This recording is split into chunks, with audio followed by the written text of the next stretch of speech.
My dad is clearly the richest man in the country, yet he hides his identity and chooses to work on a construction site, moving bricks. He even makes me ride a broken tricycle during the day to pick up trash and wash dishes at a restaurant at night to save up for my tuition. I always thought I was just a poor loser until my college graduation ceremony when he surprisingly drove up in 10 matching Rolls-Royce luxury cars, with hundreds of young women standing behind them, holding not only rare antiques worth over $100 million but also luxurious properties from various places, all as graduation gifts for me. It turns out my dad had been quietly raising me in poverty for over 20 years to help me develop good habits. At that moment, I was still unaware and was saving money from a month's worth of instant noodles to meet my girlfriend at a 5-star hotel for dinner, only to find out she wanted to break up with me. Zhang Fan, please see yourself clearly, a hotel like this is just a regular meal for me, while for you? This is probably the best outfit you own. My girlfriend Shin Mingyue's words left me speechless. Yes, I was just from an ordinary family, while he casually wore a bag worth over 100,000. In such an environment, Shin Mingyue radiated confidence, while I felt completely uncomfortable, not even knowing how to call the waiter over. Looking at the French cuisine on the table, I didn't even know how to eat it. That sense of defeat enveloped me.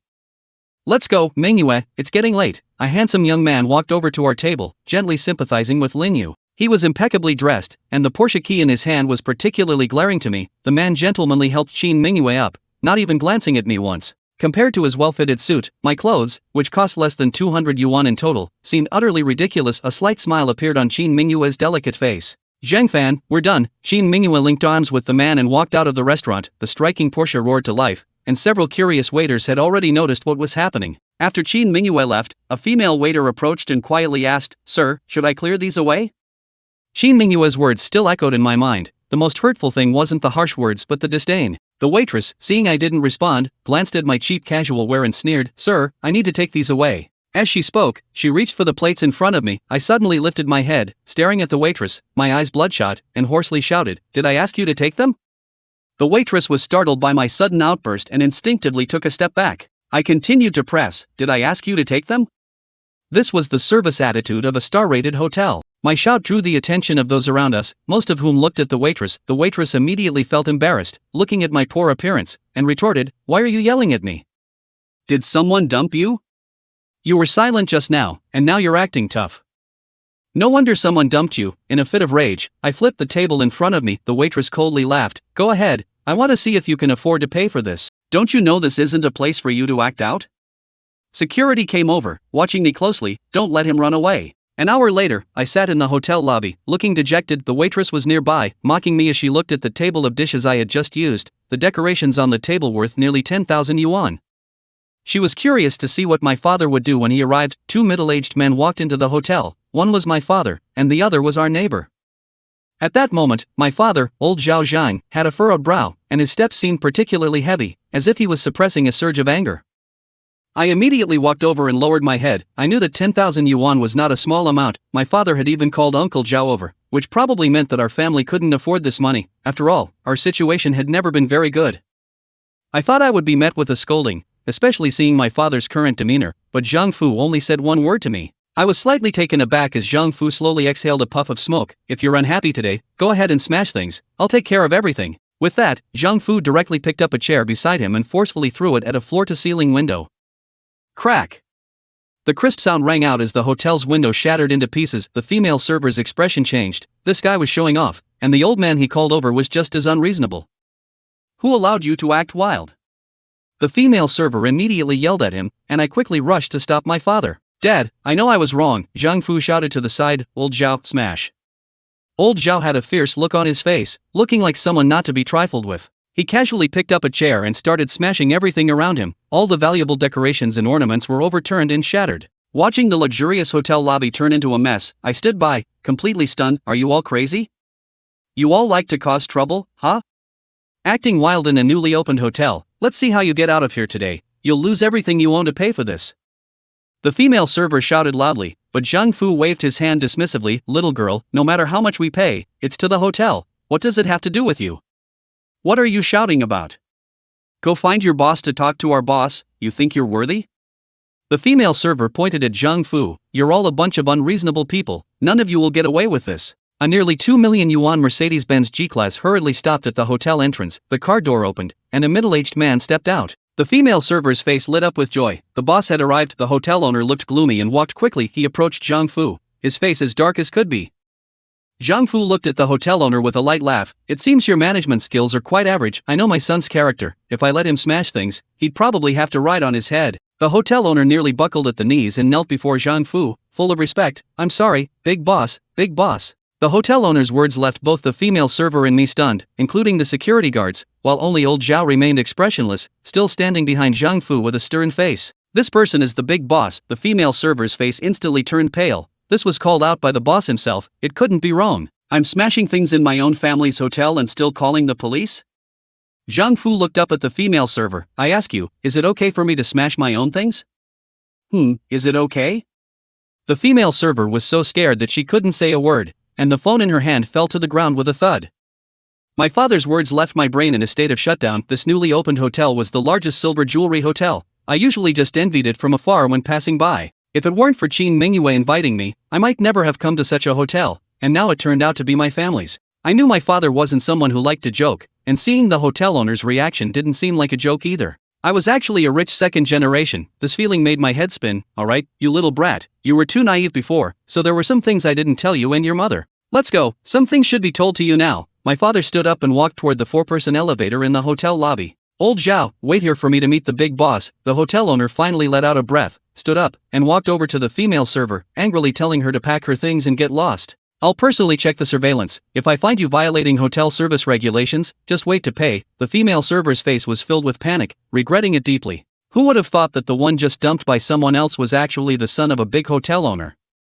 Outside the hotel, in a Porsche cruising down the road. Mingyue, after the graduation ceremony, can we park ahead together?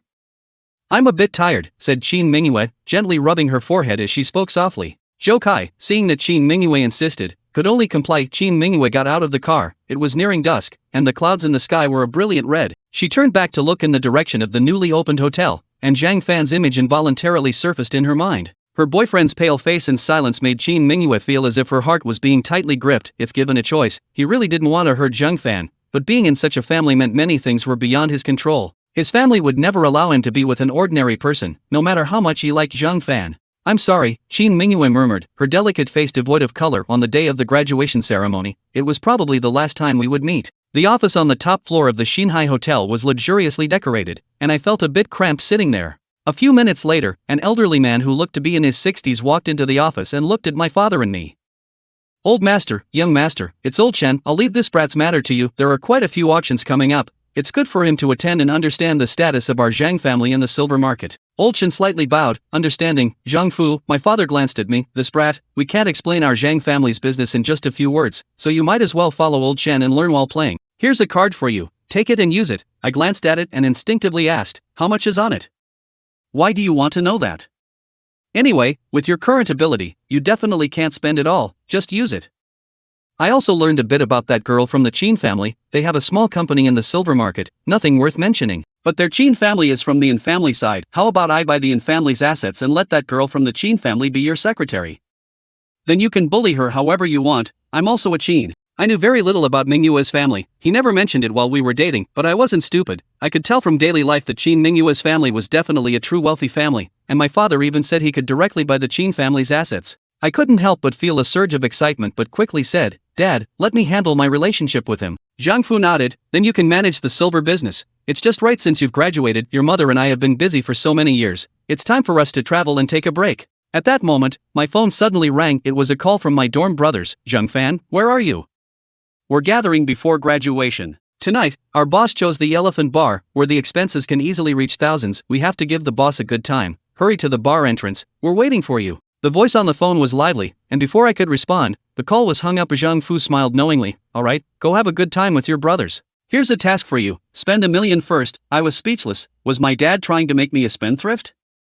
I took a taxi to the Elephant Bar, the best nightclub for silver jewelry. When I arrived, I immediately saw my 3 dorm brothers standing at the bar entrance with 4 girls, looking around. The 4 girls all had impatient expressions, clearly not wanting to wait for Zhang Fan any longer. Hurry up, we've been waiting for you.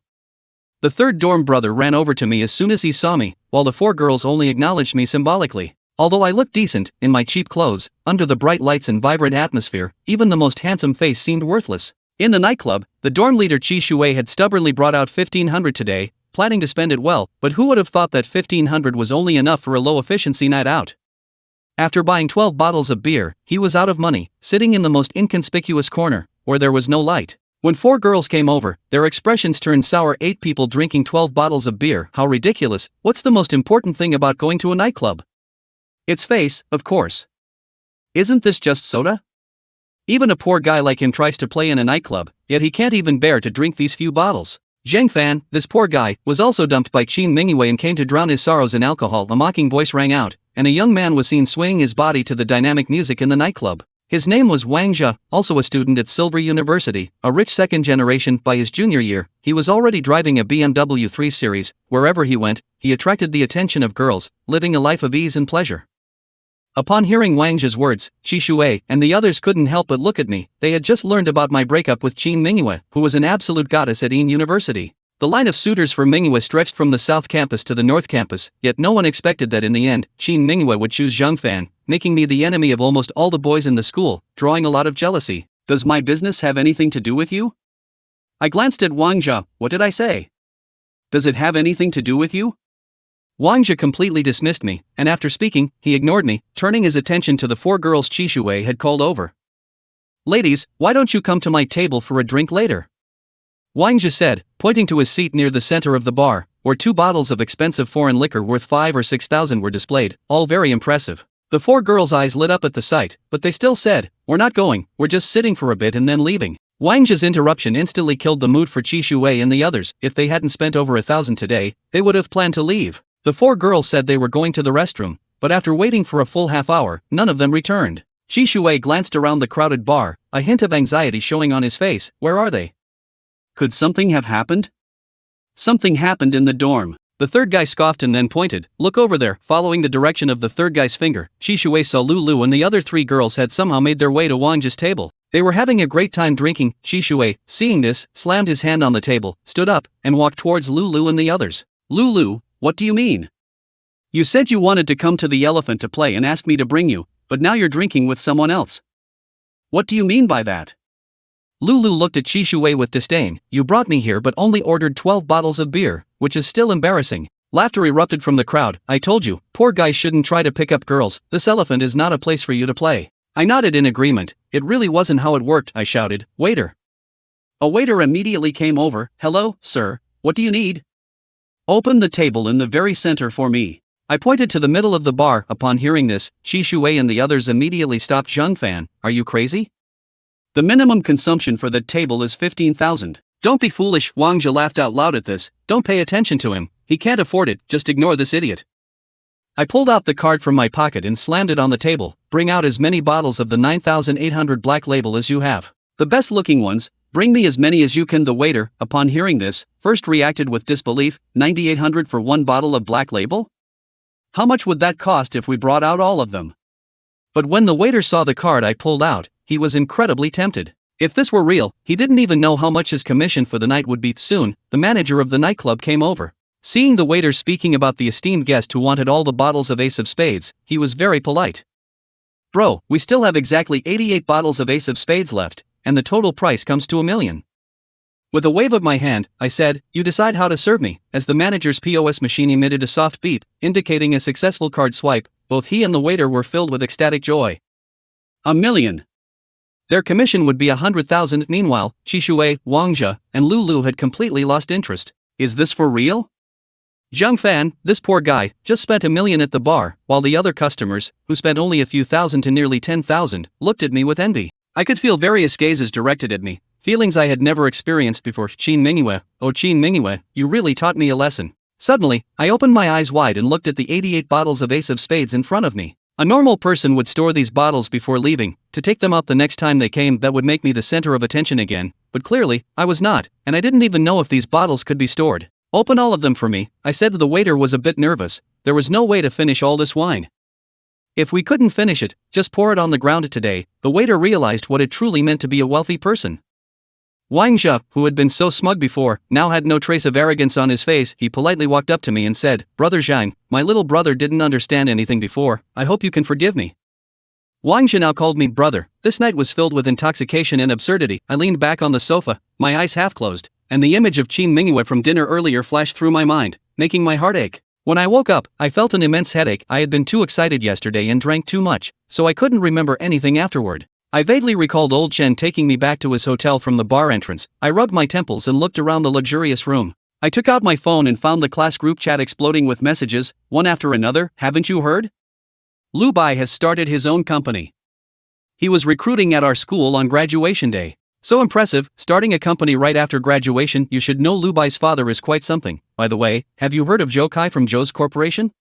The general manager is named Zhou Kai. A big company is coming to recruit on graduation day. This is a great opportunity. If you ask me, Zhang Fan has the best chance with this kind of recruitment. His grades are excellent. When big companies come, the counselors will prioritize recommending someone like Zhang Fan. Zhang Fan has connections with Qin Mingyue. Why should we worry? Qin Mingyue probably has everything arranged. I looked at the messages on my phone and tossed it aside. Just seeing the name Qin Mingyue made my heart ache. And Zhou Kai, I only learned about him from Wang Zhe last night. I remembered I had to attend an auction this afternoon. I glanced at the time. It was almost noon, so I headed to the dining room. As soon as I entered, I saw two figures approaching, Qin Mingyue and Zhou Kai. Qin Mingyue seemed somewhat reluctant to interact with Zhou Kai over the years. The only person who had truly entered her heart was Zhang Fan. But the family's orders left Qin Mingyue no choice. When she saw her ex-boyfriend approaching, she looked very surprised. Originally standing at a distance from Zhou Kai, she quickly walked over and linked her arm with his. This scene made my pupils slightly constrict. Zhou Kai smiled slightly, finding it amusing. I remembered the hotel expenses were not low. How could just anyone afford to stay here? Who knows? Qin Mingyue glanced at me and let out a light laugh, which sounded so harsh to me. Waiter Zhou Kai snapped his fingers, calling over the staff, and skillfully ordered some dishes. Waiter! I shouted, forming a stark contrast to Zhou Kai's polite gentlemanly demeanor. I then pointed at Zhou Kai's table and ordered, whatever they want, bring me double. A mocking look flashed in Zhou Kai's eyes, and soon the dishes arrived. In the past, we would always call someone before eating, but my husband has moved on to someone else. I said this deliberately, and Qin Mingyue's expression shattered like a clear pool of water, turning into a scoundrel's. This Zhang Fan is full of nonsense. When did I ever call you? I clearly saw Zhou Kai's expression change. I wanted to discuss Zhou Kai, to make him feel the pretentiousness he was putting on. I grabbed a lobster and continued talking to myself. In the past, you would feed me the first bite with your mouth. TSK, times have changed. My words reached Qin Mingyue's ears without missing a beat. Zhang Fan, that's enough. Qin Mingyue slammed the table, stood up, and stared at me fiercely. I looked at her in confusion. Excuse me, madam, how is my eating and talking related to you? Qin Mingyue calmed her emotions, then picked up her bag from the table. We're leaving. With that, she strode out of the restaurant without looking back. Zhou Kai hurriedly chased after her. Mingyue, you don't need to pay attention to someone like him.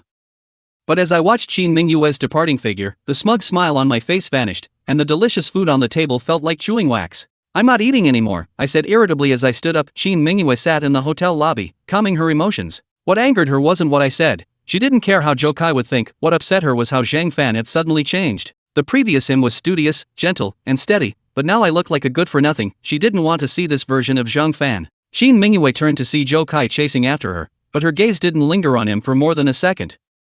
She looked past Zhou Kai and saw me getting up dejectedly. In that moment, most of her anger dissipated. After all, it was her fault for not treating him well. Suddenly, Qin Mingyue thought of a question. Why was he still here? She had a possibility in mind and walked briskly to the front desk to inquire about Zhang Fan. The front desk checked and told her, "Ma'am, Mr. Zhang has always been on account." Qin Mingyue sighed deeply. Had she been too harsh with her words yesterday, provoking him? With that thought, she took out her phone and charged 30,000 or 50,000 to Mr. Zhang's account. After scanning the code, Qin Mingyue quietly left the front desk, wondering why someone would come to pay for the young master at their own hotel. Half an hour later, I arrived at the front desk. "Please clear my room's bill. A lady named Qin has charged 50,000 to your account." My expression changed, and I slammed my fist on the front desk, startling the front desk girl. I muttered, "Qin Mingyue, do you think this is compensation? What I need from you is not this. I don't need it." Then I suddenly shouted, "Refund the money from the Qin family." Old Chen followed closely behind me, remaining calm in response to my reaction. "Young master, the arrangement for the afternoon is an auction." As Qin Mingyue left the hotel, she drove a Mercedes-Benz C-Class, a car that seemed quite understated for her wealth. On the car, she continued her phone call. "Mom, I know I will go to the auction this afternoon." At the hotel entrance, Old Chen was driving, and I sat in the back seat, looking at some materials he had given me, some about my family's basic assets, and others were the list of participants in today's auction and the items up for bid. Young master, the master has instructed that you can bid on anything you like today, no one is our opponent. Old Chen's voice was calm, exuding confidence. At 4 in the afternoon, the auction was set to take place in a private club known for its high-end silverware, and at that moment, luxury cars lined the entrance of the club. As soon as I got off the car, I saw quite a few handsome men and beautiful women standing in front of the club, chatting amiably. When these people noticed my unfamiliar face, they all cast curious glances my way. After all, the circle of silver jewelry is quite small. When a new person enters, they usually know about it in advance. My arrival seemed too abrupt for them. Kid, where are you from? A young man who looked to be in his mid-20s walked up to me, looking quite unfamiliar. Have you paid your respects? Paid my respects? I frowned slightly on the way here. Old Chen had shared some common knowledge about this circle with me. However, I hadn't heard Old Zhang mention the term paying respects. The young man shook his head, adopting a lecturing tone. In this territory, there's only so much business. If you don't pay your respects, how do you expect to come in and play? Didn't your family teach you what the rules are? Someone nearby chimed in, you shouldn't come out without learning the rules first. These nouveaux riches are becoming more and more annoying. Everyone looked at me with a hint of condescension. In the silver jewelry circle, there is indeed a practice of paying respects, and if I hadn't clarified things with the young master, it would be my fault. Just then, Old Chen walked over from a distance. However, it's always others who pay respects to our young master. We don't pay respects to anyone else. Anyone wanting to make a living in this market needs the Zhang family's approval. Those condescending middle-aged men, upon seeing Old Chen, all displayed a respectful demeanor, bowing in unison. Mr. Chen. Old Chen slightly bowed to me. Young master. Those who had just mocked me now looked at each other with uncertainty, their faces particularly grim. They had intended to give the newcomer a hard time, but who would have thought this was the heir of the Zhang family? Brother, I was wrong about what happened earlier. Please don't take it to heart. Those who had previously acted indifferent towards me now all approached, regardless of age, addressing me as brother right away. They simply couldn't afford to offend the Zhang family's status. As we entered the club's main hall, it had been meticulously arranged with a lavish exhibition stand. Under the stand were rows of separated high-end single sofas, each labeled with the name of the person seated. I looked around but didn't see my name. However, the names Qin Mingyue and Zhou Kai caught my attention.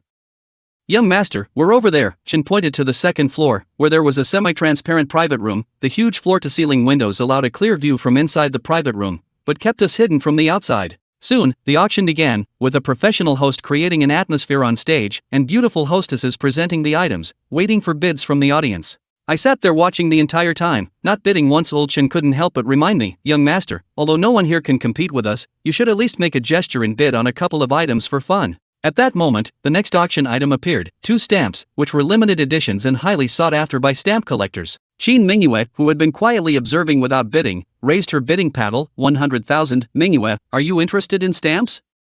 Zhou, sitting next to Qin Mingyue, asked curiously. Qin Mingyue shook her head slightly. A relative is celebrating a birthday, and he loves collecting stamps. My mom specifically asked me to buy these 2 limited editions. Stamps may not be as popular as famous paintings or antiques, but coincidentally, there are 2 people in the silver jewelry circle who also enjoy stamp collecting. Before long, the price for the stamps reached 500,000. Huh, the little beauty of the Qin family. If you really want them, I might have to part with them.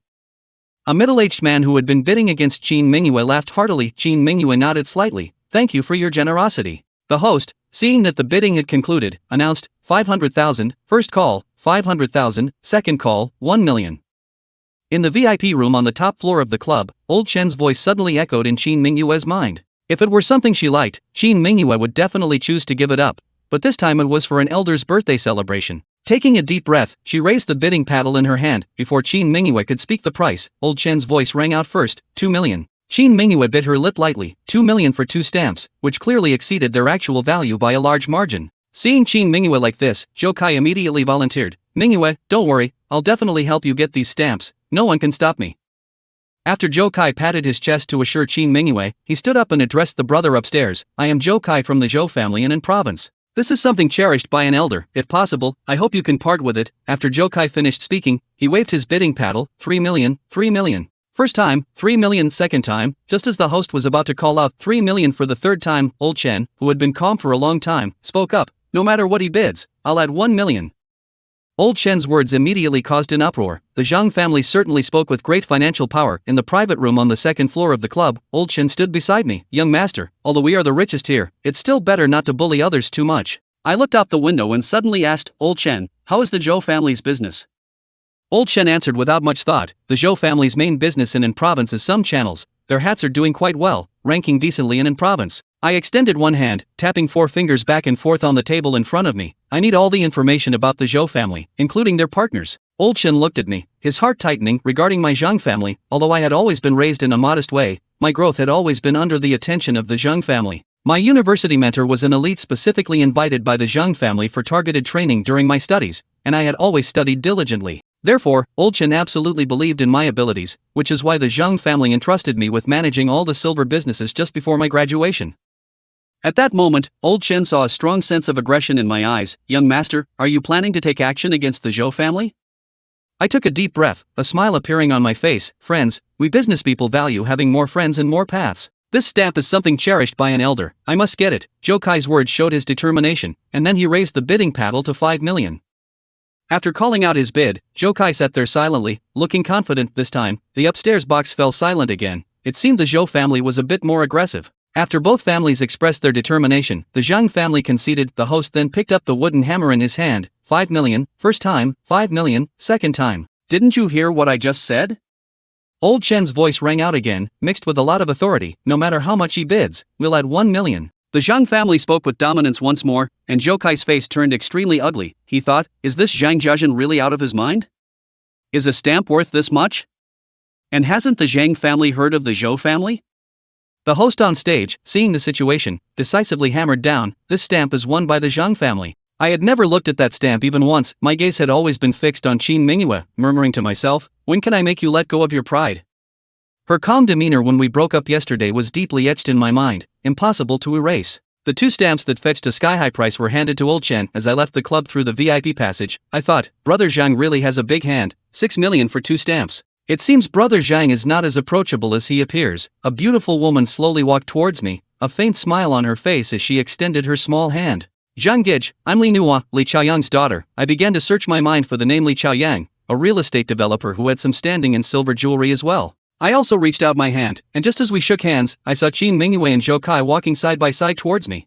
I pulled Li Nuo's wrist, drawing her forcefully into my embrace. I have time tonight. The two looked extremely intimate, and this scene was witnessed by Qin Mingyue and Zhou Kai as they passed by. When Qin Mingyue saw such a beautiful short-haired woman nestled in someone's arms, her expression suddenly became particularly unnatural, and in that moment, she felt an urge to intervene and separate the two.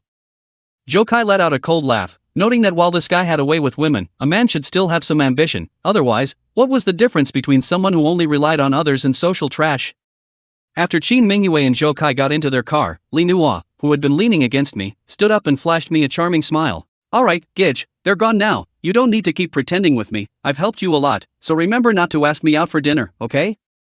Here's my number. Li Nuo slipped a note into my hand and turned, leaving a trail of fragrance behind her. Inside a Porsche, Qin Mingyue caught a glimpse of Li Nuo's graceful figure in the rearview mirror, her smile appearing somewhat pale. Mingyue, what's wrong?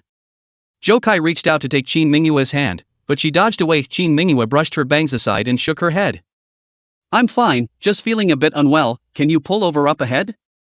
I'll head back first. Unbeknownst to her, she clenched her fist, the image of Li Nuo nestled in Zhang Fan's arms replaying in her mind. You let go of him first, so from now on, you have nothing to do with him. Qin Mingyue told herself this in her heart, thinking that tomorrow would likely be the last time they met. Muttering to herself, Qin Mingyue's eyes glistened with unshed tears as she turned away. Old Chen's car had already pulled up in front of me. I took a deep breath. Tomorrow was graduation day, and the young master had some documents. There were some new rising groups wanting to enter the circle, all needing the young master's approval, one of whom was his classmate named Lu Bai. Old Chen, sitting in the passenger seat, reported some details to me, and I nodded without speaking. I knew Lu Bai was proud, but we hardly had any interaction. Back at the hotel, Old Chen brought me some information about the Zhou family, including their investment projects, trade channels, and various asset details.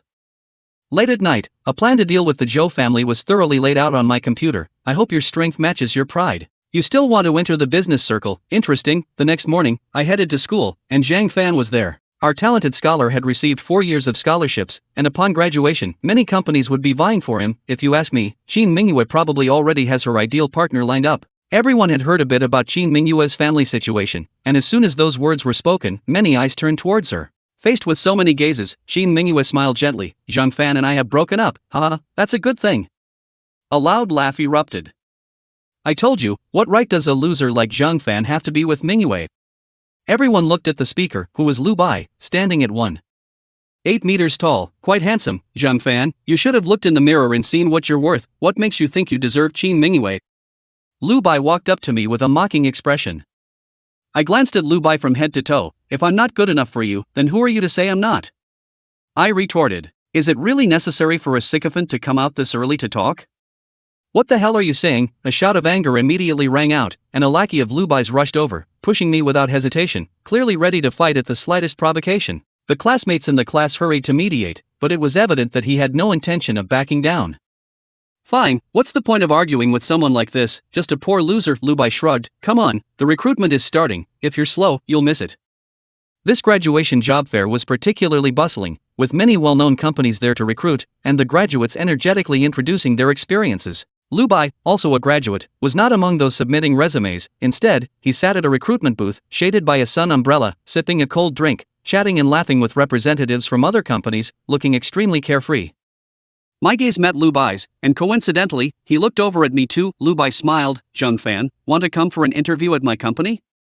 We still need someone to clean the toilets. I think you'd be perfect for it. His words immediately sparked a wave of laughter. Lu Bai, you're so bad. Zhang Fan has received 4 years of scholarships, and now you want him to clean toilets? A pretty female student kept throwing flirtatious glances at Lu Bai. At that moment, many people looked at me, shaking their heads in regret. It was clear that Lu Bai came from a powerful family. In a small city like In City, the circle of wealthy people was limited, and offending Lu Bai would make it difficult to develop an In City. This student, I've looked at your resume, and it fits our company's requirements perfectly. Unlike others who were frantically submitting resumes, many companies' HR personnel actively approached Qin Mingyue. A woman with both talent and looks was too much for companies to resist. They wanted her, and that was that. Zhou Kai walked over to Qin Mingyue. He was already the vice president of our Zhou group. I believe our vice president is not inferior to anyone present. Hearing this, the companies that had extended olive branches to Qin Mingyue were all taken aback. The news about Zhou Group entering the In City business circle had already spread widely. After all, Zhou Group was a provincial capital enterprise, and its backing was beyond just substantial. Once Zhou Group entered the silver market, it would surely stir up a storm in the business world. Outside the gate of In University, Old Chen held his phone. Sir, I understand, it's all arranged. There are 18 companies under our banner, and the documents are ready. I'll have the young master sign them shortly. Behind Old Chen, 10 Rolls-Royce cars with consecutive license plates caught the attention of passers-by. I had never seen such a display in In City. Meanwhile, I was completely isolated at this job fair, but I didn't care. The only reason I came to this job fair was to accompany my roommate. Zhang Fan shouted loudly, attracting everyone's attention, and everyone wondered who would still talk to someone as mild-mannered as Zhang Fan at this time. Shi Shui and his 2 companions jogged over to me. Boss, if you guys come any later, the job fair will be over. Seeing Shi Shui and the others, I smiled. Over the years in college, we had developed a good relationship in the dorm, truly sharing both blessings and hardships.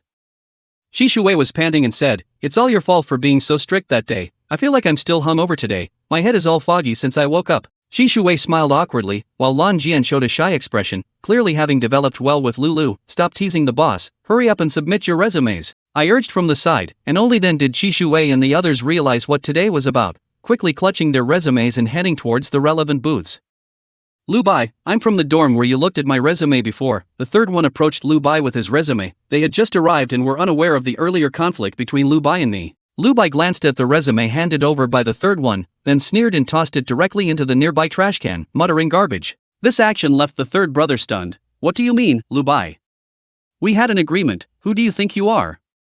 Don Lu Bai showed no mercy, directly cursing in front of everyone. Let me make it clear, anyone related to Zhang Fan is not welcome in my company, understand? As soon as he said this, the third brother immediately understood the reason. What the hell are you, Lu Bai?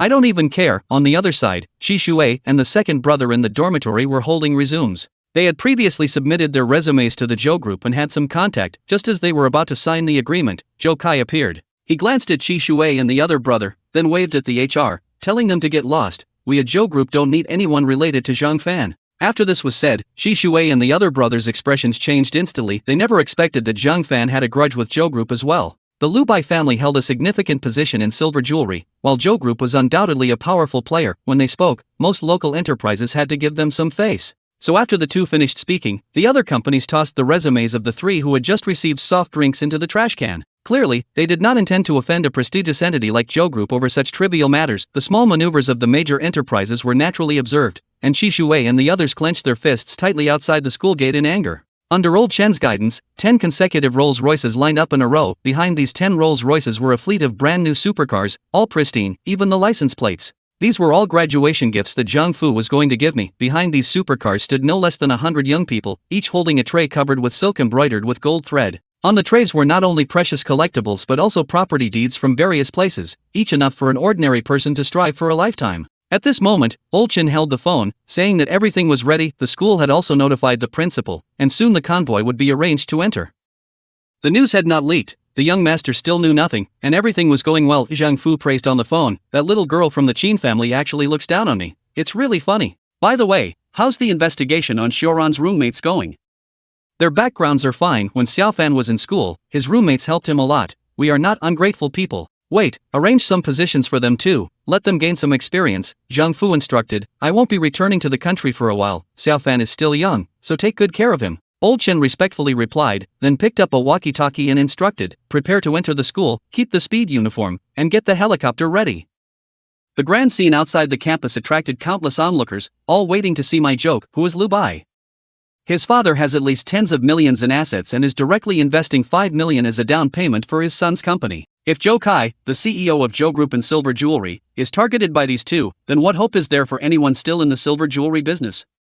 Qin Mingyue stood by, watching her ex-boyfriend being attacked by the crowd, wanting to speak countless times but holding back. If it weren't for the pressure from her family, she would have stepped up immediately. Just then, an impatient voice rang out as Wang Zhe, dressed in designer clothes, stepped out of the crowd and shouted at Zhou Kai and Lu Bai, "You guys are all sycophants. It's not like you need to lick boots to this extent. When did it become your turn to stand out?" At this moment, Lu Bai was born. There has always been a subtle rivalry among the second-generation rich, and they often compared themselves to each other. With more comparisons, they became more ambitious. Guanzi turned his gaze to Zhou Kai. "Zhou, really?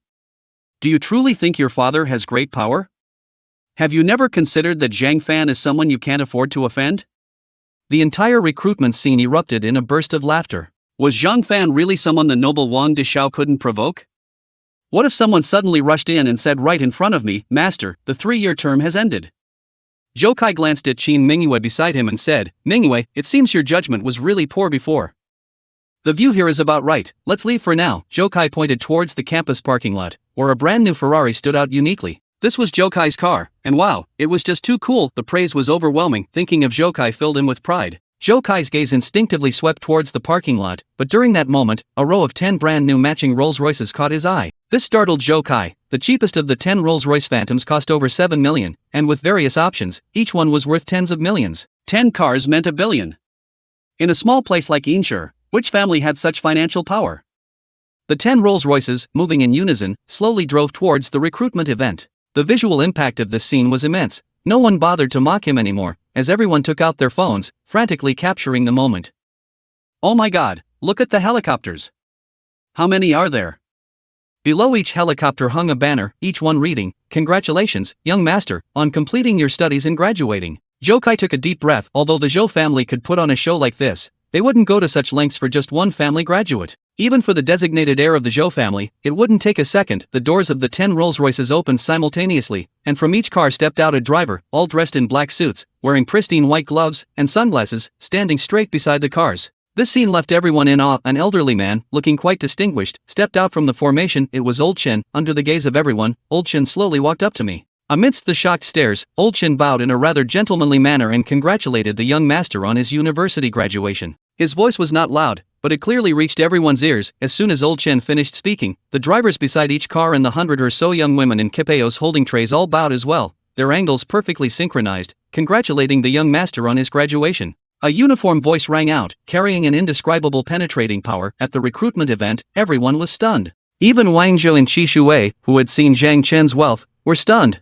They knew Zhang Chen was rich, but they never expected him to be this wealthy. What kind of lineup is this? Those who had just mocked Zhang Chen were now left dumbfounded. Someone even joked about how someone might suddenly appear in front of Zhang Chen to announce that the 3-year deadline had arrived. But this spectacle was far more extravagant than that so-called deadline. Zhang Chen, this Zhang Chen who seemed like a good-for-nothing, who worked part-time every holiday, actually had such a luxurious background. Lu Bai was completely dumbfounded, standing there with a blank mind. Those who reacted quickly moved a bit further away from Lu Bai. They had just been on Lu Bai's side mocking Zhang Chen and now regretted it deeply. Zhou Kai clenched his fists. feeling furious while everyone else was left in shock by Zhang Chen's identity. How could this be possible? How could this kid have such a fortune? What right did he have? Qin Mingyue's lively eyes were filled with complex emotions. Zhang Chen looked at old Chen in front of him, at the luxurious formation, and at the helicopter in the sky, and smiled helplessly. Old Chen, do we really need to make such a big deal? Old Chen shook his head slightly. Young master, the old master instructed me just the day before yesterday. Time is tight, and preparations are not in place. To be honest, this setup is not that grand. If I had 2 more days. Forget it, I can't handle this. Zhang Chen quickly interrupted old Chen. The sudden change in his identity was already hard for him to digest, and now with this grand display, he felt overwhelmed by this sudden wealth, and his demeanor couldn't keep up. Young master, according to the old master's wishes, these are all graduation gifts prepared for you. Old Chen snapped his fingers, and among the 100-person formation, the first row of 10 beautiful women in kipayos walked forward, each holding a tray. They were stunningly beautiful, with impressive figures, making many people swallow hard. The 10 beauties reached the front and simultaneously unveiled the golden silk covering their trays, then each of them spoke in clear voices, announcing the contents of their trays. One property in Bishui Chunshang, with an area of 2,500 square meters. The voice of the first beauty caused an uproar. Bishui Chunshang, that's definitely a wealthy area in Yin City. A 2,500 square meter house. What does that even mean? 73% shares of Iba Media. 86% shares of Jiaqing Real Estate. Yisheng Trading Company, Ltd. One entire building in the East Tower of Yuehai CBD. 92% shares of Qiyang Group. Huanyuan Construction Company, Ltd. Yingcheng Media. As the 10 beauties finished announcing, the crowd was completely dumbfounded. Old Chen bowed again. Young master, the first batch of gifts is what the old master prepared for your graduation. You can choose how to manage any of these companies, the entire CBD building belongs to you, and you can use it as you wish, rent it out, sell it, or demolish it, all according to your will. If you are not satisfied with that residence, there are 9 other styles for you to choose from later. Old Chen's words made the students at the recruitment fair gasp in shock. So many group companies, and he could choose any to manage? The entire building in Yuehai CBD belonged to Zhang Chen? Just a moment ago, Lu Bai was still boasting about his company investing 5 million, with an office space of over 300 square meters, feeling so proud. But what did that 300 square meters compare to an entire building? It was nothing. Lu Bai's eyes widened, the whites of his eyes filled with red veins, filled with jealousy and anger. He couldn't understand why Zhang Chen had this, but if he had known that Zhang Chen was the heir of the Zhang Group, he would probably have already knelt down. The beautiful women in Cheongsams from the first row bowed and retreated in unison, followed by the women from the second row who stepped forward, still holding trays. After what had just happened, everyone at the job fair understood what these trays represented. Each item on the trays was worth at least tens of millions. What kind of family background was this? The small businesses that had just joined Zhou Kai in resisting Zhang Chen were all in a panic, unsure of how to handle the situation. If such a big shot held a grudge, they wouldn't even need to take action themselves. Just a gentle word to the outside world could make their small businesses vanish into thin air. Watching the Cheongsam beauties from the second row approach, Zhang Chen found it hard to bear. After all, there were so many people present, and he had never really seen such a grand occasion. He waved his hand at Old Chen, saying, "Old Chen, let's skip the introductions." "Understood, young master." Old Chen bowed. "I will prepare a detailed list of all the assets and send it to you." Zhang Chen nodded, feeling the strange gazes around him. He finally understood why so many people felt uncomfortable in such grand events. The feeling of being the center of attention was not something one could easily handle. Zhang Chen exchanged a wry smile with Qi Shuwei and the others beside him, then said to Old Chen, "Old Chen, let's tone this down for now. I have a graduation party to attend tonight." Old Chen nodded slightly and picked up the intercom to give a command. The grand formation then turned in unison and headed towards the school gate. Before leaving, Old Chen turned to Zhang Chen and said, "Young master, starting today, there are a total of 17 companies under your name. You can find people to manage them together." After saying this, Old Chen glanced at Qi Shuwei and the others beside Zhang Chen. He knew his position and wouldn't make decisions about letting Qi Shuwei and the others intern at the companies. He merely suggested it as a butler. Zhang Chen immediately understood Old Chen's intention and patted Qi Shuwei and the others on the shoulder, saying, "Big guys, you heard those companies just now. You can choose whichever you want to work for, and pick any position you like. If you think you can do it, being a general manager is no problem." As soon as Zhang Chen said this, at least 100 envious gazes turned towards Qi Shuwei and the others. Just moments ago, everyone had been mocking them for not even getting an internship opportunity due to their connection with Zhang Chen, their resumes tossed into the trash. But now, these three who had just been ridiculed could suddenly choose from dozens of companies to take any position they wanted, even a general manager if they felt capable? Being a general manager in such a big company was way more enjoyable than starting a business like Lu Bai. What was this called? This was called a meteoric rise. Those close to Lu Bai and Zhou Kai began to shift their feet, distancing themselves from Qi Shuwei, while now slowly gathering around them. In the campus, the grand and luxurious formation dispersed, and the helicopter in the sky left with a whirring noise of its propellers, as if everything had never happened. But the luxurious scene just witnessed, and the assets mentioned by the Cheongsam beauties, would be remembered by many here for a long, long time. Who would have thought that Zhang Chen, who usually studied hard in silence,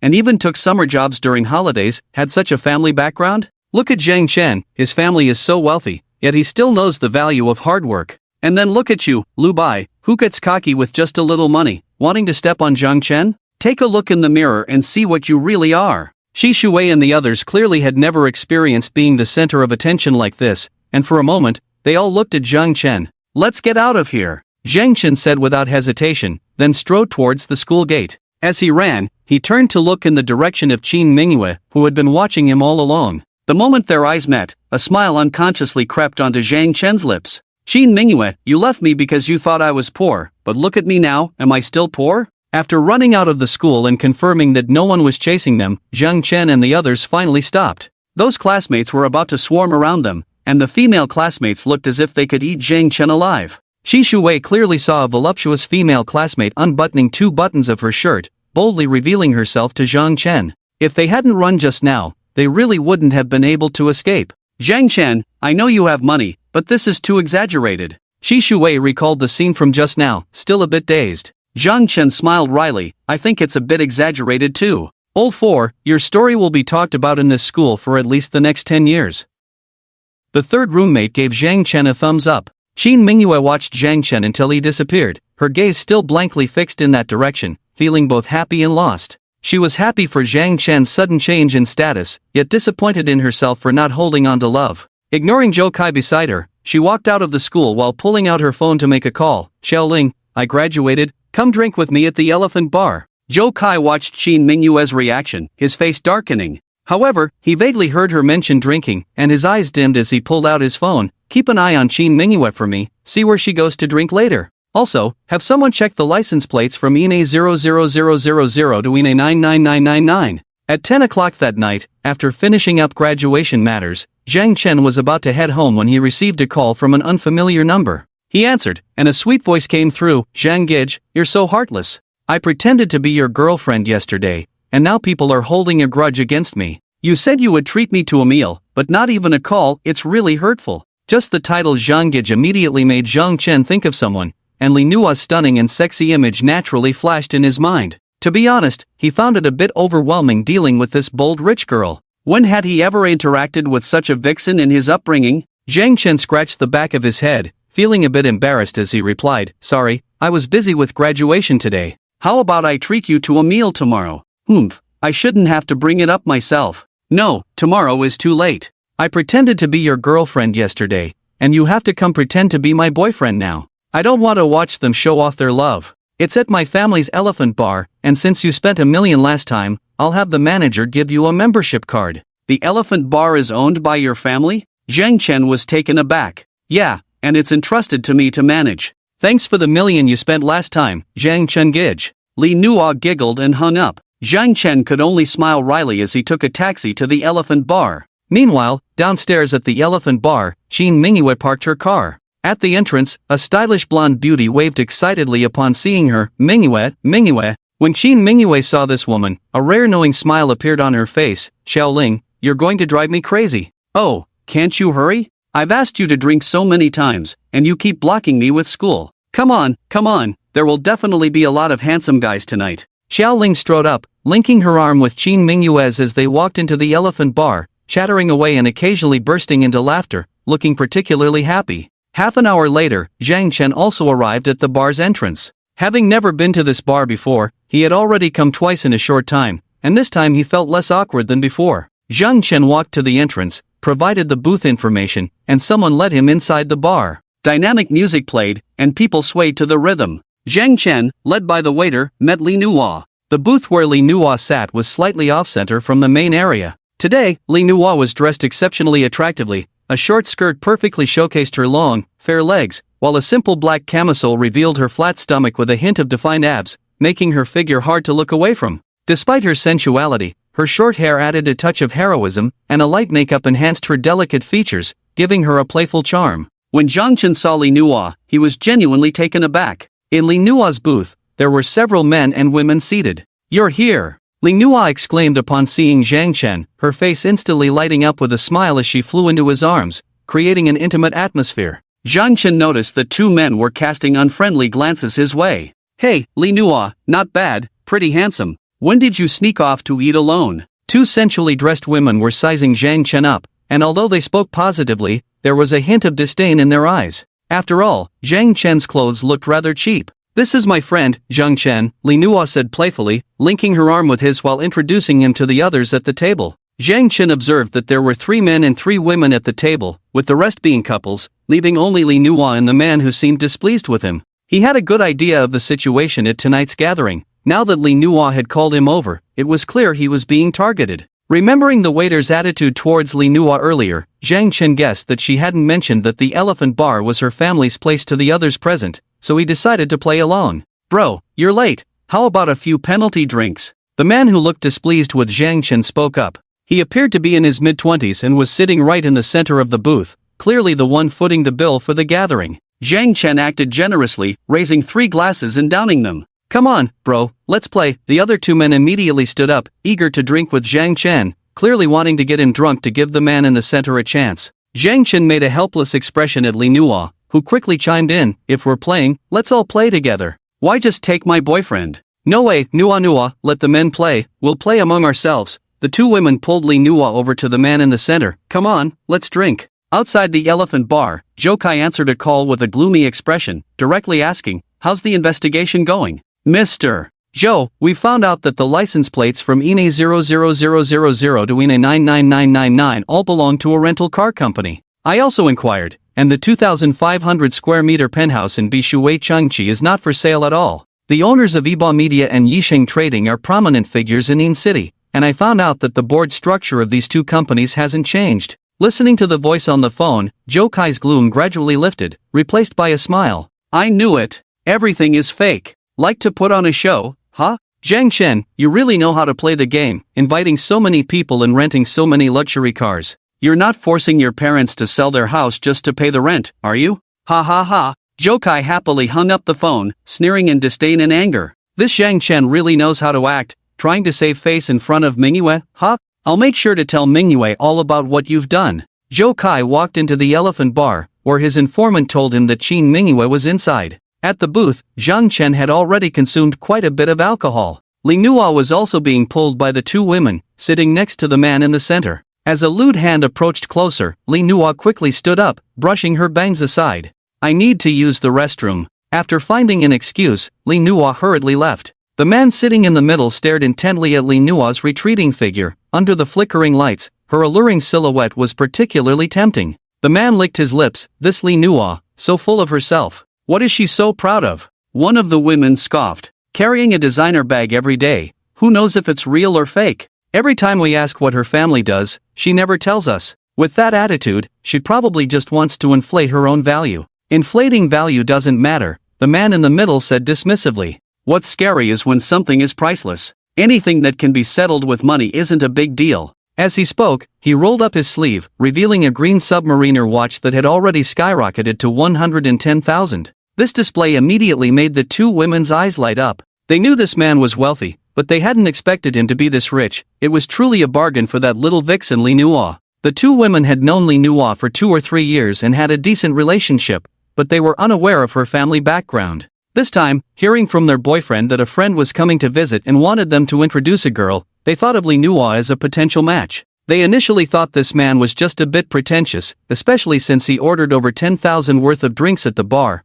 but now they realized he was no mere pretentious type, he was a total tycoon. If they had known this earlier, they would have gone for him themselves. The 2 women understood that regretting now was useless. the best course of action was to quickly get Li Nuo into the boss's bed so they could benefit more. The bar was filled with swaying lights, and everyone wore different expressions. At the booth, the man called over a waitress. 3 bottles of Ace of Spades. Under the admiring gazes of the 2 women, he casually spent 30,000. For the 2 women, a man who could casually spend 30,000 was incredibly handsome. If it weren't for that cheap Li Nuo, they would have eagerly found a secluded spot with this man to have a good chat. The man felt a pang in his heart as he put away his phone. He had just cleared out a few good credit cards. However, feeling the attention of the 2 women beside him, he was momentarily intoxicated by this sense of superiority. Thinking again of Li Nuo's enchanting figure, his heart began to race. Bro, look at that guy, he's so tacky. The 2 women pointed at Zhang Chen without any hesitation. Zhang Chen's ordinary clothes had no highlights at all, and even sitting with him felt embarrassing. Bro, trust me, when Li Nuo sees these 3 bottles of Ace, she'll definitely lean into your arms. The 2 women flattered him while taking out their phones to post on social media. As for Zhang Chen, he had been completely forgotten, and they didn't pay him any more attention. Under the flashing lights, Zhou Kai, who had just entered the bar, immediately spotted Qin Mingyue sitting there. Even surrounded by so many beautiful women, Qin Mingyue still stood out. The blonde beauty beside her, Xiao Ling, was also of absolute high quality, but next to Qin Mingyue, she still felt a bit lacking. Mingyue. Zhou Kai strode over. Hearing the voice, Qin Mingyue turned her head and saw Zhou Kai's figure, her brows slightly furrowed, as she hadn't called for him. Mingyue, how did you end up in a place like this? This bar is quite chaotic. Zhou Kai's words carried a hint of reproach but also concern. How did you know I was here? Qin Mingyue looked around, not seeing any of Zhou Kai's friends. Zhou Kai casually made up an excuse. I just heard a friend say they saw you enter the bar, so I came right over. That's impossible. Sitting next to Qin Mingyue, Xiao Ling was somewhat impatient. This elephant bar was a place she had invited Qin Mingyue to, and as soon as this person arrived, he directly voiced his complaints. There are dozens of booths in this bar, and the lighting is poor. You walked straight to this table as soon as you entered. Did you already know Mingyue was here? Upon hearing this, Qin Mingyue's expression changed. Zhou Kai, are you following me? Mingyue, let me explain. Zhou Kai waved his hands repeatedly. I'm just concerned about you. You know that guy Zhang Chen is incorrigible, he can do anything. I had someone investigate, and the commotion he caused today was all staged with rented people.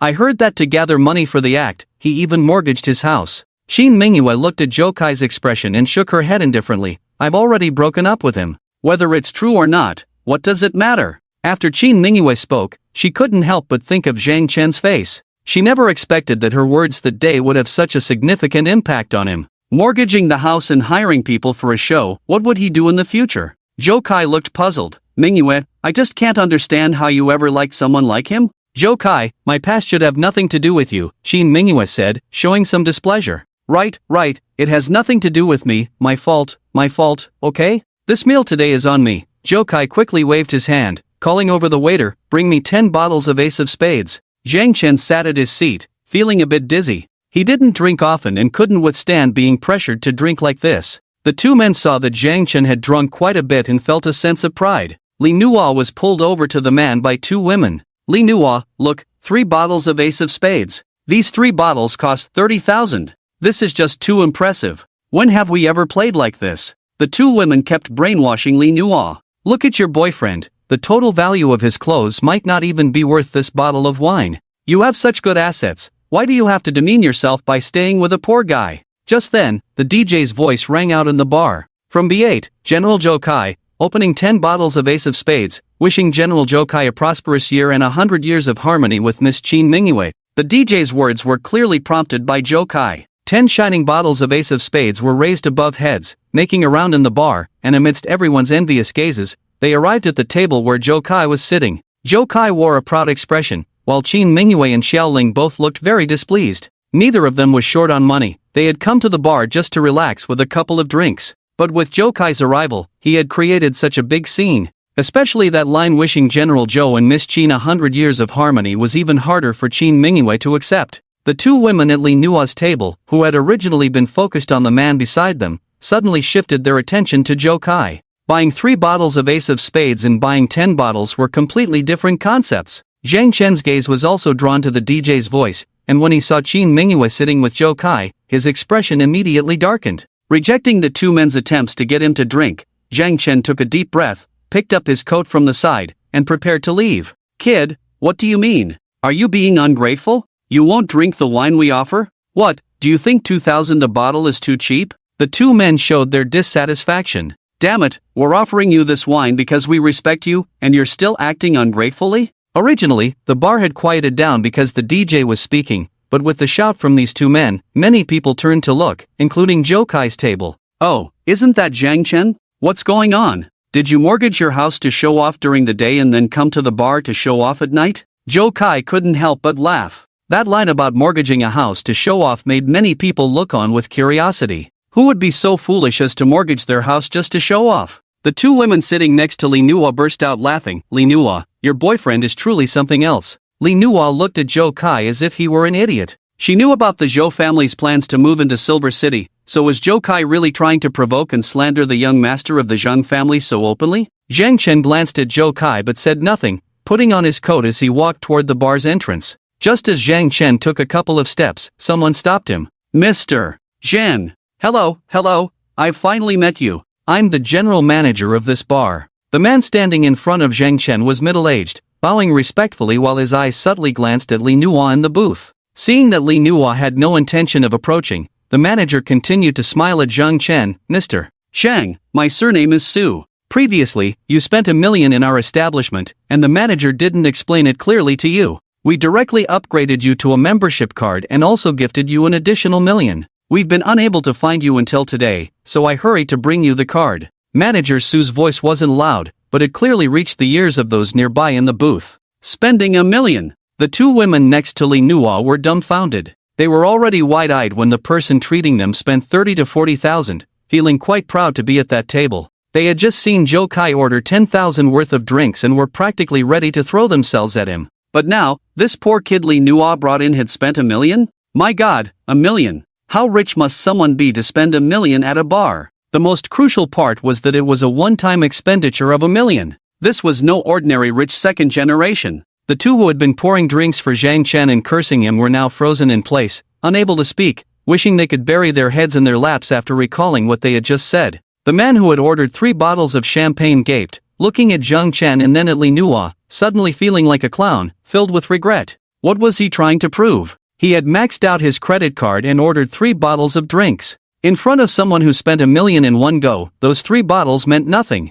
Joe Kai, sitting next to Qin Mingyue, stood up and looked at Manager Su, puzzled. "Manager Su, you must be mistaken. He spent $1 million in one go?" Joe Kai had thought he was impressive spending 10,000 on drinks, not feeling embarrassed in front of Qin Mingyue and her friends. But now he heard that Zhang Chen had spent $1 million in one go. Was that even possible? The few people sitting at the same table as Lee Nua felt their hearts drop. They really wanted to hear Manager Su say he was mistaken. Manager Su glanced at Joe Kai and said, "Sir, I would never mistake our esteemed guests." "Mr. Zhang, this is your card." The boss had just been sitting next to Zhang Chen. How could he be mistaken? Zhang Chen looked at the card Manager Su handed him, glanced at Joe Kai, and couldn't help but sneer. Lee Nua was indeed generous, gifting him another $1 million. Since that was the case, how could he not take the opportunity to annoy Joe Kai? Zhang Chen turned to Manager Su. "Manager Su, there's still $1 million on this card, right?" "Yes, Mr. Zhang." Manager Su nodded. Zhang Chen then glanced at the DJ booth and continued, "I saw someone ordering drinks earlier. Can the DJ say a few words?" Manager Su smiled awkwardly. "Mr. Zhang, the bar does have that rule." "All right then." Zhang Chen nudged the membership card in Su's hand with his lips. "With this $1 million, get me 100 bottles of Ace of Spades, and let your DJ say a word for me." "Of course, no problem." Boss Su waved his hand, and the bar manager waiting nearby quickly approached. "Get Mr. Zhang 100 bottles of Ace of Spades." Zhang Chen smiled. "Send 2 bottles to each table. By the way, what did that DJ just say? Wishing President Zhou and Miss Qin 100 years of harmony, right? Then let him say one more thing, wishing President Zhou and Miss Qin a happy breakup." As soon as Zhang Chen said this, Joe Kai and Boss Su's expressions changed simultaneously. The surrounding guests who were drinking all cheered. This was juicy gossip, and this rich guy was directly giving every table Ace of Spades, which cost 10,000 a bottle, 1 million just like that. Joe Kai's face darkened. Boss Su also looked uneasy. Although $1 million spent at once was from a big client, offending someone who spent 100,000 at once was not something to take lightly. This put Boss Su in a difficult position, and he could only helplessly glance at Lee Nua. Zhang Chen, I know where your money comes from, you mortgaged your house to show off, but that doesn't give you the capital to act arrogant in front of me. Zhou Kai stood up. We live in a society governed by law, but believe me, if you walk out of this bar, I guarantee you won't see tomorrow's sun. Oh, such words. If I hadn't lived here since I was little, I would have thought this city was named Zhou. Li Nuo suddenly stood up from the side. Zhou Kai's expression changed slightly upon seeing Li Nuo. He recognized this woman. He had seen her at the auction, a local businesswoman from Silver City. The Zhou family certainly wasn't afraid, but now that they were new arrivals, these local business people were not to be trifled with. Seeing Li Nuo finally stand up, Boss Su quickly stepped forward, letting out a sigh of relief and smiling ingratiatingly. Miss. Boss Su's attitude towards Li Nuo made those sitting at the same table as her stunned again. What is going on, miss? Could it be that the elephant bar belongs to Li Nuo's family? Zhou Kai's eyes widened in realization. No wonder Zhang Chen could spend $1 million at once. It turned out this bar was Li Nuo's. Did you not hear what my brother Zhang Chen said? Whatever he says, just do it. Li Nuo waved her hand impatiently. Yes, miss. Boss Su immediately nodded, unhesitatingly signaling to the DJ booth. 100 bottles of Ace of Spades, all sparkling, were carried overhead and delivered to every table. At that moment, the DJ's voice rang out. Wishing President Zhou of B8 and Miss Qin a happy breakup. The DJ's voice echoed again. Just moments ago it was a blessing for 100 years of harmony, and now it had turned into this, which was a complete slap in the face for Zhou Kai. Zhang Chen walked to Zhou Kai's table, his gaze sweeping over Zhou Kai before finally resting on Qin Mingyue's face. He smiled slightly, wishing you all a good time, a happy time. After saying this, Zhang Chen waved his hand and left. As for Qiao Ling, who was sitting next to Qin Mingyue, he didn't even glance at her. Li Nuo looked at Boss Su and said, just that line, have the DJ shouted all night. After saying this, Li Nuo hurriedly followed Zhang Chen's retreating figure out of the bar. Inside the bar, the lights of Ace of Spades sparkled everywhere, along with the DJ's voice. Happy breakup. Zhou Kai had just been the envy of others, but now, as people in the bar looked at him, they all wore amused expressions. Zhou Kai clenched his fists tightly, the DJ's voice constantly slapping him in the face. Watching Zhang Chen's departing figure, Zhou Kai said fiercely, you think just because you're close to a rich second generation you can compete with me, Zhou Kai? Just wait, I will make you unable to smile soon. I will make you kneel before me, crying and begging for my forgiveness. The two women who had originally been sitting at the same table as Li Nuo also reacted quickly, sending messages to Li Nuo, trying to get closer to her. The man wearing the green water ghost watch had his eyes darting around. To him, it was only natural to believe that Zhang Chen was showing off by selling his house. If Li Nuo could find a boyfriend like Zhang Chen, why couldn't he? Once he had Li Nuo, wouldn't that mean he gained both wealth and love? At the entrance of the elephant bar, Li Nuo stood next to Zhang Chen, took out a cigarette, and offered it to him. Want one? Zhang Chen was momentarily taken aback when he saw the cigarette Li Nuo was handing him, but then he accepted it. Li Nuo casually tossed a lighter to Zhang Chen, who lit the cigarette, took a deep drag, and then suddenly coughed violently, turning red in the face. That Qin Mingyue is very important to you, Li Nuo said, lighting her own cigarette. But from what I've seen, you're much better than Zhou Kai in many ways, looks, style, and family background, all more appealing than Zhou Kai. She doesn't know what my family does. Zhang Chen tried taking another puff, coughed a couple of times, but it wasn't as embarrassing as before. Oh, then I understand, Li Nuo nodded. I think if you go over now, grab her hand, and tell her everything, she should come with you. It doesn't matter, Zhang Chen shook his head. I'm just a bit unwilling, besides, I have other options. That's true, but looking at you today, it seems like you're more than just a little unwilling, Li Nuo chuckled. It's just competitiveness, Zhang Chen waved his hand. A Rolls-Royce slowly pulled up in front of Zhang Chen, and old Chen got out from the driver's seat to open the back door for him. Zhang Chen got in, and before closing the door, he glanced at Li Nuo. By the way, you helped me a lot today, I'll treat you to dinner another day. Forget it, I can't wait for your another day, Li Nuo shook her head. In a few days, there's a birthday celebration for an elder, you should go too, let's meet then.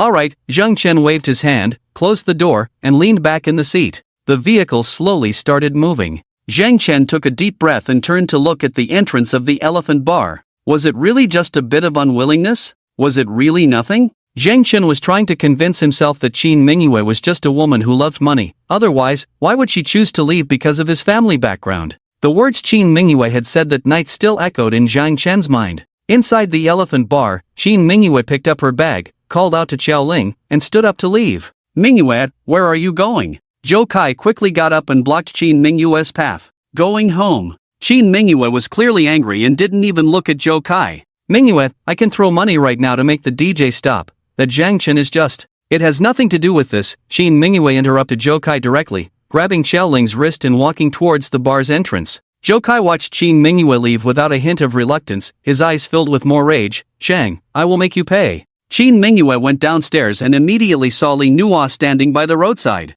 At the same time, Li Nuo heard footsteps behind her, turned around, and saw Qin Mingyue. The two women's gazes met at that moment. Li Nuo first smiled, and the next second, a smile appeared on Qin Mingyue's face as well. Although they were both smiling, there was a sense of rivalry in their eyes as they looked at each other. It seems like you and he are getting along well, Qin Mingyue spoke first, referring to Zhang Chen. It's okay, Li Nuo brushed her bangs back. We actually haven't known each other for long. After exchanging a few words, the atmosphere fell into silence. Inside the bar, upbeat dance music played, while the entrance remained quiet. After a long while, Li Nuo raised her hand, I'm leaving first. After saying that, she hailed a cab. Qin Mingyue watched Li Nuo get into the car, murmuring, you're much more carefree than I am. There was a hint of envy in Qin Mingyue's gaze as she looked at Li Nuo. Inside the Xin Kai Hotel, Zhang Chen sat in the office on the top floor, with a cup of hangover tea prepared by Old Chen and some documents on the desk. Since he returned, Zhang Chen had been sitting here flipping through them. These were all the businesses he was set to inherit.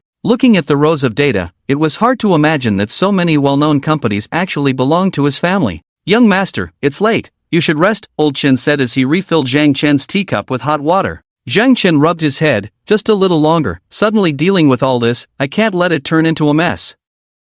Old Chen smiled, with the abilities you've shown before, these matters are no problem at all. I can't just give up on learning, Zhang Chen said, picking up the teacup, blowing on it, and taking a sip. By the way, Old Chen, what were the arrangements you mentioned earlier? 3 days from now is the birthday banquet for the Luo family. The old master had previously helped the Huang family, and now they have invited you, you should make an appearance. The stamp you bought last time happens to be the favorite of the Huang family's elder, and it can serve as a birthday gift. Of course, you could also choose not to bring anything, just your presence would be the most valuable gift for the Huang family. Then I'll give them the stamp. As for making an appearance, that's something my father should do.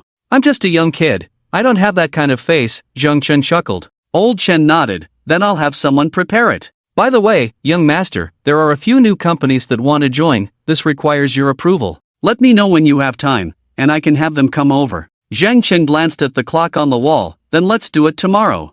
I need some practice too. As for the arrangements for the next few days, Old Chen, please have someone prepare them quickly so I can get ready to study. Understood, young master. I'll notify them right away, Old Chen said before bowing and leaving. It was now 11 at night. Lu Bai lay in bed, tossing and turning, unable to sleep. What happened today was a roller coaster for him. He had been mocking Zhang Chen, enjoying himself, only to find out that Zhang Chen had such a background. After graduation, helicopters and all came. Just now, Lu Bai received a call from someone claiming to be Zhou Kai's secretary, who told him that everything Zhang Chen had shown today was fake, that the person was rented, and that the properties were all fabricated. They had even sent someone to inquire about those real estates. In fact, the sales manager of Bishui Chun Chang was also quite confused when he received the call. Why would someone suddenly ask about the Building King, which was no longer for sale as it was reserved for the boss? After receiving that call, the gloom in Lu Bai's heart lifted completely. He hated himself for being fooled by Zhang Chen back in school.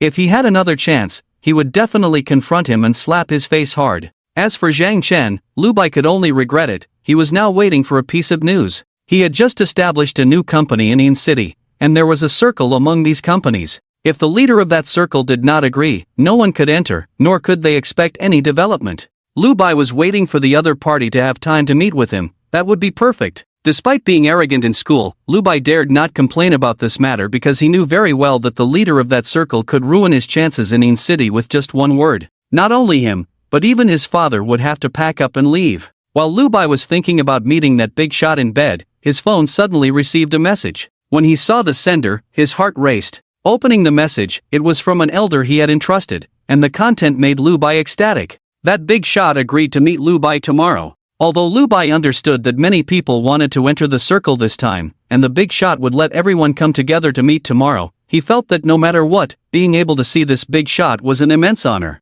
In the future, mentioning it would be a great conversation starter. Upon receiving this news, Lu Bai was so excited that he couldn't sleep at all. He sat up straight and began to rehearse how he should behave when he met the big shot tomorrow. In the middle of the night, at 3 o'clock, in the office of the Shinkai Hotel, Zhang Chen rubbed his temples and glanced at the cup of flavorless tea that had long gone cold. Drowsiness kept creeping in. Zhang Chen was struggling to hold on. He closed the documents in front of him. Although he had suddenly inherited such a large family business, he understood very well that no matter how much his father gave him, if he didn't work hard, he would eventually lose it all.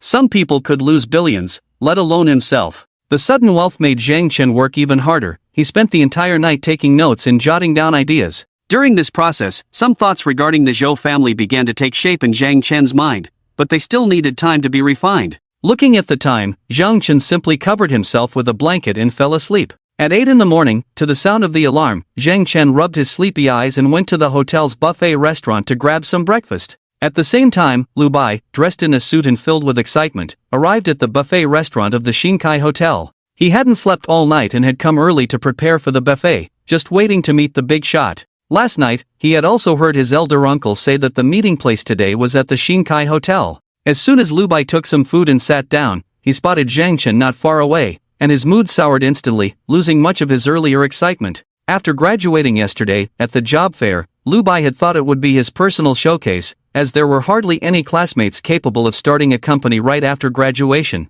He was sure he would steal the spotlight. Indeed, before the job fair, Lu Bai had been the center of attention. But later on, he had completely become a backdrop for Zhang Chen, even being compared to him and ridiculed. Just thinking about that scene made Lu Bai's face turn pale with anger, and all of it was just a facade that Zhang Chen had rented with money. The more Lu Bai thought about it, the angrier he became. Zhang Chen had spent money to show off yesterday, and now he was still pretending at the Shinkai Hotel? Lu Bai rolled his eyes, holding his plate, and wobbled over to Zhang Chen, then sat down. Oh, isn't this Zhang Chen? What's up? Learning to eat breakfast at a 5-star hotel too? Lu Bai glanced at the food on Zhang Chen's plate, which was piled high, and couldn't help but sneer. You know, the original intention of a buffet is just to offer more variety for people to choose from, not like some people who have to eat until they're full. Zhang Chen had gone to bed late last night and was actually hungry in the middle of the night. He looked at Lu Bai and wasn't surprised to see him here, considering Lu Bai's family background. Zhang Chen smiled and replied, well, my intention for coming to the buffet is to eat until I'm full.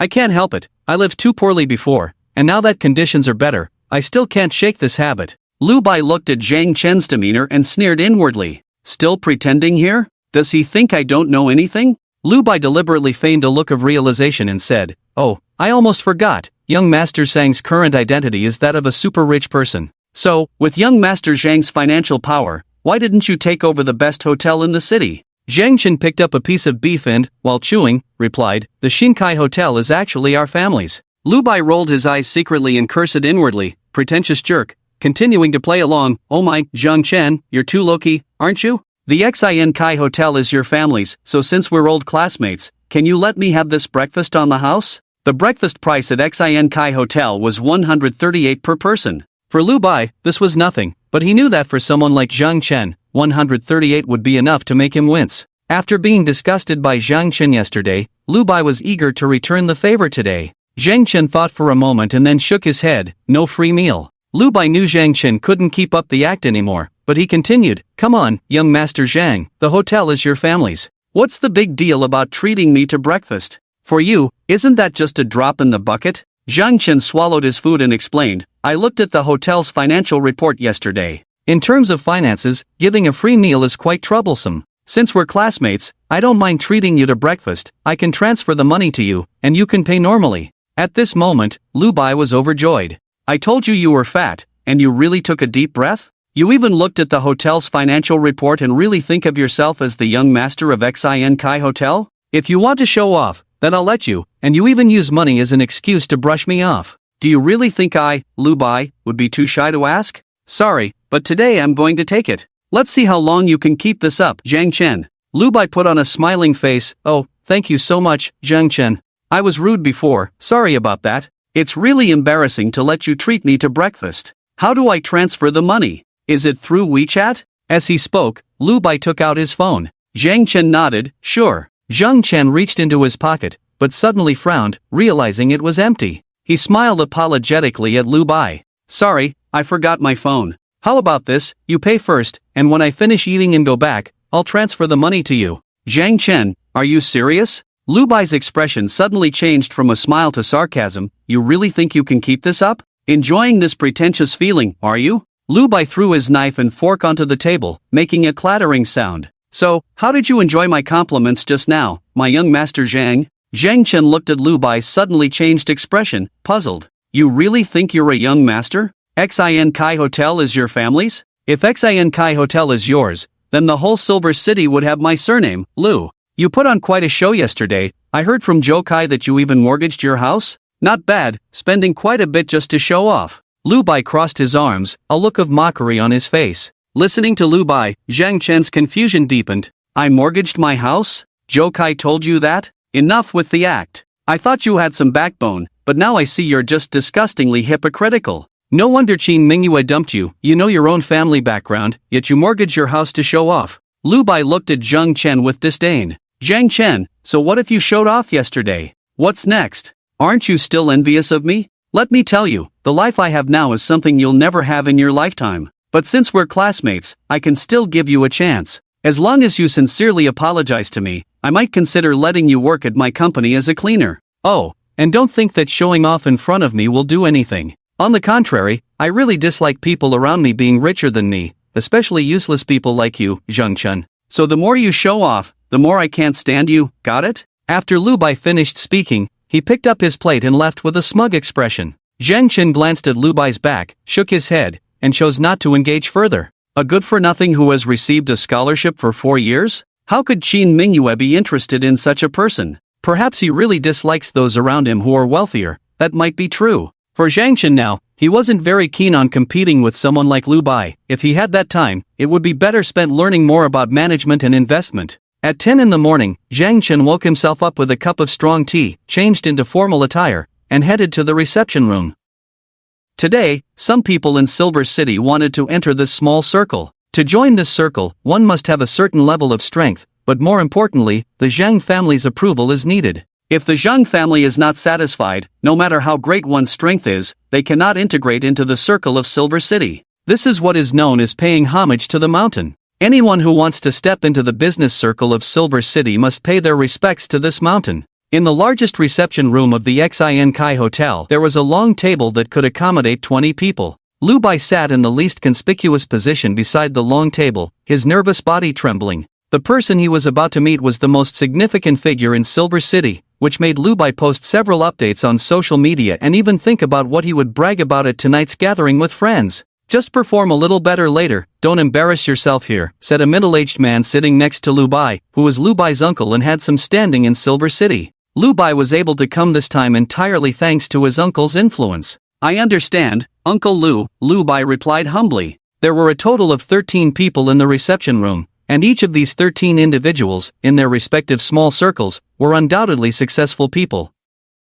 However, now, in this reception room, they were all as nervous as Lu Bai. The door to the reception room opened, and an elderly man, slightly aged, walked in first. The moment the old man entered, everyone in the reception room almost stood up in unison. Although Lu Bai did not know who this old man was, seeing everyone else stand, he also got to his feet. Old Chen! Uncle Lu beside Lu Bai greeted him first, and soon the entire reception room echoed with the respectful mention of Old Chen. Lu Bai looked at Old Chen, his brow slightly furrowing. Uncle Lu noticed this detail and immediately nudged Lu Bai under the table, whispering, "Watch your expression." Uncle Lu, I just feel like I've seen this person somewhere, Lu Bai said, finding Old Chen's face very familiar. Old Chen is Mr. Zhang's steward. He usually doesn't show himself. Don't overthink it. There are many who want to meet Old Chen. How could it be your turn? Uncle Lu scolded. Lu Bai nodded in understanding and fell silent. The incoming Old Chen was indeed Old Chen. He walked to the main seat at the long table, gestured for everyone to sit down, and after everyone thanked him, they dared to take their seats again. However, when everyone thought Old Chen would sit in the main seat, they were surprised to find that he actually sat in the deputy seat next to it. This action made everyone widen their eyes. Old Chen sat in the deputy seat? Who could make Old Chen sit in the deputy seat? Did this mean that Mr. Zhang would make an appearance today? Thinking of this, everyone's hearts, which had been calm all night, became excited again in an instant. Ladies and gentlemen, Old Chen began. When Old Chen spoke, the entire reception room fell silent. Everyone held their breath, listening intently. Originally, given your statuses, today need not be so grand, but you all should have heard through some channels that in the future, the group's business will be taken over by the young master. Today's meeting is also the young master's intention. Before the young master arrives, I have some matters I need to clarify for you all. As Old Chen said this, his gaze swept across each person's face. The usually amiable and respectful Old Chen in front of Zhang Chen now had a gaze that seemed to carry a blade, cutting across each person's face, making everyone present not dare to meet Old Chen's eyes. After scanning the room, Old Chen continued, regarding the future matters of the Zhang family, all decisions will be made by the young master. Everyone remember what I said, it is full authority, so do not question the young master's words, do not harbor any other thoughts. I believe you all understand what I mean? Understood, understood, Uncle Lu nodded repeatedly. The others quickly echoed, not daring to show any signs of negligence. Old Chen merely nodded slightly and fell silent. The reception room fell into silence, with everyone sitting up straight. After about 3 minutes, footsteps sounded from outside the reception room, and the moment those footsteps were heard, everyone's heart suddenly raced. The door to the reception room was gently pushed open, and all eyes were focused on the entrance at that moment. As the door opened, a young, somewhat immature face appeared in front of everyone. Zhang Chen! Lu Bai exclaimed as soon as he saw that face, unable to hold back. Shut up! Uncle Lu quickly shot Lu Bai a glare, sternly reprimanding him. Lu Bai immediately realized his mistake and hurriedly closed his mouth. Everyone stood up. Zhang Chen walked through the door and went straight to the main seat at the long table. After Old Chen stood up to pull out a chair for Zhang Chen, he sat down. The main character of the day, the future master of the Zhang family, had arrived. Lu Bai watched Zhang Chen walk from the door to the main seat, and as he saw Zhang Chen take his seat, his mind went blank. He finally remembered why Old Chen looked so familiar. It was Old Chen who had led the congratulations for Zhang Chen's graduation in front of so many people yesterday. Everyone, please sit, Zhang Chen's voice rang out. Although it was his first time attending such an occasion, he appeared incredibly at ease. This was the result of his practice throughout the morning, trying to make himself seem natural. Zhang Chen was very clear that his appearance represented not just himself or a freshly graduated college student, but the entire Zhang family. Therefore, he prepared for everything with care, wanting to adapt to and embrace his current identity as quickly as possible. The others complied and took their seats, but Lu Bai remained standing until Uncle Lu tugged at his shirt several times before he finally reacted and sat down. At that moment, Lu Bai felt as if the world was spinning. How could this be? Wasn't Zhang Chen just a poor kid? The people from Zhou Kai's side had said yesterday that Zhang Chen had staged the whole thing, even mortgaging his own house. What was going on? How had he become the young master of the Zhang family? The Zhang family. As a native of Silver City, Lu Bai knew all too well the status of the Zhang family. From a young age, he had heard his elders talk about how the Zhang family held a godlike position in the Silver City business circle, having been the helm of the business community for over a decade. Zhang Chen was the young master of the Zhang family. Lu Bai recalled what he had just said in the restaurant and wished he could slap himself twice. He had just insulted the young master of the Zhang family.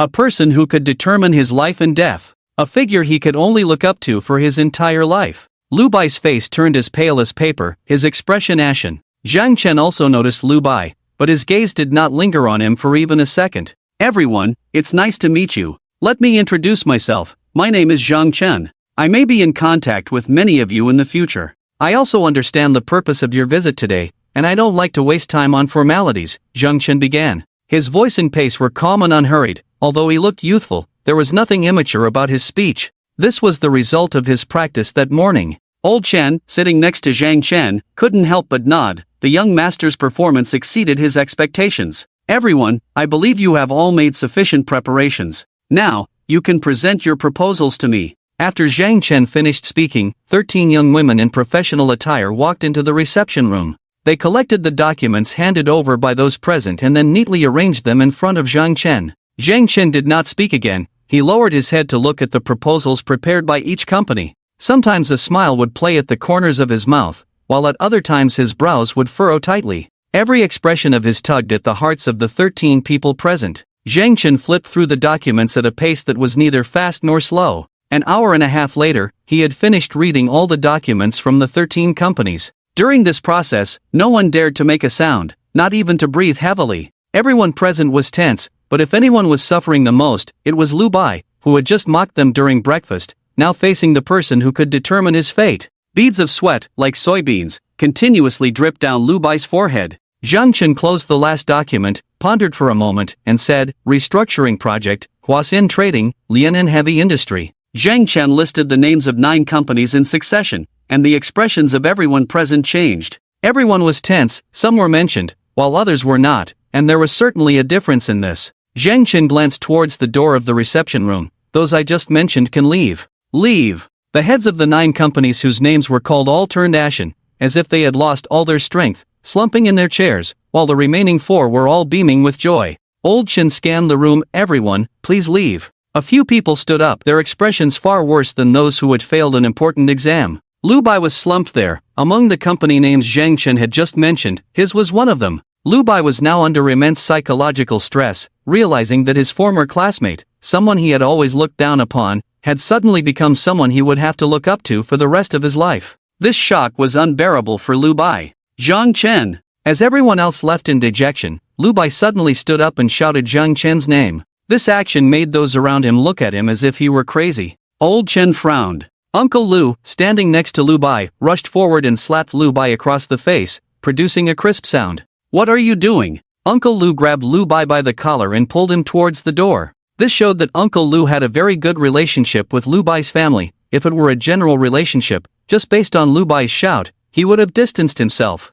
It's fine. Zhang Chen waved his hand. Let him speak. Mr. Cheng, Uncle Lu forced a smile. Old Chen showed a hint of impatience and scolded. Didn't you hear the young master? Let him speak. Uncle Lu immediately dared not say another word and released Lu Bai's collar. Lu Bai stared at Zhang Chen, his face flushed from Uncle Lu's earlier action. Zhang Chen, I know I've wronged you before. You don't like me. Let me tell you, what you have now is just what your father gave you. With your kind of mindset, Lu Bai, won't necessarily be worse than you in the future. Upon hearing this, Zhang Chen suddenly smiled. Lu Bai, let's not talk about mindsets for now. I do indeed dislike you, but that's not the reason I'm making you leave. Then what is it? Lu Bai protested. The proposal our company made, I can't say it's the best, but it's definitely in the top 3 here. You kicking me out is just personal grudges. Lu Bai knew that the conflict between him and Zhang Chen could no longer be reconciled, so he decided to tear off the mask. He didn't want to be subservient to someone he wouldn't even have looked at in the past. Zhang Chen smiled and replied, Your proposal is indeed fine. If we're talking about excellence, it can certainly be considered excellent. But let me ask you, do you understand the silver market? Understand the silver market? Lu Bai was taken aback. Zhang Chen, what are you talking about? Zhang Chen glanced at the documents laid out in front of him, then pulled out Lu Bai's company's proposal and opened it. Lu Bai, your company's plan treats Silver City as a development base, essentially a springboard, with the main focus on first-tier and quasi-first-tier cities, right? Yes. Lu Bai nodded confidently. For our company, the development trend cannot be satisfied by a small city like Silver City. I want to ask, is there something wrong with my plan? Zhang Chen looked at Lu Bai with a half-smile, shaking his head and then nodding. This gesture left everyone feeling puzzled. Lu Bai questioned loudly, Zhang Chen, what do you mean by that? Are you playing riddles with me? Now that he had nothing to lose, Lu Bai felt a sense of recklessness. Zhang Chen smiled. Lu Bai, your idea is indeed not wrong, but there are too many people with good ideas, and yours is the most naive I've ever seen. Naive? Lu Bai shot a glance at Zhang Chen. What exactly are you trying to say? Zhang Chen extended his right hand, tapping his fingers rhythmically on the table, the sound echoing in everyone's ears. Lu Bai, I thought that if you could start a company, you at least had your own ideas, but now I realize you don't even understand the basics. You don't even know what the market needs, and you dare to talk to me about future development? Zhang Chen stood up. Silver City is a developing city and one of the only 2 officially approved tourist cities, yet you focus on improving the city's comfort? You think that will raise property prices? Do you know how many people leave Silver City every day? Do you know how many outsiders come to Silver City? Do you know what Silver City is most lacking right now? What its advantages and disadvantages are? If you can't even grasp the basic policies, why should I cooperate with you? Just because you bought a so-called excellent proposal from someone else, but in Silver City, it's just trash? As Zhang Chen said this, he slammed the proposal Lu Bai had submitted onto the table. The sound of the document hitting the table startled everyone present.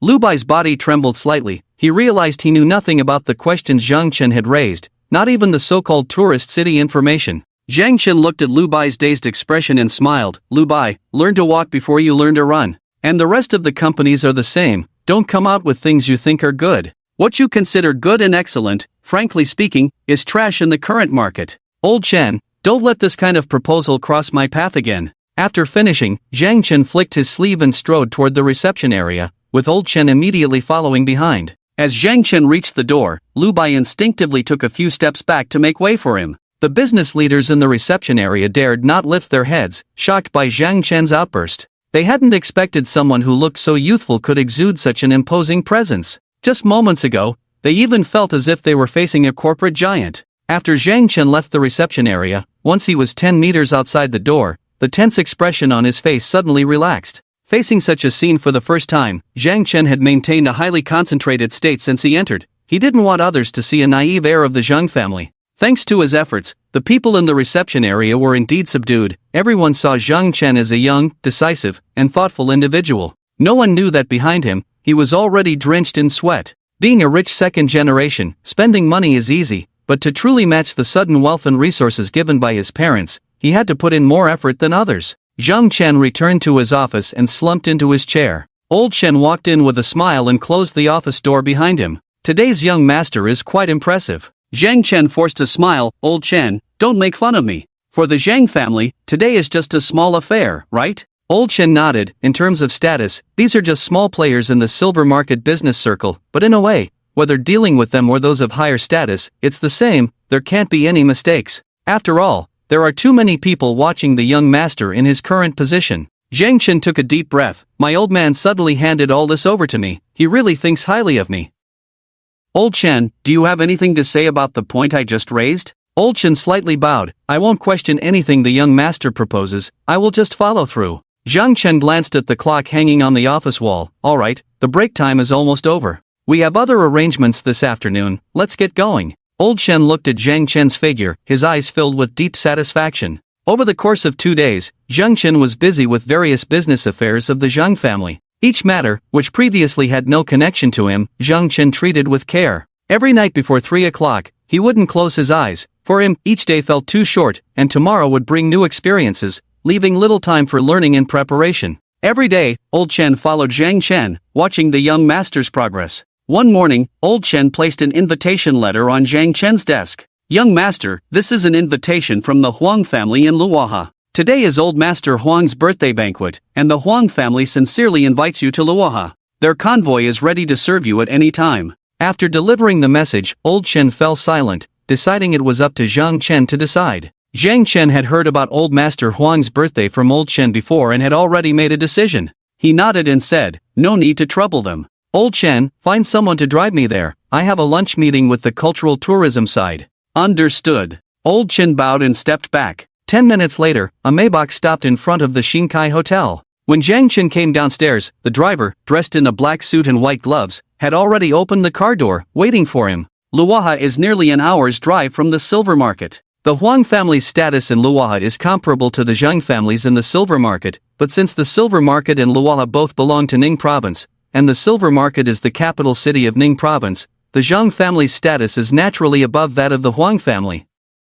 Many people from Ning province came to celebrate Old Master Huang's birthday. This included Zhou Kai from the newly established Zhou Group in the silver market, as well as Qin Mingyue and Li Nuo, all of whom appeared at the Huang family's estate. The banquet started at 11:30 in the morning, with the Huang family directly setting up 23 tables in their estate, filled with prominent figures from Ning province. When Zhang Chen arrived at the entrance of the Huang family estate, the banquet was about to begin. Zhang Chen signaled the driver to park, and he walked towards the banquet hall. Just a few steps in, he heard a mocking voice.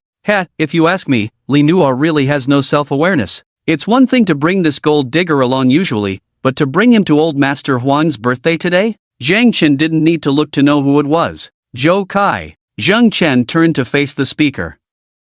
What a nuisance, Zhou Kai said, his eyes filled with disdain as he looked at Zhang Chen. How could such an eyesore show up on Old Master Huang's birthday? Previously, Zhang Chen appeared immature, and when facing the successful Zhou Kai, he always seemed to lack a bit in presence and attire. However, after these few days of transformation, Zhang Chen had shed some of his immaturity and no longer seemed as vulnerable in front of Zhou Kai. Zhang Chen glanced at Zhou Kai but said nothing, continuing straight towards the banquet hall. Inside the banquet hall, it was already filled with people. At the entrance stood an elderly steward from the Huang family. As Zhang Chen was about to enter the banquet hall, the steward stopped him. "Sir, please show your invitation." "Invitation?" Zhou Kai's voice rang out from the entrance. "What invitation does a kept boy like Li Nua's have? Let Li Nua come and take her person inside. This is really lacking in manners. The Li family doesn't seem to know how to educate their juniors." Zhou Kai's loud voice drew the attention of many people in the banquet hall. Li Nua was sitting with her father, who immediately turned his gaze to Zhang Chen, scrutinizing him closely, then looked at Li Nua with a puzzled expression. Li Nua's father had not attended the auction, so he was unaware of who this young master from the Zhang family was. Those who had some knowledge of Zhang Chen's identity during the auction were now unsure of what was happening. Since it involved a young master from the Zhang family, they dared not speak carelessly. Li Nua quickly leaned over to explain in a low voice to her father. After hearing a couple of sentences, her father's expression became complex, and his gaze towards Zhang Chen no longer held the scrutiny of an elder towards a junior. Upon hearing this, the steward at the Huang family's entrance said, "So it's Miss Li's friend, please come in." Zhou Kai's words were not meant to help Zhang Chen. Although the steward was polite to Zhang Chen, some senior members of the Huang family had already cast disapproving glances, even blaming Li Nua for her lack of manners, wondering how she could casually bring someone to such an occasion, as if it were a family banquet of the Li family. The other guests present also looked at Zhang Chen with a hint of sarcasm, feeling that Li Nua's friend attending the banquet was merely trying to cling to the big tree of the Li family, forcing his way into such a gathering.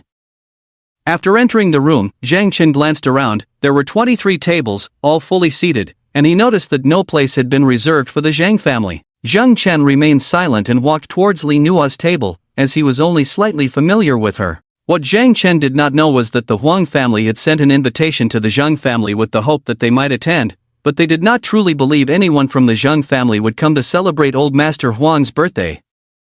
If someone from the Zhang family did come, they certainly would not be seated among the guests. They would have to be given a place of honor. Even the guest of honor, Old Master Huang, had to treat someone from the Zhang family with utmost care. Zhang Chen sat down next to Li Nua. "Young Master Zhang," Li Nua's father quickly greeted him in a low voice. "Hello, uncle," Zhang Chen replied politely. Li Nua's father appeared somewhat flattered by Zhang Chen's response. He had seen some rich second-generation heirs, some were humble, while others were arrogant. As the heir of the Zhang family, he was the top figure in the entire Silver City and even in the whole Ning province. No one dared to say anything if he were to act proud. At that moment, Qin Mingyue was sitting directly across from Li Nua. She clearly saw Li Nua's father engaging in a warm conversation with Zhang Chen, but she could not hear what they were saying. Just observing the relationship between the two men, Qin Mingyue felt a mix of emotions. She wondered if her own father could have such a friendly exchange with Zhang Chen. If her father could get along so well with Zhang Chen, and if she were sitting next to Zhang Chen, how wonderful would that life be?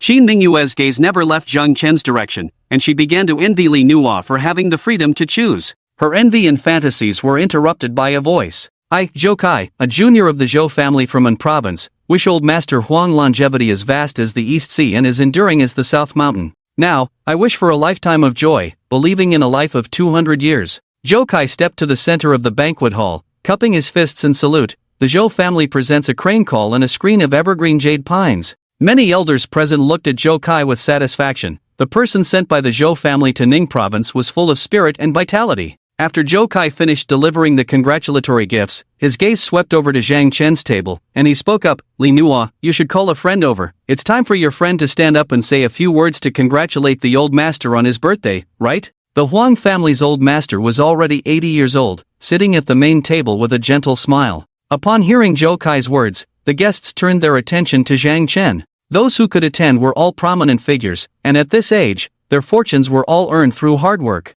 They looked down on those who took shortcuts and were unambitious, and in their eyes, Zhang Chen happened to be one of those people. Qin Mingyue's expression changed slightly upon hearing this. While there was no issue with the congratulatory words, in this setting, once the words were done, a gift was expected. What could Zhang Chen offer as a gift? In such a situation, an ordinary gift simply wouldn't suffice. After Zhou Kai finished speaking, he sat to the right of Qin Mingyue, watching Zhang Chen as if he were watching a joke. Facing the gaze of so many people, Zhang Chen stood up with an unruffled expression, showing no signs of being flustered. Zhou Kai, seeing Zhang Chen's demeanor, felt somewhat displeased and deliberately spoke loud enough for Qin Mingyue to hear. It seems that this Zhang Chen has made quite a bit of preparation to curry favor with the Huang family today. Zhang Chen looked towards the main seat and smiled slightly. Zhang Chen wishes Old Master Huang longevity and good health. May his grandchildren enjoy a happy old age. I prepared in haste and have no grand gift. Knowing that the old master enjoys philately, I brought a stamp to express my sentiments. After saying this, Zhang Chen took out a gift box he had prepared earlier from his inner pocket and walked steadily to the gift table, maintaining a calm demeanor throughout. This display made Zhou Kai feel somewhat unreal. The other guests, despite their initial poor impression of Zhang Chen, secretly gave him a thumbs up, as if this young man was not as inadequate as they had imagined. The 80-year-old old master Huang, with his graying hair and dressed in a red longevity robe, appeared weak as he sat there, but upon hearing the word stamp, he immediately became excited and gestured for the butler to bring the gift box to him. Zhou Kai snorted coldly. He wanted to see what kind of stamp Zhang Chen could present that would impress old master Huang, as such stamps were not easily obtained, and those worth thousands of dollars were not even worthy of being shown. However, when the gift box was opened, Zhou Kai was clearly taken aback, and Qin Mingyue was momentarily stunned as well. This was the very stamp they had fought over at the auction that day. How was this possible? Hadn't this stamp fallen into the hands of the richest man in Silver City, the Zhang family? How could it be presented by Zhang Chen? Old Master Huan was also momentarily stunned. At that time, there had been an auction in Silver City for this stamp, and he had sent someone to attend, but upon learning of the Zhang family's bidding, Old Master Huang immediately instructed his people to give up, refusing to compete with the Zhang family, not even for a single dollar. Yet now, this stamp was presented right before him. This young man's surname is Zhang? Could it be? Old Master Huang suddenly thought of a possibility that made his heart race. However, he quickly dismissed the thought. Early this morning, Old Master Huang had arranged for someone to inquire about the Zhang family's movements, and Mr. Zhang was already out of the country. Old Chen would also be attending a dinner at noon, and he hadn't heard that the Zhang family would send anyone over. Zhou Kai's expression changed several times. For someone of Old Master Huang's status, the value of a gift was merely a dividing line, and that line was set at 500,000, anything below that was not particularly important. What mattered most was whether it was something he liked. Just like this stamp, worth hundreds of thousands, while the folding screen he had given was worth over $1 million, yet it was still not as good as this stamp. Zhou Kai's table was very close to Li Nua's table, and a shadow flickered in Zhou Kai's eyes before he put on a smile and said loudly, "Li Nua, it seems you really care about this Zhang Chen, going so far as to get this stamp from the Zhang family to give to him. I suppose this kid has been quite good at making you happy, hasn't he?" Li Nua glanced at Zhou Kai with disdain and replied, "You don't need to worry about it, Mr. Zhou." He. Zhou Kai chuckled, "I'm not worried. I just don't want to see your Li family's large enterprise being deceived by someone with ulterior motives using some special means. After all, this Zhang Chen has always been thinking about climbing up to the wealthy class." As soon as Zhou Kai said this, the guests immediately understood. No wonder this Zhang Chen had been performing so well from the beginning. He had come prepared. Moreover, he was arranged by the Li family. This person really has no prospects. If he put the effort he uses to charm women into something productive, he might achieve something. After saying this, Zhou Kai glanced at Qin Mingyue out of the corner of his eye. What he really wanted was for Qin Mingyue to hear this, to see how unworthy Zhang Chen was and how much more outstanding he was in comparison. The originally joyful old master Huang showed a hint of regret upon hearing this, shook his head, and closed the gift box. "This gift is quite valuable, I cannot accept it." What old master Huang meant by valuable was not how much the stamp was worth, but the favor from the Zhang family contained within it, as well as Li Nua's intention to use a stamp to bring a stranger into the circle. If old master Huang accepted it today, it would mean he was telling everyone that he could accept such a thing. The butler took the gift box and brought it to Zhang Chen's table. Seeing this scene, Zhou Kai couldn't help but show a hint of pride and provocatively glanced at Zhang Chen. Zhang Chen looked at the stamp in front of him, sighed, stood up, and said, "Old Master Huang, there are two of this stamp, and I know one is with you, so you must really want to have the other one as well, which is in my hands. I understand that you have your reasons for not accepting it, but in my personal philosophy, a gift given cannot be taken back, so." As Zhang Chen spoke, he opened the gift box in front of him, took out the precious stamp, and then, under everyone's gaze, gently applied force with both hands. With a soft rip, the expensive stamp was torn in half, then folded and torn again into pieces, which he threw into the teacup in front of him. Everyone watching was stunned by Zhang Chen's action, including old Master Huang, who was momentarily taken aback but quickly understood what it meant. A smile appeared on old Master Huang's face. At Zhou Kai's table, a man in his 50s quietly started clapping and said softly, "This young man is impressive, really impressive." Zhou Kai and Qin Mingyue had yet to grasp the meaning of what the middle-aged man said. Old Master Huang has one stamp, and he has one. Stamps are not luxury items, they are collectibles. The most valuable collectibles are the unique ones. Old Master Huang wants this stamp because he wants to have the entire set in his possession, and now this kid has directly torn the one in his hand, making Old Master Huang's copy the only one left, which is even more valuable than having two stamps together. This gift, Old Master Huang has to accept, whether he wants to or not. No matter what Old Master Huang says, this favor is something he must acknowledge. Originally puzzled by Zhang Chen's actions, Qin Mingyue and Zhou Kai suddenly realized after hearing the middle-aged man's words. Zhou Kai's previously proud expression immediately turned gloomy. He had intended to embarrass Zhang Chen, but unexpectedly, this person had instead made a remarkable impression. Seeing the approving looks from the elders around, he knew how much they recognized this kid's performance. Qin Mingyue suddenly smiled, and her slight smile was truly like a blooming flower. When her gaze swept over to Zhang Chen, she found that Zhang Chen was also looking at her. Qin Mingyue noticed that Zhang Chen had changed. In just a few days, he seemed like a different person. There was a determination in Zhang Chen's eyes, as if he were proving something. The attitude of those around him towards Zhang Chen was quite tumultuous. Initially, they thought he had come prepared, which explained his natural demeanor, but the recent scene was definitely not prearranged. They saw that Li Nuwa and her father both displayed expressions of surprise. This young man's adaptability and quick thinking were truly impressive. Looking at this young man and then thinking of their own descendants, the gap became apparent. So what if one aims high? A capable person does not climb the social ladder, they simply strive for greater heights. That is human nature. Only those without the ability, who wish to coast through life, are the ones who cling to high branches. A young person with such capability joining the Li family would indeed be a good thing for them. Old Master Huang looked at the postage stamp fragments in Zhang Chen's hand, now torn to shreds and soaked in tea, and smiled slightly. Thank you all for coming from afar, you are all too kind. Come, let's eat. With this remark, Old Master Huang effectively put the matter to rest, and everyone raised their glasses. Seeing everyone toasting, Old Master Huang whispered to the side, "This young man is not bad. Call him to my study later. If he has potential, let him follow me." The Huang family descendants beside Old Master Huang widened their eyes at this statement, revealing a hint of dissatisfaction, but out of respect for Old Master Huang, they dared not speak up, only nodding in agreement, while casting a veiled glare at Zhang Chen, as if he were their enemy.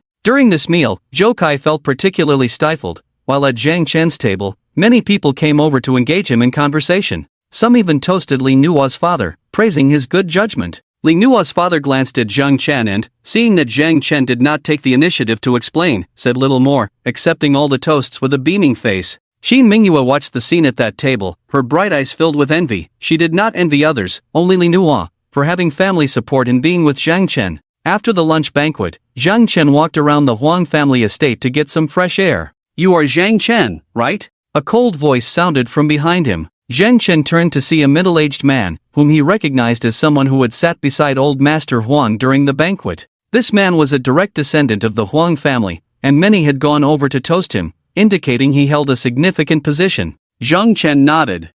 Not very old, yet you carry yourself quite grandly." The middle-aged man from the Huang family looked at Zhang Chen with dissatisfaction. "Didn't Li Nua tell you to tone down your so-called pride in the Huang family?" Zhang Chen could clearly sense the hostility directed at him, but he couldn't understand where it stemmed from.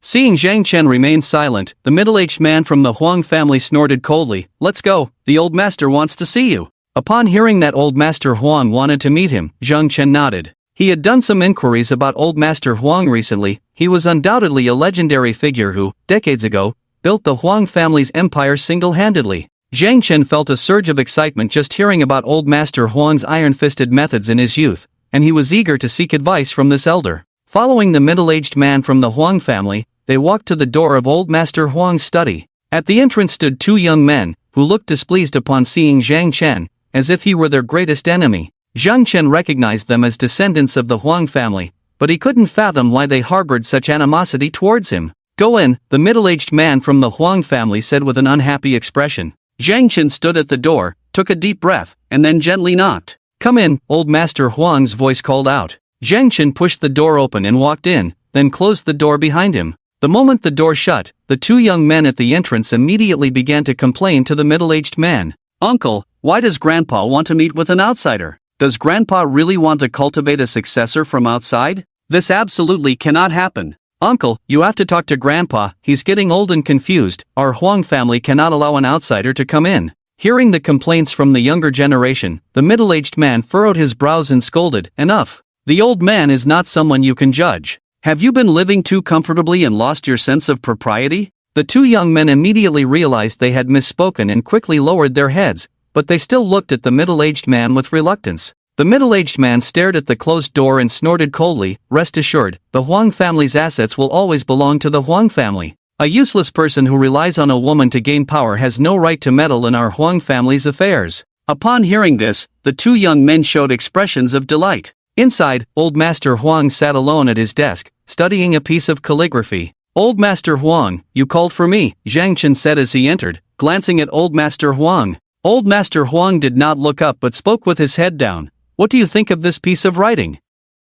Zhang Chen stepped forward, looked at the calligraphy on the desk, frowned slightly, and shook his head. "I don't understand calligraphy, I can't tell." Old Master Huang's body visibly paused for a moment, then he burst into laughter. "Ha ha ha, good. Straightforward. Zhang Chen, right? You're quite good. Now tell me, what do you want me to help you with?" Zhang Chen was puzzled. "Help? Old Master Huang, you have misunderstood. I don't need your help with anything." Old Master Huang leisurely rolled up the scroll on the desk and then sat down. "Young man, I'm an old man. I've crossed more bridges than you've walked roads. I can see through your thoughts. Just tell me what you want. An opportunity? Or do you want to play a certain role in my Huang family?" Zhang Chen shook his head. "Old Master Huang, I'm really not interested in any of this." Old Master Huang looked Zhang Chen up and down, then spoke. "Zhang Chen, right? The boyfriend of that girl from the Li family. To be honest, in all these years, I've seen all kinds of people. I know very well what young people like you are thinking. Sometimes, being a bit more direct can actually be more pleasant, don't you think?" Zhang Chen looked at Old Master Huang, who seemed to see through everything, and slapped his forehead in exasperation. "Old Master, I really have nothing to ask of you." Old Master Huang, seeing that Zhang Chen was still like this, became somewhat displeased and said, "Zhang Chen, since you are unwilling to speak, let me give you a few options to choose from. First, I can help you once with anything related to Silver City. Second, whatever you want to do, I can act as a connector. Third, my Huang family has a small business, although it has minimal profits, it belongs to the Huang family and I can give it to you as a gesture for that postage stamp." Each of the 3 points Old Master Huang mentioned was incredibly important to those in the circle. Although the Huang family was based in Luo'an, they commanded respect throughout Ning province, as they were one of the top 3 families in the entire province. It was not easy to get Old Master Huang to intervene, and if one wanted to do something or discuss something, having Old Master Huang as a connector essentially meant the matter was settled. Who would dare to disrespect him? As for the third point, Old Master Huang believed it was the most suitable for Zhang Chen. Zhang Chen wanted to get close to the Li family, and giving him a small business, although worth hundreds of thousands, also symbolically meant that Zhang Chen had climbed up the Huang family's tree. For Zhang Chen, this would make him well connected, whether in Ning province or within the Li family in the future. Hearing these 3 incredibly tempting conditions, Zhang Chen shook his head. "Old Master Huang, I'm really not interested in what you're saying." Old Master Huang, seeing that Zhang Chen still refused to relent, flashed a hint of disgust in his eyes. "Young man, do you still think this isn't enough? I admit your actions today have made me see you in a new light, but that doesn't mean you can take advantage of me." Zhang Chen sighed. "Old Master Huang, let me put it this way, actually I am." "Father." The study door was suddenly pushed open, and a middle-aged man from the Huang family strode in with 2 younger members. Old Master Huang, already somewhat displeased by Zhang Chen, was instantly furious at this scene, slamming his palm on the table. "Who let you in?"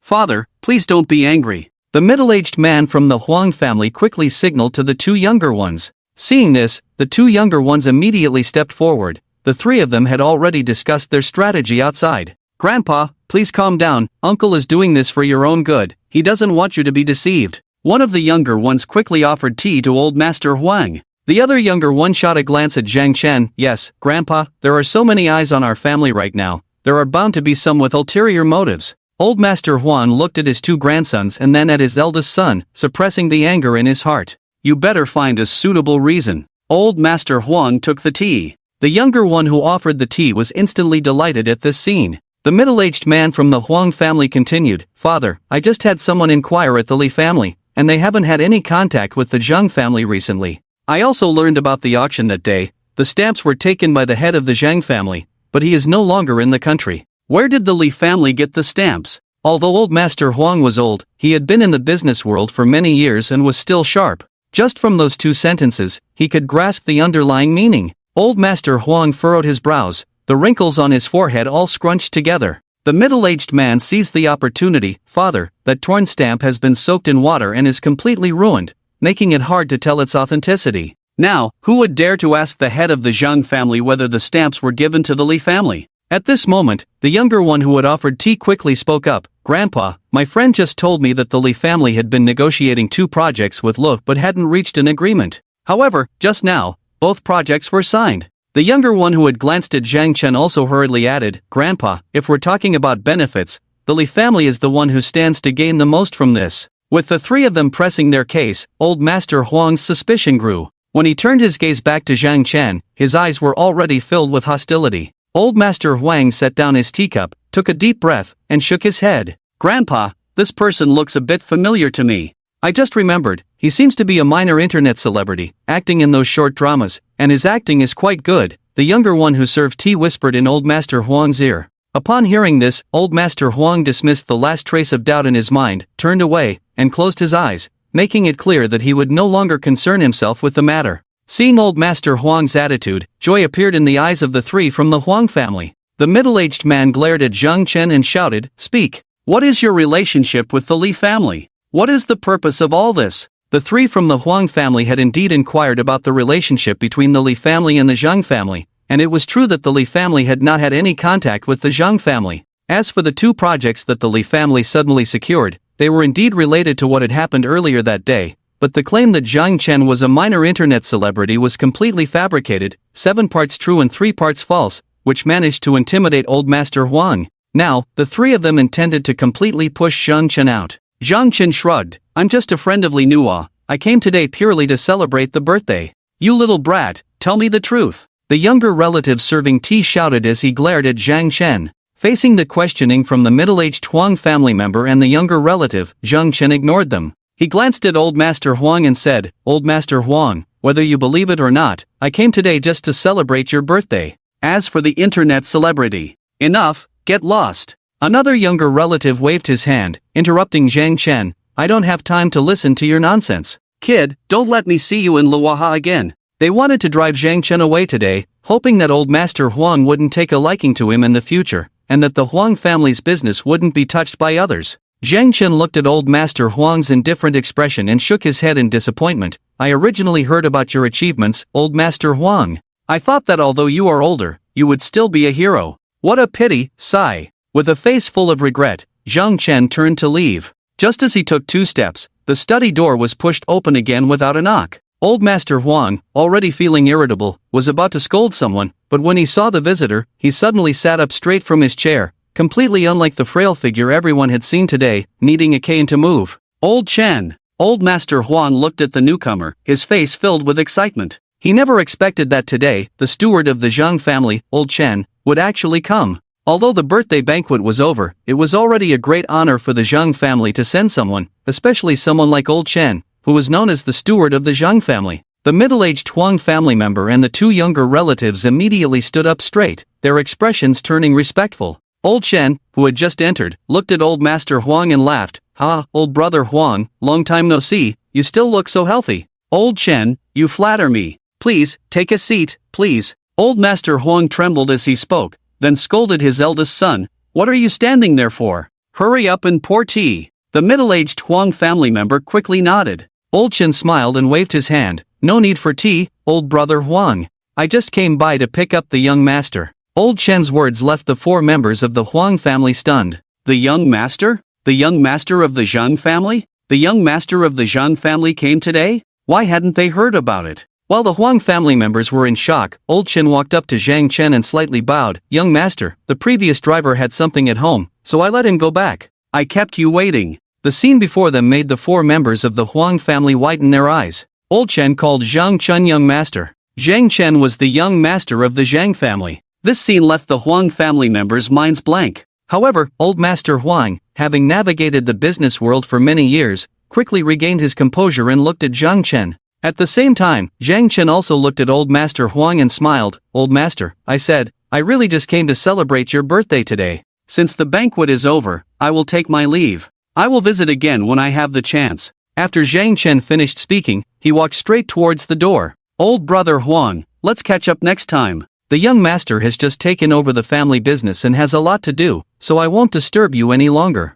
Old Chen waved goodbye to Old Master Huang and followed Zhang Chen out. Old Master Huang watched Zhang Chen's departing figure and slumped back into his chair. Zhang Chen was the young master of the Zhang family, and according to Old Chen, the Zhang family's business had already been entrusted to Zhang Chen. That meant he was the future helmsman of the Zhang family. Offending him was equivalent to offending the entire Zhang family. What would be the consequences of offending the Zhang family? Although many people outside said that the Huang family was one of the top 3 families in Ning province, Old Master Huang knew very well how great the gap was between their second and third families compared to the Zhang family.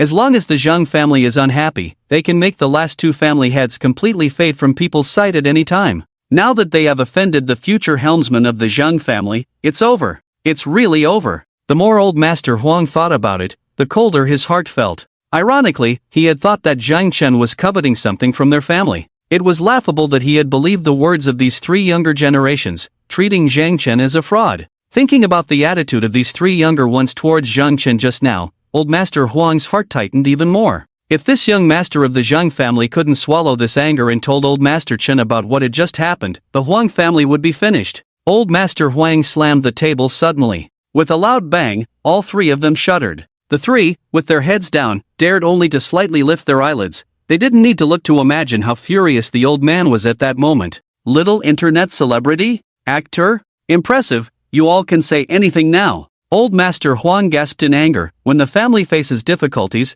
where were your suggestions? Now, seeing an outstanding young man, you all are so eager. Dad, don't be angry, The middle-aged man from the Huang family began to explain. Shut up! Old Master Huang shouted, trembling as he pointed at the 3 of them. You three, get out! Get out! Get out of here! Old Master Huang was furious, and his scolding could be heard clearly outside the room. Seeing the old man's rage, the 3 from the Huang family didn't dare to say a word and hurriedly ran out. The 2 younger ones ran the fastest, and the middle-aged man from the Huang family rushed out of the study, just turning back to close the door when he saw Old Master Huang slumped there, struggling to breathe.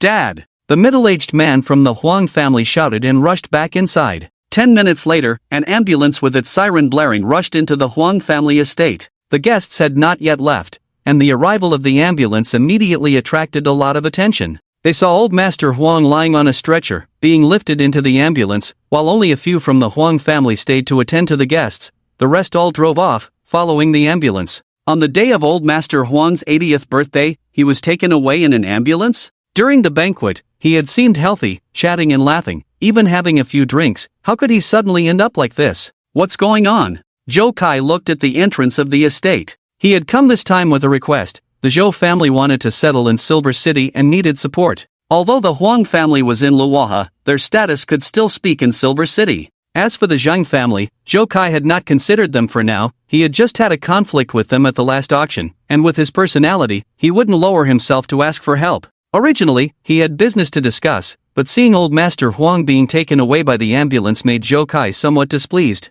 I heard that Old Master Huang called that Zhang Chen to the study, and then someone outside the study heard Old Master Huang cursing to get out, and then saw Huang Mingji rush into the study to call for an ambulance. Someone who knew a bit started to speculate. Huang Mingji was the middle-aged man from the Huang family, the eldest son. Zhou Kai, who had been somewhat displeased, suddenly showed joy upon hearing this. Good for you, Zhang Chen, making the old man so angry that he had to be taken away by an ambulance. Heh, now that you've offended the Huang family, let's see how the Li family protects you. Zhou Kai was still thinking about how to connect with the Huang family, but upon hearing this, he immediately made a decision in his heart. This Zhang Chen was the breakthrough. For the first time, Zhou Kai found Zhang Chen quite endearing. Wasn't this a gift from heaven? In Zhou Kai's mind, a plan to deal with Zhang Chen was gradually taking shape. Leaving the Huang family estate, Old Chen, who was driving, turned back to look at Zhang Chen and smiled. Young master, how do you feel about this trip to the Huang family? Not bad, Zhang Chen replied with a smile. It was quite pleasant.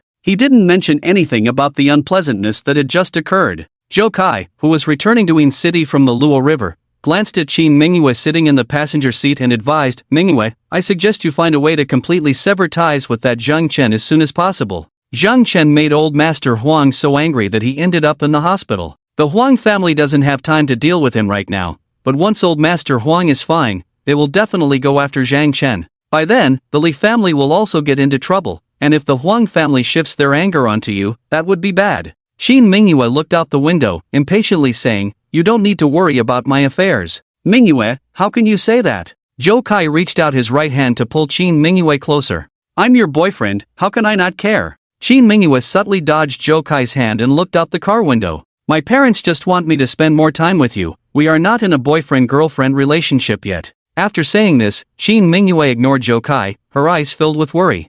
Just as Zhou Kai said, after the Huang family deals with their current troubles, they will definitely go after Zhang Chen. Can the Li family protect Zhang Chen? Zhang Chen, what exactly did you do to make old Master Huang so furious? Zhou Kai glanced at the indifferent Qin Mingyue out of the corner of his eye, and his hatred for Zhang Chen deepened. Zhang Chen had now climbed up to the Li family, but he had offended the Huang family. With Zhang Chen making old Master Huang so angry that he ended up in the hospital, the Li family wouldn't be able to protect him. Zhou Kai thought to himself and directly picked up the phone, dialing a number. "Get me in touch with the Li family, I have something important to discuss." At the same time, Zhang Chen, who was on his way back to Yin City, received a call from Li Nuo. "Brother Zhang, you were amazing today." Li Nuo's sweet voice came through the phone. If someone else heard the words amazing, they might think too much. Listening to Li Nuo's voice, Zhang Chen smiled helplessly. After a few interactions, he had a rough idea of what kind of person Li Nuo was. Although she dared to say anything, she was still quite conservative when it came to actions.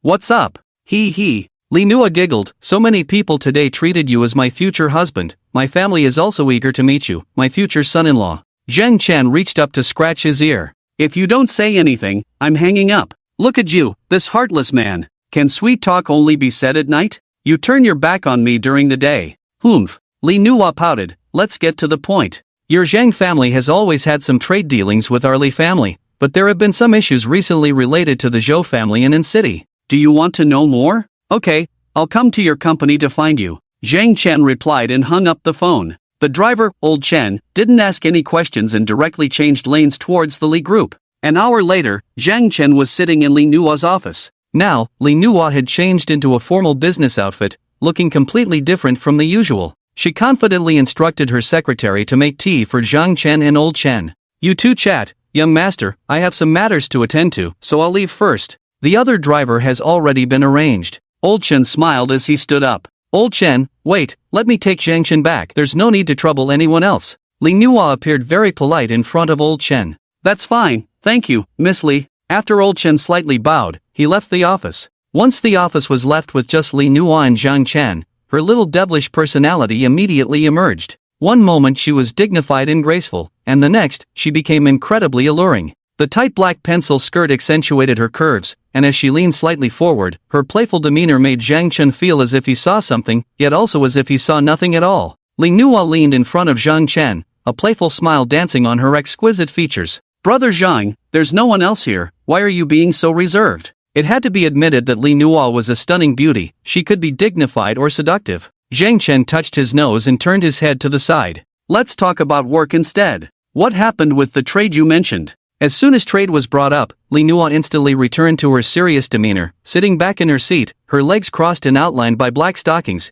as if she didn't care at all that Zhang Chen could see anything. The Yangshi Zhou family wants to enter Ning province. Their ambitions are clear to everyone. They want to capture the entire market share of the Northwest region. But to break into the Northwest market, the silver market is the first step. If your Zhang family doesn't agree, they won't be able to come in. Our Li family has had a long-term cooperative relationship with Huayuan trade under the Zhang family, but recently, nearly one-third of the trade channels have been taken by Huayuan to the Zhou family, Li Nuo said, her face showing anger. "Brother Zhang, don't say I, as a little woman, don't understand. Although I know that the business world is full of deceit, if it's for profit, our Li family can accept it. But as far as I know, most of the profits in Huayuan's cooperation with the Zhou family go to them, while in our cooperation, we give the vast majority of the profits to the Zhang family. I can't accept this." Zhang Chen frowned as he listened to Li Nuo. "Haven't you talked to Huayuan's people about this?" "Of course we have," Li Nuo nodded. "But we haven't seen General Manager Yang from Huayuan even once. Recently, some contracts are about to expire, and Huayuan's current stance is that they don't want to renew with our Li family, but instead choose the Zhou family, which offers less profit." Zhang Chen closed his eyes to think for a moment, then asked, "When is the renewal period for the contracts?" "Exactly 1 week from today. From a business perspective, I believe our Li family has an advantage over the Zhou family. This trade channel is internal to Ning province, and as an external enterprise, the Zhou family is inferior to our Li family in terms of both products and user demographics, Li Nuo said seriously.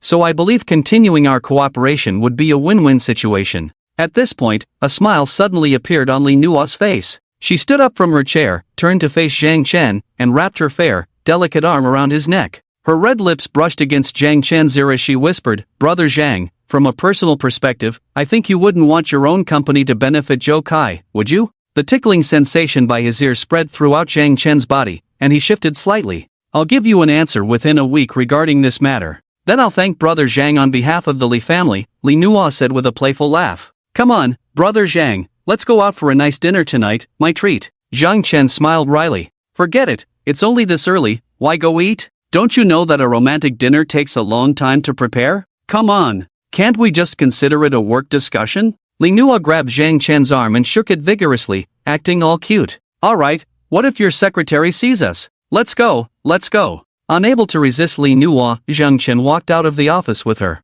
As they reached the bottom of the office building, Zhang Chen spotted a brand new Ferrari parked in the lot, drawing the attention of many. The car door opened, and Zhou Kai stepped out with an air of arrogance, while Qin Mingyue got out from the passenger side. The moment Qin Mingyue stepped out of the car, she saw Zhang Chen and Li Nuo walking out of the building. As soon as her gaze landed on them, Zhang Chen immediately wrapped his arm around Li Nuo's shoulder and strode toward the parking lot. Li Nuo smiled knowingly, resting her head against Zhang Chen's shoulder, displaying a look of sweet happiness. Zhou Kai instinctively glanced at Qin Mingyue, following her gaze, and when he saw the smug Zhang Chen, he snorted coldly, "Still unaware of your impending doom, thinking a woman can protect you? The Li family is already struggling to survive," Zhou Kai said, striding towards the office building in front of him. Where he was headed was the Li family. Upon seeing Qin Mingyue walk into the building with Zhou Kai, Zhang Chen released his arm that was around Li Nuo's shoulder. Li Nuo chuckled, "Zhang Gij, if you keep using me as a shield, I might get angry, you know." Zhang Chen rubbed his nose, "Sorry. Alright, we're all friends here. You don't know how many people wish they could be used as a shield for young Master Zhang but never get the chance," Li Nuo said, playfully punching Zhang Chen's arm, "just like how brothers would interact. Let's go, time to eat." After Zhou Kai and Qin Mingyue entered the building, they headed straight for the 17th floor, where the Li family's company was located. At that moment, in the office of the chairman of the Li family, Li Nuo's father was handling some documents when the secretary knocked and entered. "Chairman, there is a Mr. Zhou Kai outside, claiming to be from the Zhou family of An City, and he wishes to see you." "Zhou Kai?" Li's father frowned. "What does he want?" "Take him to the reception room first." The secretary nodded. After the secretary left, Li's father fell into deep thought. The news that the Zhou family of An City was at odds with the Zhang family had become common knowledge. At the auction, Zhou Kai had clashed with the Zhang family, and at Old Master Huang's birthday banquet, Zhou Kai had even mocked the heir of the Zhang family. To put it simply, the Li family was on the same side as the Zhang family, and recently, the Zhou family had snatched quite a few projects from the Li family. Now that Zhou Kai had come knocking, what could he possibly want? After pondering for a long time without any clarity, Li's father decided to get up and head to the reception room. "Mr. Li," Zhou Kai extended a hand upon seeing Li's father enter. This gesture carried significance. Generally, when two people meet, if one considers themselves equal or superior to the other, they would extend only one hand. Typically, juniors would extend both hands when meeting elders. Zhou Kai, however, clearly did not see himself as a junior. "Mr. Zhou, so young and already so talented, please take a seat." As they shook hands, Li's father laughed heartily. Once the secretary poured tea for Zhou Kai and Qin Mingyue and left, Li's father directly asked, "Mr. Zhou, may I ask what brings you both here?" Zhou Kai chuckled, "Mr. Li, I won't beat around the bush. I'm here to remind you, oh no, the entire Li family, to draw a clear line with Zhang Chen." Li's father frowned at this statement. Although the Zhou family of An City was not a leading enterprise, it was still a first-tier city, and everyone knew that the Zhou family was trying to compete with the Zhang family in Ning province. Now that Zhou Kai was saying this, it carried a lot of implications. Li's father felt somewhat displeased and said, "Mr. Zhou, are you warning me?" The Zhou family wanting to compete with the Zhang family and telling him not to associate with Zhang Chen beforehand could only be interpreted as a warning. "No," Zhou Kai shook his head, "Mr. Li, you misunderstand. I'm just here to give you a heads up. After all, Zhang Chen has already become a target." "A target? Mr. Zhou, do you think I'm Li Chaoyang, a 3-year-old child?" Li's father snorted coldly. In the entire Ning province, Who would dare to make the heir of the Zhang family a target? Zhou Kai was unfazed by Li Chaoyang's change in expression and continued, Mr. Li, I assume you haven't heard about Zhang Chen's incident with the Huang family? Zhang Chen went to old Master Huang's study and made him so angry that he ended up in the hospital. The Huang family won't let Zhang Chen off the hook, and no one is willing to protect him. If your Li family continues to associate closely with Zhang Chen, you might get dragged into it. Upon hearing this, Li Chaoyang slammed his hand on the table and shouted, Nonsense! Mr. Zhou, I can understand that you're young and may speak without thinking, but the relationship between my Li family and Zhang Chen is not something others can comment on. Mr. Zhou, please leave. Li Chaoyang picked up the teacup in front of him, signaling that it was time to send the guest away. Mr. Li, I kindly remind you today, but since you don't appreciate it, that's fine. When something happens, don't blame me, Zhou Kai, for not having warned you. Zhou Kai also showed no respect to Li Chaoyang and got up to leave. After Zhou Kai left, Li Chaoyang took a deep breath and couldn't help but start pondering. The old Huang was angry with Zhang Chen? How could that be? The Zhang family was a great benefactor to the Huang family. Without the Zhang family, there would be no Huang family today. How could the Huang family dare to be angry with Zhang Chen? But to deal with Zhang Chen? Could it be that the Zhou family had already persuaded the Huang family to take action against the Zhang family? No, he had to go find the old Huang and ask for clarification. Li Chaoyang didn't wait a minute and directly contacted the old Huang's butler. After Zhou Kai left Li Chaoyang's office, he cursed, unappreciative fool. Do you really think Zhang Chen is a treasure? Treating a bomb as a treasure, you, Li Chaoyang, aren't qualified to continue in the silver market. Since that's the case, your Li family doesn't need to live anymore. Zhou Kai said, pulling out his phone and dialing a number. Hello, Mr. Yang, it's me. Yes, I want all the market share that your Huayuan has with the Li family. Don't worry, there will be plenty of benefits for you. Zhang's investigation? Damn it, what will it come to? I, Zhou, came here to compete with the Zhang family for business. If they investigate you, just come to my company. The treatment won't be worse than the Zhang families. After finishing, Zhou Kai coldly hung up the phone and turned around to see Qin Mingyue looking somewhat dazed.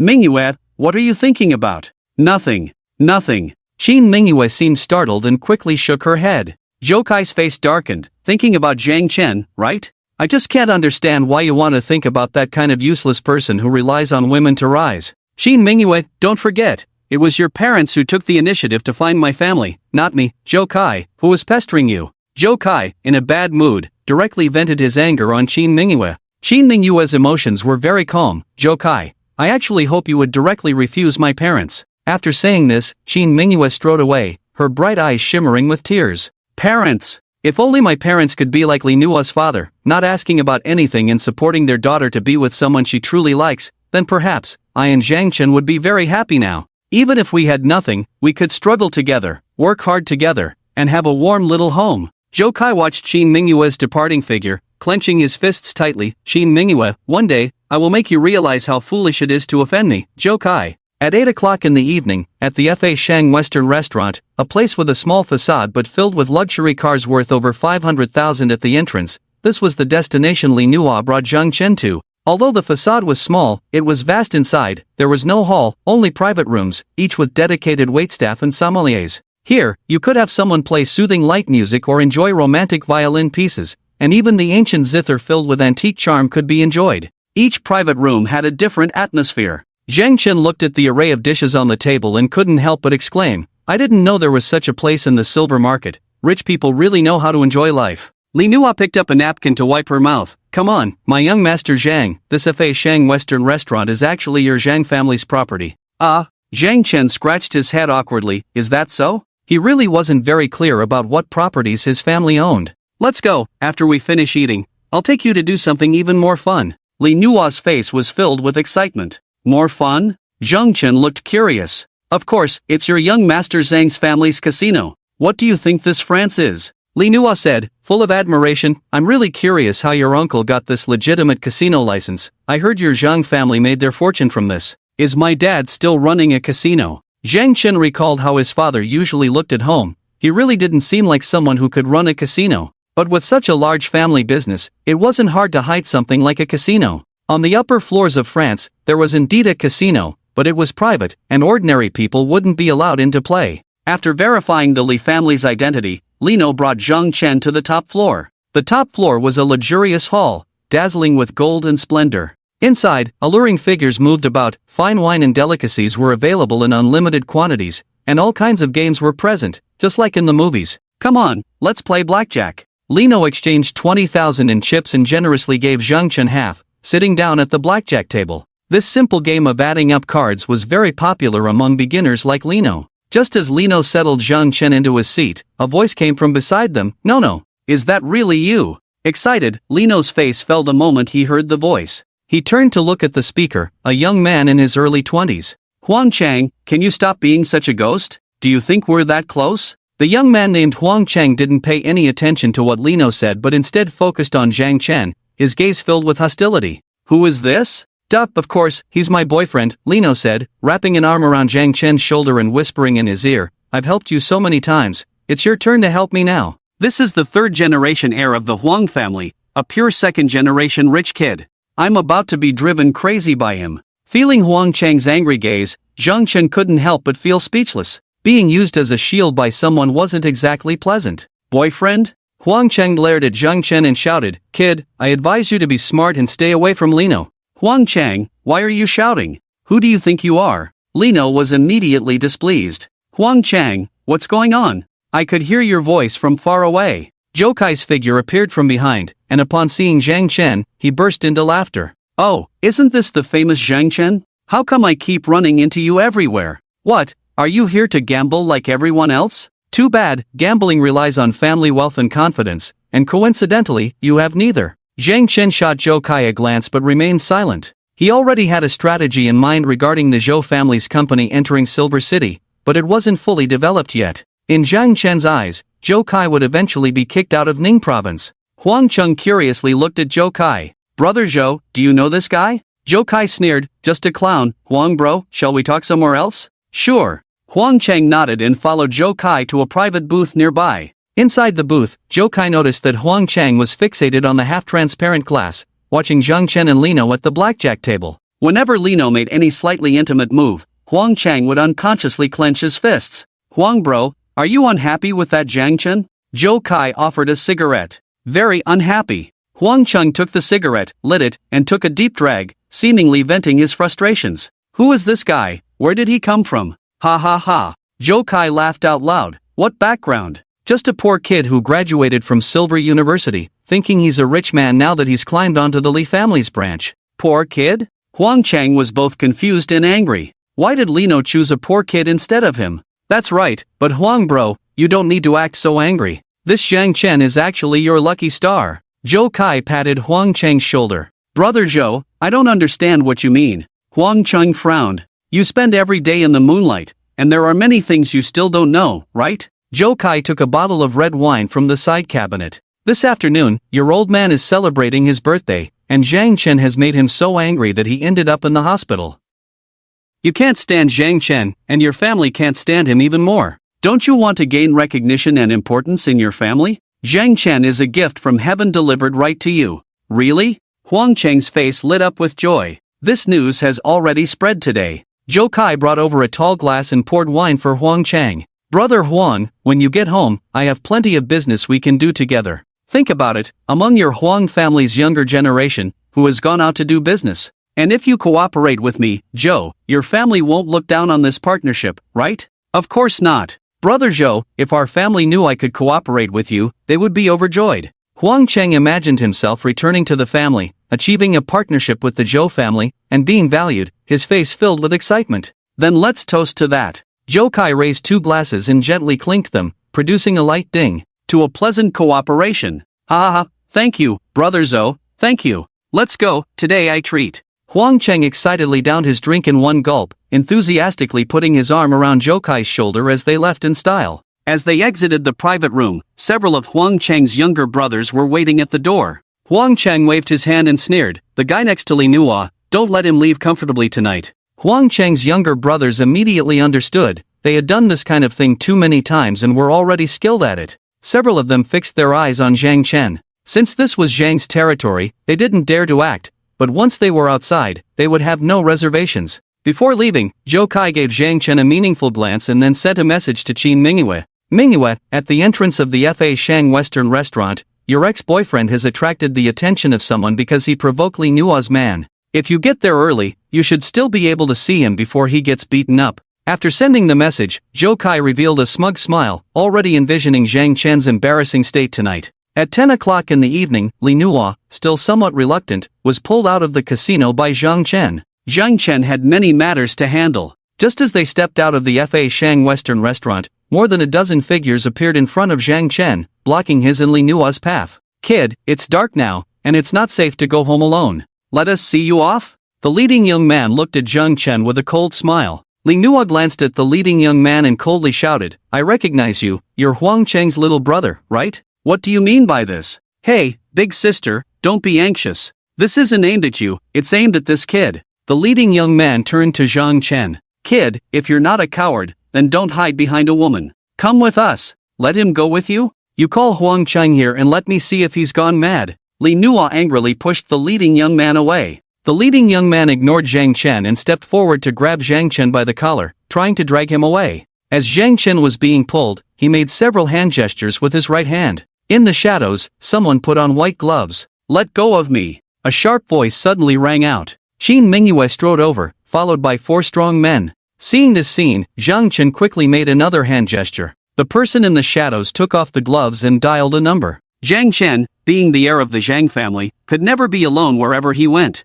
Old Chen had long arranged bodyguards for Zhang Chen, but they usually didn't show themselves. Zhang Chen was well aware of this. The earlier gesture was a signal. Qin Mingyue had her hair tied up at the back of her head, wearing a fitted tracksuit and a baseball cap, exuding confidence. She stepped up to Zhang Chen and glared at the leading young man who was still holding onto Zhang Chen's collar, scolding, "I told you to let go, did you not hear me?" 4 strong men who came with Qin Mingyue surrounded the scene. All 4 were around 1.8 to nearly 1.9 meters tall, with robust physiques. Although there were only 4 of them, their imposing presence was something the more than 10 young men led by the leader could not compare to. Under the gaze of one of the strong men, the leader of the group swallowed hard and gradually loosened his grip on Zhang Chen's collar. Qin Mingyue looked coldly at the leader and shouted, "Get lost." Under the intimidation of the 4 strong men, the leader didn't dare to utter a harsh word and hurriedly fled with his companions. Li Nua stood by, watching Qin Mingyue arrive, and stretched lazily. "Brother Zhang, you handle your own business first, I'm off," she said, waving her hand and striding away. The 4 strong men brought by Qin Mingyue also wisely stepped aside, leaving only Zhang Chen and Qin Mingyue facing each other in front of the restaurant. In the night, Zhang Chen looked at the spirited woman before him. No matter how she was dressed, Qin Mingyue appeared flawless. This was the first time they had been alone together since their breakup. Their eyes met, and Zhang Chen smiled slightly, "Thanks." After he spoke, he took a step forward. Just as Zhang Chen's body brushed past Qin Mingyue, she called out, "Zhang Chen, stop right there." Zhang Chen paused, turned to look at her, and tilted his head, asking, "What is it, Miss Qin?" "Zhang Chen, wake up." Qin Mingyue turned around, staring at him. It was clear that there was a glimmer of tears in her eyes. "Zhang Chen, yes, I know you are different now. The clothes you wear cost thousands, and you frequent high-end places, but what does all this mean to you?" Zhang Chen suddenly laughed. "Qin Mingyue, you're really something. You used to say I was poor, and now that I'm doing well, it's you who comes to talk to me? What do you think you are? What do you think you mean?" Qin Mingyue bit her red lip and shook her head vigorously. "Yes, I admit that my previous words hurt you. I am nothing, I was just advising you out of sympathy. No, as a former classmate. Your actions are childish, extremely childish. You provoked Zhou Kai. Do you know what the consequences will be? He is not someone you can mess with." "Right, the man you, Miss Qin, are looking for is certainly not someone I can provoke." Zhang Chen shrugged. "Alright, I've listened to your bragging, can I leave now?" Qin Mingyue stared at him, saying nothing. Zhang Chen grinned, "Then goodbye, Miss Qin." After saying that, he strode forward without looking back. When he reached a deserted corner, Zhang Chen turned around and saw Qin Mingyue's silhouette. At that moment, his eyes suddenly turned red. "Qin Mingyue, in your eyes, I am nothing compared to Zhou Kai, right? Just wait, one day, I will tell you that your choice was wrong." In front of the Fa Shang Western restaurant, Qin Mingyue slowly crouched down, tears falling like pearls from a broken string, one by one onto the ground. Her body trembled slightly, and soft sobs escaped her lips. "Zhang Chen, how did you become like this? The Li family is wealthy, but that doesn't mean you can compete with the Zhou family. Now the Huang family has their eyes on you too. Do you really think this meal is so easy to swallow? Why? Why won't you listen to advice? Why? Qin Mingyue recalled how Zhang Chen looked when she first met him. Back then, he was hardworking, wanting to rely on himself for everything, completely different from the person he was now. In the night, one cried while the other moved forward in the dark, both thinking of each other in different directions. An Audi slowly stopped on the road, with Li Nuo in the driver's seat holding her phone. Grandpa Chen, just now. Girl, I already know about this. I will handle it, please keep an eye on the young master for me. Old Chen's voice came from Li Nuo's phone. Li Nuo nodded and looked to the side, where Zhang Chen was walking alone with his head down, lost in thought. Seeing Zhang Chen's dazed expression, Li Nuo felt a pang of sadness. This feeling made Li Nuo quickly shake his head, muttering to himself, I can't keep seeing this kind of romantic entanglement, it's making me afraid to date. At the 4th People's Hospital of Luoha, it was already late at night. Most of the doctors had not finished their shifts, and the hospital director had been there since the afternoon, not leaving because an important patient was admitted. Old Master Huang from the Huang family. In Luoha, almost no one was unaware of the Huang family, they even had shares in this hospital. Old Master Huang lay on a special care bed, his face almost devoid of color, looking weak and feeble. Huang Mingji, the eldest son of the Huang family, knelt beside Old Master Huang's bed, his head bowed, not daring to make a sound. 2 grandsons of the Huang family also knelt there, while those outside the ward had no idea what was happening. Although Old Master Huang had woken up, his mood had not been good. From the window of the ward, one could occasionally see him erupting in anger, causing Huang Mingji to tremble in fear. With a pained expression, Huang Mingji explained, Dad, we really didn't know that he was the young master of the Zhang family. Zhoukai from Mengshi said he was just a poor kid who got close to the Li family. I thought. You fool! Old Master Huang wanted to raise his hand to slap Huang Mingji, but he simply couldn't lift it. The Zhou family is a prominent family in Engshi, and Zhoukai is their representative here. He dares to confront the heir of the Zhang family, but is this something we can get involved in? Do you even have a brain? Have you been living like a dog all these years? Not to mention the consequences of offending the Zhang family, Huang Mingji, one must not forget their roots. Without the Zhang family, where would we be today? You're making me do something ungrateful. As Old Master Huang spoke, his emotions became agitated, and he quickly took a deep breath of oxygen. Seeing Old Master Huang's condition, Huang Mingji's face turned ashen. Dad, please don't be anxious. It's already late. As soon as dawn breaks, I'll rush to Yinshi to apologize to young Master Zhang. Old Master Huang looked at his eldest son and sighed helplessly. There was no other way now. Suddenly, the ward door was pushed open, and Old Master Huang's butler entered, holding a mobile phone. Sir, there's a call from Yinshi. It's Old Chen from the Zhang family looking for you. Old Chen. Old Master Huang's expression changed, and despite his weakness, he struggled to sit up. When dealing with Old Chen, he couldn't receive the call while lying down.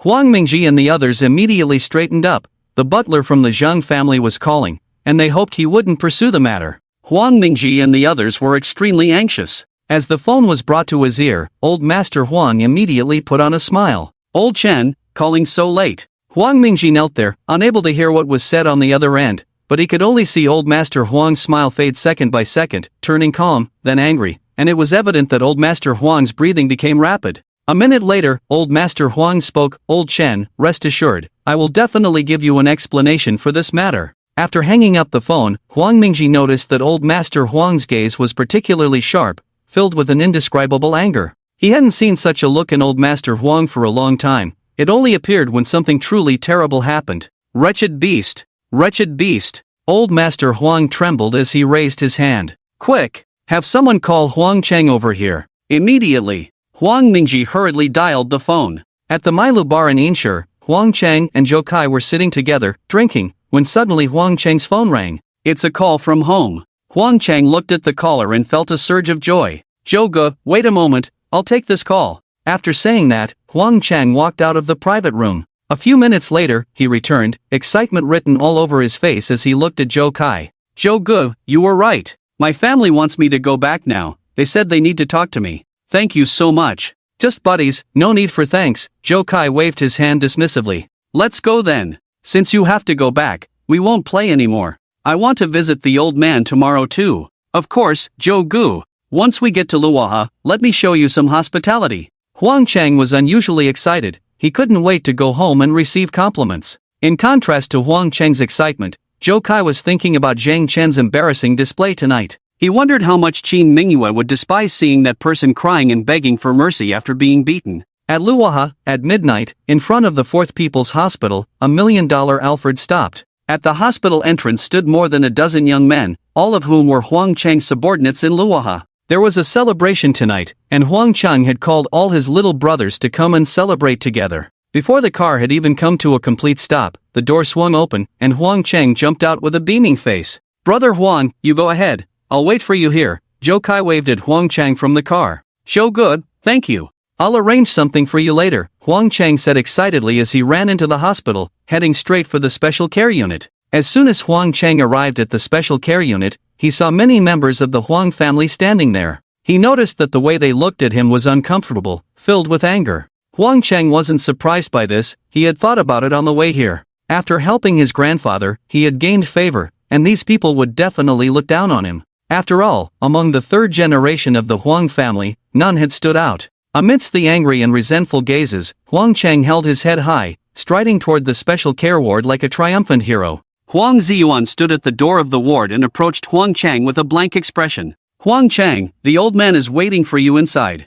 Huang Chang looked at Huang Ziyuan's expressionless face and chuckled lightly. "Uncle, it's not a big deal, is it? Why the long face?" Huang Ziyuan was infuriated by this remark. "Not a big deal? You had someone beat up the Zhang family's heir. If the Zhang family pursued this, there would be no more Huang family in Ning province from now on." Looking at his debauched nephew, Huang Ziyuan shook his head helplessly. "You go in first." Huang Chang snorted. He knew Huang Ziyuan was unhappy, but what could be done? "Your son is useless, still out there studying foolishly. This credit can only be claimed by me, Huang Chang." With a proud expression, Huang Chang walked into the ward. The old man Huang lay on the hospital bed and waved at Huang Chang as he entered. "Grandpa." Huang Chang half squatted beside the bed. The old man turned to look at Huang Chang, took a deep breath, and weakly asked, "I heard you did something big in Inshur today?" He.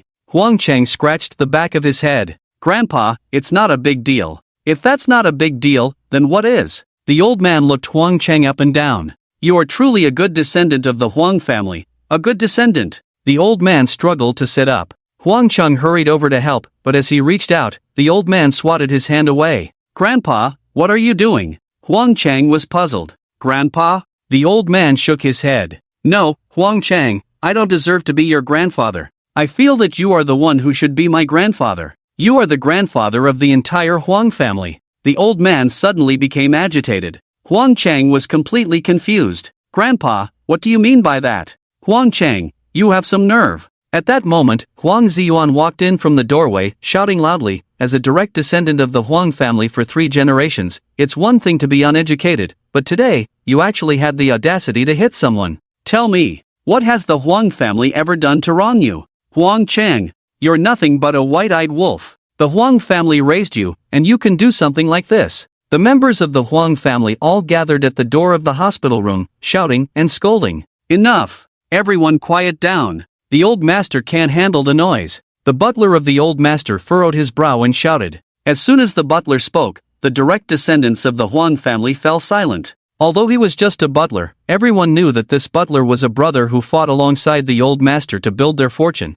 and he was not to be trifled with. Huang Chen looked around in a panic, and suddenly saw his parents in the crowd. He hurriedly spoke up, "Dad, what? What is going on? What is happening? You ungrateful wretch." Huang Cheng's father, the 4th son of the Huang family, stepped forward and slapped Huang Cheng across the face. "You dare to touch the young master of the Zhang family? Are you crazy? Do you want to ruin the entire Huang family?" The slap left Huang Cheng dazed, but what left him even more confused were his father's words. "Young master of the Zhang family? What do you mean I dared to touch the young master of the Zhang family? The person I had someone beat up today was Zhang Chen." "No, wait. Zhang Chen. Zhang family. Could it be that Zhang Chen's identity is?" Huang Cheng thought of this and didn't dare to think any further. Although he usually acted arrogantly, he was well aware of who he could be arrogant towards. In front of the Zhang family, he was nothing. Dad! Huang Cheng was on the verge of tears. "Are you saying that Zhang Chen is the young master of the Zhang family? Beast, kneel down." Huang Cheng's father kicked him over. Huang Cheng quickly knelt up, his voice already choked with sobs. Dad! I really didn't know Zhang Chen's identity. If I had known he was the young master of the Zhang family, even if you gave me 100 guts, I wouldn't have dared." Huang Cheng's father looked at his son's appearance and felt a bit of pity. He turned to the hospital room and spoke to the old master. "Dad, you watched him grow up. Although he hasn't achieved much, he's not the kind of person who would act so recklessly. How could he dare to lay a hand on the young master of the Zhang family? There must be some other circumstances. Yes, yes. Huang Cheng quickly nodded, as if grasping at a lifeline. Grandpa, this was all Zhou Kai's doing. Zhou Kai told me that Zhang Chen made you so angry that you were hospitalized, and he asked me to beat him up to vent your anger. He also said that Zhang Chen is just a poor kid trying to cling to the Li family. I only did it because of you, Grandpa. It's really not my fault, not my fault. The old master furrowed his brow. Zhou Kai. That young man from the Zhou family again. It was because of him stirring things up at noon that so many misunderstandings arose. And now he went to incite Huang Cheng to beat up the young master. Fortunately, nothing happened to the young master, otherwise, Chen Lao would have personally come to the hospital. Just thinking about Chen Lao's methods made the old master feel a lingering fear. Good Zhou Kai, you wanna mess with our Huang family, don't you? You think just because you're from the Zhou family, the old man Huang, won't dare to do anything to you? This is Ning province, not Anxi. The old master took a deep breath to calm himself, glanced at Huang Cheng, then slowly closed his eyes and shook his head slightly. Huang Cheng didn't understand this action of the old master. He looked up at his father. Dad, what is Grandpa? Run. Huang Cheng's father suddenly uttered this word. Dad, what do you mean? Run. Run far away. Huang Cheng's father suddenly shouted, the farther you run, the better. Quickly run. Never say you're a member of the Huang family again. Run. Run. Huang Cheng's father suddenly went mad, grabbing Huang Cheng by the collar and pulling him towards the hallway. The Huang family looked at the appearance of the fourth son, feeling a pang of sympathy, as they were all blood relatives. After all, he was their own flesh and blood, but unfortunately, he had offended the Zhang family. If the Huang family wanted to survive, they could only completely expel Huang Cheng from the family. In front of the hospital corridor's door, Huang Cheng was in tears, looking at his father. Dad, is this? Do you not want me anymore? You don't want this son anymore? Remember, don't let others use you as a pawn again. Now go. The fourth son of the Huang family took one last look at his son and then slammed the door shut with force. The loud sound of the door echoed in Huang Cheng's ears as he stared at the tightly locked door, replaying his father's words. Used as a pawn. Zhou Kai. It was all because of Zhou Kai. Zhou Kai was from the Zhou family. How could he not know Zhang Chen's identity? He did this on purpose to harm me. Fine. You, Zhou Kai, made me get expelled from the Huang family, then don't expect to have it easy. This is Luoha. I can take your life. With hatred in his eyes, Huang Cheng walked out of the hospital. Outside the hospital, Zhou Kai was sitting in an Alpha business car, smoking a cigarette and waiting for Huang Cheng to come out. He had already thought about what benefits he could extract from Huang Cheng. From the business car, Zhou Kai saw Huang Cheng walking out of the hospital. Brother Huang. Zhou Kai got out of the car with a smile and approached him. But as he got closer, Zhou Kai noticed that Huang Cheng's expression was not good. Zhou Kai was startled. Brother Huang, what's wrong? Could it be that the old man? Before Zhou Kai could finish his sentence, he was interrupted by Huang Cheng's furious roar. Zhou Kai. With red eyes, Huang Cheng kicked towards Zhou Kai. The sudden change took Zhou Kai by surprise, and he was directly knocked to the ground by Huang Cheng's kick. Huang Cheng, are you crazy? Zhou Kai shouted after being knocked down. I'll kill you today. Everyone, come here and beat him to death. Anger surged in Huang Cheng's heart. If it weren't for this person framing him, how could he have been expelled from the Huang family? From today on, he had lost everything, everything was gone. It was all caused by Zhou Kai. More than a dozen young men who had originally been called by Huang Cheng to celebrate now saw their leader furious and rushed up to beat Zhou Kai without caring who he was. Zhou Kai was pinned down by the group, receiving punches and kicks, his screams echoing. Brother Huang! No! Huang Ge, Huang Yi, there must be a misunderstanding. Don't hit, please stop. As Huang Cheng listened to the pig-like screams, his anger subsided a little. He glanced back at the hospital and murmured, Zhou Kai, you want to scheme against me, right? From today on, I, Huang Cheng, will live for you. I won't rest until I take you down. As night fell, Huang Cheng gradually walked away. In front of the hospital, the already enraged younger brothers didn't even notice Huang Cheng's departure.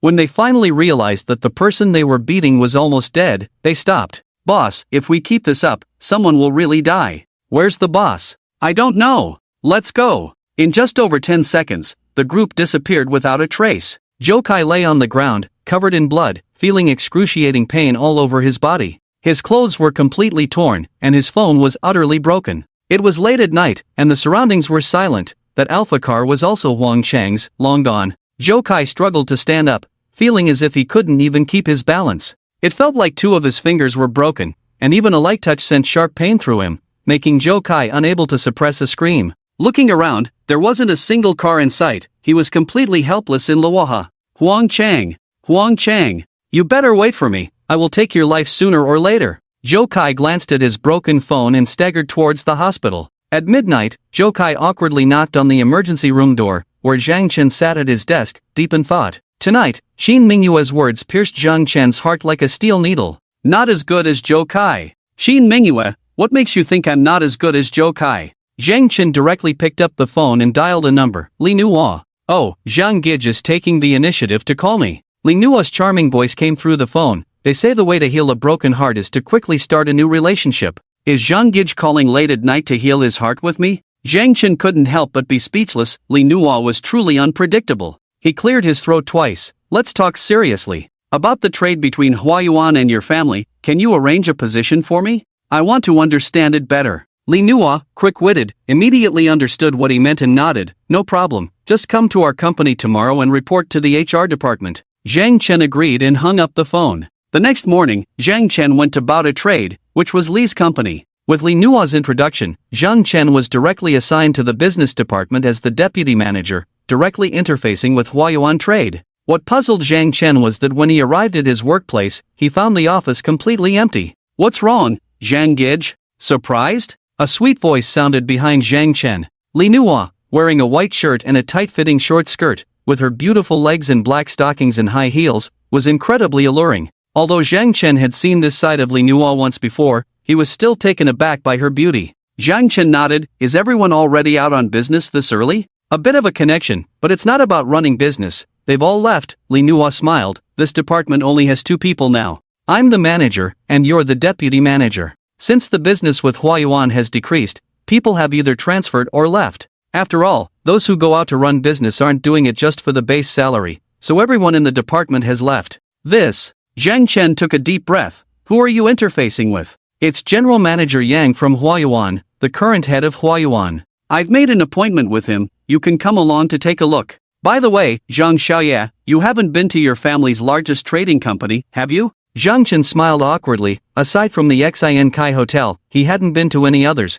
barely counting the Fa Xingxi that Li Nuo took him to yesterday. Huayuan Trade was located in the CBD center of Yinshi, boasting 3 entire floors of office space, an absolute giant. Zhang Chen and Li Nuo arrived at the company reception. In front of others, Li Nuo shed her little fairy demeanor and instead exuded a strong woman's aura. Hello, I'm Li Nuo from Bauta. I've made an appointment with General Manager Yang. The receptionist led them to the general manager's office and told them to wait there while she knocked on the door to report. Zhang Chen looked at the general manager's office in front of him and frowned. From what he knew, Huayuan hadn't promoted anyone to general manager. This general manager Yang, named Yang Gang, was just a deputy general manager. How could he be sitting in this office? While Zhang Chen was pondering this question, the secretary came out and signaled that Li Nuo could go in. Li Nuo smiled and nodded, then pushed the door open and walked in. Yang Gang was a middle-aged man nearing 50, slightly overweight, sitting at his desk. When he saw Li Nuo walk in, his eyes widened. This wasn't the first time he had seen this woman, but every time he did, he felt a surge of desire. She was a stunning beauty.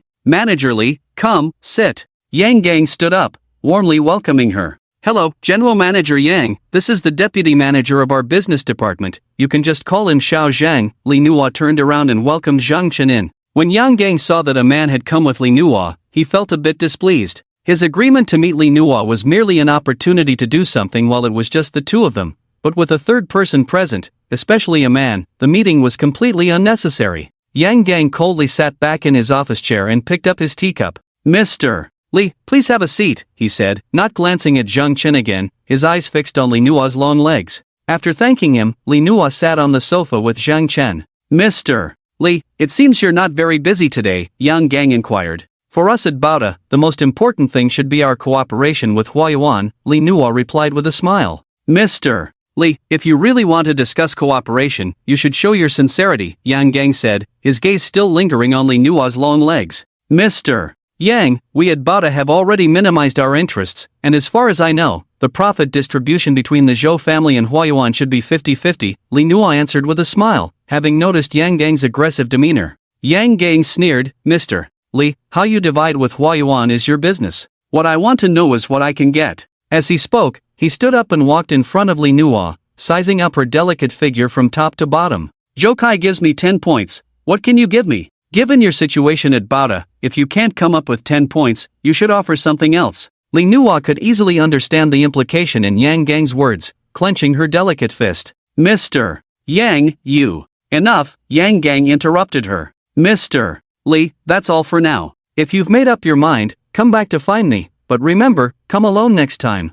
I won't see you off. Yang Gang turned away, waving his hand dismissively. His blatant words made Li Nuo's chest rise and fall with anger. Zhang Chen, sitting beside her, frowned. Vice President Yang, do you think you are fit to manage Huayuan with such behavior? The title of Vice President ignited Yang Gang's fury. He slammed his palm on the table, making a loud noise. What do you think you are? Do you have a say here? Zhang Chen ignored Yang Gang's attitude and continued, Vice President Yang, to openly demand bribes, don't you think you are disregarding the company's rules? Get lost. Yang Gang grabbed a teacup and hurled it at Zhang Chen. The cup flew past Zhang Chen's ear and shattered against the wall behind him. Yang Gang pointed at Li Nuo and shouted, Mr. Li, I hope you open your eyes and stop bringing just anyone into my company, understand? Vice President Yang, Zhang Chen didn't even glance at the broken cup. This Huayuan trading belongs to the Zhang family. It seems you think this place is your private property? Each mention of Vice President and each question stoked Yang Gang's anger.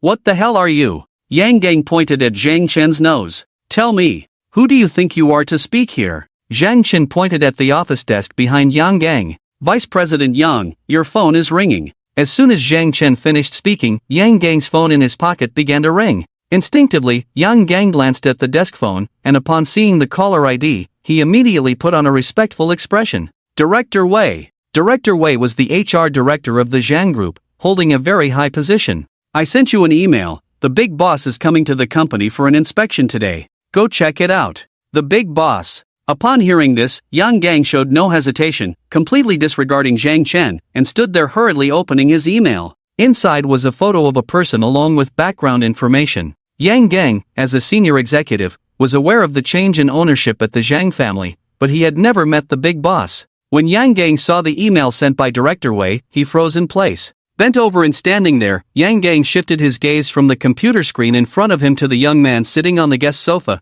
who looked exactly like the person in the email photo. This glance made Yang Gang feel a sense of unreality. He moved his gaze back and forth, comparing again, no mistake. Not a bit. The big boss. Yang Gang felt as if struck by lightning, his body involuntarily trembling. Zhang Chen remained seated, a hint of a smile on his face. Vice President Yang, let me introduce myself. My name is Zhang Chen, and I am currently the chairman of the Zhang Group. Yang Gang felt his legs go weak. If he hadn't been supporting himself on the desk, he would have collapsed to the ground. At that moment, 7 black business cars with consecutive license plates stopped outside the Huayuan commercial building, attracting the attention of many. The doors opened, and a group of bodyguards dressed in black suits and sunglasses stepped out, each one tall and imposing.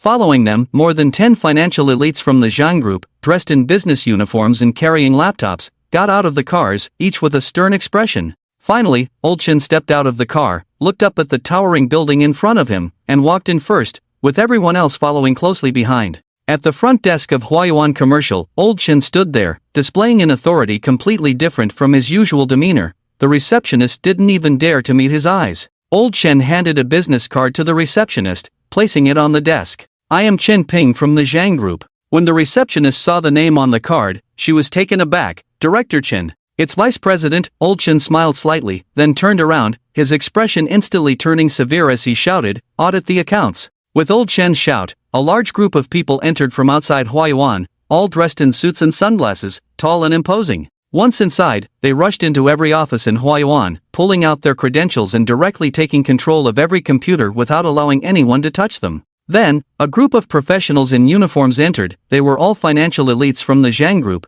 beginning to audit every computer, every ledger, and every receipt in Huayuan. Outside the office, a loud shout was clearly heard by Yang Gang. Audit the accounts. These 2 words made Yang Gang's heart leap to his throat. What was the situation with the accounts?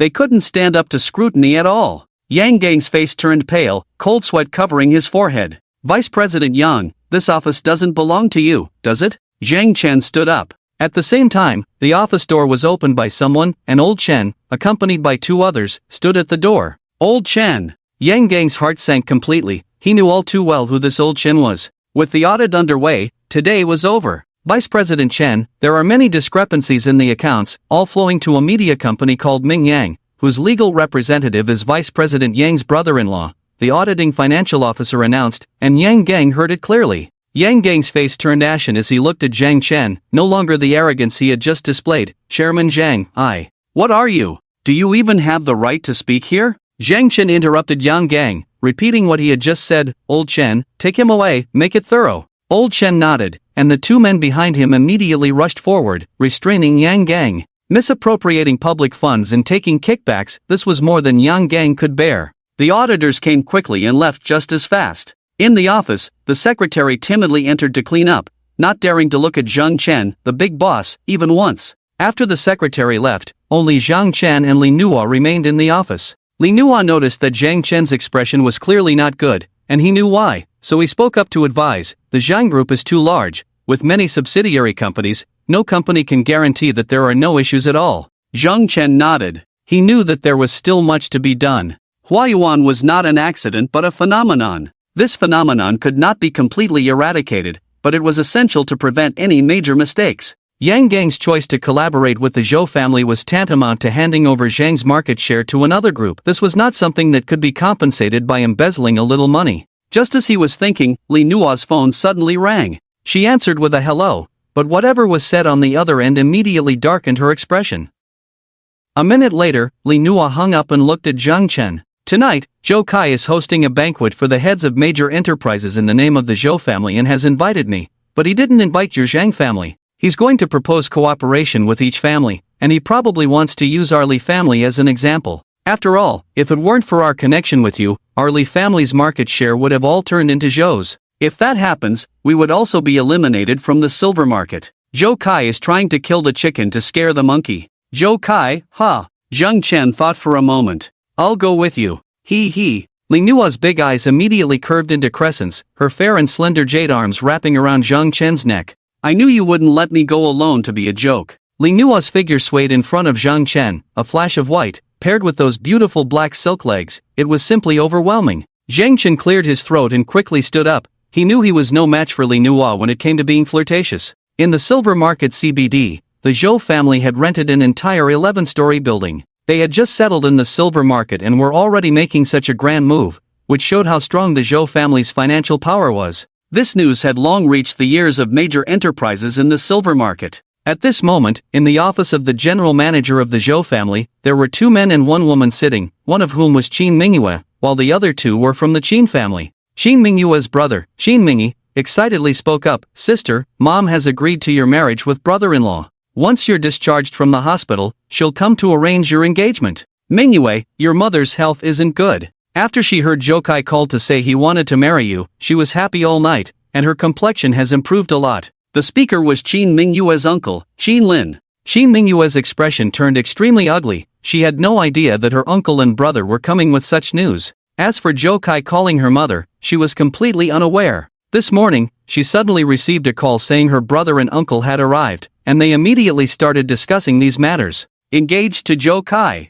Just hearing those words filled Qin Mingyue with fear. She felt suffocated. Why? Why did she have to get engaged to someone she had no feelings for at all? Why did she not even have the right to choose who she wanted to be with? Qin Mingyue wanted to stand up and shout no at them, wanting to tell them that she liked Zhang Chen, not Zhou Kai. But her uncle's words made Qin Mingyue calm down. Her mother's health could not withstand any more shocks. Bang! With a loud sound, the office door was opened, and Zhou Kai walked in, his face bruised and bandaged on 2 fingers, filled with resentment. Ah, brother-in-law is back. As soon as Qin Mingyi saw Zhou Kai, he jumped up excitedly. Qin Lin looked at Zhou Kai's appearance with concern. Xiao Zhou, what happened to you? How did you end up like this? Zhou Kai was slightly surprised to see the 2 members of the Qin family. He had called for Qin Mingyue's parents, but only these 2 unimportant people showed up, which made him a bit unhappy.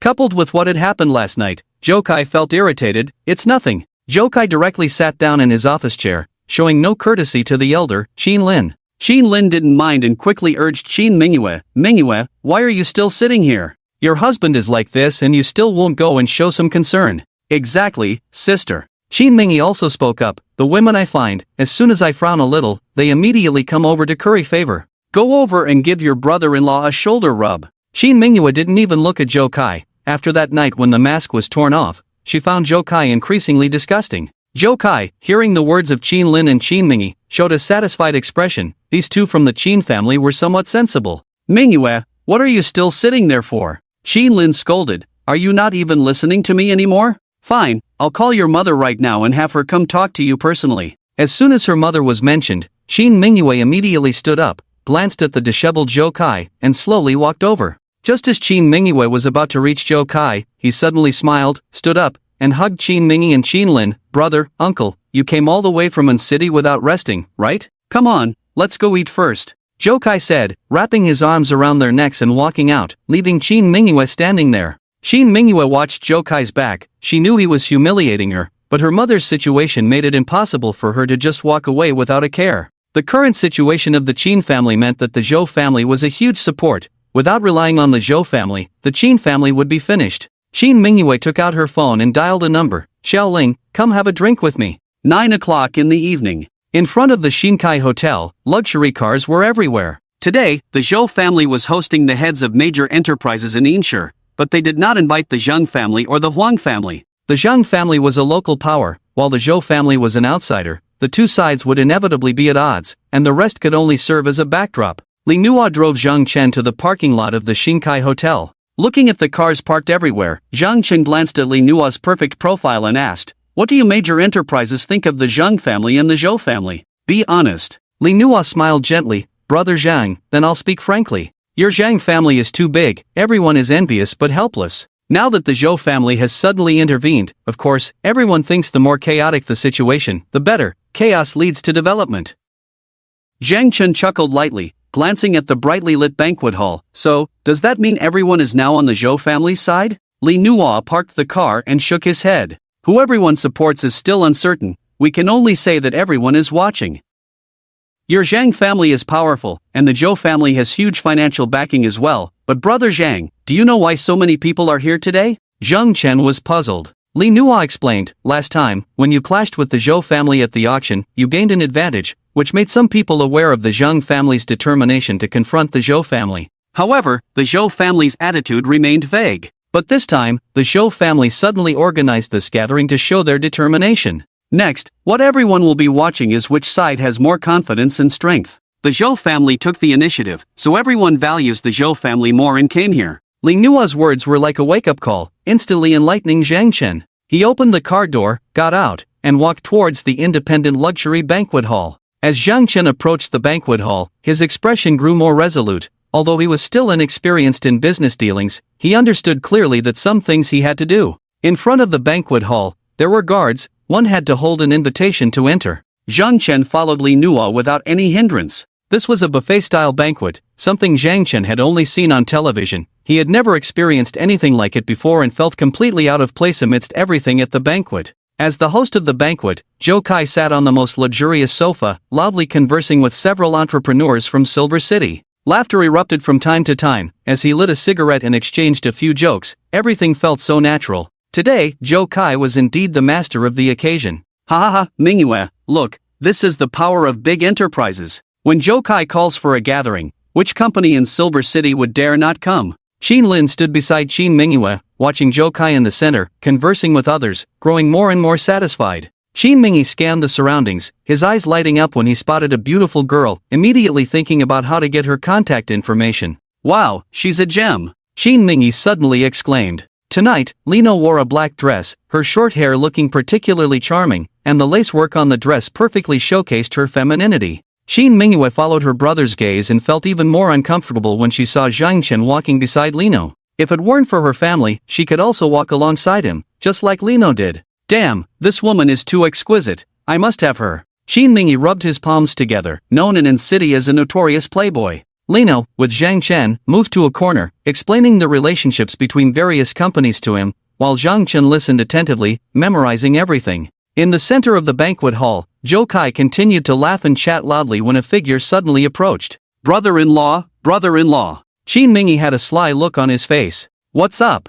Joe Kai acknowledged him. Brother-in-law, who is that? Qin Mingyue pointed at Lino sitting in the corner, his eyes filled with greed. Zhou Kai was surprised to see Lino. He had thought she wouldn't come, especially since he had taken a share of the Li family's market. The Li family coming was just to make a fool of themselves. It seemed they were still unwilling to give up, hoping to plead with him. Ha, with you, Lino, and that worthless Zhang Chen. The Li family must perish. Zhou Kai felt a surge of anger and noticed Zhang Chen sitting next to Lino. He patted Qin Mingyi's shoulder and said, just a woman from a small family. The one next to her is Zhang Chen, her kept boy. This kept boy even wanted to cling to your sister. You should have heard about it from your family. Zhou Kai stopped there, knowing what kind of person Qin Mingyi was, being from An City. Just as Zhou Kai thought, Qin Mingyi had already walked over to Lino. His gaze towards Zhang Chen was filled with disdain. To be with such a gem, he thought he was some big shot, but in the end, just a kept boy. What a waste of such a good girl. She should be with me, Qin Mingyi. Looking at Lino's exquisite figure, he couldn't help but lick his lips. He had heard of Zhang Chen from his family. He had been with his sister but was forced to break up. Qin Mingyi strode up to the two, standing tall. You are Zhang Chen? Zhang Chen turned to glance. The contempt on Qin Mingyi's face and his questioning expression made Zhang Chen frown, but he still politely replied, and you are? I'm Qin Mingyi. Qin Mingyue is my sister. Qin Mingyi's face was full of arrogance. Now I want to talk to the beauty for a few minutes. You can sit aside. Upon hearing Qin Mingyue's name, Zhang Chen snorted coldly. What if I don't? You really are a clueless fool, Qin Mingyi said without holding back. No wonder you shamelessly want to stick to my sister. Luckily, she's smart enough not to give her first time to a waste like you, otherwise, it would be hard for her to marry into my brother-in-law's family. If my brother-in-law's family found out that my sister had slept with a waste like you, they definitely wouldn't let her in. Little brother, some things are better discussed at home, you know? Li Nuan noticed that Zhang Chen's expression was getting worse and hurriedly advised Qin Mingyi. Beautiful lady, how about a drink? Qin Mingyi smiled as he looked at Li Nuan. Suddenly, Qin Mingyue, standing nearby, realized that her brother had run up to Zhang Chen and them, and quickly rushed over.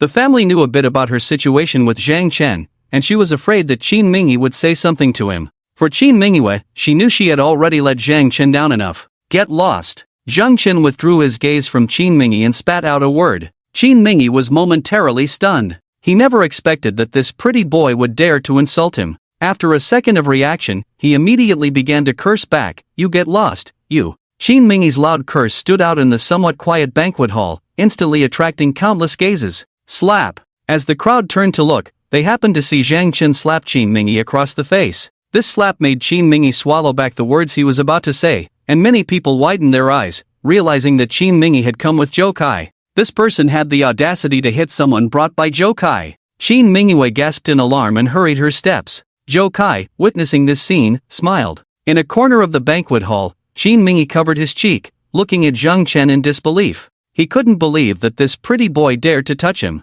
Who did he think he was? Some people, seeing this scene, were about to scold a few words, but were stopped by those beside them. Don't get involved in this. Why not? You can't afford to get involved. The one who stopped them had seen Zhang Chen at the auction. Qin Mingyue strode up to Zhang Chen, seeing Qin Mingyi's almost predatory gaze, and pulled Qin Mingyi behind her, angrily shouting at Zhang Chen, what are you doing? Hitting his filthy mouth. Zhang Chen shook his hand that had just slapped Qin Mingyi. Zhang Chen, you're an adult. Are you out of your mind? Hitting someone, are you really asking for it? Qin Mingyue said words that didn't match her feelings, feeling extremely uncomfortable inside, and turned to grab Qin Mingyi's arm. Come with me, he's just an eyesore. As Qin Mingyue spoke, she tried to pull Qin Mingyi away, fully aware of what kind of person her brother was. Although she seemed to be scolding Zhang Chen, she was actually protecting him. Get your hands off me. Qin Mingyi shook off Qin Mingyue's hand, stepping forward to face Zhang Chen. Do you dare hit me? Do you know who I am?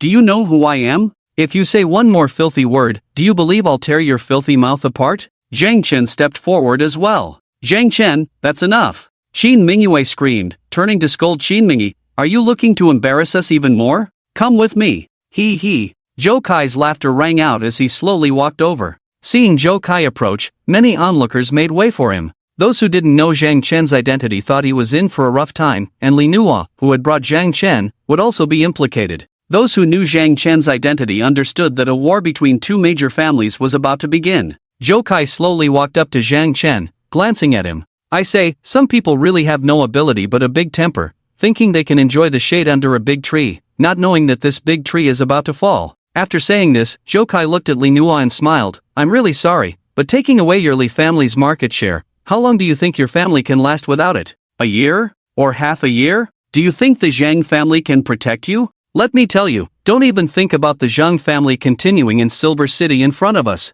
What Zhang family? Just trash. Hearing Zhou Kai's words, the people around frowned. What was going on? The Li family's market share was taken by the Zhou family? It should be known that the Li family was a long-established enterprise in the silver market. How could the Zhou family, having just arrived, take their market share? Moreover, the Li family's market share had always been taken from the Zhang family. What did this indicate? Had the Zhang family been infiltrated by the Zhou family? Or had the Zhang family softened in front of the Zhou family? Zhou Kai's words sparked too many speculations. Furthermore, Zhou Kai openly spoke of dealing with the Zhang family in front of so many people, indicating that there would surely be a fierce battle between the Zhou and Zhang families, with only one surviving. Those who knew Zhang Chen's identity kept their eyes darting between Zhou Kai and Zhang Chen, eager to see how the Zhang family's heir would respond to Zhou Kai. Li Nuo stood beside Zhang Chen and naturally had no good feelings towards Zhou Kai. She smiled and said, "Thank you for your concern, Mr. Zhou, but my Li family has been around longer than your Zhou family."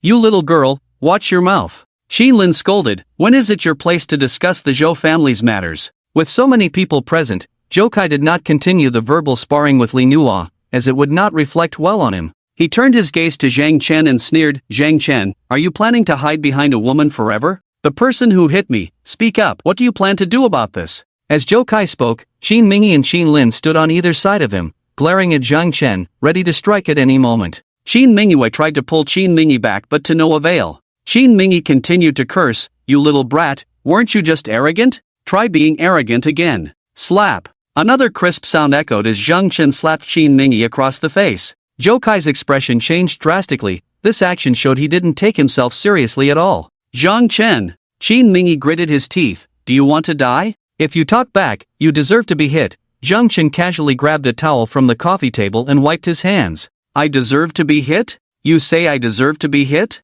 I am from the Qin family in Engshi," Qin Mingyue shouted. The crowd erupted in an uproar. The Qin family in Engshi, while not as powerful as the Zhou family, was not something the people in the silver market could provoke. Qin Mingyue's eyes were filled with murderous intent as he glared at a person nearby, shouting, "Come on, tell me, who should be hit?" The person Qin Mingyue was staring at had just seen him appear with Zhou Kai and had approached him to be friendly. This person glanced at Zhang Chen, then at the furious Qin Mingyue, lowered his head, and took a few steps back to stand behind Zhang Chen, speaking in a faint voice, You should be hit." This person had seen Zhang Chen at the auction before. Although his voice was weak, it still reached the ears of Qin Mingyue and the others. Qin Mingyue was taken aback. "What the hell did you say? Say it again." The person standing behind Zhang Chen lowered his head, not daring to speak. "Louder, tell him," Zhang Chen urged. As soon as Zhang Chen spoke, the person immediately raised his head and shouted, "I said, you talk too much. You should be hit." This statement made Qin Mingyue gasp in anger. He had thought he had gained a little brother, only to have him turn against him at this moment. Zhou Kai looked at this person in confusion, not understanding why he would speak up for Zhang Chen. Zhou Kai glared at him fiercely, then turned to Zhang Chen and said, "Zhang Chen, I don't care what relationship he has with you, but today, you hit my person, and this matter cannot be settled." "Cannot be settled? What do you want?" Zhang Chen suddenly laughed. "Are you planning to keep me here? If I want to leave, just ask around, who dares to stop me?" After finishing his words, Zhang Chen scanned the surroundings. Those who knew Zhang Chen's identity did not dare to meet his gaze. After all, he was the heir of the Zhang family, who would dare? And those who were unaware, upon being quietly informed by their friends, quickly shrank back, realizing Zhang Chen's identity, and those who had initially planned to step forward to curry favor with Zhou Kai quickly withdrew. Zhang Chen's gaze fell upon everyone, and they all lowered their heads. This scene was something Zhou Kai had not anticipated. He had no idea why these people would behave this way. "Zhou Kai, I know some things, and they're quite amusing." Zhang Chen took a step forward and said in a voice only Zhou Kai could hear, "I have evidence of you giving kickbacks to the person in charge of Huayuan. This matter could land you in prison." Zhou Kai was momentarily stunned by these words. How did Zhang Chen know about this? While Zhou Kai was lost in thought, Zhang Chen took a step back. "Zhou Kai," Zhang Chen called out his name. Zhou Kai instinctively looked up at Zhang Chen. "Sometimes, when you stick your neck out for someone, you need to recognize your own strength," Zhang Chen warned, then raised his arm and slapped Zhou Kai's face with a backhanded strike. Smack! The crisp sound echoed throughout the banquet hall. Zhou Kai was dumbfounded, and the people around him were equally bewildered. The Zhang family and the Zhou family were at odds, a clash of titans, yet the heir of the Zhang family suddenly resorted to violence. The strength of the Zhang family and the Zhou family was evenly matched. How could the heir of the Zhang family just hit someone like that? Wasn't that a blatant disregard for the Zhou family? Would the Zhou family let this slide? Zhou Kai raised his head, looking at Zhang Chen, his eyes filled with fury. Zhang Chen also stared back at Zhou Kai. What's wrong? You seem quite displeased? Zhang Chen said with a smirk, then turned his gaze to Qin Mingyue. Zhang Chen, are you crazy? Qin Mingyue screamed, her shock turning into fear. Daring to hit Zhou Kai, the Zhou family would not let Zhang Chen off the hook. Am I crazy? He. Zhang Chen asked nonchalantly, Zhou Kai, do you think I'm crazy? Zhang Chen, you. Zhou Kai pointed a finger at Zhang Chen, ready to explode with anger. Zhang Chen frowned. Zhou Kai, I warn you, think carefully before you speak. Zhou Kai's words were abruptly cut off, not for any other reason but because of what Zhang Chen had just said. If he had evidence of the kickbacks, he really could end up in prison. Zhou Kai's speechless expression was noticed by those around him. Zhou Kai, this time, consider it a lesson. Next time, it won't be as simple as a slap. Remember, this is Silver City. Zhang Chen cast a disdainful glance at Zhou Kai, then strode toward the banquet entrance, with Li Nuo following behind him. Zhou Kai's face was dark enough to drip water. He wanted to curse loudly, to rush up and retaliate against Zhang Chen, but he was also a bit afraid. The evidence of the kickbacks, just as Zhang Chen said, could indeed lead to prison. Did he really obtain the evidence? If he took the evidence out, what would happen to him? Zhou Kai's mind raced in that instant. He was weighing his options, contemplating whether Zhang Chen truly had the evidence. But regardless of whether Zhang Chen had it or not, he could not act impulsively right now. If he angered Zhang Chen, and the evidence was revealed, he would be finished. He needed to find an opportunity to retrieve the evidence, or to eliminate him. Zhou Kai struggled to calm himself down. His silence was noted by the others. They had no idea what Zhang Chen had said to Zhou Kai, but what they saw was the heir of the Zhang family slapping Zhou Kai. And Zhou Kai did not dare to speak. They had just been speculating how the heir of the Zhang family could dare to act so boldly, but Zhou Kai's reaction provided the answer. Indeed, although the Zhou family had ample funds, they were ultimately a business in city, and coming to Silver City, they did not dare to challenge the Zhang family. Otherwise, how could they endure a slap? As Zhang Chen was about to leave, Zhou Kai remained silent, but Qin Mingyue, who had been humiliated, could not stand it. He was from the Qin family. The direct line of the Qin family, being slapped twice by a pretty boy in Silver City. Zhang Chen, you bastard, stop right there. Qin Mingyue shouted, today, I will kill you. No one can save you. He. Zhang Chen did not stop, and a cold laugh followed. In a hotel owned by my family, you say you want to kill me? You really are a unadulterated fool. As Zhang Chen's voice fell, he walked out of the banquet hall, and around a corner, both he and Li Nuo disappeared from the crowd sight. His family's hotel? Zhang Chen's words left Qin Mingyue momentarily stunned. Before Qin Mingyue could react, outside the banquet hall, a series of glaring lights suddenly illuminated his face. A line of black Range Rovers was parked in front of the banquet hall, their headlights aimed directly at it. Looking against the light, in the dim night, all the car doors swung open, and figures jumped out one after another. Each one was tall and robust, dressed in matching suits, and their postures after getting out revealed they had undergone strict training. The first car's door opened, and the old Chen in black slowly approached, followed by the suited strongman who surged into the banquet hall. The kind gaze old Chen usually had for Zhang Chen was now particularly sharp. Just a casual glance from old Chen made Qin Mingyue feel as if he had fallen into an ice cave, instinctively taking 2 steps back, forcing himself to suppress his fear and hold on. What do you want? Old Chen's steps were slow, but each step echoed crisply. The banquet hall was silent. The business leaders who had come for the feast shrank their necks as they watched old Chen's figure. They were well aware of the old man's past methods. The Zhang family's current status in Silver City was largely due to his contributions. Old Chen's gaze swept over the crowd, and he coldly snorted, "Are you all still waiting for me to send you home?" As soon as old Chen's words fell, someone immediately spoke up anxiously. Mr. Zhou, something came up at home, so I'll leave first. Mr. Zhou, let's meet another day. Mr. Zhou. Those invited to the banquet were all looking for various excuses to leave quickly. Every person passing by old Chen bowed their heads respectfully, calling out old Chen. This posture showed their fear of him. The banquet hall was now empty of guests. Old Chen's gaze locked onto Qin Mingyue.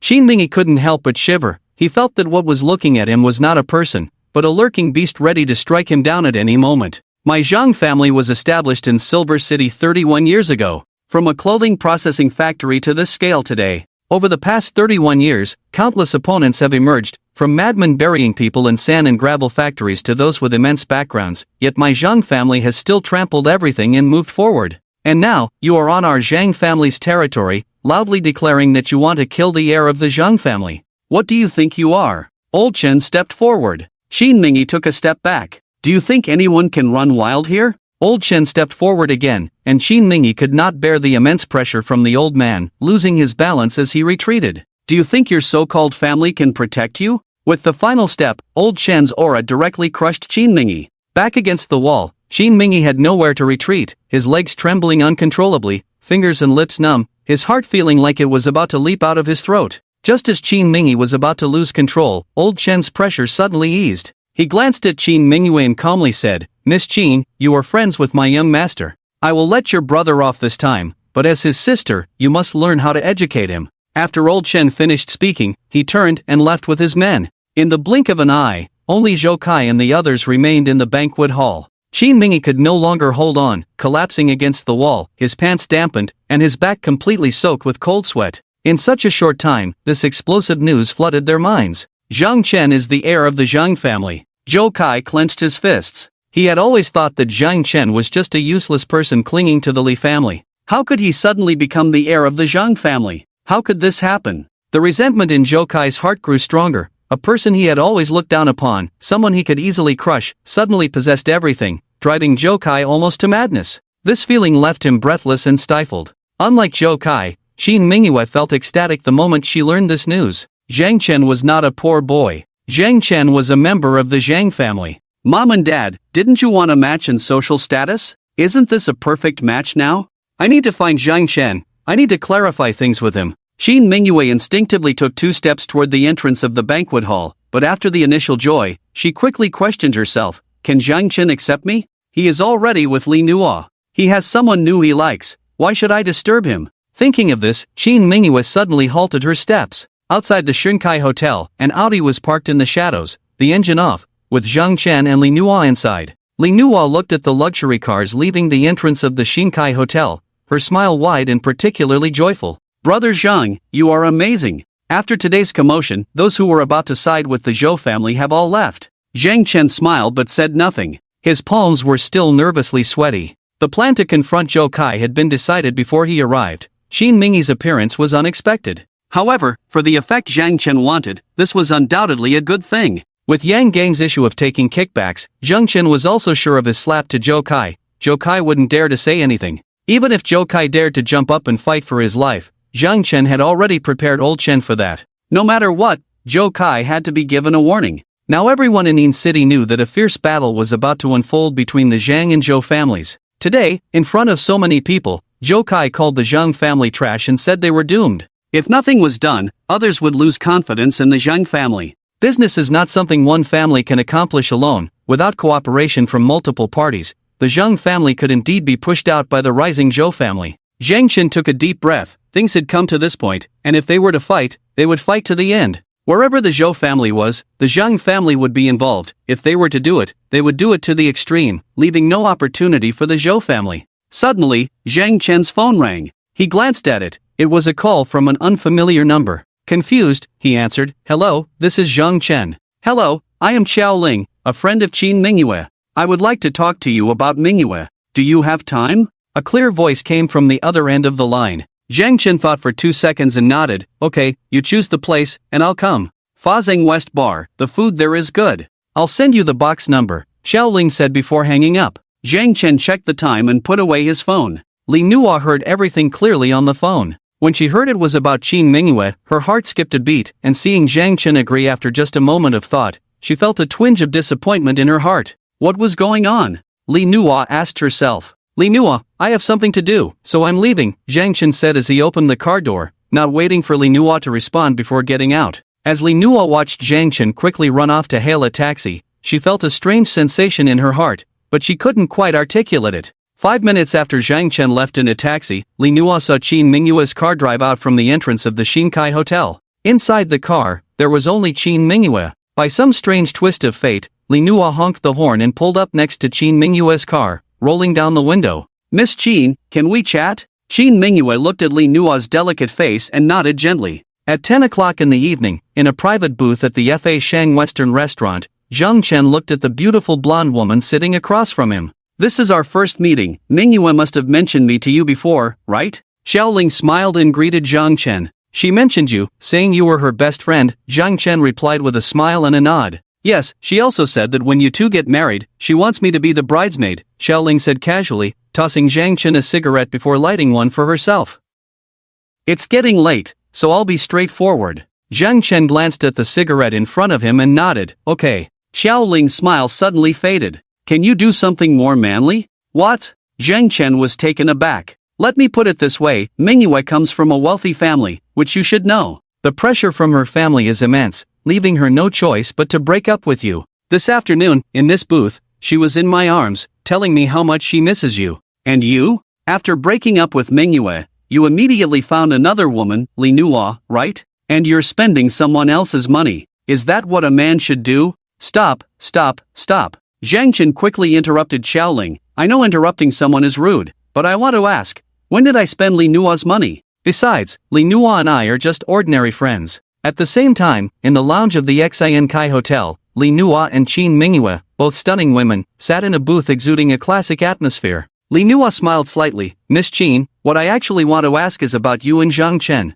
Under the dim lights of the lounge, Qin Mingyue concealed her disappointment. Miss Li, rest assured, I have already broken up with Zhang Chen and won't disturb him, so you don't need to stare at me like that. Zhang Chen. Li Nuo took a deep breath, is indeed quite good. As the heir of the Zhang family, he works harder than anyone else. I find it really strange. Miss Qin, do you think Zhang Chen is much worse than Zhou Kai? Qin Mingyue's expression darkened. Miss Li, if you came here to show off or to mock me, I accept that. I'm just curious, Li Nuo shook her head. Clearly, he still has feelings for you, and you, I can see, still have feelings for him. Qin Mingyue stood up with her handbag. Miss Li, rest assured, I won't casually disturb your relationship with Zhang Chen. Miss Qin, you misunderstood. Zhang Chen and I are just ordinary friends. Li Nuo lifted her glass. Ordinary friends? Qin Mingyue's foot, which had already stepped out, hesitated and returned. Now we can sit down and have a good chat, right? Li Nuo shook her glass. Half an hour later, at the Fa Shang Western restaurant, Zhang Chen and Xiaoling exchanged awkward glances.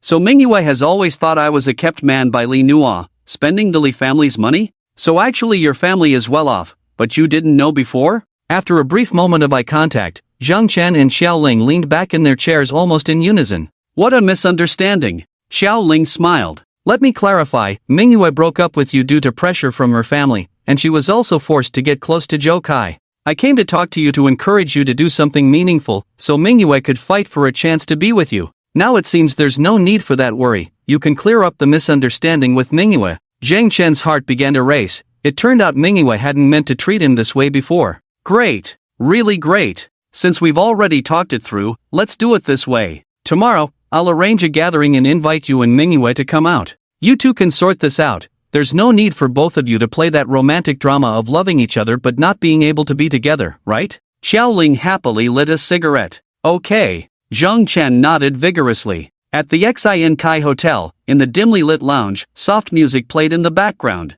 Li Nuo and Qin Mingyue sat facing each other, and Li Nuo could clearly see the joy on Qin Mingyue's pretty face. Looking at the glass of wine in front of her, Li Nuo didn't know why she felt compelled to tell Qin Mingyue these things. Perhaps it was a desire for fair competition? As soon as she stepped out of the hotel, Qin Mingyue immediately thought of her best friend. She dialed Xiaoling's number, eager to share the good news. The call connected instantly. Xiaoling, listen to me. Mingyue, you listen to me first. In a somewhat luxurious villa in Silver City, Zhou Kai wore a grim expression. Zhang Chen, I want you dead. I want you dead. I want you dead. In the room, expensive vases were smashed to the floor, and the place was in disarray as Zhou Kai vented his anger. Today, in front of so many people, that slap made Zhou Kai feel an unprecedented humiliation. He was a member of the Zhou family. The Zhou family. When had he ever suffered such great injustice? No one in city would dare treat him this way, let alone in this small silver city. Zhang Chen, I let you be arrogant. I let you be wild. The day your Zhang family falls, I want you to kneel before me and repent. The murderous look in Zhou Kai's eyes was unmistakable. In a hotel room, Qin Mingyue was crying and covering his phone, having just called his father. Dad, you have to stand up for me. My sister's ex-boyfriend said he would hit me, and while hitting me, he said the Qin family is trash. This is simply not putting our family in his eyes. He holds a grudge. It's one thing to hit me, I can endure that, but he also hit my brother-in-law. You tell me, my sister's ex-boyfriend hit my brother-in-law in front of so many people. My brother-in-law is magnanimous and didn't argue with him, but he must be unhappy with my sister about this. What should we do? Shin-chan listened to the crying on the phone, his face darkening. The Chin family now relied on the Zhou family to survive. But Chin Mingyue had made Zhou Kai unhappy because of that previous boyfriend. This was simply outrageous. Mingy, is it that Zhang Chen? Who's backing him? It's his own family, called the Zhang family. Qin Mingy sobbed continuously, looking particularly aggrieved.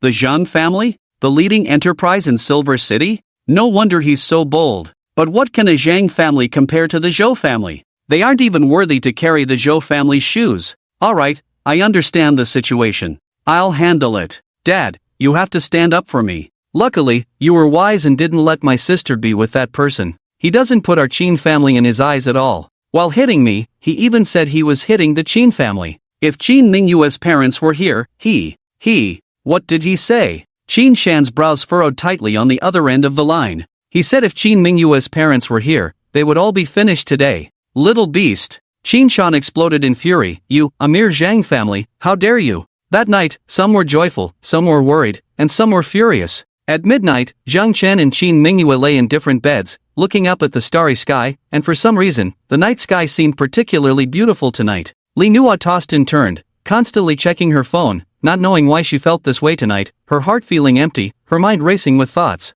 In the morning, sunlight poured in, and Zhang Chen got out of bed. Today, he had specially tidied his hairstyle and even used facial cleanser, feeling both excited and nervous. At 10 in the morning, old Chen knocked and entered the office. Young master, Yang Gang's crime has been confirmed. Just the embezzlement of public funds is enough for him to stay inside. The embezzled funds have also been traced back to his uncle's company. However, we haven't found any evidence of him taking kickbacks. Old Chen's expression was respectful, completely different from the fierce demeanor he had last night. The matter with Huayuan served as a thorough wake-up call for Zhang Chen. In the coming period, it would be necessary to visit the companies under his name more often. Zhang Chen nodded, and old Chen respectfully withdrew. Zhang Chen picked up a pen and began to sketch in front of him. The conflict with the Zhou family last night had become widely known. There was no way to resolve it peacefully, and the Zhou family would continue to find ways to gain a share in the silver market. Whatever the Zhou family does, we must counter it. A fierce look appeared in Zhang Chen's eyes.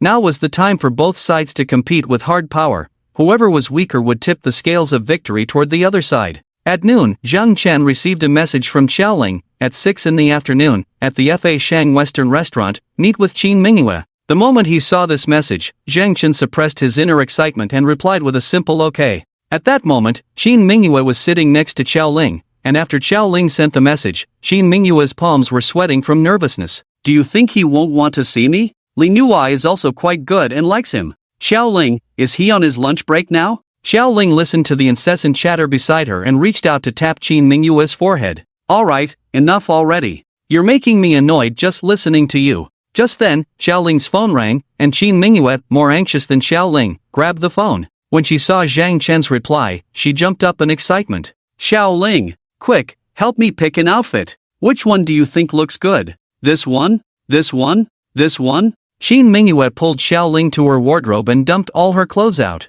Alright, look at you, you're just a lovesick fool. Xiaoling looked at Qin Mingyue, who was standing in front of the wardrobe with a silly smile, feeling a bit helpless. Women in love are just brainless. At 5 in the afternoon, Zhang Chen had already arrived early at the Fa Shang Western Restaurant. Qin Mingyue wore a white dress that highlighted her elegance while radiating a youthful vibe.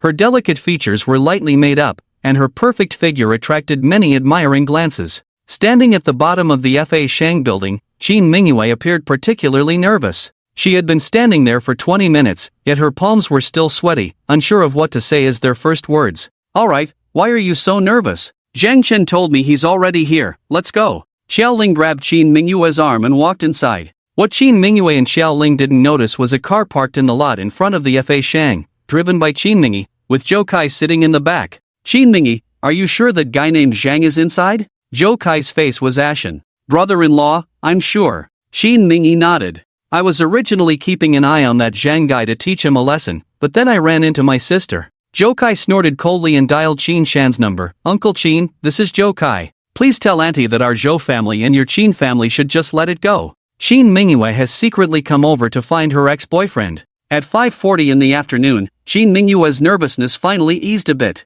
Alright, seeing you like this, let's go in. Xiao Ling pushed open the restaurant door. Just as Qin Mingyue was about to step forward, her phone rang. She glanced at the caller ID, it was her father calling. Qin Mingyue answered the phone, and before she could say anything, Qin Shan's roar came through the receiver. Qin Mingyue, what on earth are you doing? What do you want? Qin Shan's outburst startled Qin Mingyue, and she quickly asked, Dad, don't be anxious, speak slowly. What's going on? Not in a hurry? How can I not be in a hurry? Qin Shan roared on the phone, Qin Mingyue, what do you want to do now? Go find that Zhang guy? Do you have any brains when you do things? What do you want Zhou Kai to think? Dad, it's not like that. Qin Mingyue hurriedly explained, Zhang Qin is not what you think he is, his family is. What is it? It's the Zhang family, right? So what? Let me tell you, Qin Mingyue, your mother is still lying in the hospital bed, and she told me that when she gets discharged, she will go to Yin City and have you get engaged to Zhou Kai.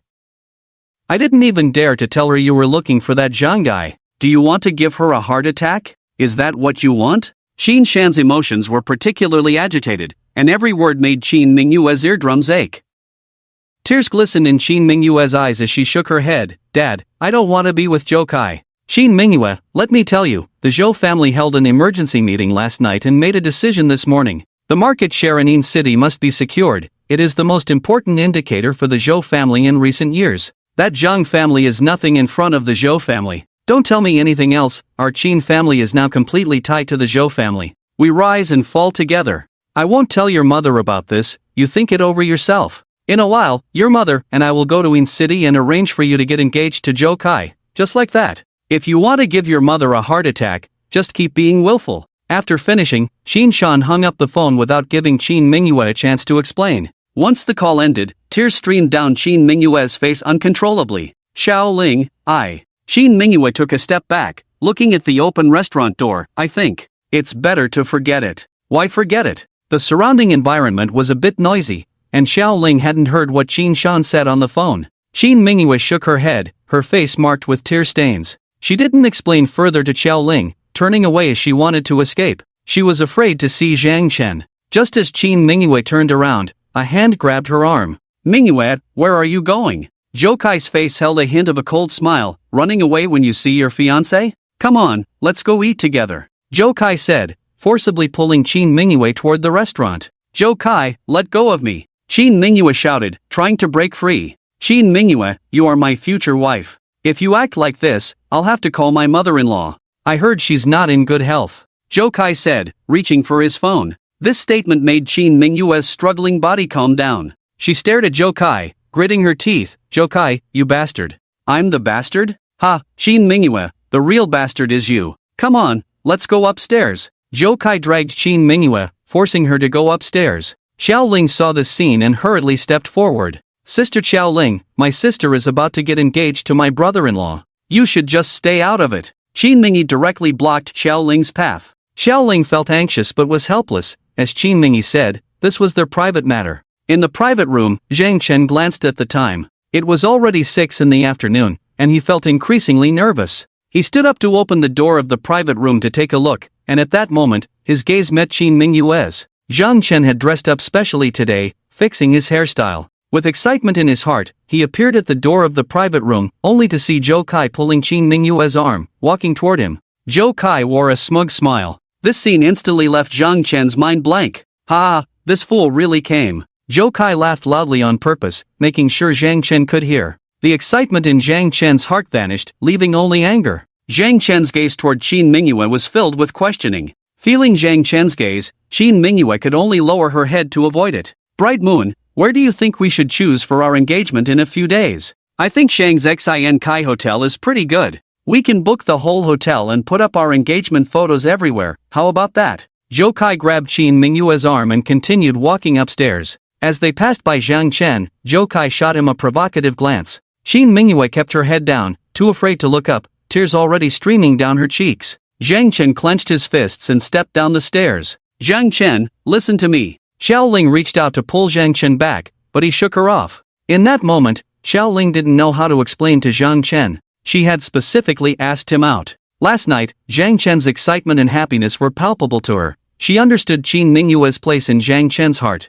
However, with such a thing happening, Qin Mingyu saw the anger on Zhang Chen's face and smiled. Tsk, what Zhang's? Just this? When my sister and brother-in-law get engaged, you have to come and drink a cup of wedding wine. Zhang Chen didn't stop his pace and left the Fa Shang Western restaurant. The moment Zhang Chen walked out of the restaurant, Qin Mingyue shook off Zhou Kai's hand. Enough! Zhou Kai! What do you want? Nothing much, Zhou Kai replied with a cold smile. Mingyue, you are my future wife, how can you talk to me like this? You know I don't like you. You don't like me either, so why do you have to act like this? Qin Mingyue felt her heart breaking, having heard Zhang Chen time and again. Zhou Kai squinted his eyes, sizing up Qin Mingyue. Right, I really don't like you, but so what? It's just a title of being a couple. Once we're married, if I want to sleep with you, I will, if I don't, I'll just go out. Your existence is just to disgust Zhang Chen. As long as it makes him unhappy, I'm willing to do it. What can you do, Qin Mingyue?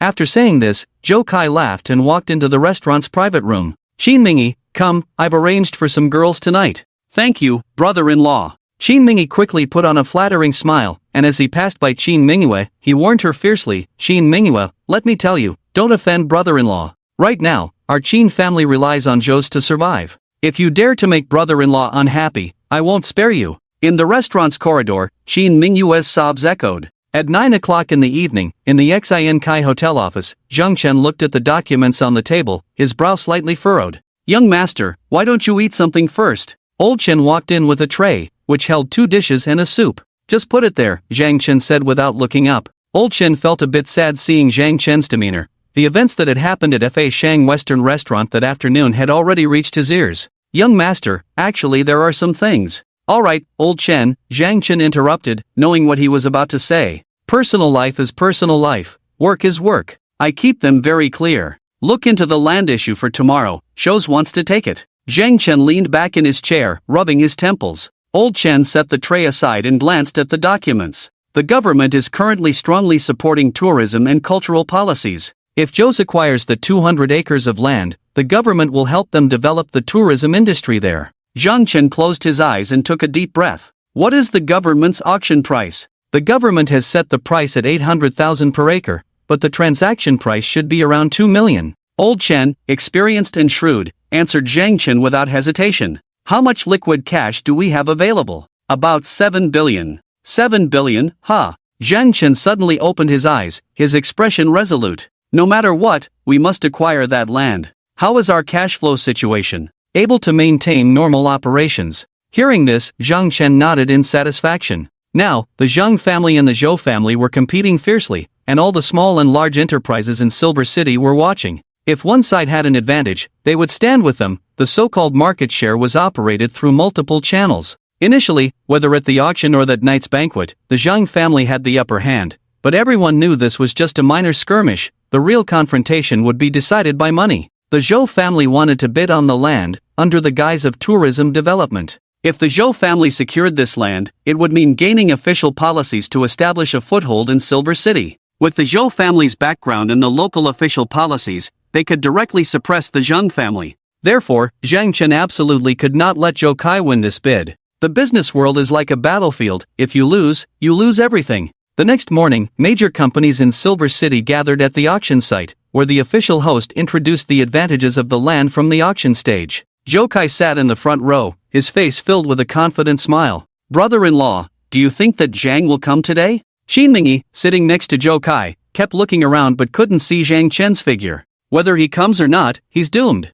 Zhou Kai sneered. How much money does my Zhou family have behind it? How much capital does a Zhang family have? How can he compete with me? If he doesn't come, I'll win this land today, and no one can stop my Zhou family from entering Silver City. If he comes, will he compete with me or not? If he doesn't compete, it proves the Zhang family is weak. If he does, I'll crush him with money. I dare to bid 30% above market price. Can he? Qin Mingyue, sitting next to Qin Mingyi, also heard Zhou Kai's words. Last night, she received news from her family that the Qin family was investing 100 million to help the Zhou family acquire land in Silver City. The combined funds of the two families were simply not something the Zhang family could contend with. Today's auction was a conspiracy. If Zhang Chen came, he would fall into the Zhou family's trap. As the auction was about to begin, the venue was already filled with people, but Zhang Chen had yet to appear. Zhou Kai loudly questioned, "Huh? Where are the people from the Zhang family? Isn't the Zhang family also developing tourism? What's going on? Out of money to bid on land?" Everyone present knew about the feud between the Zhou and Zhang families and understood the implication of Zhou Kai's words, which were more of a taunt. However, even knowing this, if the Zhang family didn't show up today, it would have a significant impact on them. In the eyes of others, the Zhang family's behavior was seen as avoiding battle. Oh dear, the Zhang family, the leading enterprise in Silver City, sounds quite intimidating, but in front of the Zhou family, it's just trash. Qin Mingyue immediately echoed. Who doesn't know how terrifying the consortium behind the Zhou family is? A small Zhang family can be crushed easily. The mention of the consortium behind the Zhou family immediately sparked many thoughts among those present. Zhou Kai looked at Qin Mingyue with approval. He realized this person wasn't entirely brainless. If the Zhou family can afford it, what can't the Zhang family afford? Zhang Chen strode in through the auction entrance and directly took a seat in the front row. As soon as Zhang Chen appeared, Qin Mingyue's gaze fell on him. However, she noticed that Zhang Chen didn't look at her even once from the moment he appeared until he sat down. Qin Mingyue quietly withdrew her gaze. After what happened last night, she no longer expected Zhang Chen to treat her any differently. Anyone who experienced such a thing would feel heartbroken. Ha ha! Zhou Kai sneered, "That I hope you don't talk big. I'm taking this land today, mark my words." You said something similar the day you auctioned the stamps, but the outcome wasn't very good, Zhang Chen shrugged. That day was you. Zhou Kai's gaze suddenly became sharp. He thought it was that old man from the Zhang family. Zhang Chen ignored Zhou Kai and crossed his legs, appearing indifferent. 200 acres, Zhang Chen, how are you going to buy it? Qin Mingyue mocked. He had great confidence in Zhou Kai. The Zhou family had given him a policy this time that could exceed the market price by 30%. This time, the total funds amounted to 500 million. He didn't believe the Zhang family could come up with that much money. Would the real decision makers of the Zhang family be willing to spend so much on land? Would those shareholders be happy about it? Moreover, buying this piece of land would take time to realize its value. But if the capital chain broke, the Zhang family would exhaust themselves without the Zhou family needing to intervene.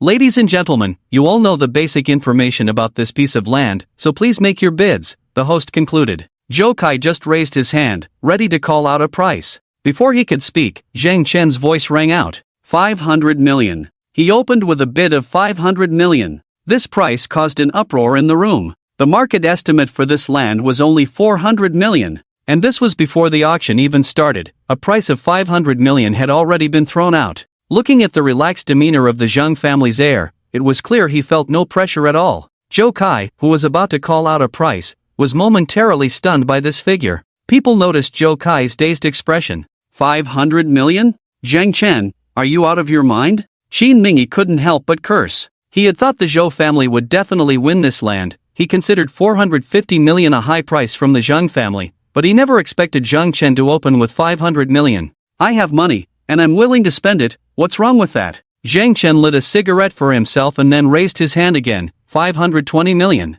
Before the Zhou family could bid, Zhang Chen added another 20 million. This was what it meant to be wealthy and extravagant. The Zhang family. This was the Zhang family, the leading enterprise in the silver market. Qin Mingyue was completely infuriated by Zhang Chen. He had just added another 20 million. The key was that this 20 million was the Zhou family's bottom line. How could the Zhou family bid now? If they only added 2 million, wouldn't that sound petty? Adding 20 million? Compared to Zhang Chen raising the price himself, it still seemed small. Unless they called out a round number, like 600 million. But for this piece of land, who would be foolish enough to bid 600 million? Buying the land required development and construction, all of which needed money. The Zhou family could never spend 600 million on a piece of land. Zhou Kai's face turned extremely ugly. He had originally thought he would definitely win this land today, and his confidence had led him to make bold statements before the auction began. But now Zhang Chen's price had exceeded the maximum amount his family had set for him. Even if he was willing to go higher, his family would not agree.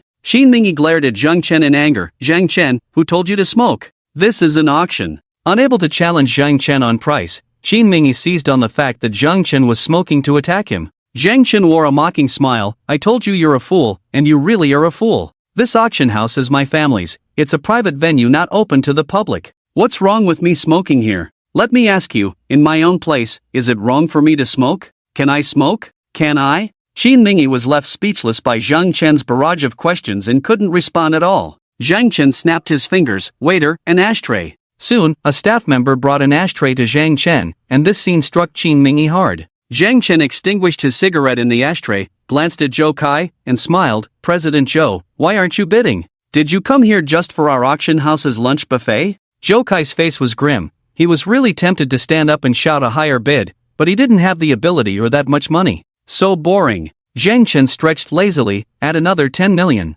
Was he raising the bid for himself again? Zhang Chen's actions left everyone present wide-eyed. The Zhou family had just arrived, constantly throwing out harsh words, acting as if they didn't take the Zhang family seriously at all, claiming to have a mysterious financial consortium behind them. Yet, once the auction started, they hadn't made a single bid from start to finish. Was this what they called confidence? What kind of financial power was that? Looking at the Zhang family, it felt like there was no competition. He was just playing a bidding game with himself. How could the Zhou family compare? 530 million, first time. The host on stage had already called out the bid loudly. 530 million, second time. Zhang Chen looked at Zhou Kai with a helpless expression. Mr. Zhou, could you please raise the bid a little? I brought 10 billion to play with you today, and yet you haven't said a word. What does this mean? Waiter, upgrade the lunch buffet a bit. Don't let Mr. Zhou come here for nothing today. Oh, and waive the parking fee for Mr. Zhou at the entrance.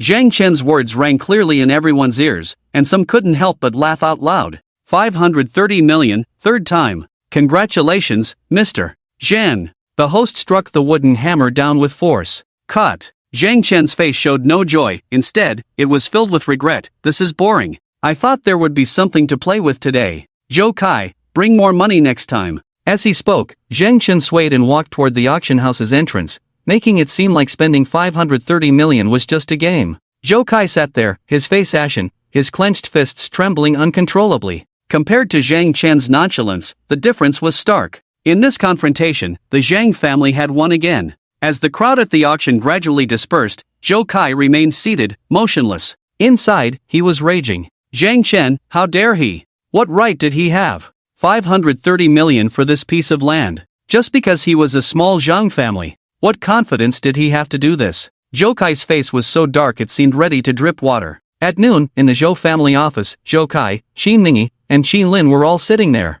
Zhang Chen, Zhang Chen, Zhang Chen, you're pushing it too far. Zhou Kai threw his teacup to the ground, shards of glass flying everywhere. Qin Mingyi and Qin Lin both shrank back, not daring to speak. Zhou Kai pointed at the two members of the Qin family. What use are you Qin family members? Just 100 million in investment. You can't even compete with a Zhang. Let me tell you, now that your Qin family is tied to our Zhou family, if our Zhou family doesn't do well, your Qin family can forget about it too. Zhou Kai, there's no need to be too angry. Zhang Chen's actions are just impulsive. He puts down 530 million for this land, and then what? Does the Zhang family have the money to develop it? Qin Lin placed a report on Zhou Kai's desk. This is the information I just gathered. The Zhang family started mobilizing funds last night, totaling less than 700 million. This is all the liquidity the Zhang family can mobilize right now. It's not the 10 billion Zhang Chen mentioned. His actions today are just a show of bravado. Only 700 million? Zhou Kai's face immediately brightened upon hearing this. He looked at the report on the desk, a smile gradually appearing on his face, and he became excited. Ha! Less than 700 million in liquid funds, and he dares to put down 530 million to show off. Good. I want to see how long he can keep this up. Ha ha. Zhang Chen, I'll let you be arrogant. You'll have your moment of tears. What angered Zhou Kai today wasn't that he couldn't outbid Zhang Chen, but the confidence Zhang Chen displayed. Now that he knew Zhang Chen's true situation, Zhou Kai burst into laughter. It made him feel like Zhang Chen was risking his entire fortune to challenge his pocket money. Trash is always trash. How could a Zhang family compare with our Zhou family? Qin Mingyi looked at the now calm Zhou Kai, hating Qin Mingyue in his heart. If it weren't for this Qin Mingyue being connected to Zhang Chen, how could things be so troublesome now? Qin Mingyue, everything that happens to our Qin family is all your fault. At the Xin Kai Hotel, in the office. Old Chen, do you think what I did today was a bit impulsive? Zhang Chen asked, looking at the teacup in front of him. Old Chen shook his head. Young master, everyone is watching. If the Zhou family wins this land today, we will be completely passive. Your actions today were not wrong. Sigh. Zhang Chen sighed. Since the land has been auctioned off, we need to invest in construction immediately and quickly recoup some funds. Find out the sales situation of those residential areas for me. Old Chen nodded and was about to prepare the documents when the phone suddenly rang. Old Chen glanced at it and said to Zhang Chen, "It's from the master." Zhang Chen shrank his neck. He had just spent 530 million on that land, over 30% above market price. He was probably in for a scolding. Old Chen held the phone. Yes, the young master is here, okay." After nodding a few times, Old Chen handed the phone to Zhang Chen. Zhang Chen took the phone and slowly put it to his ear. "Dad. You little brat. How dare you still call me dad? 530 million. What were you thinking? Do you have a problem with your brain? How do you expect others to see the Zhang family with your actions today?" Zhang's father sounded particularly angry on the phone. Zhang Chen shrank his neck, not daring to speak. Zhang's father scolded for more than 10 seconds before his mood finally calmed down. "Alright, tell me, what were you thinking?" Zhang Chen quickly explained, "Dad, the Zhou family wants to enter our market, and everyone is watching how the Zhang family will react. If we don't retaliate, the Zhou family." "Did I ask you that?" Zhang's father interrupted Zhang Chen's words with a roar. "You spent 500 million on a piece of land worth 400 million. You really embarrassed me. Next time, just shout for 1 billion. You really made me lose face today." Zhang Chen felt a bit out of sync with his father's thought process. "Dad, it's already been auctioned off. What good is it to have it auctioned off? What the hell is the use? Is it just to auction off a piece of land? This is about momentum. Momentum. 500 million has no momentum. Just shout for 1 billion. Scare the Zhou brat into peeing his pants. Embarrassing, really damn embarrassing." Zhang's father continued to curse. Zhang Chen wiped the sweat from his forehead. He thought he had been bold enough today, but it turned out his father was even bolder. However, thinking back to that day when his father smashed up their restaurant, it didn't seem so out of place anymore. "Well, Dad," Zhang Chen asked cautiously, "there's not even 1 billion in the account. Don't you know to ask your old man for money? Do you think your old man is dead?" Zhang's father shouted on the phone, "Old Chen! Old Chen!" Zhang's father's voice clearly reached Old Chen's ears through the receiver. Old Chen slightly bowed. "Master, get me an account number. I want 100 billion transferred by tomorrow morning. You take care of it. It's just a Zhou family, how dare they shout in front of my son? Their head isn't even worthy of carrying my shoes." Just like that. Beep beep beep. Listening to the busy tone on the phone, Zhang Chen looked bewildered. Old Chen smiled at Zhang Chen, clearly used to Zhang's father's behavior. Zhang Chen returned the phone to Old Chen and leaned back. 100 billion, Old Chen, has my dad always been this good at boasting? Young master, Old Chen bowed and took back the phone. The master is not joking. As for the Zhou family, you don't need to worry at all. Just do whatever you want.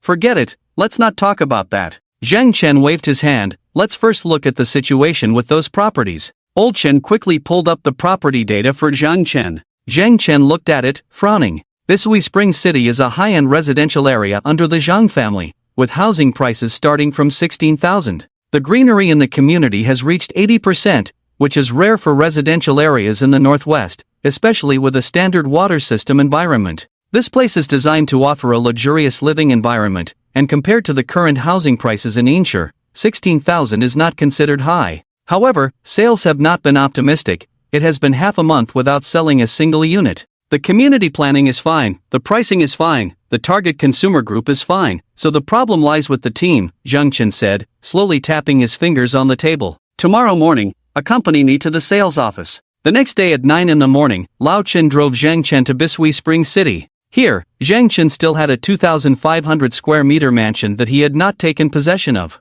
As a high-end residential area, the sales office of Bishui Spring City could also be considered luxurious, with a dazzling golden exterior. Zhang Chen got out of the car, walked to the front of the sales office, glanced at the time, and it was clear that it was already working hours, but the sales office door was still tightly locked. Lao Chen frowned and was about to call the person in charge. Wait a minute, it seems the problem is quite serious, Zhang Chen said, stopping Lao Chen from making the call. Hearing this, Lao Chen put away his phone. At 9:30 in the morning, Zhang Chen finally saw two women arriving together at the sales office, opening the door while glancing at Zhang Chen and Lao Chen, without saying a word. Why is your sales office opening so late? Zhang Chen asked. If the houses aren't selling, what's the point of coming so early to look at them? One of the women with big waves replied, looking at Zhang Chen. Zhang Chen nodded. Our smallest unit is 180 square meters, with an average price of 16,000. Before they even entered, the woman with big waves spoke up. Let's take a look first, Zhang Chen said, leading Lao Chen into the sales office. As soon as they stepped inside, Zhang Chen frowned at the state of the sales office. The cleanliness was appalling, and it was clear that no one had cleaned it. In such an environment, how could they expect customers to view the properties? Not to mention, just seeing the state of the sales office would make anyone lose confidence in the houses. Zhang Chen walked over to the model display, examining the layouts.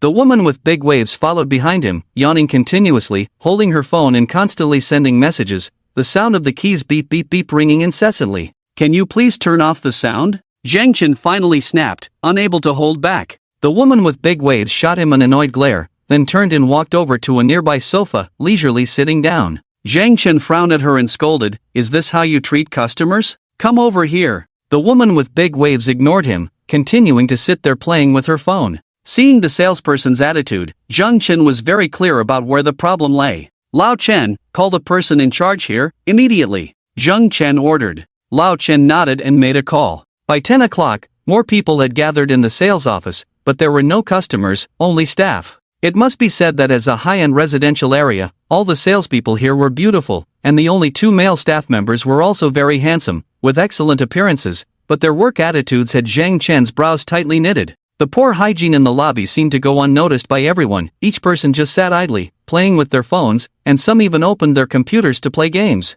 Zhang Chen and Lao Chen stood by the model display, witnessing all of this. "Is there anyone in charge here?" Zhang Chen shouted again, his voice echoing throughout the sales office lobby. Some people chose to glance over, while others simply ignored him. "Sun Na, your client, go handle it," someone called out to the big wave-haired beauty. Sun Na's face showed strong impatience as she continued playing with her phone, walking over to the sand table with a look of annoyance and said, "Are you buying or not? Tell me, what are the advantages of this layout?" Zhang Chen pointed at a unit. "The house is big enough, the lighting is good, the price is 2,900,000, there's water in front of the building, and the air isn't dry." Sun Na recited a few advantages as if chanting, even rolling her eyes while speaking. Zhang Chen took a deep breath and directly walked away. Sun Na glanced at Zhang Chen and then returned to her seat, resuming her phone game. 5 minutes. Zhang Chen looked at old Chen. "Tell the person in charge here that if they're not here in 5 minutes, they don't need to come. Which company is responsible for this project? Tell them if they can't do it, to hand in their resignation." 5 minutes later, a middle-aged man, sweating profusely, rushed into the sales office and immediately spotted Zhang Chen and old Chen standing there. The man quickly put on a respectful expression and approached old Chen, bowing and saying, "Old Chen, I'm Lu Chang, the person in charge here. When did you arrive?" Old Chen glanced at the middle-aged man and said, "Manager Lu, this is the boss." "Boss?" The middle-aged man was taken aback. Being called the boss by old Chen meant he was the chairman of the Zhang family. "Let's talk in the office, it's too cramped here," Zhang Chen said impatiently. "Please this way." The middle-aged man quickly bowed and led Zhang Chen. In the sales office lobby, a woman next to Sun Na saw Manager Lu's polite demeanor and said to Sun Na, "Sun Na." Manager Lu rushed over so urgently, "Those two aren't complaining about you, are they? Let them complain if they want." Sun Na replied with a displeased expression, "At worst, I won't work here anymore. It's just a job. With my looks, I can find work anywhere. But the base salary is high," the woman said, sticking out her tongue. "You get 4,000 a month for doing nothing, plus 5 insurances and 1 fund." Upon hearing this, Sun Na's expression changed slightly. Although she still pretended to be indifferent, there was a clear hint of worry in her eyes. In the manager's office, Manager Lu had prepared tea for Zhang Chen and old Chen. "So, what's going on, Manager Lu?" "The place is dirty, no clients are being attended to, and the salespeople are more arrogant than the clients." "How did you become a manager?" Zhang Chen glanced at the sales office's payroll for the month and slammed the documents on the table. "And you think you can pay full salaries for this? Are we here to do charity? Now, go report to headquarters HR," Zhang Chen decisively stated. Manager Lu's face turned pale instantly. "Manager Lu, don't you understand what the boss said?" Old Chen snorted coldly. I understand." Manager Lu dared not say more and left the office. Back in the sales office, Sun Na appeared completely unconcerned, but her gaze would occasionally dart towards the office. When she saw the office door open, she quickly walked over. "Manager Lu, what's going on? Who are those two?" Sun Na fired off 2 questions, revealing her dissatisfaction with Zhang Chen. Manager Lu shot Sun Na a glare. He was in a bad mood and didn't want to explain anything to these people, leaving the sales office to drive to headquarters. Manager Lu's attitude ignited Sun Na's anger. What does Lu mean by that? Acting all aloof when talking to him? He's just a manager. Does he really think he's some kind of official? Sun Na sat back down with a displeased expression. In the manager's office, Zhang Chen looked at the monthly report from the sales office. "Old Chen, starting today, I'm staying here, Zhang Chen said, tapping the table. Keep an eye on the Zhou family's movements. If they make any moves, you need to inform me immediately. Understood, Old Chen nodded. Zhang Chen typed up an appointment letter on the computer and printed it out. Old Chen, stamp it. Old Chen took out the official seal he always carried and stamped the appointment letter that Zhang Chen had just printed. Thus, an appointment letter with legal effect, appointed by the highest leadership of the Zhang family, was formed. This appointment letter will be distributed to everyone below. This afternoon, I will take over here, Zhang Chen said before striding out. Old Chen nodded and immediately arranged for it. Sun Na, from the sales office, glared at Zhang Chen and Old Chen as they walked out of the office, then sat on the sofa with a proud expression. At 2 in the afternoon, the sales department of Bishui Chunchang still had no customers. Some employees were lying on the sofa, sound asleep, some were scrolling through short videos on their phones, and others had made plans with friends and were ready to leave. Everyone, get up! A loud shout suddenly rang out in the sales department. The shout startled quite a few people. Those who were sleeping opened their eyes and looked in annoyance toward the source of the sound. Sun Na was about to leave when she heard the voice. Upon seeing the person standing at the entrance of the sales department, her face immediately showed displeasure.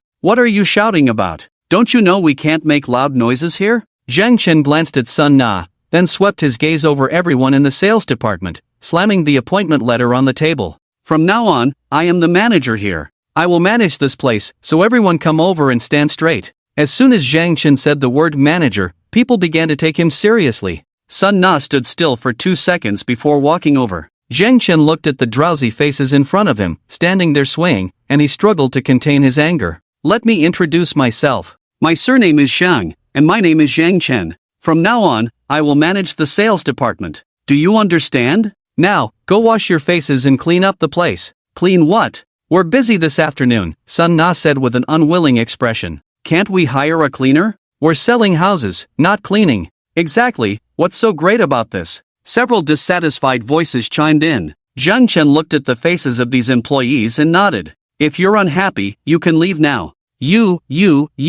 Zhang Chen pointed at 3 people, including Sun Na. You 3 are fired. Leave now. Upon hearing they were fired, the 3 who had just complained panicked immediately. Clean up, let's go, clean up. Let's go, the management has spoken. With that attitude, just leave. Zhang Chen waved his hand again. If you don't want to work, just leave, do you hear me? Sun Na, who was about to go clean, suddenly got angry and turned to Zhang Chen, shouting, Who do you think you are? You can't fire us. Do you know who my uncle is? I don't care who your uncle is, get lost. Zhang Chen didn't give her a good look. If the place isn't clean in an hour, you all can leave. After saying that, he walked straight into the office. Bang! The office door slammed shut. The people in the sales department looked at each other. Those who weren't fired silently picked up their tools and started cleaning. The few who were fired gathered together. Sun Na, what's going on? Is this person out of his mind? Sun Na, tell your uncle about this. Why did he fire us? We could still earn 4,000 a month.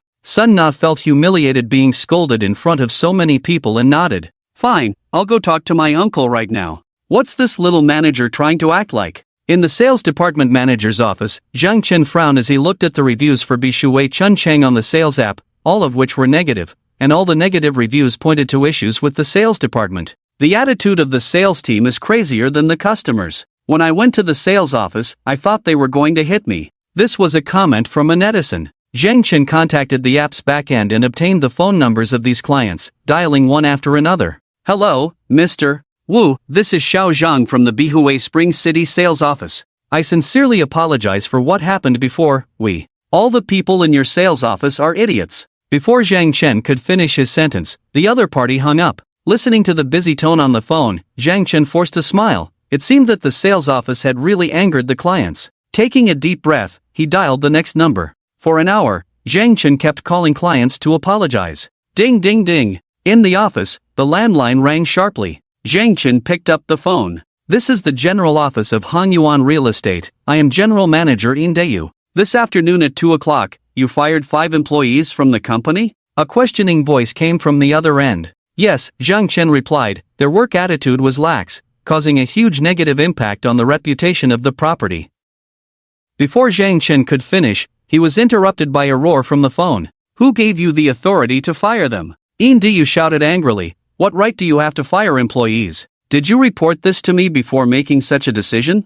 I told them to go back to work. You should consult me before doing anything. Manager Ian, Zhang Chen had already sensed something from the other party's tone. As the manager, I have the right to fire anyone in the sales department. I must be responsible for the company. Any connections are useless. What do you think you are? Ian Dayu cursed loudly. I give you 10 minutes to resolve this matter. If you can't, get lost. You don't need to work here anymore. At 52 years old, Ian Dayu served as the general manager of Hanyuan Real Estate. After hanging up the phone, he sat behind his desk, trembling with anger. He never expected that a mere sales department manager would dare to teach him a lesson. Ian Dayu immediately called the HR department. Manager Ian, that appointment letter was sent from the headquarters HR. I was just carrying it out, the HR replied, which surprised Ian Dayu slightly, but he didn't think too much about it. Another call was made to the HR department at Zhang's headquarters. This is the HR department, please speak. I am Ian Dayu from Hanyuan Real Estate. Ian Dayu tried to suppress his anger, knowing that the headquarters was not a place he could offend casually.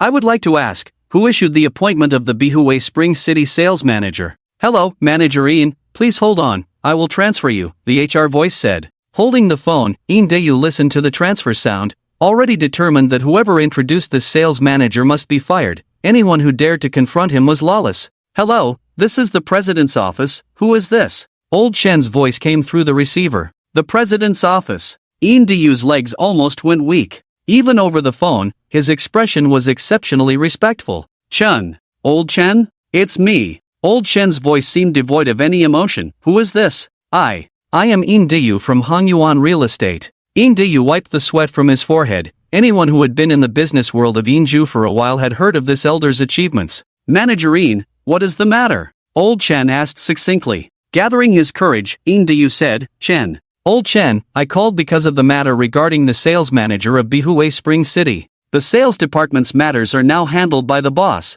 The boss is personally managing the sales department. Is there a problem? Boss. Listening to the voice on the phone, Ian Dayu almost knelt down in front of the phone. No. It's nothing, Old Chen. I just heard about the personnel changes and came to ask. The HR department has already been notified, and I will have them send the documents to General Manager Ian as soon as possible. Thank you, Old Chen. Ian Dayu respectfully hung up the phone, realizing that his back was completely drenched in cold sweat. The boss personally managing the sales department meant that the person he had scolded earlier was the boss. Ian Dayu's heart nearly leaped into his throat. No, he had to go to the sales office. He had to go to the sales office and apologize in person. Ian Dayu's face turned pale as he picked up the car keys from the table. Just as he was about to get up, he found he couldn't muster any strength. His legs trembled uncontrollably, filled with fear. At the Baishui Chuncheng sales office, Zhang Chen glanced at the time, stepped out of his office, and found that the sales office was still dirty and messy, hardly clean at all.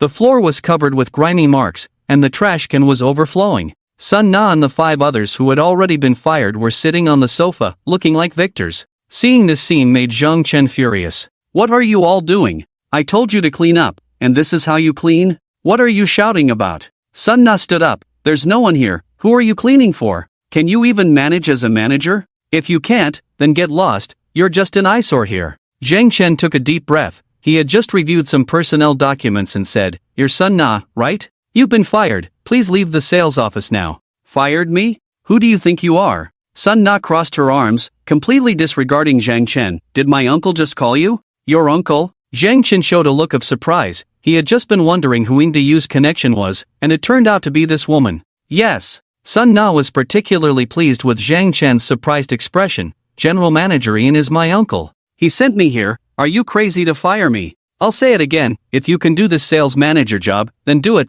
If not, get someone else. Understand? What are you so arrogant about every day? A female salesperson said sarcastically, Don't threaten me with firing. So what if you do?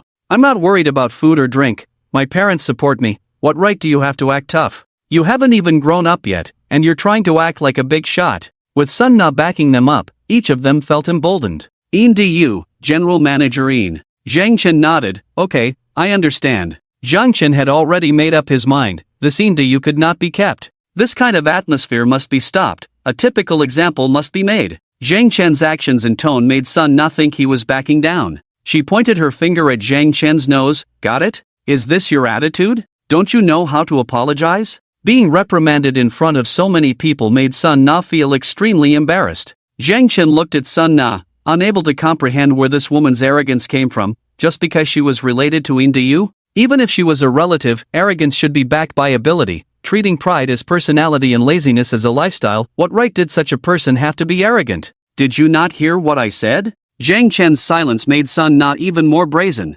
Screech! A harsh screeching sound of brakes echoed as a Mercedes-Benz suddenly stopped at the sales office entrance. The door opened, and Indayu rushed into the sales office, panic written all over his face, immediately spotting Zhang Chen being besieged by Sun Na and the others. I ask you, did you hear what I said? Can you even manage as a manager? Do you believe I can have my uncle fire you directly? Sun Na's arrogance grew bolder. All the way, Indayu had been anxious, and when he entered and heard Sun Na's words, he nearly stumbled and fell to the ground, his face pale and devoid of color. Speak! Sun Na screamed. Shut up! Indayu shouted loudly. Sun Na heard the voice, turned around, and saw Indayu coming, her face lighting up with joy. Uncle, you're here. It's this person. You must fire him immediately. Mr. In. The people in the sales department also greeted Indayu. Indayu didn't even glance at Sun Na and strode over to Zhang Chen, looking at the young man in front of him with a calm expression. Indayu's lips trembled. Zhang.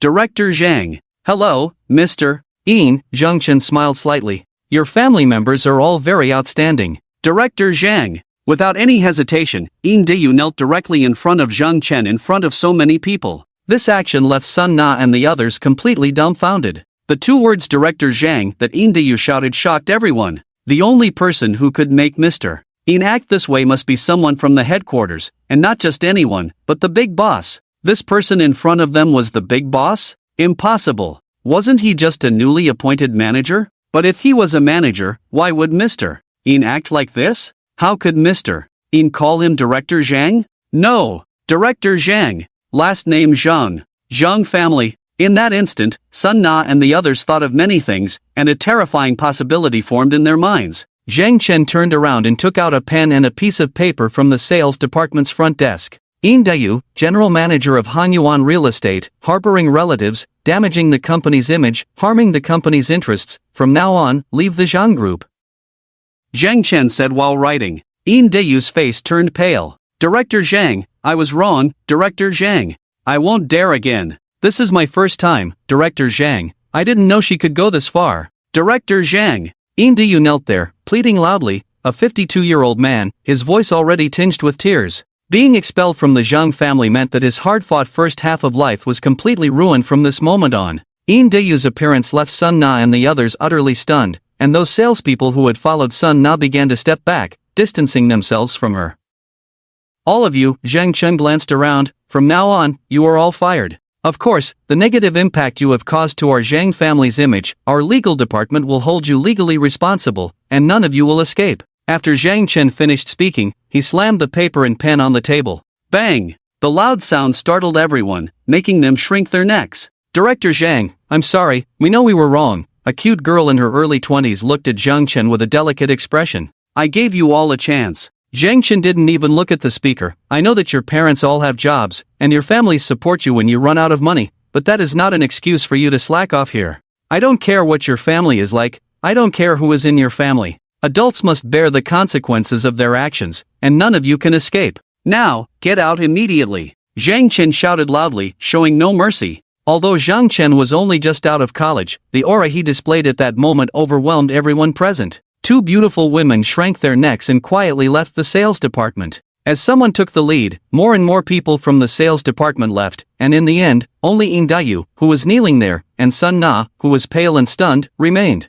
Sun Na knew that she had shouted the loudest and would face the most severe consequences. The key was that she had caused her uncle to lose his job. When she returned home, she would be finished. Mr. In, considering your contributions to the group, I won't make you leave too disgracefully. Just go to the HR department and submit your resignation. I will have the HR department publicly state that you left voluntarily, Zhang Chen said, turning to walk into the office. Indayu knelt there without making a sound, and even after Zhang Chen left for more than 10 minutes, he remained kneeling. Uncle. Sun Na walked over, sobbing, wanting to help him up. Let's get up first. Get lost. Indayu shouted angrily, his eyes red as he glared at Sun Na. You, useless at accomplishing anything, only good at causing trouble. You think you're so great every day. In reality, you're just a parasite at home. A parasite. Sun Na was scolded like this, and tears immediately streamed down her face. She wiped her tears and said, "Uncle, I didn't mean to. Isn't it a bit too much for you to say that?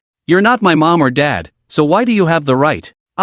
Imdu stood up, raising his arm, but in the end, he didn't bring his hand down. Looking at Sun Na, who was crying and questioning him, Imdu felt like a deflated balloon, slowly lowering his arm. "Your mom and dad spoil you too much." Imdu threw down this sentence and left the sales office. Sun Na stood there alone, looking at the empty surroundings. Her gaze was filled with hatred as she glared at the manager's office, clenching her fists as she left. Inside the office, Zhang Chen was completely unconcerned about what was happening outside. He was still busy maintaining relationships with previous clients who had viewed properties. These were potential consumers, and he couldn't let them slip away. It wasn't until 8 o'clock in the evening that Zhang Chen managed to contact the clients who had left negative reviews on the app. He felt his throat was dry, and some clients were still filled with resentment towards the sales office. Zhang Chen planned to take some time in the next few days to visit them, regardless of whether they bought a house or not. He had to maintain the Zhang family's reputation. Just as Zhang Chen took a sip of water, a wave of hunger hit him, and before he could open the food delivery app, old Chen's call came in.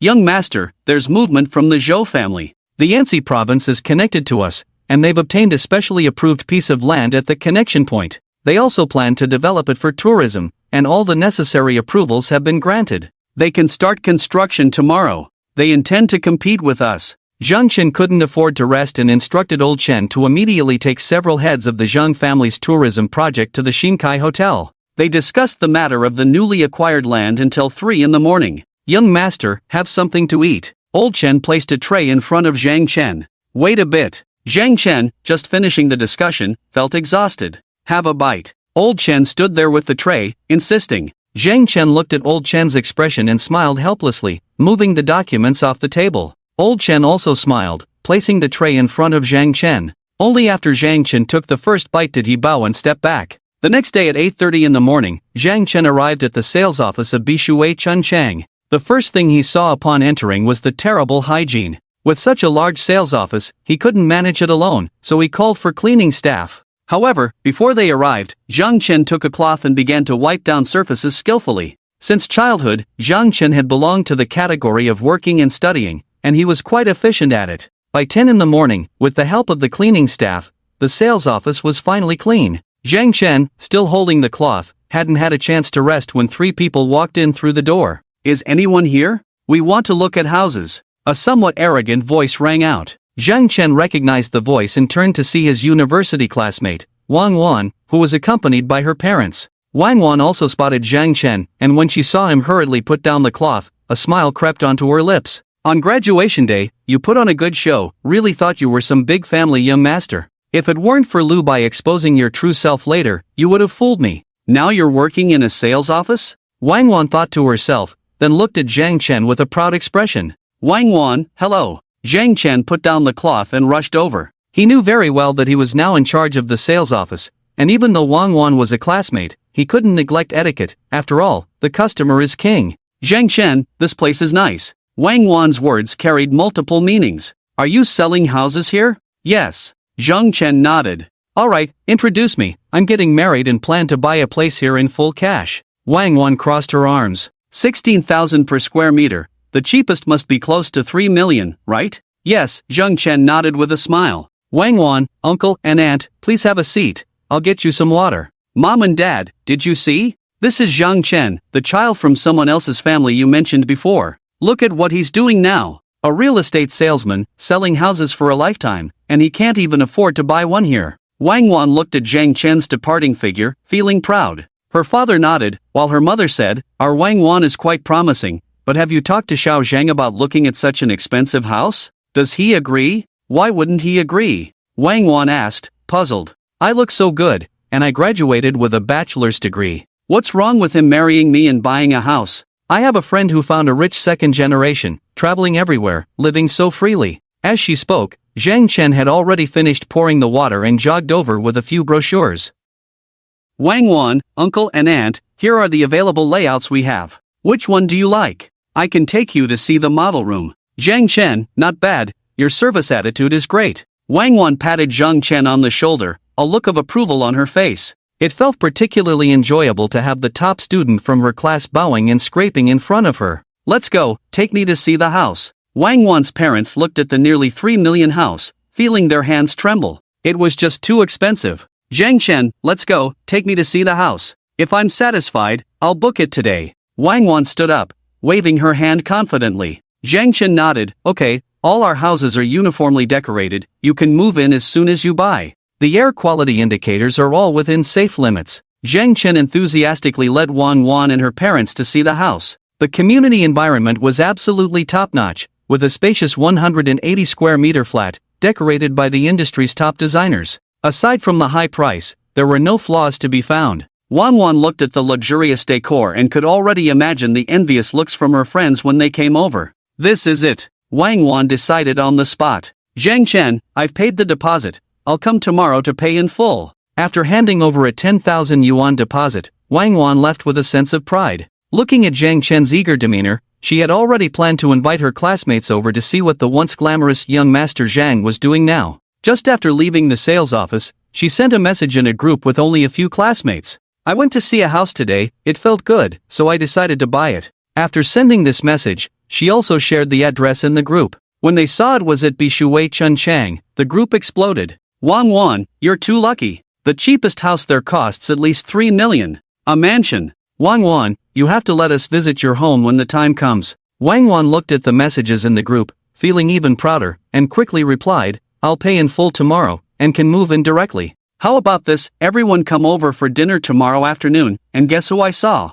That show-off, Zhang Chen. On graduation day, he had planes and luxury cars, and now he's a salesman. Today, he was the one who received me. You have no idea how envious he looked when he saw me buying a house, you can't even imagine. If it weren't for Brother Rubai, we would still be kept in the dark by Zhang Chen. I said, how could a useless bum turn into a rich young master? Alright, let's go tomorrow and humiliate him properly, At that time, when Zhou Kai informed Lu Bai that the spectacle on Zhang Chen's graduation day was rented, Lu Bai couldn't wait to tell his classmates. However, later on, when Lu Bai encountered Zhang Chen in Xin Kai, he didn't mention it. That embarrassing history was thoroughly buried in Lu Bai's heart. At the same time, in the Zhou building, in Zhou Kai's office, Yin Diyu sat across from Zhou Kai, his face full of flattery. Yin, according to you, is it because there are issues with Zhang's own properties that they can't sell, so Zhang Chen vented his anger on his subordinates and fired everyone in the sales department? Exactly. Yin Diyu nodded vigorously, I couldn't stand his way of doing things, so I left.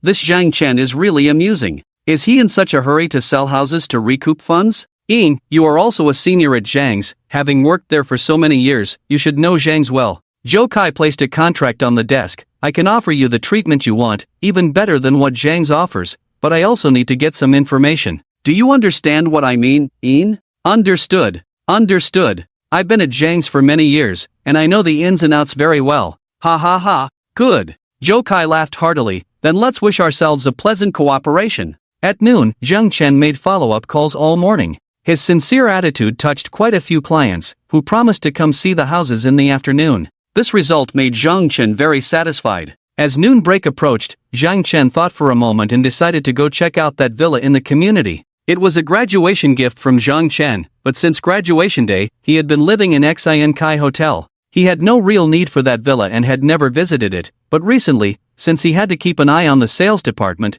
living directly in the community would be more convenient. The 2,500 square meter villa was the most luxurious house in the entire Silver City, without exception. As Zhang Chen entered the community, he felt somewhat anxious. After being poor for so many years, he had thought about the life of sudden wealth more than once, but now that he truly knew he was a rich second generation, he felt very panicked. This was also related to the education Zhang Chen received since childhood. He didn't dare to be extravagant, fearing that one day all these things would suddenly disappear. For the 2,500 square meter house, Zhang Chen admitted he didn't even know what that concept entailed. The community had a flowing water system, forming a river that ran through the entire area. In the northwest region, such flowing rivers were rare. A private driveway could cross the river, leading to the very center of the community, where the 2,500 square meter villa stood. The villa covered an area of 2,500 square meters, with an actual land area reaching 4,000 square meters, and the backyard was as large as 3 basketball courts.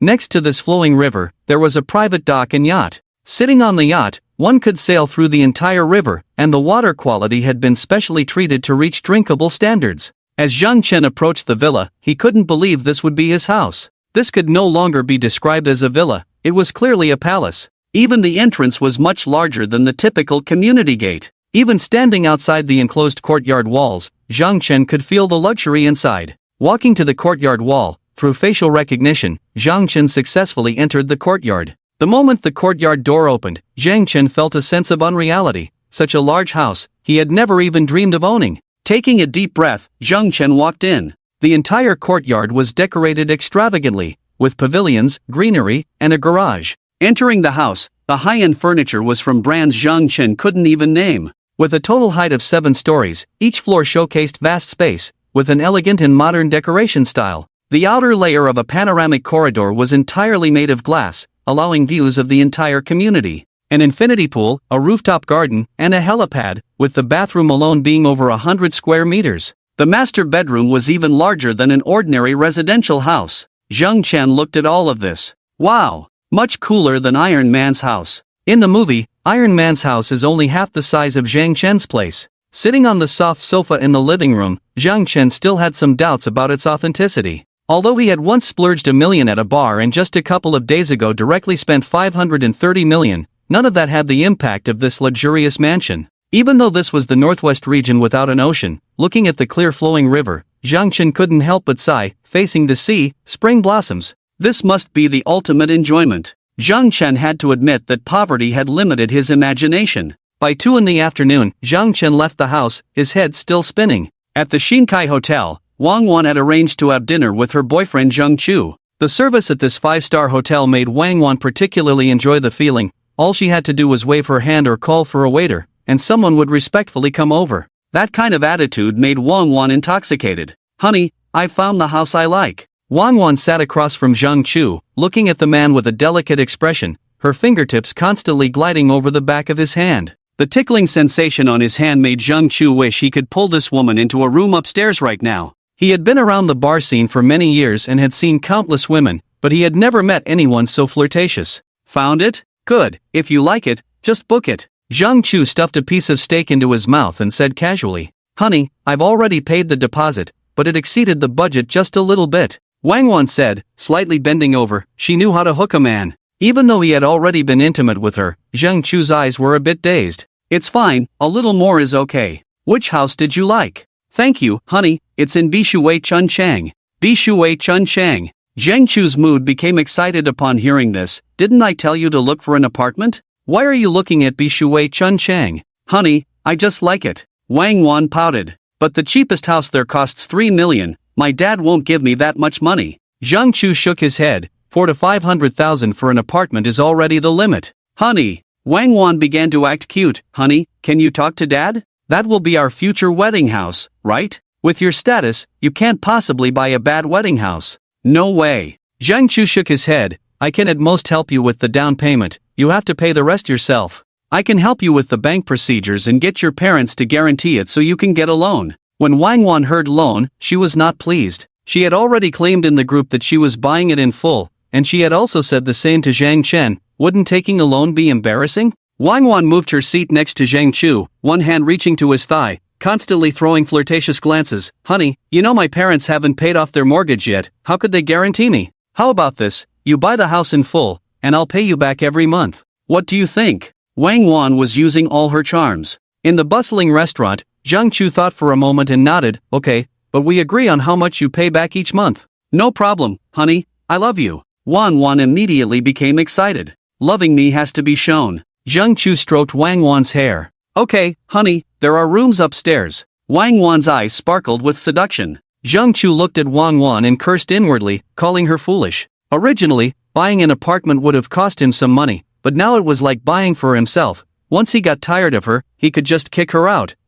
At that moment, Wang Wan was already fantasizing about living in that mansion. She took out her phone and sent a message to the group. "Come to my house for dinner tomorrow night, new house." Once the message was sent, the group quickly responded with a flurry of compliments, and Wang Wan felt a rush of excitement. The next morning, a Land Rover parked in front of the sales office of Bishui Chunchang. Wang Wan opened the passenger door, stood on the step beside it, and looked around. When she saw Zhang Chen standing in front of the sales office looking this way, she jumped down from the step with force, slammed the door shut, and walked towards the sales office with an air of pride. Zhang Chu still looked sleepy. If it weren't for Wang Wan urging him since 7 o'clock, he really wouldn't have gotten up. Zhang Chen, the house we looked at yesterday, full payment. As soon as Wang Wan entered, she spoke loudly and took out the contract for the deposit paid yesterday. Wait a moment. Zhang Chen, excited to see a deal coming through, quickly welcomed Wang Wan and Zhang Chu to sit down, pouring tea and preparing the contract. Wang Wan watched Zhang Chen's eager demeanor, crossed her legs, and took a photo of him pouring tea to send to the group chat. Today coming to buy a house in full payment, this young Master Zhang looks like a dog, doesn't he? Ha ha, Wang Wan, with your 3 million mansion, his commission must be quite a bit. Exactly, he must be over the moon. That rental money can be paid back now. The group chat was filled with mocking voices. On graduation day, that luxurious scene kept them awake at night. A useless waste suddenly turned into a super rich second generation, and it was someone around them. This feeling drove them crazy. People can't stand seeing those close to them succeed. Wang Wan also sent a laughing emoji and typed another line. Do you think if I let him lick my feet, he would be willing? Not just willing, he would kneel and lick. He'd gladly bow 3 times and call me grandma. Forget it. Wang Wan sent a vomiting emoji. He doesn't deserve it. Zhang Chen busied himself and quickly finalized the contract. Zhang Chu paid the full amount with ease. At the moment he received the keys, Wang Wan felt her heart racing. From today on, she would be living in that mansion. How exhilarating. Thinking about living in a mansion, Wang Wan looked at Zhang Chen and asked, Zhang Chen, can you imagine what it feels like to live in a 180 square meter house? Zhang Chen thought for a moment. He had lived in over 90 square meters before and just stayed in over 2,000 square meters yesterday. The most intuitive feeling was, the rooms are much larger than ordinary houses. Hearing Zhang Chen's answer, Wang Wan cursed him as a bumpkin in her heart and then said, come to my house for dinner at 6 tonight. Many old classmates will be there. Let's catch up. Sure. Zhang Chen nodded without thinking. Wang Wan glanced at Zhang Chen, sneered, picked up the keys, and quickly walked towards the community. She wanted to experience this top-notch mansion first. Just as Zhang Chen finished organizing the contract, he saw old Chen walk into the sales office. Young master, the Zhou family has already started construction. Old Chen held a document in his hand. The Zhou family has acquired 240 acres of land in the neighboring province for tourism development. There are only 2 possible reasons for this. They want to develop the tourist area ahead of me. Although they are in 2 different provinces, the geographical differences are not significant. In building a resort, whoever finishes first can seize market share more quickly. Second, they want to suppress our momentum in this area. Zhang Chen took the document and glanced at it. Old Chen, I need to personally follow up on this. I've already made feedback calls to the clients of this property. You need to arrange for someone to take over immediately. Young master, the person has already been selected and can come over at any time. Let them start now. At noon, Wang Wan lay in the luxurious living room. She had posted on her social media all morning, taking pictures from the entrance to the bathroom, and the comments were all filled with envy. This feeling was too exhilarating for Wang Wan. Looking at the huge floor-to-ceiling windows, she glanced towards the sales office. Zhang Chen, you should be over there now, eating cheap box lunch, thinking about your commission, right? 3 million, can you earn that much in your lifetime? What were you pretending for at graduation? In a 2,500 square meter luxury villa. Zhou's family wants to invest 500 million, then we will invest even more. Zhang Chen's eyes were filled with a fierce determination. They want to engage in rapid construction,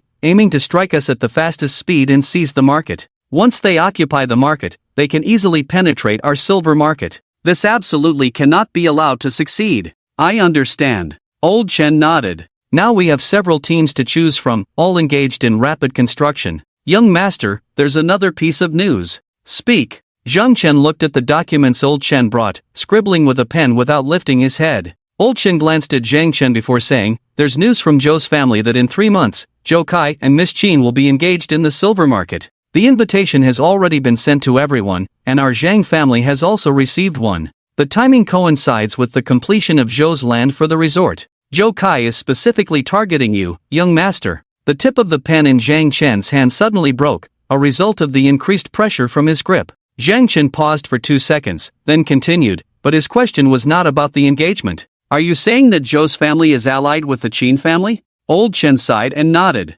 That's right. The Qin family is tied to Zhou's family, they rise and fall together. If we crush Zhou's family, the Qin family will fall with them. In business, there is no room for sentiment. Zhang Chen did not hesitate at all. Everyone has the right to choose and must be prepared to bear the consequences. Old Chen, arrange for a few rapid construction teams to come over tomorrow, and invite the project leaders as well. We need to make a plan. Okay. Old Chen stood up, ready to leave, but suddenly turned back at the door. Young master, you should eat lunch first. I'll have someone bring it over. Zhang Chen did not lift his head, continuing to sketch on the paper. He needed to list all the plans today so that he could effectively target and execute a task. Inside Zhou's building. Director Yin, are you sure? Zhou Kai looked at the man sitting in front of him. Director Zhou, rest assured. Yin Deyu nodded confidently. There are only a few rapid construction teams that Zhang's family has been working with. I have always entertained the leaders of those teams, and we have a good personal relationship.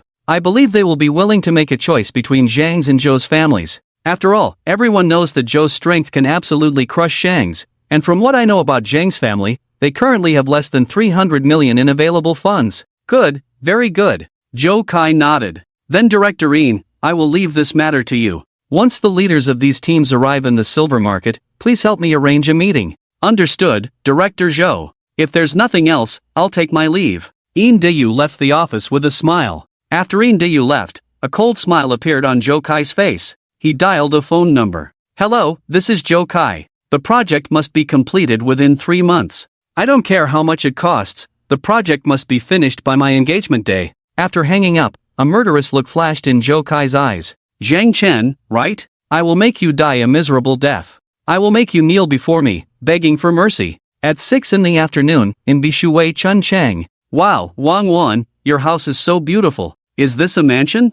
I'm in love. A 3 million house, it really has the scent of money. I don't even know if I can live in such a good house in my lifetime. The classmates admired Wang Wan's house, their faces filled with envy and jealousy. Wang Wan waved her hand dismissively. This is just a place I bought casually to live in. I definitely won't stay in a small city like the silver market for long. By the way, Zhang Chen should be getting off work soon. Let me call him and have him come over. Just think about how Zhang Deshao will face us. At graduation, there were Rolls Royces, supercars, and even helicopters. In the end, he's selling houses, ha ha ha. Laughter filled the room, and with Wang Wan included, there were a total of 6 people, 2 men and 4 women, all classmates of Zhang Chen.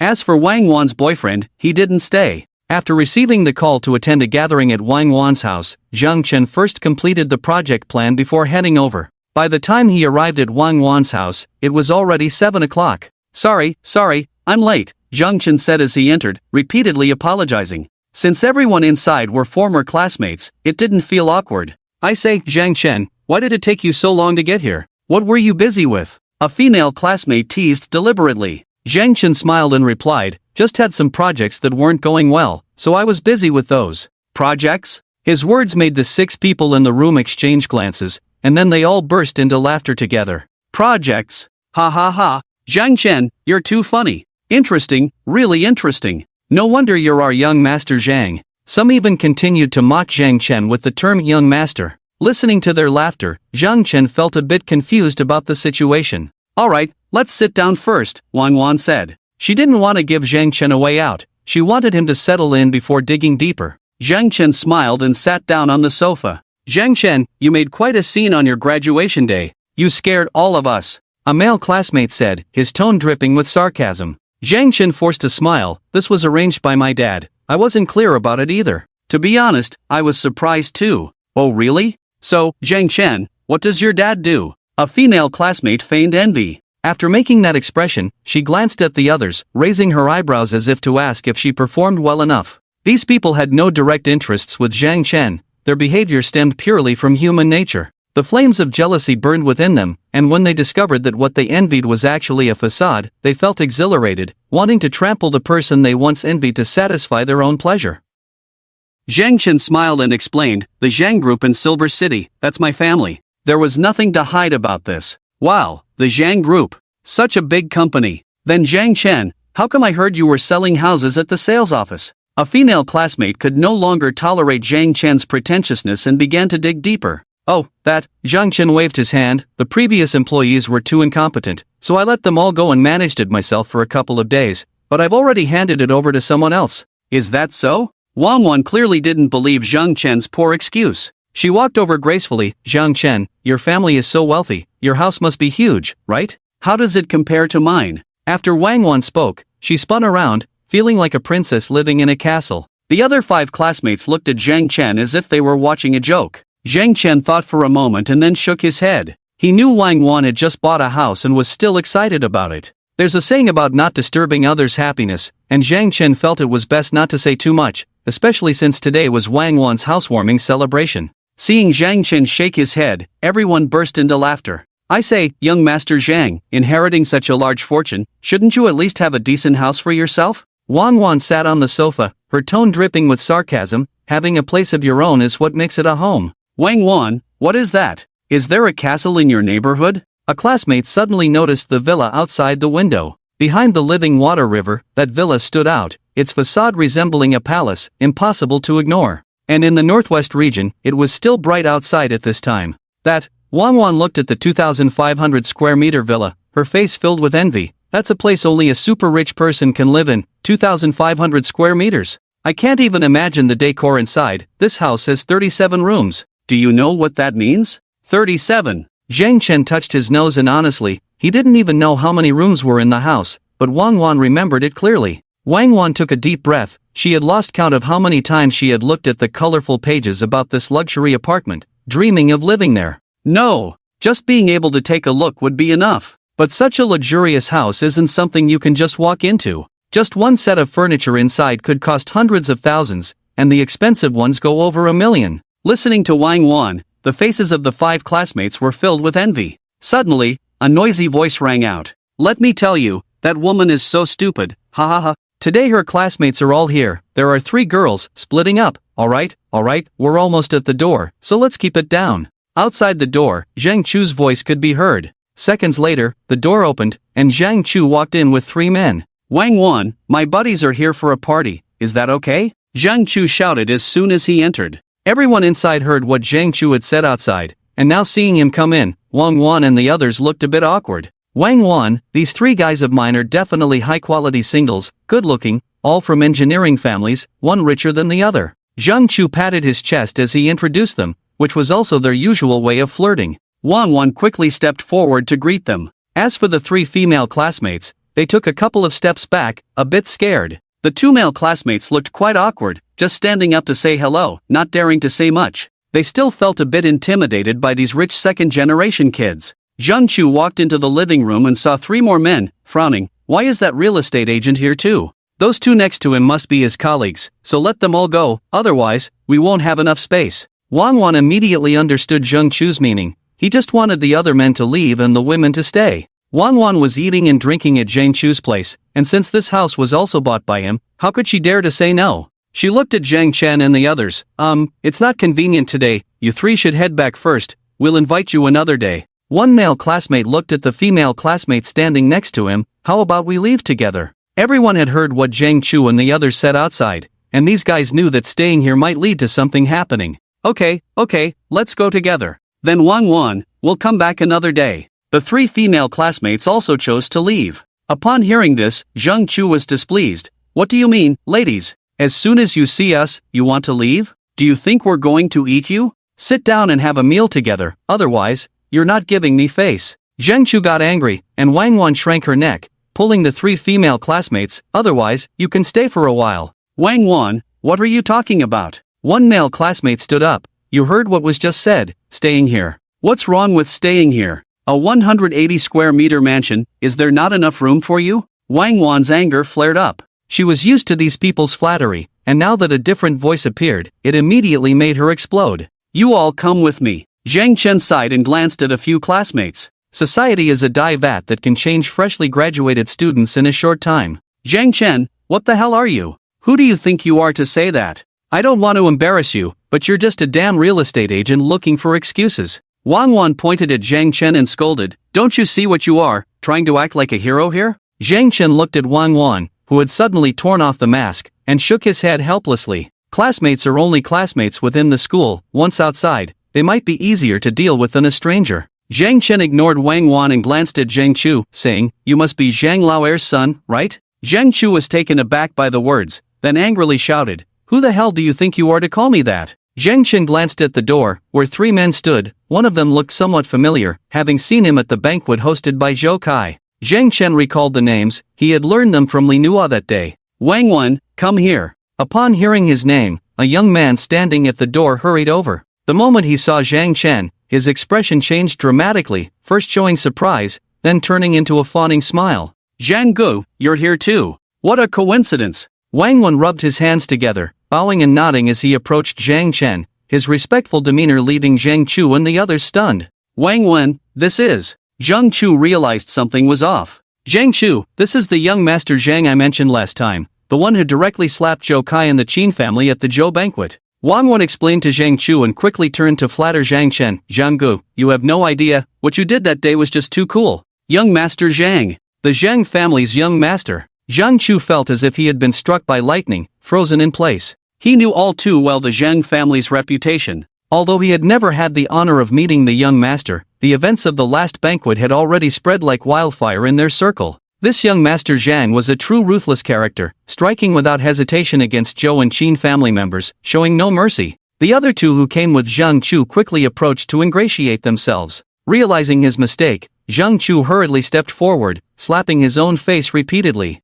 Zhang Gu, I'm really sorry. I didn't recognize the mountain. Everything I said just now was thoughtless. The sound of his slaps echoed sharply, crisp and clear. Wang Wan and the 5 classmates were dumbfounded. It really was the young master of the Zhang family. Hadn't Lu Bai said that everything on graduation day was fake? Hadn't Lu Bai said that Zhang Chen's cars were rented? Wang Wan swallowed hard. Usually, in front of Zhang Chu, she either acted flirtatious or obediently listened. When Zhang Chu told her to shut up, she didn't even dare to breathe loudly, all because Zhang Chu was wealthy, and she couldn't afford to offend his family's influence. But now, Wang Wan saw Zhang Chu, whom she feared, acting like a lapdog in front of Zhang Chen. He even went so far as to slap himself to apologize to Zhang Chen. If you want to play, find someone who can play with you, those who don't want to play shouldn't be forced. Zhang Chen shook his head, glanced at Wang Wan, and walked outside. Understood, I know I was wrong, Zhang Gu, Zhang Chu nodded and bowed. Zhang Gu, let me drive you. Wang Wan followed closely behind, bowing.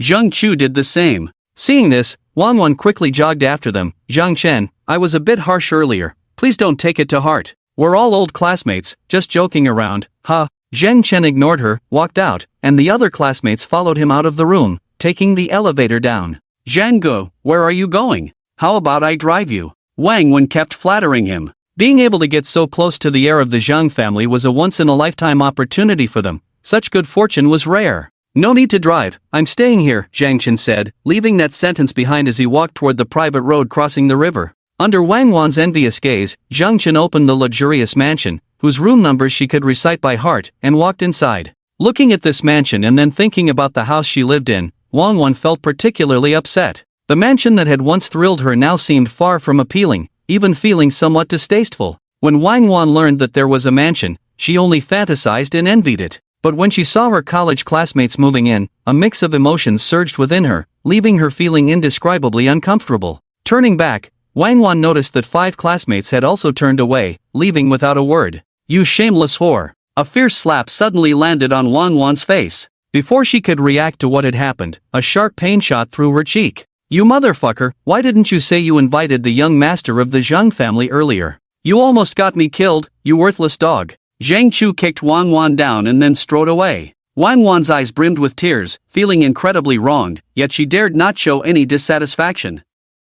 After all, this was the life she had chosen for herself. Wang Wan opened her phone, only to find that she had been kicked out of the group chat, and the last message in the chat was a picture of her flaunting the mansion before dinner. Zhang Chen didn't take this matter to heart. After thinking for a moment, he simply called old Chen to take him to the Shinkai Hotel for a meal, as he needed to meet a few rapid construction teams there the next morning. Early the next day, Zhang Chen got up and headed to the conference room. Young master, please have your breakfast, old Chen said as he brought a tray into the conference room. At 9 in the morning, the 4 heads of the rapid construction teams who had made appointments arrived at the conference room of the Shinkai Hotel to decide on the project divisions. The meeting lasted until noon. Zhang Chen looked at the plans presented by the 4 teams. They were indeed teams that had long-term cooperation with the Zhang family, and their strength was unquestionable. A resort could be completed in 3 months, and the design standards were top-notch. After carefully selecting a proposal, the contract was signed, and cooperation was established. Mr.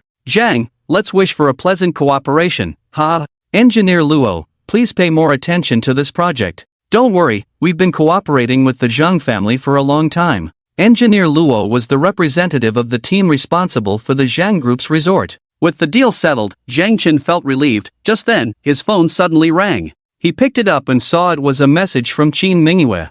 I'm at the Shinkai Hotel, can we meet? Zhang Chen frowned slightly. Mr. Zhang, please continue with your work. Engineer Luo observed Zhang Chen's expression. Zhang Chen put his phone away and waved his hand. Just a small matter, Engineer Luo, it's noon, let's have a meal together. In the lobby of the Shinkai Hotel, Qin Mingyue glanced at the time. It was already 1:30 in the afternoon, and it had been a full hour since she sent the message to Zhang Chen. Her face showed signs of anxiety as she paced back and forth in the lobby, clearly unable to calm down. By 2 o'clock in the afternoon, Qin Mingyue's gaze was almost constantly wandering in the lobby, waiting for the possibility of that figure to appear. She didn't know where to find Zhang Chen, this was her only choice. Engineer Luo, thank you for your hard work. I know 3 months is a tight schedule, please pay more attention. A familiar voice echoed in the lobby, and Qin Mingyue's anxious face immediately lit up with joy. Following the sound, she saw Zhang Chen walking into the lobby with several middle-aged men. Mr. Zhang, we'll head back now. Engineer Luo waved his hand.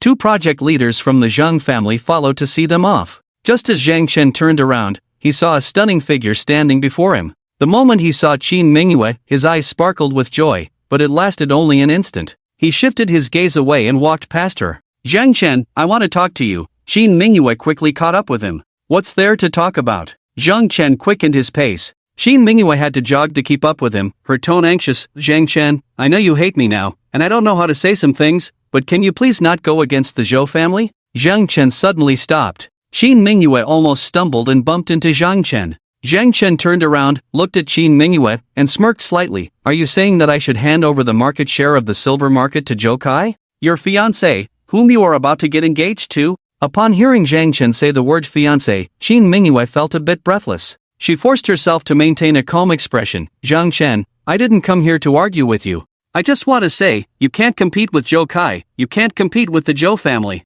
At noon today, Qin Mingyue received a call from her father, Qin Shan. Qin Shan clearly told Qin Mingyue over the phone, don't let me find out you're in contact with that Zhang guy. How can a brat like him compete with the Zhou family? Let me make it clear, the Zhang family has already been completely infiltrated. It's only a matter of time before they perish. Don't get yourself into trouble, making it impossible for me to explain to the Zhou family. Our Qin family is now tied to the Zhou family, we rise together and fall together. The moment Qin Mingyue received this call, she contacted Zhang Chen. She really didn't want to see Zhang Chen go up against Zhou Kai. She knew too well the strength of the Zhou family, which the Zhang family couldn't contend with. Continuing this fight would only lead to the decline of the Zhang family. Qin Mingyue, Zhang Chen shouted, having drunk quite a bit at noon, the alcohol now fermenting in him, whether I, Zhang Chen, can compete with Zhou Kai is not for you to decide. This is just the beginning. But it's true that I can't compete with you. Zhang Chen's loud shout attracted a lot of attention. Looking at the exquisite beauty before him, he smiled self-deprecatingly. You don't have to pretend to care for me. Let me think, your sudden appearance here, Zhou Kai won't show up right away, will he? You two holding hands, Zhou Kai pointing at my nose and laughing at me, saying, look at this Zhang Chen, he believes you again? Hearing Zhang Chen's words, tears streamed down Qin Mingyue's face uncontrollably. She really didn't want to hurt Zhang Chen, but how could she explain that day? To say she liked him but couldn't be together? Just thinking about it was ridiculous. Qin Mingyue, you really are a piece of work. Zhang Chen left those words and strode away. Qin Mingyue stood there, tears sliding down her cheeks, watching Zhang Chen's figure disappear into the distance, unsure of what to do. Should she chase after him? And then what? What would she say? Zhang Chen, feeling dizzy from the alcohol, returned to his room and lay down, only to receive a call from Qi Shuai. At that time, Qi Shuai and the other two had been placed in the internal company of the Zhang family for internships. Zhang Chen. No, Director Zhang, there's something I need to tell you. Today I saw our company's general manager sitting with several other company general managers, talking bad about you, saying that you, a newly appointed one, had dismissed 2 company veterans. It's fine, let them talk, Zhang Chen interrupted Qi Shuai. When he dismissed Dean Dayu, Zhang Chen had anticipated this would happen, but he still did it because, having just taken office, he couldn't show mercy to anyone, otherwise, these people would really think he was easy to bully. You want to compete with me? Then come. Since I dare to take the position of chairman of the Zhang family, I'm not afraid to fight with you. At the same time, Luo Gong, who had just left the Xin Kai Hotel, did not rush to the airport immediately. Under the leadership of Zhao Jiaxiong, the person in charge of this project at the Zhang family, they headed to the Zhou family building. At 6 in the afternoon, Zhou Kai, Yin Deyu, Luo Gong, Zhao Jiaxiong, and 2 members of the Qin family drove together to a private restaurant. Luo Gong, you'll have to work harder this time, Zhou Kai said in the car, handing a small box to Luo Gong. Luo Gong naturally accepted the box and laughed. "Ha, Zhou, you're too kind. Although we do rapid construction, sometimes if the materials are not delivered on time, it's normal for the project to be delayed by 10 days or half a month." The vehicle stopped in front of a private restaurant, and Zhou Kai walked in with Luo Gong and others, chatting and laughing, enjoying each other's company. Just after finishing a project discussion, Old Chen happened to see Luo Gong and the project leader from the Zhang family, Zhao Jiaxiong, walking in with Zhou Kai, all smiles and laughter. Old Chen frowned slightly but said nothing and left the restaurant directly. In the hotel office, Old Chen stood in front of Zhang Chen, placing a tray of delicious food in front of him. "Young master, have something to eat. You drank so much at noon." "Old Chen, have you contacted Luo Gong and the others? They should have arrived by now. When will the team come over?" Zhang Chen, feeling extremely hungry, picked up his chopsticks and started eating. Old Chen nodded. "I contacted them 5 minutes ago. Luo Gong has landed. The project will start in 3 days at the latest." "That's good." Zhang Chen nodded while eating, his words muffled. Watching Zhang Chen devour his food, Old Chen suddenly spoke up. "Young master, I have something to attend to and need to take some time off." Zhang Chen paused his eating, swallowed what was in his mouth, and asked clearly, "Time off? For how long?" "About 3 months, Old Chen replied. 3 months? Zhang Chen frowned. "Old Chen, you know these next 3 months are crucial for us. I need your help. Someone needs to keep an eye on the project. The Zhou family will definitely make moves during this time, and I've heard that after I fired Yang Gang and Yin Dayu, some senior executives in the group are quite unhappy. I need to handle these matters." A troubled expression appeared on Old Chen's aged face. "Young master, I really have important matters to attend to." Seeing Old Chen's insistence, Zhang Chen could only sigh helplessly. "Alright, then you go take care of your business and come back as soon as you're done." "Thank you for your understanding, young master." Old Chen bowed slightly. "Young master, do you need me to arrange someone to assist you?" "No need." Zhang Chen shook his head. "I'm a newcomer to the Zhang family. They may call me Director Zhang on the surface, but I don't know how they evaluate me behind my back. I don't trust anyone except you. I'll choose someone myself." "Okay." Old Chen said no more and left the office. As Zhang Chen watched Old Chen close the door, he felt something was missing beside him. That feeling was empty, as if his greatest support was gone. "I've relied too much on Old Chen from start to finish," Zhang Chen sighed, preparing to recruit some assistants tomorrow and make a recruitment flyer. But when he picked up the phone, he realized he didn't even know whom to instruct about making the flyer. He usually just handed everything over to Old Chen, who would take care of it. Zhang Chen shook his head slightly, flipping through his contacts for a long time before finally seeing Li Nua's number. He pressed the call button. The phone rang for just a second when Li Nua's sweet voice came through. "Brother Zhang, are you thinking of me in the lonely night?" Zhang Chen showed a helpless expression and said, "Let's talk business. I need to borrow someone." "Brother Zhang, don't even mention borrowing someone. If you want me, I'll wash up and come find you right away." Giggle. Li Nua laughed on the other end of the line. Zhang Chen couldn't help but recall Li Nua's alluring figure and quickly shook his head. "I need to borrow a graphic designer to help me make a flyer. I'll send you the template later." After finishing, he hung up the phone before Li Nua could respond. Looking at his phone, Zhang Chen sighed. "It's late at night. I always overthink and get impulsive. I can't call her at night anymore." A night passed quietly. The next morning, Zhang Chen got up early and went to the hotel entrance. Just as he was about to call Old Chen, he remembered that Old Chen was technically on leave. This Old Chen, once he takes a break, even getting a ride is a hassle. Zhang Chen couldn't help but complain. He stood in front of the hotel for over 10 minutes before finally hailing a taxi, heading straight to the recruitment center. It's graduation season, and the job fair is almost always packed. Major companies are scouting for talent, and graduating students are all looking for development opportunities. Fortunately, the Silver City has supportive policies, and the job fair is held indoors with central air conditioning. Otherwise, it would truly be unbearable. Zhang Chen went straight to the Bauta recruitment site, where Li Nua had sent over the recruitment display stand he requested yesterday. The display stand is not large, 1 meter wide and 1 person high, featuring only one position, assistant to the chairman, with a starting salary of 8,000. Zhang Chen took a long time to settle on this 8,000.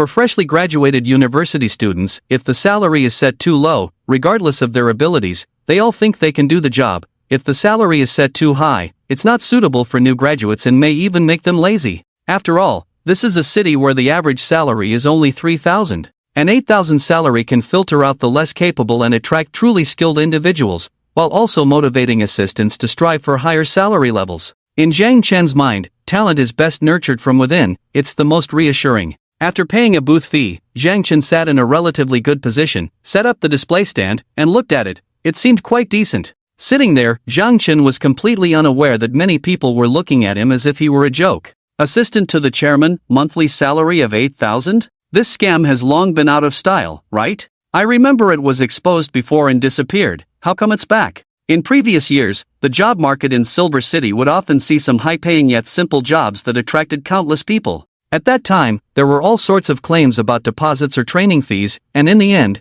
applicants couldn't find jobs and were scammed out of training fees. Some young women were even scammed out of both money and their dignity, with no place to cry. Now, such scammers have almost disappeared. But today, at the job fair in Silver City, everyone was discussing those old scammers because today, such scammers had resurfaced. Look, that recruitment space isn't even 3 square meters, and they're hiring an assistant to the chairman with a monthly salary of 8,000? If you're going to scam, at least package it better. Chairman, ha ha ha ha, this is hilarious. Nowadays, people can't do anything else but know how to package themselves. I've seen 2 people like that, calling themselves a limited company, one a general manager and the other a vice president. Ha ha ha, they strut around like they own the place. I'm going to ask. A man in his mid-20s approached Zhang Chen's recruitment booth. Bro, you're hiring an assistant to the chairman? Yes, Zhang Chen nodded. How big is your group? A chairman? Which group? After asking, the man handed over a resume and looked back at the people he came with.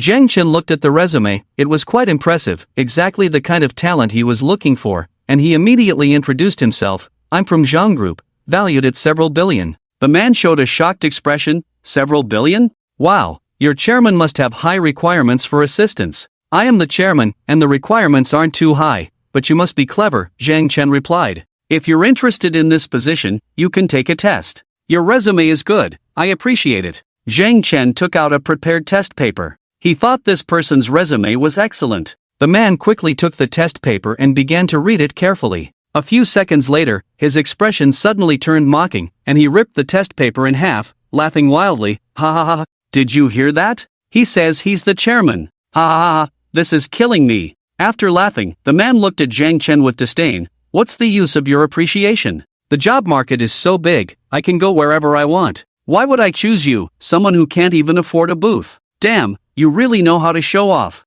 Chairman, valued at several billion? Brain-dead idiots. A few more young people walked up, linking arms as they left. Zhang Chen watched them walk away, falling into silence, wondering if these people had some sort of mental issue. Assistant to the chairman? Wow, can I really apply for that? A beautiful woman, looking around 20, approached Zhang Chen's recruitment booth. 8,000 a month, that suits me well. Are there bonuses? How many days off each month? Is accommodation provided? Zhang Chen glanced at the beautiful woman, shook his head, and said bluntly, you're not suitable. Please look elsewhere. The beautiful woman frowned at his words. What do you mean? Am I not pretty enough to be an assistant? Pretty is useless, Zhang Chen waved his hand dismissively. He had no fondness for those with weak self-awareness, especially job seekers like this one. Indeed, it's fine for a job seeker to ask about benefits, but shouldn't they first understand what the position entails? Shouldn't they know if they can handle the job before discussing salary? You! The beautiful woman glared at Zhang Chen. Are you out of your mind?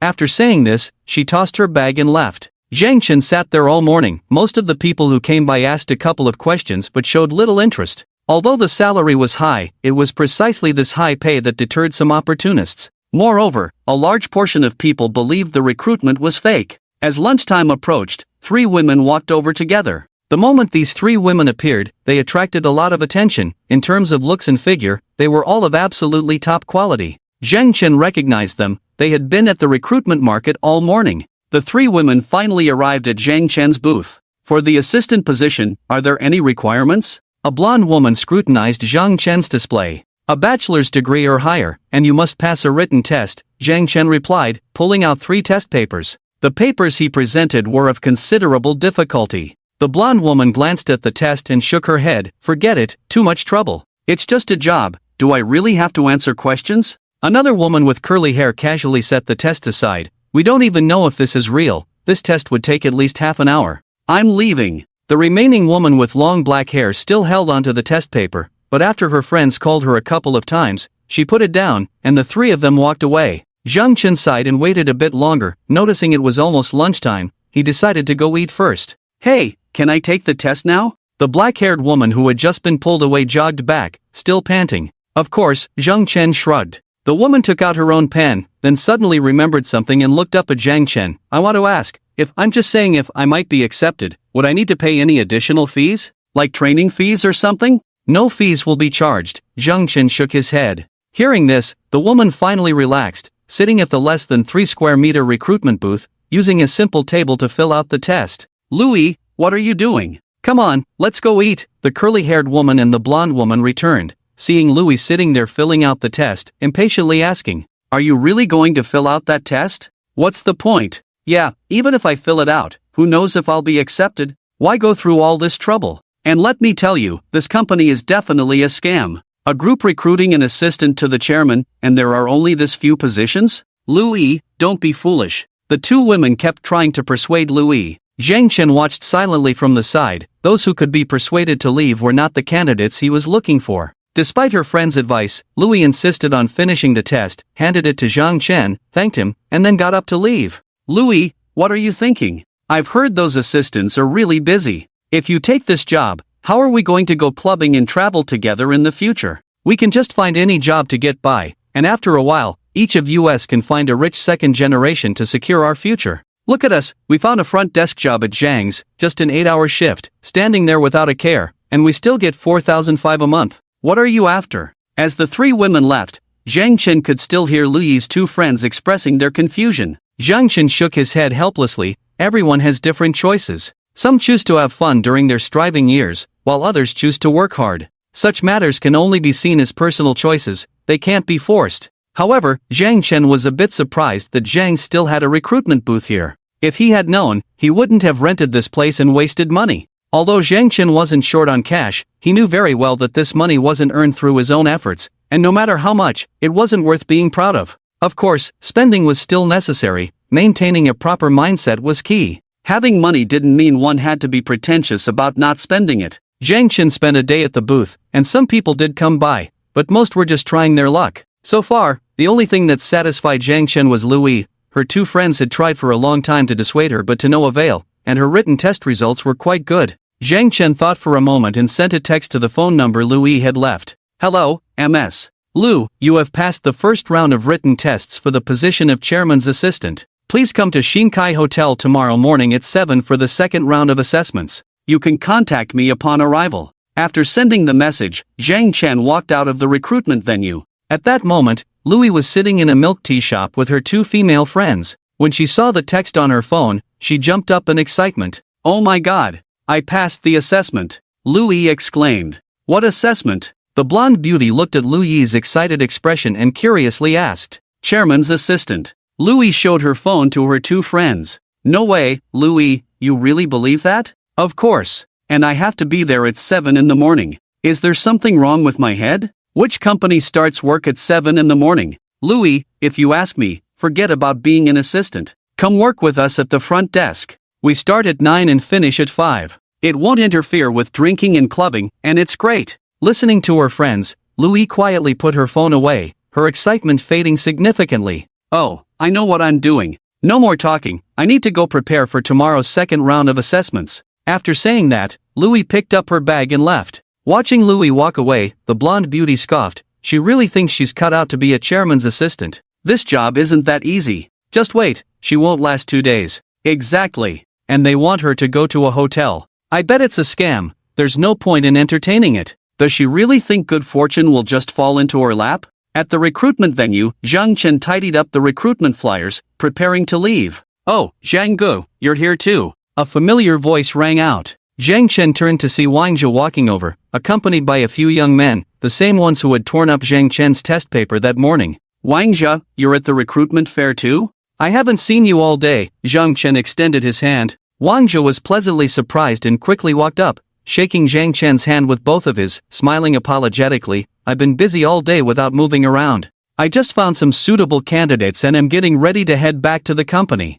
Ever since Wang Zhe learned that Zhang Chen was a super rich second generation, his demeanor had completely changed. When his friends asked about it, Wang Zhe would shyly say, Zhang Gu is so wealthy yet so low-key, what right do I have to be high profile? It seems you found some good talents, congratulations. Zhang Chen smiled. Brother Zhang, you're being too kind. If it weren't for you, I'd still be wandering around aimlessly. I'm really busy today, do you have time tomorrow? Let me treat you to a meal. We haven't gathered since graduation. Wang Zhe said, looking at Zhang Chen with eager anticipation. Zhang Chen nodded, sure, let's invite the boss and the others, we can all get together. I'll treat. No, I'll treat. I promised I'd treat, so it's settled. I'll contact you tomorrow, Brother Zhang. Alright, you get back to your work. I have some things to do too, so I'll head back first. Zhang Chen waved goodbye to Wang Zhe and walked away. The young man who had torn up Zhang Chen's exam paper approached Wang Zhe, cautiously asking, Mr. Wang, do you know that person? He's my college classmate. Wang Zhe patted his chest, looking proud. You guys probably don't know, but this classmate of mine is incredibly low-key. Back in college, he worked part-time, and everyone thought his family was poor. But guess what? He's the heir of the Zhang Group. You know the Zhang Group, right? It's worth tens of billions. Now he's the chairman of the Zhang Group. Worth tens of billions. The chairman. The young man who tore up Zhang Chen's exam paper was dumbfounded. This person is really the chairman of the Zhang Group, worth tens of billions? The chairman of the Zhang Group just told me he admires me? And what about me? I tore up his exam paper and mocked him. I mocked the chairman of the Zhang Group. I mocked a super rich guy worth billions. Moreover, I missed a golden opportunity to become the chairman's assistant. What does it mean to be the assistant to a chairman worth tens of billions? This young man knew all too well. An initial monthly salary of 8,000. That's just the basic living expense guarantee. Once you do well, what are the prospects? If you can become the chairman's trusted aide, at least you could be the general manager of a branch company. Many general managers of big companies started as the chairman's assistants. This position is the best for learning and gaining the chairman's trust. And just like that, an opportunity to reach the peak of life was given up? The young man stood there, completely stunned. Not only had he given up the chance to reach the peak of life, but he had also loudly insulted the chairman of the Zhang Group. He could still remember the words he had said. What good is it that you admire me? I can go wherever I want. But which company's benefits and personal development prospects could compare to the position of the chairman's assistant at the Zhang Group? The young man felt like he was going crazy. A burning frustration was igniting inside him, just like tearing up a lottery ticket and finding out it had won 5 million that night. No, this position is worth more than 5 million. As for how this young man would think about Zhang Chen, he didn't care at all. After a busy day, Zhang Chen returned to the Xinkai Hotel, contacted Luo Gong and Zhao Jiaxiong to confirm the construction start time, and then collapsed onto his bed to sleep. Zhang Chen had long forgotten how long it had been since he had a good night's sleep. At 10 o'clock at night, Louis practiced her self-introduction in front of the mirror again. She had lost count of how many times she had done this, but it never felt perfect enough. Buzz buzz buzz. Louis's phone vibrated incessantly on the table, not stopping for over 10 minutes. Louis had no choice but to answer the call. Louis, what are you doing? Come out. There are so many handsome guys today. The voice of a blonde beauty came from Louis's phone, with a DJ shouting wildly in the background, clearly in a nightclub. You guys have fun, I'm not going. I have an assessment at 7 tomorrow morning. Louis refused. I mean, Louis, why bother? It's just one assessment. If you go a little late, it won't kill you.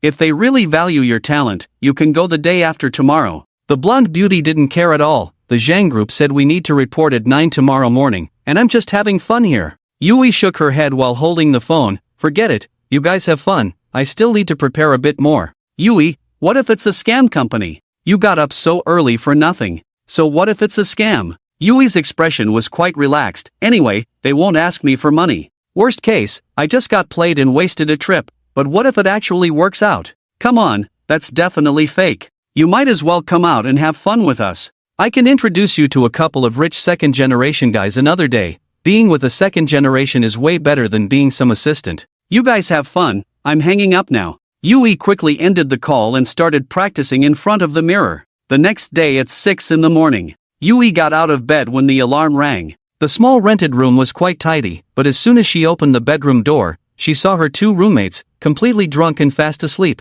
Yui stepped into the bathroom and put on her makeup, leaving the house right at 6:30. When she arrived at the Shinkai Hotel, it was 6:50. Yui had dressed up carefully. She wore a white shirt and long pants, exuding the competence of a modern woman, her long hair tied up at the back, her face radiating confidence. Yui stood at the hotel entrance waiting, and at 7 o'clock, her phone rang. Hearing the ringtone, Yui immediately felt excited. This meant the other party wasn't playing her. She quickly answered the call. Zhang Chen's voice came through. "Miss Liu, I see you. The hotel front desk is coming out to get you, just follow her upstairs." Yui suppressed her inner excitement and thanked him, then saw the front desk staff walking out. "Are you Miss Liu? The chairman is already waiting for you in the office, please follow me." The front desk girl made a standard gesture of courtesy and specifically mentioned the office, which dispelled Yui's last bit of concern. Yui nodded quickly and followed the front desk girl all the way to the top floor of the hotel. "Miss Liu, the chairman is inside," the front desk girl said with a slight bow before leaving. Standing in front of the office door, Yui took a deep breath and knocked. "Miss Liu, come in." Yui pushed the door open, and upon entering, the luxurious office startled her. Sitting behind the desk was the person she had seen at the job fair yesterday. However, the opulence of this office was in stark contrast to the shabby booth at the job fair. You are the chairman?" Yui was a bit taken aback. She had thought this young man was just part of the company's HR, and that the so-called chairman was just an ordinary company owner, but she didn't expect this person to be the owner of Shinkai Hotel. "Let me introduce myself. My name is Zhang Chen. Miss Liu, please have a seat." Zhang Chen smiled slightly and gestured for her to sit. Yui snapped out of her initial daze, first bowing slightly, then saying, "Hello, Chairman Zhang. My name is Louis, I graduated from." Yui stood straight, her voice clear and resonant as she delivered a very impressive self-introduction, explaining how she could efficiently fulfill the role of chairman's assistant. When Yui finished speaking, Zhang Chen looked at her and smiled slightly. "Miss Liu, do you have a boyfriend?" This question caught Yui off guard for a moment, then she shook her head. "No." "Then Miss Liu, if during work hours, some misunderstandings arise due to personal interactions with me, would you be able to accept that?" Zhang Chen looked at Yui with a smile. Of course, it would only be misunderstandings, nothing inappropriate would happen. Faced with this question, Yui fell silent, standing there in thought. Zhang Chen didn't rush her. Several minutes passed before Yui took a deep breath and nodded. "If it's just misunderstandings, I can accept that." "Very good." Zhang Chen clapped his hands. "Miss Liu, you are hired." "Oh, thank you, Zhang." Louis instinctively thanked him, but halfway through her words, she realized and let out a sharp scream. "Ah, I got hired?" Louis realized she had lost her composure and quickly covered her mouth. "Yes," Zhang Chen said with a hint of a smile, "you've been hired." This. The sharp-witted Louis, who had just been so composed, was now pacing back and forth, her face beaming with joy, yet she couldn't utter a single word. "Miss Liu, there's no need to doubt, opportunities are reserved for those who are prepared," Zhang Chen smiled. "Yesterday, my recruitment booth was the smallest, and many people thought I was a fraud. You chose to sit there calmly filling out the test paper, which shows you needed an opportunity. Your two friends kept advising you, yet you chose to persevere, proving you won't give up easily." As Zhang Chen said this, he looked Louis over. "You have quite dark circles under your eyes. You didn't sleep well last night. Did you stay up late preparing your self-introduction?" "Yes." Louis smiled a bit shyly. "I only fell asleep after 2. Facing a company with unknown details, you still managed to prepare so thoroughly. I need your enthusiasm. Even for an unreasonable assessment time of 7 in the morning, you could arrive early. Time management is crucial for an assistant. As for your resume, I've looked at it. Your abilities might be a bit lacking, but for me, it's not about how strong your abilities are, but your attitude. I believe if you can maintain this attitude, you can definitely handle this job." Zhang Chen stood up, walked in front of Louis, and extended his right hand. "Miss Liu, your base salary is 8,000 a month, with 5 insurances and 1 fund. As long as I'm working, you won't have any days off. Your salary will increase with your abilities. If you have no objections, on behalf of Zhang Group, I welcome you to join us." Thank you, Chairman Zhang." Louis quickly bowed, extending both hands, but after thanking him, she froze again. Zhang Group? You mean, Zhang Group? He. Zhang Chen didn't explain further but asked, "Miss Liu, can you start working today?" Yes. Louis nodded eagerly. "Good." Zhang Chen nodded. "Thank you for getting up so early today. I've arranged a hotel room for you with breakfast. You can rest a bit. Please report to the office at 8:55 sharp, that's all." Okay, thank you, Chairman Zhang." Louis expressed her gratitude, then I'll head out now. Take a rest, Zhang Chen smiled, then sat back down at his desk to work on some plans. Once Louis left the office, she felt a bit dizzy. Initially, she had little hope for this assessment, but unexpectedly, the reality exceeded her imagination. This is Zhang Group. Serving as the chairman's assistant at Zhang Group, Louis understood that although her current abilities could only handle some secretarial tasks, as long as she was willing to learn, she could definitely excel in this assistant position. Back in her room, Louis couldn't sleep at all. Her heart was in an excited state. She wanted to call her 2 roommates to share the news but found that neither of them answered, probably still lost in their dreams. At 8:55, Louis arrived punctually at Zhang Chen's office. Seeing Zhang Chen buried in work, she skillfully made a cup of tea and placed it in front of him. Good, thank you. Call Zhang Group and inform them that the senior management meeting will start at 10 sharp. At 11, I need to do an inspection at Han Yuan Real Estate. At 2 in the afternoon, I have to go to Huayuan Commerce, and at 4, I need to meet with the general managers of Iba Media and Huang Yuan Construction. I've scheduled dinner with classmates at 6, so please reserve a private room at the hotel. Zhang Chen didn't lift his head and issued all the work instructions. Okay. Upon receiving the order, Louis immediately began to prepare in a flurry, repeatedly muttering the things Zhang Chen had just said. Buy a voice recorder today, don't make any mistakes, Zhang Chen reminded her. Understood, Louis nodded quickly. She suddenly realized that the chairman, who was about the same age as her, seemed to transform into a completely different person when working. By the way, Zhang Chen suddenly looked up. Can you drive? Ah, yes. That's good. Zhang Chen smiled with satisfaction. The Zhang Group, as the leading enterprise in Silver City, owned an 18-story office building in the central area of Silver City. This building, while not the tallest in the CBD, was an iconic structure of Silver City, designed by top global designers and constructed by the best domestic construction teams. It housed an employee cafeteria, a gym, an indoor swimming pool, and more. At 9:30 in the morning, in the conference room on the 16th floor of the Zhang Group, 8 senior executives were already waiting. A phone call suddenly calls us to a meeting, and no prior notice. Do these kids have no sense of order in their work? Old Zhang really should have trained a successor before looking for one, said a middle-aged man in his 50s named Shuizhou, a shareholder of the Zhang Group holding 21% of the shares, who spoke without regard for Zhang Chen. The other 7 executives in the conference room, all high-ranking members of the Zhang Group, did not dare to express their dissatisfaction as openly as Shuizhou. They merely showed agreement with his words. I heard that this chairman Zhang fired Yin Deyu over a trivial matter. Poor Mr.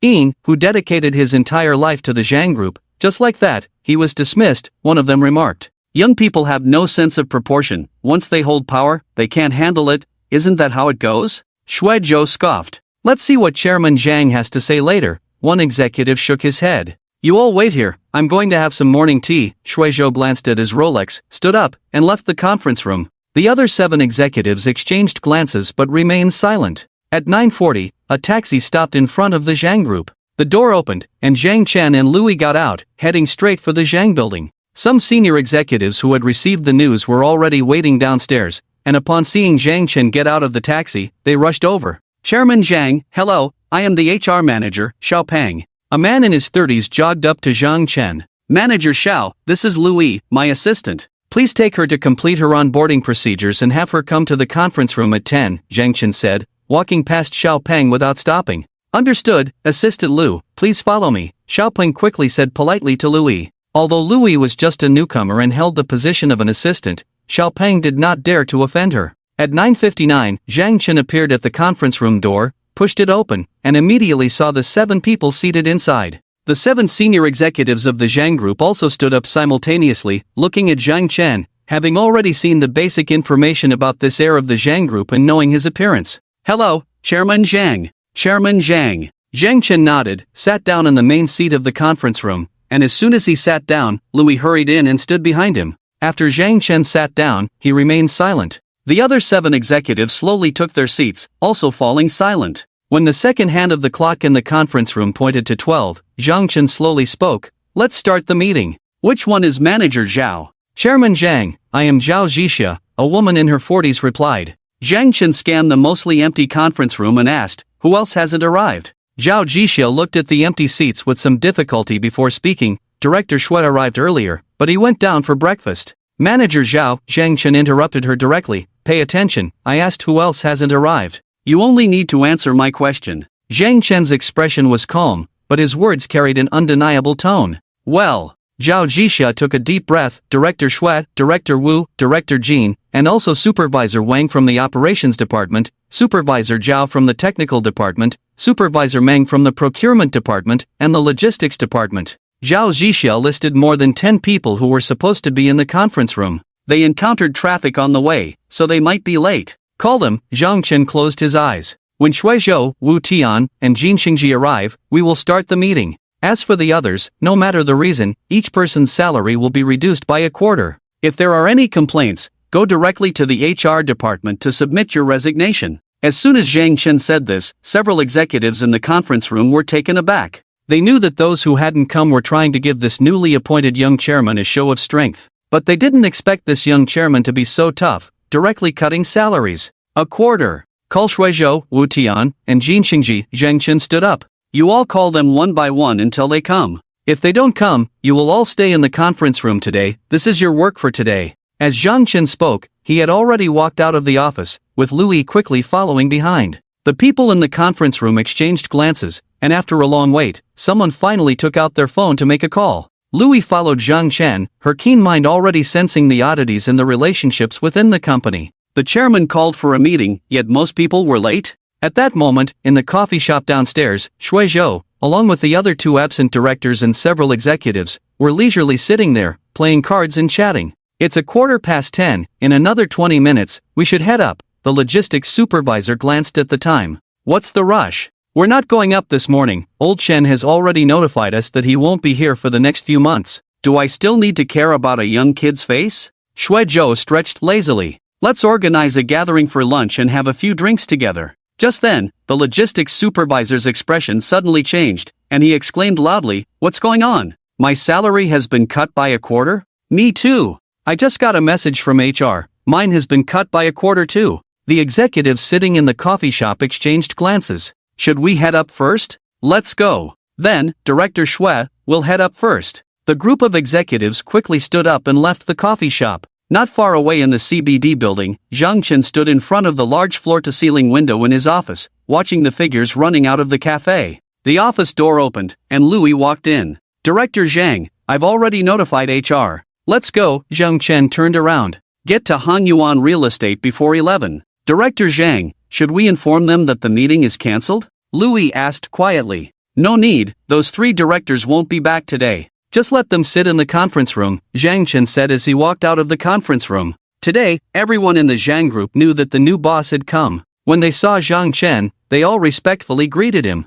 As Zhang Chen and Louis reached the company entrance, they heard a commotion outside. What does this mean? Yesterday, we were told to come for interviews today, and now we can't? Hearing this voice, Zhang Chen slowed his pace and turned to look at Louis behind him. Louis's expression changed slightly. She recognized the voice all too well. It was her roommate. At the company reception, a blonde beauty and a woman with big waves, both of whom belong to the type with attractive figures and looks, are definitely the objects of male admiration and pursuit when they go out to play. But at this moment, in front of the Zhang group's reception, the 2 women are arguing with sharp voices, completely disregarding their image. Ladies, the interview time we requested was 9 o'clock, and you are a full hour late, said Supervisor Xiao from the HR department, standing at the reception. What do you mean? An hour late is not something we did on purpose. You can just deduct our wages. We got up so early to come here, and now you say you don't want us? We interviewed so many places yesterday and chose you. Why didn't you say so earlier? Isn't this wasting our time? The blonde beauty kept questioning. Sorry, this is due to your own reasons and has nothing to do with our company. Supervisor Xiao shook his head. You have no basic sense of time. Our Zhang group is not suitable for you. Are you guys bullying us? The woman with big waves crossed her arms. And we are here now. What's the problem with hiring both of us in such a big company? Zhang Chen walked over, frowning at Supervisor Xiao. What's going on? Oh, aren't you the one from yesterday? The blonde beauty recognized Zhang Chen. Supervisor Xiao was about to speak, but upon hearing what the blonde beauty said, he quickly swallowed his words. Chairman Zhang, it's nothing serious, just... Louis, what are you doing here? The woman with big waves hurriedly stepped forward to greet Louis. I'm the boss's assistant, of course, wherever the boss is, I am. Louis lowered her head, feeling a bit shy to look at Zhang Chen, as it was only her first day at work, and her friend was arguing at the company entrance. Chairman? The blonde beauty suddenly realized what Supervisor Xiao meant and pointed at Zhang Chen. You are the chairman of the Zhang group? Miss, this is our chairman, Supervisor Xiao replied with a smile, thinking that these two beauties might have some story with Chairman Zhang. Chairman, you are the chairman of Zhang group. My God. The blonde beauty screamed, glancing at Louis with a hint of jealousy. The woman with big waves, linking arms with Louis, said excitedly, Louis, your luck is just too good. You casually applied yesterday and became the chairman's assistant. You have to tell us about it. We didn't mean to be late. You were there during the interview, and they said they would hire us, but now they won't let us start. What does that mean? You're also an assistant to the chairman. Help us out. You can't possibly have no power at all, right? Louis lowered her head, not daring to speak. Seeing the situation, Supervisor Xiao quickly changed his tone. Ladies, it's not that. Supervisor Xiao, Zhang Chen interrupted him, instructing, just handle it according to the rules. A sense of time is the most basic requirement for a person.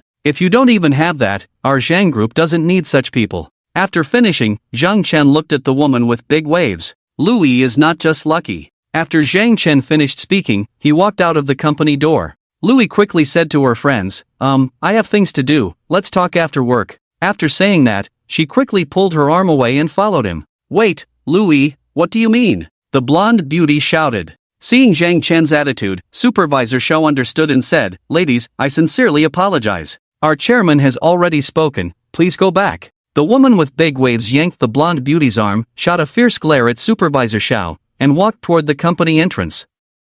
At the bottom of the building, the blonde beauty watched Louis and Zhang Chen get into a taxi, her expression dark. Look at Louis, what does she mean? Some people really have good luck. They casually stumble upon a job opening, and it turns out to be the chairman of Zhang Group. The blonde beauty and the wavy-haired beauty were both filled with bitterness. In the taxi, Louis hesitated to look at Zhang Chen. What had just happened at the company was indeed too outrageous. It was only her first day at work, and something like this occurred. Louis took a deep breath, turned to Zhang Chen, and was about to apologize when she saw him focused on the documents in his hands. By the way, Zhang Chen suddenly looked up at Louis. His sudden gaze startled her. Ah, Chairman Zhang. No work is scheduled for tomorrow. You're coming with me to the 4S store to buy a car. You can drive, right? Zhang Chen thought for a moment. Having a car would be more convenient, and the company cars all had tracking devices. The company was in chaos right now, and Zhang Chen didn't want his movements monitored by others. As for the cars his father had given him upon graduation,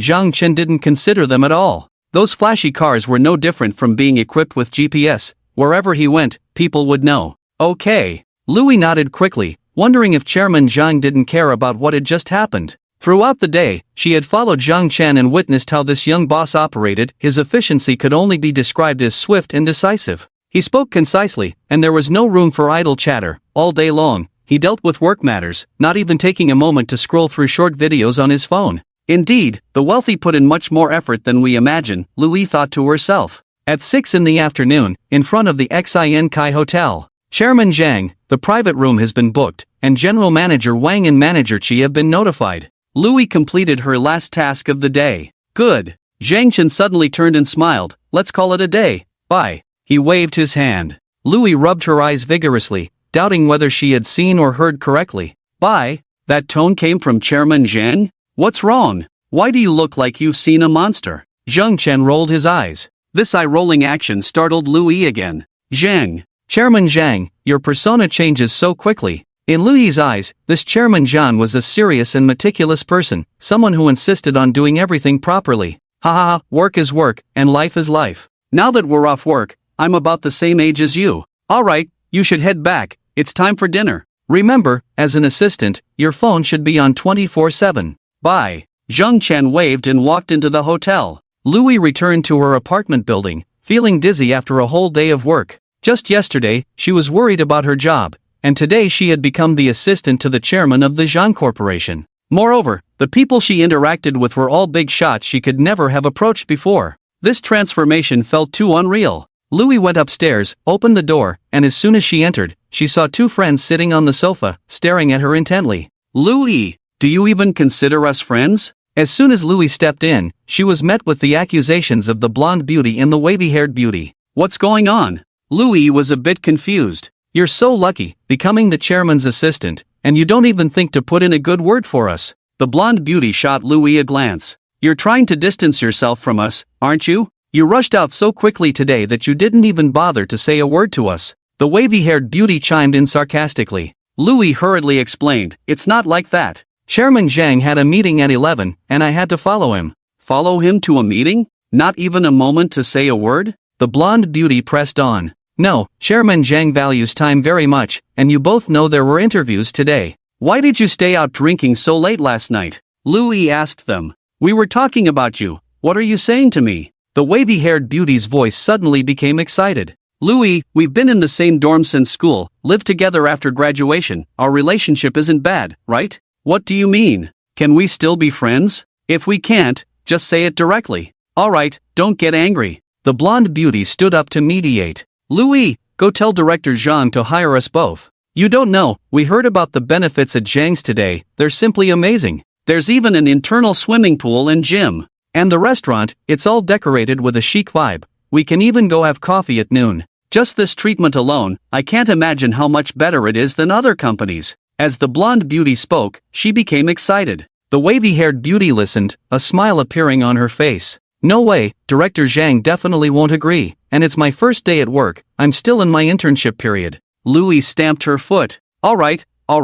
The wavy-haired beauty waved her hand. Louis, just say it. Do you not want us to join Zhang's? Of course not. Louis quickly replied. I definitely want to see you both join. If you say you want us to, then that's good. We just need your word on that, the rest is up to us to figure out. The wavy-haired beauty raised her head. Now that we've found such a good job, shouldn't you treat us to a meal? Wait until I get my salary. Louis crossed her hands in front of her. I only have a little over 300 left for living expenses. Come on, don't be so stingy. It's 8,000 a month. Let's go eat. The blonde beauty put her arm around Louis's shoulder. I'll lend you some first, just pay me back with interest when you get your salary. The wavy-haired beauty didn't give Louis a chance to refuse and pushed her out the door. Louis was forcibly dragged to a barbecue restaurant downstairs, where they ordered a table full of meat skewers. In a private room at the Xian Kai Hotel, Zhang Chen, Wang Zhou, and Qi Shuai, who shared a dorm with Zhang Chen, gathered together. Zhang Chen, I have to toast you. If it weren't for you, I wouldn't know what to do right now.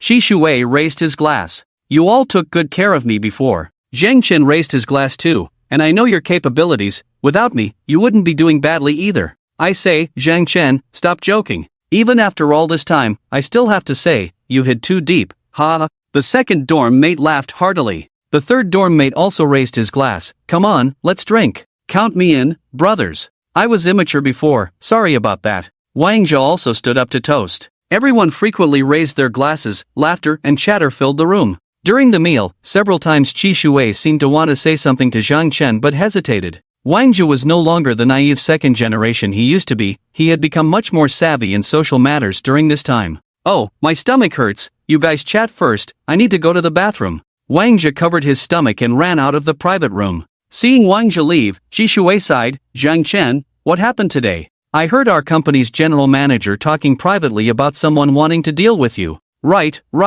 The third dorm mate quickly chimed in, someone has also approached our company's boss, seems to be someone named Shuizhou. Said to be a big shot from Zhang's. Everything is normal on my end. The second dorm mate said. Zhang Chen, you need to be careful. You just inherited the family business and you're still young, those people will inevitably try to pressure you with their experience. Qi Shuai said quietly, and I've recently heard people in the company saying that Zhang's is going down, and soon Zhou's will take over Zhang's business. I've heard that too. The second dorm mate spoke up, they say you seem to owe a few $100 million in gambling debts and sold your shares to Zhou's to pay them off. Zhang Chen smiled, these rumors get more ridiculous the more they spread. No worries, we're drinking today, let's not talk about this. Zhang's group, in the conference room. A few executives sat inside. At 11 this morning, he went to Hanyuan Real Estate, clearly calculating that Chairman Shui wouldn't be back. This isn't us showing him who's boss, it's clearly him showing us who's boss. One executive slammed his hand on the table. In the conference room, some were silent while others were more agitated. Alright, it's almost time to get off work, let's go. The logistics department head glanced at the time. The people in the conference room gradually left, but a few remained, including the logistics department head. There's a dinner with Chairman Shui tonight, let's go together. The logistics department head looked at the others. They all nodded. In a private restaurant, Zhou Kai sat across from Shui Zhou. Mr. Zhou, I've heard so much about you, Chairman Shui, my dad has mentioned you too, saying that if it weren't for your investment back then, the Zhang family wouldn't be where it is today. To put it bluntly, you're the savior of the Zhang family. By the way, the others should be off work by now, right? They'll be here soon. Chairman Shui smiled, I just got a message, the 5 of them are on their way. Hearing that 5 people were coming, Zhou Kai nodded to himself. Chairman Shui, I heard that the one named Zhang went to the group today to show off, and it seems he was quite impressive, really acting like a big shot. Shui Zhou's face also showed disdain, just a lucky kid, really thinks he's something. If it weren't for me, the Zhang family would have collapsed long ago. Now he dares to come and act tough in front of me, really has some nerve. Chairman Shui, calm down, calm down. Zhou Kai quickly poured a cup of tea. Why bother getting angry with someone like that, right? Between the 2 major groups, the winds of change were stirring. Zhang Chen sat in a private room at the Xinkai Hotel, having drunk quite a bit tonight, feeling dizzy, but his thoughts were becoming clearer. Being polite and humble will only make them more arrogant. I just took office, I can't expect them to respect me. The only thing I can do is make them fear me. If these issues aren't resolved, I won't even need Zhou Kai to step in, I'll be the one to fall first. Those executives can mess around as much as they want. With such a large enterprise as the Zhang family, there are plenty of talents to replace them. The hard part is those 3 directors. The 3 directors each hold shares in the Zhang family. I need to find a way to get those shares back. Zhang Chen's eyes flashed with a fierce light. Without the shares, where do those 3 old geezers get off acting all high and mighty? The next morning at 9, Louis had already arrived at the lobby of the Xinkai Hotel, waiting. The receptionist who had attended to Louis yesterday already knew she was the chairman's personal assistant and quickly invited her to a guest seat, preparing tea for her. Louis waved her hand repeatedly, saying it wasn't necessary. Have you had breakfast? Zhang Chen's voice reached Louis's ears. Louis quickly stood up straight, turned towards the source of the voice, and replied, Chairman Zhang, I have eaten. Good, let's go out. Zhang Chen nodded. Zhang Chen took Louis and hailed a cab, heading straight to the Mercedes-Benz dealership. Zhang Chen wanted to choose a more business-like car. The Mercedes S-Class was his top choice, comfortable in the back and low-key, looking no different from the E-Class, which costs over 400,000. In the sales showroom of the Mercedes-Benz dealership, Sun Na sat proudly on the sofa, sipping her tea. Thanks to her uncle's connections, Sun Na easily became the sales manager at Mercedes and had sold 11 cars yesterday. Although those sales were made through her uncle's relationships, with a company coming in to buy in bulk, it didn't stop Sun Na from feeling pleased with herself. Looking at the luxury cars in front of her and recalling what had happened at the Bishi Spring City sales office that day, she snorted coldly, What are you so proud of, Zhang? A mere salesperson, I don't even care. Selling 11 cars yesterday, and my commission is almost 10,000. Sun Na's face was full of pride. The more she thought about what happened that day at the sales office in Bishui Spring City, the more frustrated she felt. Cleaning up for herself? What nonsense! Where couldn't she find a job? Nearly 10,000 yuan in commission would be in her hands by the afternoon, and she could finally buy that bag she had her eye on. Sun Na had even thought about how to take photos and what to write for her social media post. She contacted the seller of the bag on her phone and sent the deposit directly. Deliver the bag to the manager's office at the Mercedes 4S store this afternoon. The seller was a classmate of Sun Na's, and just thinking about how attentive the person had been when she went to see the bag made her feel elated. Just as Sun Na was basking in her triumph, her phone suddenly rang. It was a call from a classmate. Sister Na, I heard you're the manager at the Mercedes 4S store? Today I'm ordering a car for our boss. Could you give me a better discount and make the invoice higher? We can split the extra money, how about that? Hearing the flattery in her classmate's voice made Sun Na feel a bit giddy. Sure, what car are you ordering? A Mercedes S-Class, preferably I can pick it up today, the money will be in my hands today. Alright, we just happen to have one in the store, come quickly. Sun Na hung up the phone, casually tossed her phone onto the table, and thought about another easy extra income coming her way. She calculated the numbers. If she inflated the invoice and sold at a lower price, even splitting it would still earn her around 20,000. That was a huge sum, 20,000. Sun Na's heart raced with excitement. Just then, the office door was suddenly pushed open, and the top salesperson from the store walked in, a middle-aged man nearly 40, holding a car purchase contract. He smiled slightly at Sun Na. Manager, could you please sign here? We sold a car. Not bad. Sun Na nodded with an air of authority. What car did you sell? That Mercedes S-Class, it's being picked up today, and the buyer is willing to purchase full insurance and a maintenance package from our store. What? Sun Na's voice shot up an octave. The top salesperson smiled. Manager, this is a big client. The insurance alone is at least 35,000, plus The Mercedes S? Not selling. Sun Na threw the pen she had picked up aside. I won't sign this. The top salesperson was taken aback by her attitude. A full cash purchase, plus a willingness to buy full insurance and a maintenance package from the 4S store, this was already all the profit the store could make up front, aside from financing. Why wouldn't they sell this car? Son. Manager Son, what do you mean? Not selling? The top salesperson even doubted if he had heard her wrong. Yes, not selling. Sun Na grabbed the contract from the table and threw it on the floor. Why not sell? The top salesperson was a bit displeased. This was his performance, his commission. Calculating it, selling this car would earn him at least 3,000 yuan. For someone his age, bringing home 3,000 yuan in commission would make his wife happy for a long time. Sun Na took a deep breath, pointed at the top salesperson, and questioned, "Are you the manager or am I? If I say not selling, then it's not selling. Alright, you can leave now." The top salesperson stared hard at Sun Na. Given his age, he didn't confront her directly but silently picked up the contract from the floor and left the office. Sun Na watched him leave and finally let out a sigh of relief, then called her classmate to hurry up and buy the car. Zhang Chen, accompanied by Louis, sat on the sofa in the reception area of the Mercedes store. The top salesperson approached with a troubled expression. "Mr. Zhang, I'm sorry, but this car can't be sold." "Can't be sold?" Zhang Chen frowned. "What do you mean?" "We discussed the price over the phone. I agreed to the insurance and after-sales package you proposed. I came all this way, and now you tell me it's not for sale?" The top salesperson forced a smile and shook his head. "Mr. Zhang, this decision was made by the manager. I personally have no power to change it." Zhang Chen reached out and knocked on the table. "Go. Call your sales manager over." As soon as Zhang Chen's voice fell, Sun Na's voice rang out. "Who is it, making such a fuss?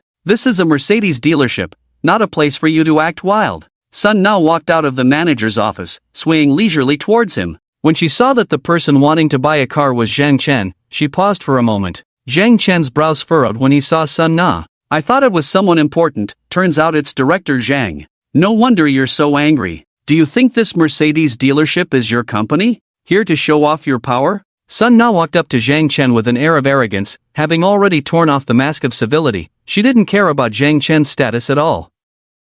Moreover, this Mercedes dealership had no ties to the Zhang family. Zhang Chen took a deep breath and asked, "Manager Sun, I've already discussed the price over the phone. Why won't you sell me this car?" "I just don't want to sell it," Sun Na replied nonchalantly as she plopped down on a nearby sofa. "I won't do business with anyone related to the Zhang family." "What's wrong with that?" Zhang Chen was unwilling to engage further with Sun Na and turned to the top salesperson, saying, "Call your boss over." "Oh, what does the big boss Zhang want to do? Fire me?" "I doubt you have that ability," Sun Na said with a sarcastic tone. "I told you, I'm not selling you the car. In this dealership, I'm the manager, and you are nothing. Got it? I don't care about the commission from a single car." As Sun Na spoke, her phone suddenly rang. "Manager Sun, I'm here to pick up the cars. 11 cars, all ready, right?" A cheerful laugh came from the other end of the line. "Manager Huang, everything's ready, invoices and all," Sun Na smiled. "How long until you arrive?" "I'm already at the door." This voice echoed simultaneously from the entrance of the Mercedes showroom and Sun Na's phone. Sun Na quickly got up to greet him, not forgetting to cast a proud glance at everyone. Selling 11 cars in a day, who has that capability? Even the boss personally came to praise her. Although, this was all thanks to her connection with Dayu. Manager Huang, at 43 years old, was the head of the logistics department at the Zhang family, a position many coveted. Anything related to logistics or procurement was a lucrative job. Like this vehicle procurement, whichever dealership was chosen, the kickbacks would be handed over before the cars were picked up. This was something Manager Huan was already very familiar with. Seeing Sun Na approaching, Manager Huan laughed heartily. "Manager Sun, you've really worked hard. Everything ready?" "Manager Huan, you still doubt my work?" Sun Na giggled. "Of course, with the general manager's niece, I can rest assured." Manager Huang nodded. "Then Manager Sun, let's not waste time, get it done." Sun Na nodded vigorously. "Manager Huang," Zhang Chen's voice suddenly rang out. Manager Huang turned to look, and upon seeing Zhang Chen, he froze for a moment. Although he hadn't attended the Zhang family meeting yesterday, all the senior executives had received documents with the chairman's photo. After a brief moment of surprise, Manager Huang quickly reacted, jogging over and bowing slightly. "Director Zhang, you're here." "I'm sorry I didn't notice earlier." "It's fine, Manager Huang, you're here for work." Zhang Chen waved his hand. I came today regarding the procurement of that batch of cars. Right, Manager Huang nodded repeatedly. Let's change to another dealership, Zhang Chen said without a second thought, waving his hand. I believe there are many dealerships willing to cooperate with us. Sun Na felt something was off when she heard Zhang Chen call out Manager Huang's name, and upon hearing this, she couldn't hold back any longer, shouting, Zhang Chen, what do you mean? The contract is signed, and you say you want to change dealerships just like that? Who do you think you are? Zhang Chen smiled, Manager Sun, you said it yourself, not doing business with me, Zhang Chen, is there a problem? Don't you know that the batch of cars Supervisor Huang bought is for my Zhang family? Sun Na was taken aback. She only knew this person was a supervisor at a company but didn't really know which company it was. Supervisor Huang, who could sit in this position, was quite shrewd. He glanced at Sun Na, then at Zhang Chen, and connecting it to the matter with Indayu, he immediately had a guess and quickly nodded. Chairman Zhang, I understand. The deposit has been paid, it can't be refunded. Sun Na rushed over, shouting, that was 11 cars, nearly 10,000 in commission. Whether it can be refunded is not up to just you as a manager. Zhang Chen looked at Sun Na, get your boss over here. Sun Na crossed her arms defiantly, who do you think you are, just saying to get our boss here? At that moment, a sudden screeching of brakes echoed from outside the showroom. The door of a Mercedes-Benz opened, and a middle-aged man stepped out quickly. What's going on? Why can't the cars be sold? As soon as the middle-aged man entered the showroom, he shouted loudly. Manager Xiang, you're here. The top salesperson quickly greeted him. When Sun Na mentioned not selling the cars, this top salesperson had already called the boss. Manager Xiang also knew that Sun Na was related to Dayu, so he came personally. What's going on? Manager Xiang looked at the people in the showroom, and when he saw Supervisor Huang, he quickly approached him, smiling, Supervisor Huang, here to pick up the car today, huh? Supervisor Huang shook his head slightly, then made a gesture to invite him to speak. Manager Xiang, this car can't be picked up. Let me introduce you, this is our group's chairman, Chairman Zhang. Manager Xiang looked in the direction Supervisor Huang gestured, the chairman of the Zhang family. The news about the Zhang family being taken over by an heir had long spread in the Silver City.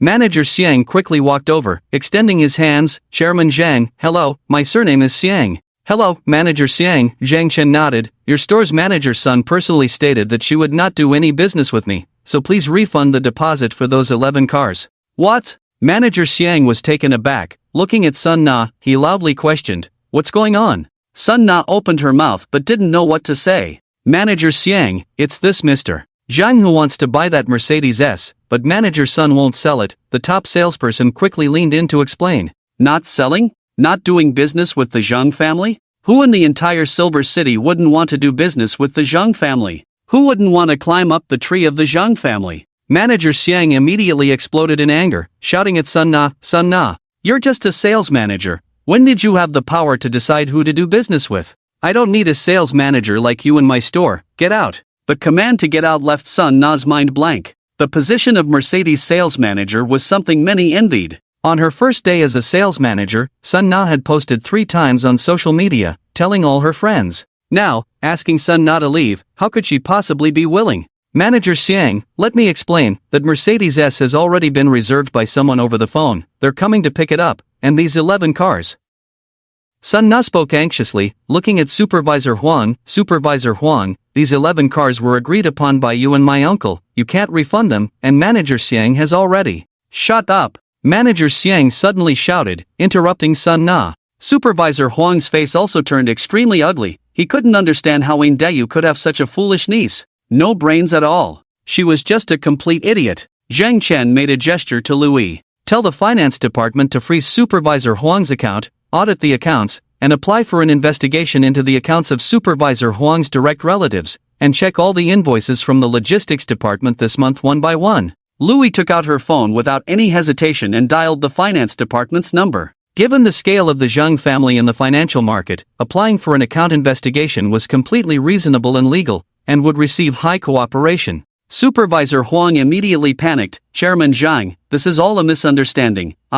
Supervisor Huang, from now on, you are removed from your position. We will discuss everything after the audit. Zhang Chen's tone was severe, not giving Supervisor Huang any chance to explain. Supervisor Huang felt weak all over, unable to muster any strength at that moment. He looked at Sun Na, wanting to curse her out. Dayu, you niece, you've ruined me. After so many years as the logistics department head, Supervisor Huang understood very well that although the invoices had no issues with the company's accounts, there were too many loopholes to investigate in the accounts of his direct relatives. Sun Na's face was also pale, realizing she had said the wrong thing. Zhang Chen glanced at General Manager Xiang and said, "General Manager Xiang, I can understand the unspoken rules in business, but I don't want anyone to use this matter as leverage, understand?" Understood. Understood. General Manager Xiang nodded in a panic. He was drenched in cold sweat. If the Zhang family insisted on pursuing the kickback issue, it could lead to imprisonment. Supervisor Huang felt even colder seeing Zhang Chen's attitude towards General Manager Xiang. As someone who had been in the business world for many years, Supervisor Huang saw clearly that Chairman Zhang was targeting him. The unspoken rules in business could be understood as a certain degree of tacit approval, but it was precisely that he was not being tacitly approved. And all of this was because he had chosen the wrong side. "Sun Na, you can pack your things. From now on, you are fired." General Manager Xiang waved his hand. "Get out." Sun Na's face turned pale, not knowing how to explain. She clenched her fists tightly, her hatred for Zhang Chen reaching its peak. It was all because of this person. He ruined her life. Ruined her career. "What are you standing there for? I told you to get out, didn't you hear me?" General Manager Xiang scolded again. Sun Na wiped her tears and strode into the office to pack her things. As soon as Sun Na entered the office, someone in the showroom was calling her name. Sun Na, manager's son. A young man in his early 20s was beaming with excitement. General Manager Xiang signaled to the top salesperson, who quickly approached. "Hello, how can I help you?" The top salesperson said with a smile, full of enthusiasm. "Where is Sun Na?" The young man kept looking around. "I told her in advance that I was coming to buy a car, a Mercedes S. "Hello, manager's son is temporarily occupied. She has handed over all her work to me. Just let me know what you need," the top salesperson quickly replied. "You?" The young man looked at the top salesperson, then waved his hand dismissively. Whatever, anyone is fine. I already discussed it with her over the phone, just pick up the car." "She told you about that, right?" As the young man said this, he suddenly lowered his voice. The top salesperson's years of sales experience made him immediately sense something was off, and he replied in a low voice. Manager's son left in a hurry and mentioned it briefly, but didn't clarify. The young man leaned closer to the top salesperson's ear and whispered, "Just like I told Sun Na over the phone, inflate the invoice by 40,000, write the difference into the added configurations, and give me cash on the spot." 40,000. The top salesperson inhaled sharply. In the sales business, everyone had made some dirty money, but the figure of 40,000 still startled him. "Sun Na, you have quite the appetite." The top salesperson turned to glance at General Manager Xiang, told the young man to wait a moment, and quickly walked over to General Manager Xiang, whispering to him. As General Manager Xiang listened, his frown deepened. When the top salesperson finished speaking, General Manager Xiang slammed his hand on the table in front of him. The loud bang echoed, shaking the table. "Call the police, and bring Sun Na out here." General Manager Xiang was furious. At this moment, Sun Na was in the office, crying on the phone to Yin Dayu, when suddenly she heard the furious roar of General Xiang outside, startling her. "Sun Na, could you come out for a moment? There are some things I need to discuss with you." The sales champion opened the door to the manager's office. Sun Na looked at the sales champion standing at the office door, her face full of disgust. If it weren't for him hosting that Zhang, there wouldn't be so many problems today. Now, great, her tens of thousands of yuan were down the drain, and she had lost her job. "What do you want?" Sun Na glared at the sales champion with impatience. The sales champion sneered inwardly. What a brainless person, still acting arrogant even when facing doom. "There are some matters I need to investigate with you," the sales champion replied slowly. "Sun Na, come here." "Uncle, I'll talk to you later." Sun Na hung up the phone and walked out with a displeased expression. She glanced at General Xiang and impatiently said, "If you have something to say it quickly. I'm in a hurry to attend a dinner." "Sun Na, the voice recorder is provided by the company, right?" "Take it out." General Xiang reached out to Sun Na. Sun Na rolled her eyes. "What do you think this is about? A broken voice recorder, who cares?" Working at a 4S dealership, everyone was required to carry a voice recorder, and it had to be turned on from the moment they started work, to facilitate random checks on whether salespeople were neglecting their duties while attending to customers. Sun Na took the voice recorder out of her shirt pocket, slammed it on the table, and turned to leave. "Wait, you can't leave now." General Xiang called out to stop Sun Na. Sun Na shot him a glance. "What do you mean? I'm not even part of your company, and you want to order me around?" The sales champion took the voice recorder and quickly began searching it. Soon, a segment of audio played, filling the ears of everyone present. It was a phone conversation. The voice recorder had been in her pocket, so Sun Na's voice on the phone was clearly recorded. Sister Na, I heard you're the manager at the Mercedes 4S store? Today I'm ordering a car for my boss. Can you give me a better discount and inflate the invoice a bit? We can split the extra money, how about that? Sure, what car? The recording was very clear. Sun Na's arrogant expression turned ugly once again. She had completely forgotten about the voice recorder while on the phone. Sun Na, what else do you have to say? You really treat the company like your own home. No wonder you were unwilling to sell the car to Director Zhang. You're seriously harming the company's interests. No one can protect you. General Xiang pointed at Sun Na's nose and scolded loudly. Sun Na involuntarily took a step back. This time, she was genuinely scared. The young man who had come to buy a car from Sun Na sensed something was wrong and turned to run. Outside, the sound of police sirens blared, and that sound made Sun Na's legs go weak, causing her to collapse to the ground. A few officers had not yet exited their vehicle, but based on years of experience, they quickly noticed that the young man running away was acting suspiciously. They opened the car door, dashed over, and directly subdued him. General Xiang approached and explained the situation to the officers. Take them away. The leading officer shot a stern glance at the collapsed Sun Na. Two officers stepped forward and forcibly lifted Sun Na. What are you doing? Let me go. Do you know who my uncle is? At that moment, Sun Na completely lost it, struggling incessantly. Calm down. An officer shouted. Let me go. Get your filthy hands off me. Get away. Sun Na kept screaming. With her good looks, she was usually the center of attention outside, with countless admirers in her social circle showering her with gifts and milk tea. She had never experienced such treatment before. Cuff her. The officer showed no leniency towards Sun Na, shouting loudly as he directly cuffed her. Sister Na, the bag you wanted is here. A female salesperson walked into the exhibition hall, holding a brand-name bag that was still in its unopened packaging. Following Sun Na's request, she loudly announced, "It's LV, 15,000, Sister Sun Na." As the salesperson shouted, Sun Na was seen being handcuffed by two police officers and taken towards a police car.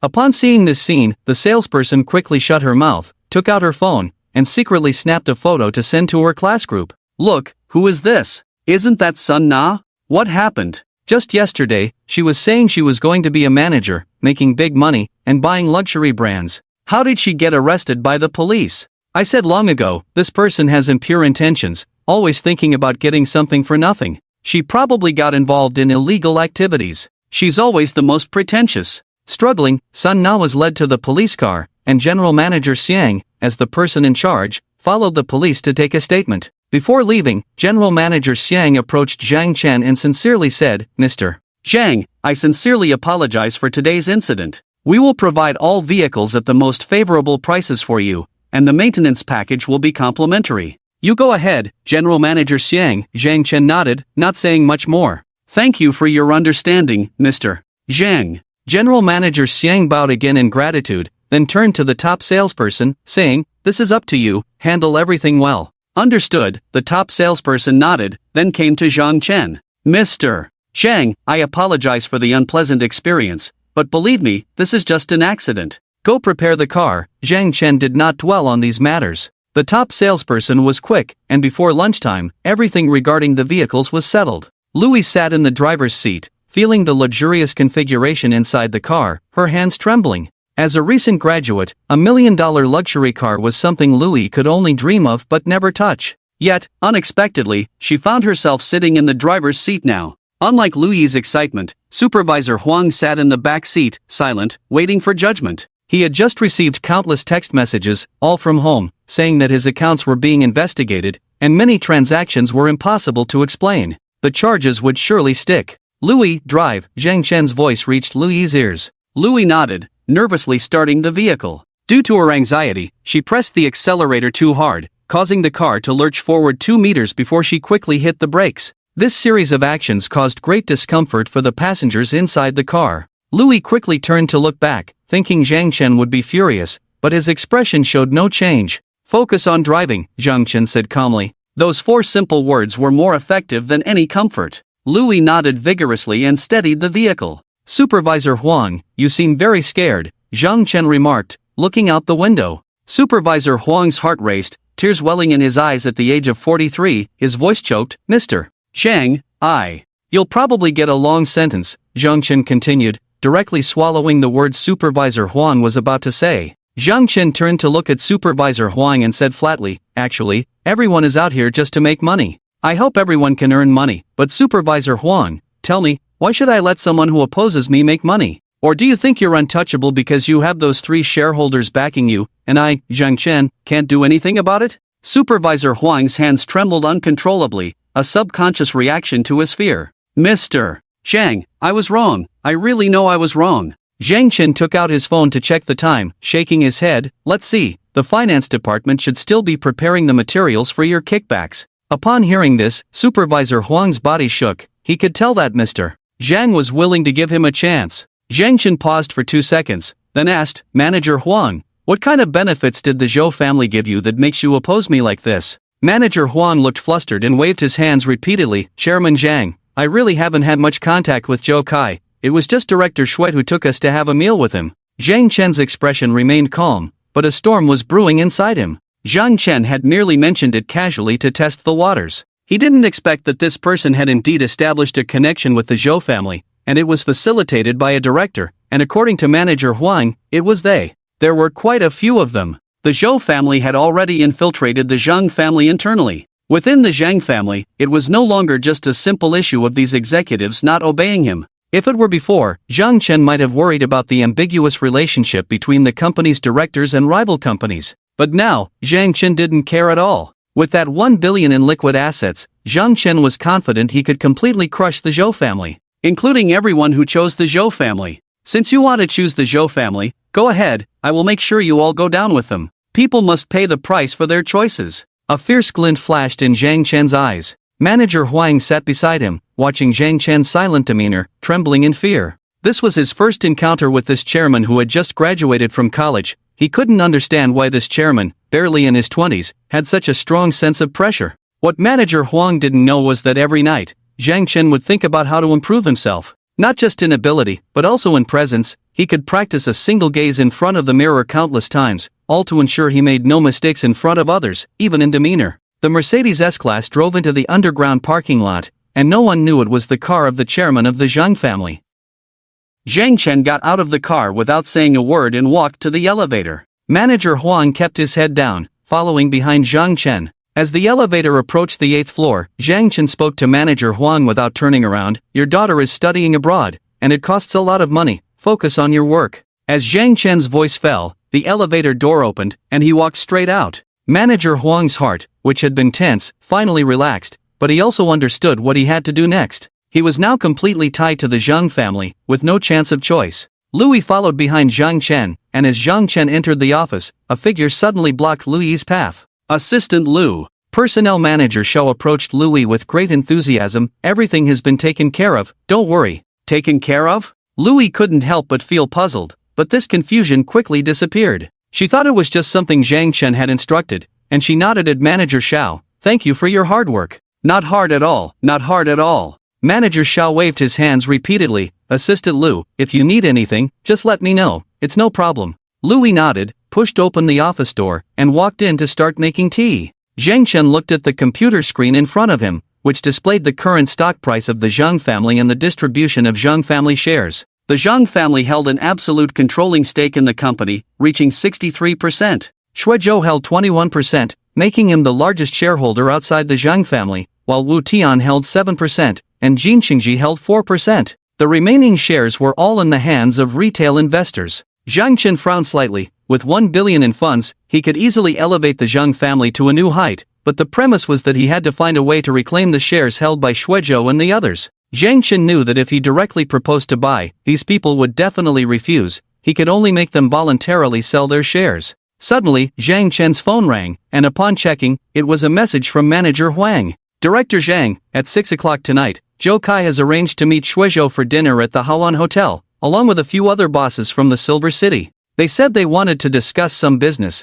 but didn't go into specifics. Shuizhou only mentioned it to us briefly and didn't seem to intend to take us along. Zhang Chen looked at this message and did not reply. He sat there, lost in thought. Large projects often require prerequisites like land, and the Zhang family has that condition, so they wouldn't let the Zhou family take it. But for smaller businesses, why should the Zhang family block the Zhou family? Are they not even allowed to rent a commercial space? Zhang Chen understood clearly that the Zhou family wanted to use these small industries to signal to others that they were determined to establish a foothold here. Zhou Kai's dinner invitation to the Zhang family's directors and executives, along with other company bosses, was meant to convey that the Zhang family had already been infiltrated. Zhang Chen's fingers tapped incessantly on the table as he contemplated how to respond to this situation. Since he couldn't stop them, he could only bring them down. Whatever Zhou Kai wanted to do, Zhang Chen would do the same. If you play underhanded, then I'll play fair. At 6 o'clock in the afternoon, Zhang Chen checked the time and said to Louis, who was cleaning the office, "Let's go to the Hawan Hotel." Louis quickly tidied up her things and opened the office door ahead of Zhang Chen. Zhang Chen sat in the back seat of the car, holding several reports and reading them non-stop. It was rush hour, and the roads were congested. At 6:30, the Mercedes S finally stopped at the hotel entrance. Just as Louis was about to get out of the car, Zhang Chen's voice stopped her. "Wait until 7 to go down." Zhang Chen sat quietly in the car, watching the hotel entrance as the time gradually approached 7. He opened the car door and got out. Louis quickly followed. Zhang Chen glanced at Louis beside him and said, "Link arms with me." "Ha?" Louis was momentarily stunned. She looked at Zhang Chen's face and found no ill intentions in his eyes. "Link arms with me, and smile a little sweeter," Zhang Chen said, unbuttoning the collar of his shirt. Louis was puzzled, but based on her interactions with her boss over the past 2 days, she understood that Zhang Chen meant no harm. She quickly stepped forward, linked her arm with his, and put on a sweet smile. At the moment she linked arms with Zhang Chen, Louis noticed that her boss was a bit thin. She couldn't help but mutter to herself, "Shouldn't the lives of rich second-generation kids be luxurious?" Zhang Chen was unaware of Louis's thoughts as he strode into the hotel and directly asked the waiter for a private room. Supervisor Huang had already informed Zhang Chen about Zhou Kai and the others sitting in that room. As they passed by the room where Zhou Kai and the others were seated, Zhang Chen suddenly grabbed Louis's delicate little hand. This unexpected action startled Louis, causing her to exclaim. Zhang Chen's expression turned playful as he pushed Louis against the door of the private room, which swung open as she collided with it. Inside the room sat Zhou Kai and the others. Zhang Chen didn't even glance at the people inside. He pressed himself against Louis in a wall slam pose, his eyes roaming over her figure, while his left hand gently lifted her chin. In a teasing tone, he said, "Be a good girl, finish this meal with me, and then go rest well. Tomorrow, your salary will be raised to 30,000 a month. That should be an unimaginable high salary for you, right?" Louis didn't even notice who was in the room. Zhang Chen's sudden move frightened her, and her fair little hand pushed against his chest, her tone anxious. "Director Zhang, it's not what you think, I beg you." Zhang Chen's brows furrowed, his anger flaring up as he shouted, "What do you mean? Do you think my status as a young master of the Zhang family is unworthy of you?" Inside the room, Xin Mingyi watched the scene and suddenly burst into laughter. "Ha ha, young Master Zhang, you really have a good taste, playing around with your own female employees." Xin Mingyi's voice startled Zhang Chen. Zhang Chen quickly turned around, a hint of panic flashing in his eyes, but it was quickly concealed. He looked at Shuizhou and the others sitting with Zhou Kai and immediately pointed at them, questioning, "Shuizhou, how did you end up with Zhou Kai? Don't you know our Zhang family has a feud with the Zhou family? And you all, you have a cooperative relationship with my Zhang family, how can you sit together with the Zhou family for a meal?" Although the panic in Zhang Chen's eyes disappeared quickly, it was still caught by Shuizhou and those old foxes. Shuizhou sneered, "Head, Director Zhang, right? This should be our first meeting. I'm curious, does my dining company need your oversight, Director Zhang?" Zhang Chen's behavior only made Shuizhou look down on him. Just a brainless rich second generation, a mere clown. The arriving company bosses exchanged glances and smiled. The Zhang family is big, but if it falls into the hands of such a person, the collapse of this mansion is only a matter of time, especially with a strong enemy like the Zhou family. Zhang Chen's gaze swept across the table, and a medical project proposal caught his eye. Zhou Kai noticed this and quickly put the proposal away. Zhang Chen laughed loudly, "Ha, Zhou Kai, you were too late to hide it, I saw it. Planning to do medical projects, huh? Fine, just wait, I'll ruin you." After saying this, Zhang Chen grabbed Luyi's arm and walked out of the private room, impatiently scolding, "Let's go, behave tonight, and you'll have good days ahead." Zhang Chen's frantic appearance made Shuizhou show a mocking expression. Seeing Zhang Chen's embarrassing state today also made Zhou Kai very happy. He raised his glass, "Come on, everyone, don't mind the clown, let's drink to ourselves. Ha, this heir of the Zhang family is nothing compared to you, Zhou." A company boss laughed and raised his glass. "Zhou, now that Zhang Chen has seen the medical project, should we proceed or not?" Zhou Kai paused for 2 seconds, gritted his teeth and said, "Of course we will. Should I let him know that I'm afraid to proceed? If Zhang Chen wants to challenge me, I'll take him on." Laughter erupted in the private room. Outside the private room, Lu Yi's face was still a bit pale. Zhang Chen's earlier actions had indeed frightened her. "Sorry, to keep it real, I didn't give you a heads up. Remember the misunderstanding I mentioned during the interview?" Zhang Chen whispered to Lu Yi, then wrapped his arm around her slender waist and walked into the nearby private room. Once inside, Zhang Chen finally let go of his hand. The reason he held Lu Yi was to avoid being caught in any slip-up. After sitting down in the private room, Lu Yi noticed that Zhang Chen's expression had changed. There was no longer the playful look, but a serious demeanor instead. "Lu Yi, tomorrow you need to investigate what medical project the Zhou family is planning.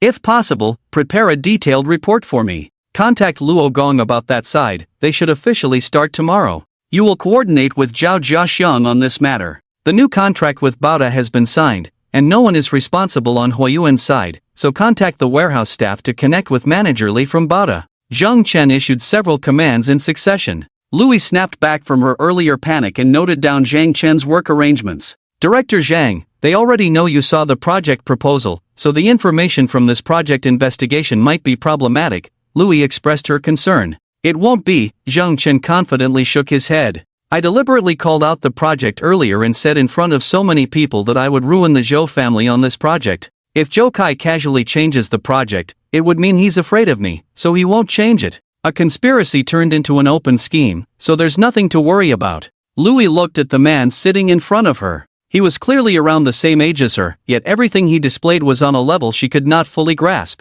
Just moments ago, his flustered demeanor was that the goal he was trying to achieve? "Alright, time to clock out." Zhang Chen clapped his hands. "Hurry up, let's order, I'm starving." Zhang Chen's sudden transformation caught Lu Yi off guard, making her smile. This boss had such a stark contrast between his work persona and his after-hours self. After dinner, Lu Yi drove Zhang Chen home and then returned to her rented apartment. She parked her Mercedes S-Class, double-checking that it was secure and wouldn't be scratched, before heading inside. As soon as she entered the room, she saw her two roommates drinking and laughing heartily. "Did you two go job hunting today?" Lu Yi glanced at the two tipsy girls, her brow slightly furrowed. "We found something," the blonde beauty replied, sounding a bit guilty. "Of course we did, how could we not?" the girl with big waves said casually. "We start tomorrow." "That's good," Lu Yi nodded. "You two should drink less, don't be late again tomorrow." After changing into her slippers, Lu Yi returned to her room. Listening to the laughter and clinking of glasses outside, she shook her head and picked up a management book, quietly reading.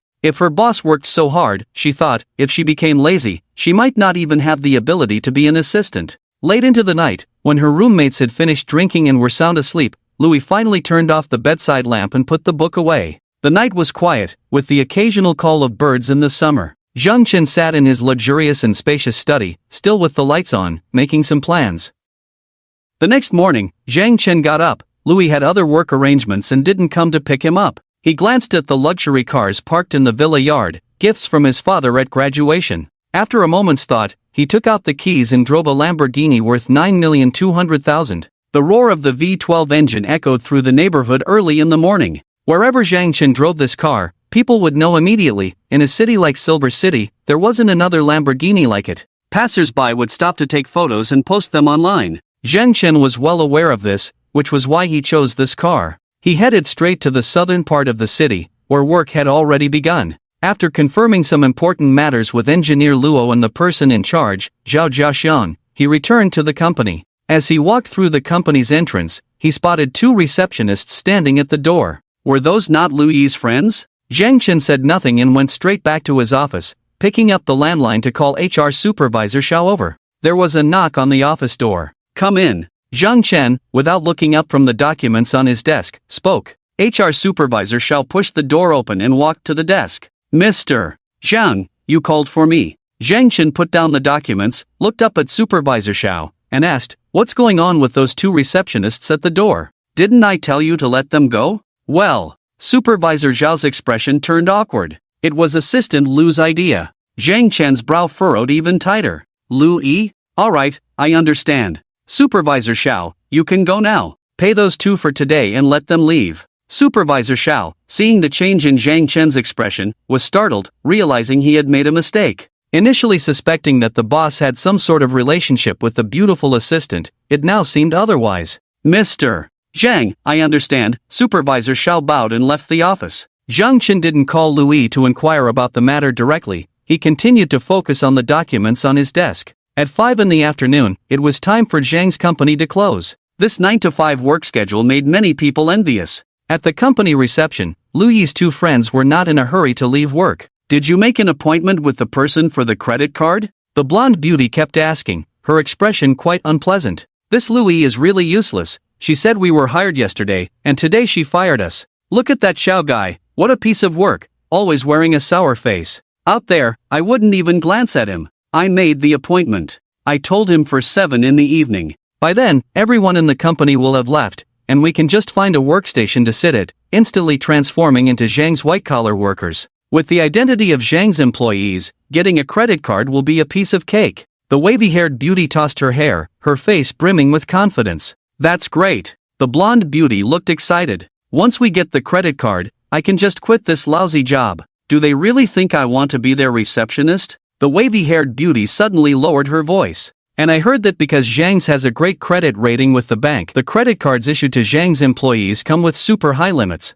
Plus, Zhang's has signed an agreement with this insure bank. If a formal employee can't pay their credit card, Zhang's will cover it to a certain extent, so the approval rate is 100%. Really? The blonde beauty seemed a bit incredulous. Of course, this is all part of Zhang's benefits, I've researched it. The wavy-haired beauty nodded vigorously. When the time comes and we can't pay the card, Zhang's will clean up after us, and we won't even know where to go. The blonde beauty looked a bit worried. But won't Zhang's cause us trouble? The wavy-haired beauty shrugged indifferently. A big group like that definitely won't care about a little money. Then I won't feel any pressure spending it. The blonde beauty was already fantasizing about what she would buy. By 7 in the evening, just as the two had guessed, there was no one left in the company. A middle-aged man in a bank uniform walked through the company door. Here, over here. The wavy-haired beauty stood up from a workstation and waved at the middle-aged man. He hurried over, took out some documents from his bag. Ladies, please fill out this application form, and I'll take a photo. This is your workstation, right? Yes, I already said we are from Zhang's. Why do you need to confirm? To get a credit card, we still have to get a work certificate. Our boss will be so annoyed. The wavy-haired beauty showed an impatient expression. The middle-aged man smiled apologetically. Sorry, ladies, this is also a requirement from the industry. A photo will suffice as proof. The blonde beauty asked with some concern, so the card will be approved, right? Don't worry, you are Zhang's employees, you will definitely get the card, and the limit will be very high, the middle-aged man assured, patting his chest. Hearing this, both the blonde beauty and the wavy-haired beauty relaxed and quickly filled out the forms. The blonde beauty casually asked, I heard the company pays off the cards for employees, is that true? It's true. Zhang's has been cooperating with our bank for over 10 years. The middle-aged man nodded vigorously, a look of envy on his face. You don't know, everyone at the bank envies you. It's no wonder Zhang's is a big group, but they only cover formal employees since they all have contracts, which can help in urgent situations. The blonde beauty nodded and began to fill out the form quickly. Suddenly, a sound of footsteps echoed. Why is there still someone here? The wavy-haired beauty was startled and turned around to see Supervisor Xiao from the HR department approaching. Supervisor Xiao was taken aback to see people still in the company, as Zhang's does not have a habit of making employees work overtime. When he saw that it was Luyi's two friends sitting at the workstation, his expression instantly darkened. What are you two doing? Why haven't you left yet? Supervisor Xiao questioned. The faces of the blonde beauty and the wavy-haired beauty immediately turned anxious. Hello, Supervisor Xiao. The middle-aged man from the bank stood up first. I'm from the Silver City Bank. We've met before at the bank. Supervisor Xiao glanced at the middle-aged man and then at the two credit card application forms on the table. A surge of anger immediately welled up in his heart. You're from Silver City Bank. Is this how casually you come to apply for a credit card? The middle-aged man was startled by Supervisor Zhao's sudden outburst and replied in confusion. Supervisor Xiao, I don't understand what you mean. Supervisor Xiao slammed his hand on the table. These two people, they are not formal employees of our Zhang company, and they have already been fired today. You're now using an application form with our Zhang company's special agreement to help them apply for a credit card? If your bank is so unscrupulous for the sake of performance, I need to have a word with your management. Supervisor Zhao's words left the middle-aged man stunned. Fired? Not formal employees? Supervisor Xiao pointed at Lui's two friends and said sternly, "Don't think I don't know what you're up to. Considering your acquaintance with Assistant Lu, I won't hold you accountable this time, now get out." The blonde beauty and the wavy-haired beauty exchanged glances as the situation unraveled, and without any hesitation, they grabbed their bags and stood up. "What are you so arrogant about? Stupid idiot!" One of the women cursed as they quickly left the company. Supervisor Xiao looked at the middle-aged man. "Our Zhang company does have a partnership with you, but your bank's review procedures must be strict. Otherwise, if they default on their cards, according to the agreement, your mistake will have to be borne by our Zhang company." The middle-aged man hurriedly apologized. "I'm sorry, Supervisor Xiao, I'm sorry, it was my oversight." "Alright, let it go this time, but be more careful next time." Supervisor Xiao waved his hand. The middle-aged man felt as if he had been granted a reprieve, leaving with his belongings, already hating those two women. "Deceive me? Just wait, I'll put both of you on the blacklist." The middle-aged man immediately took out his phone and started operating it. The blonde beauty, having escaped Zhang company, was gasping for breath. What bad luck! It was about to succeed. How did this happen? The wavy-haired beauty, furious, threw her bag on the ground. The blonde beauty took out her phone. "Alright, let's not talk about that for now. The bank just called again to urge repayment. Can you transfer me 800 from your card first? I'll pay it back." "I don't even have 800. What do you do all day?" The wavy-haired beauty glared at the blonde beauty and took out her phone to operate it. A few seconds later, the wavy-haired beauty exclaimed, "What's going on? Why can't I withdraw money from my card anymore? Has it been frozen on the blacklist? What's happening?" The blonde beauty also had a distressed expression. "Me too, my card is frozen, I can't withdraw any money. How can I transfer it now? It must be that person from the bank." The wavy-haired beauty's face was filled with hatred. "It's all Lui's fault. If we had known her name was problematic, we wouldn't have come to Zhang company. Now look, we came and got fired. The credit card wasn't approved, and we got blacklisted. How can we use this credit card now?" The blonde beauty stomped her foot anxiously. "Let's find Lui. This matter is related to her." The wavy-haired beauty picked up her bag and strode home. Hey! The blonde beauty hurriedly called out to her. "What do you mean, going back? The card is locked. Do you have money for a taxi?" The wavy-haired beauty rolled her eyes. At 8 o'clock in the evening, a Mercedes S-Class stopped downstairs at the company. Lui got out, her face full of fatigue, but it was clear that there was a look of surprise in her eyes. Lui went upstairs and knocked on the chairman's office door. Just as Lui had anticipated, Zhang Chen's voice came from inside the office. "Come in." Lui pushed the door open and walked in, seeing Zhang Chen still working at his desk. "How was today?" Zhang Chen put down his work and looked at Lui. Lui nodded and began to report on today's work. "I've already connected with the warehouse, and we've clarified the location for the Zhou Medical project. They want to implement the physician residency model, which will maximize their reputation. They expect to open within 4 days, and construction in the southern district is already underway, progressing quickly. The road will be ready by tomorrow." Zhang Chen nodded and said, "2 things. First, in the next few days, you need to set up our project next to Zhou's medical project. Use ready-made decorations, that way, the environmental quality won't exceed standards, and we can't give anyone any reason to criticize us. Whatever Zhou does, we do the same. I've already informed the finance department to fully support you." "Understood." Lui nodded vigorously, feeling particularly moved. As a newcomer, she was being valued so highly by Director Zhang, entrusted with such an important task, and fully supported financially. She couldn't let him down. "The second point is about you." Zhang Chen looked at Lui. "Today, your 2 friends came to work at the company. Supervisor Xiao said it was your idea." "Ah?" Lui was taken aback, suddenly recalling what Supervisor Xiao had said to her yesterday at noon, and her roommates mentioning they had found jobs the night before. She quickly explained, "Director Zhang, I didn't know. Handle your own issues, don't let it happen again. Now, take me home." Zhang Chen organized some documents and walked out of the office. He drove himself home, and Lui also drove back to her rental apartment. Upon returning, as soon as she opened the door, her roommates' voices rang out. "Lui, what are you thinking? Do you want to drive us to death before you're happy?" The blonde beauty's scream pierced Lui's ears, particularly grating. The wavy-haired beauty also blared at Lui. "Lui, you're really a useless assistant. You can't even arrange for 2 people, and because of you, we got blacklisted by the bank today." Lui was taken aback by her roommate's accusations. She took a deep breath. "You 2 used my name without permission." "Lui!" The blonde beauty interrupted her. "Stop with the useless talk. Our credit cards are frozen. You have the identity of the chairman's assistant. you can apply for a credit card. Get it for us and let us use it. Louis was infuriated by the blonde's words. Ha, I should apply for a credit card for you? Why should I? If it weren't for you, how could we have been blacklisted by the bank? The blonde beauty persisted. The wavy-haired beauty crossed her arms. Louis, that day at dinner, you said you would treat us. I lent you the money, and now it's time for you to pay me back.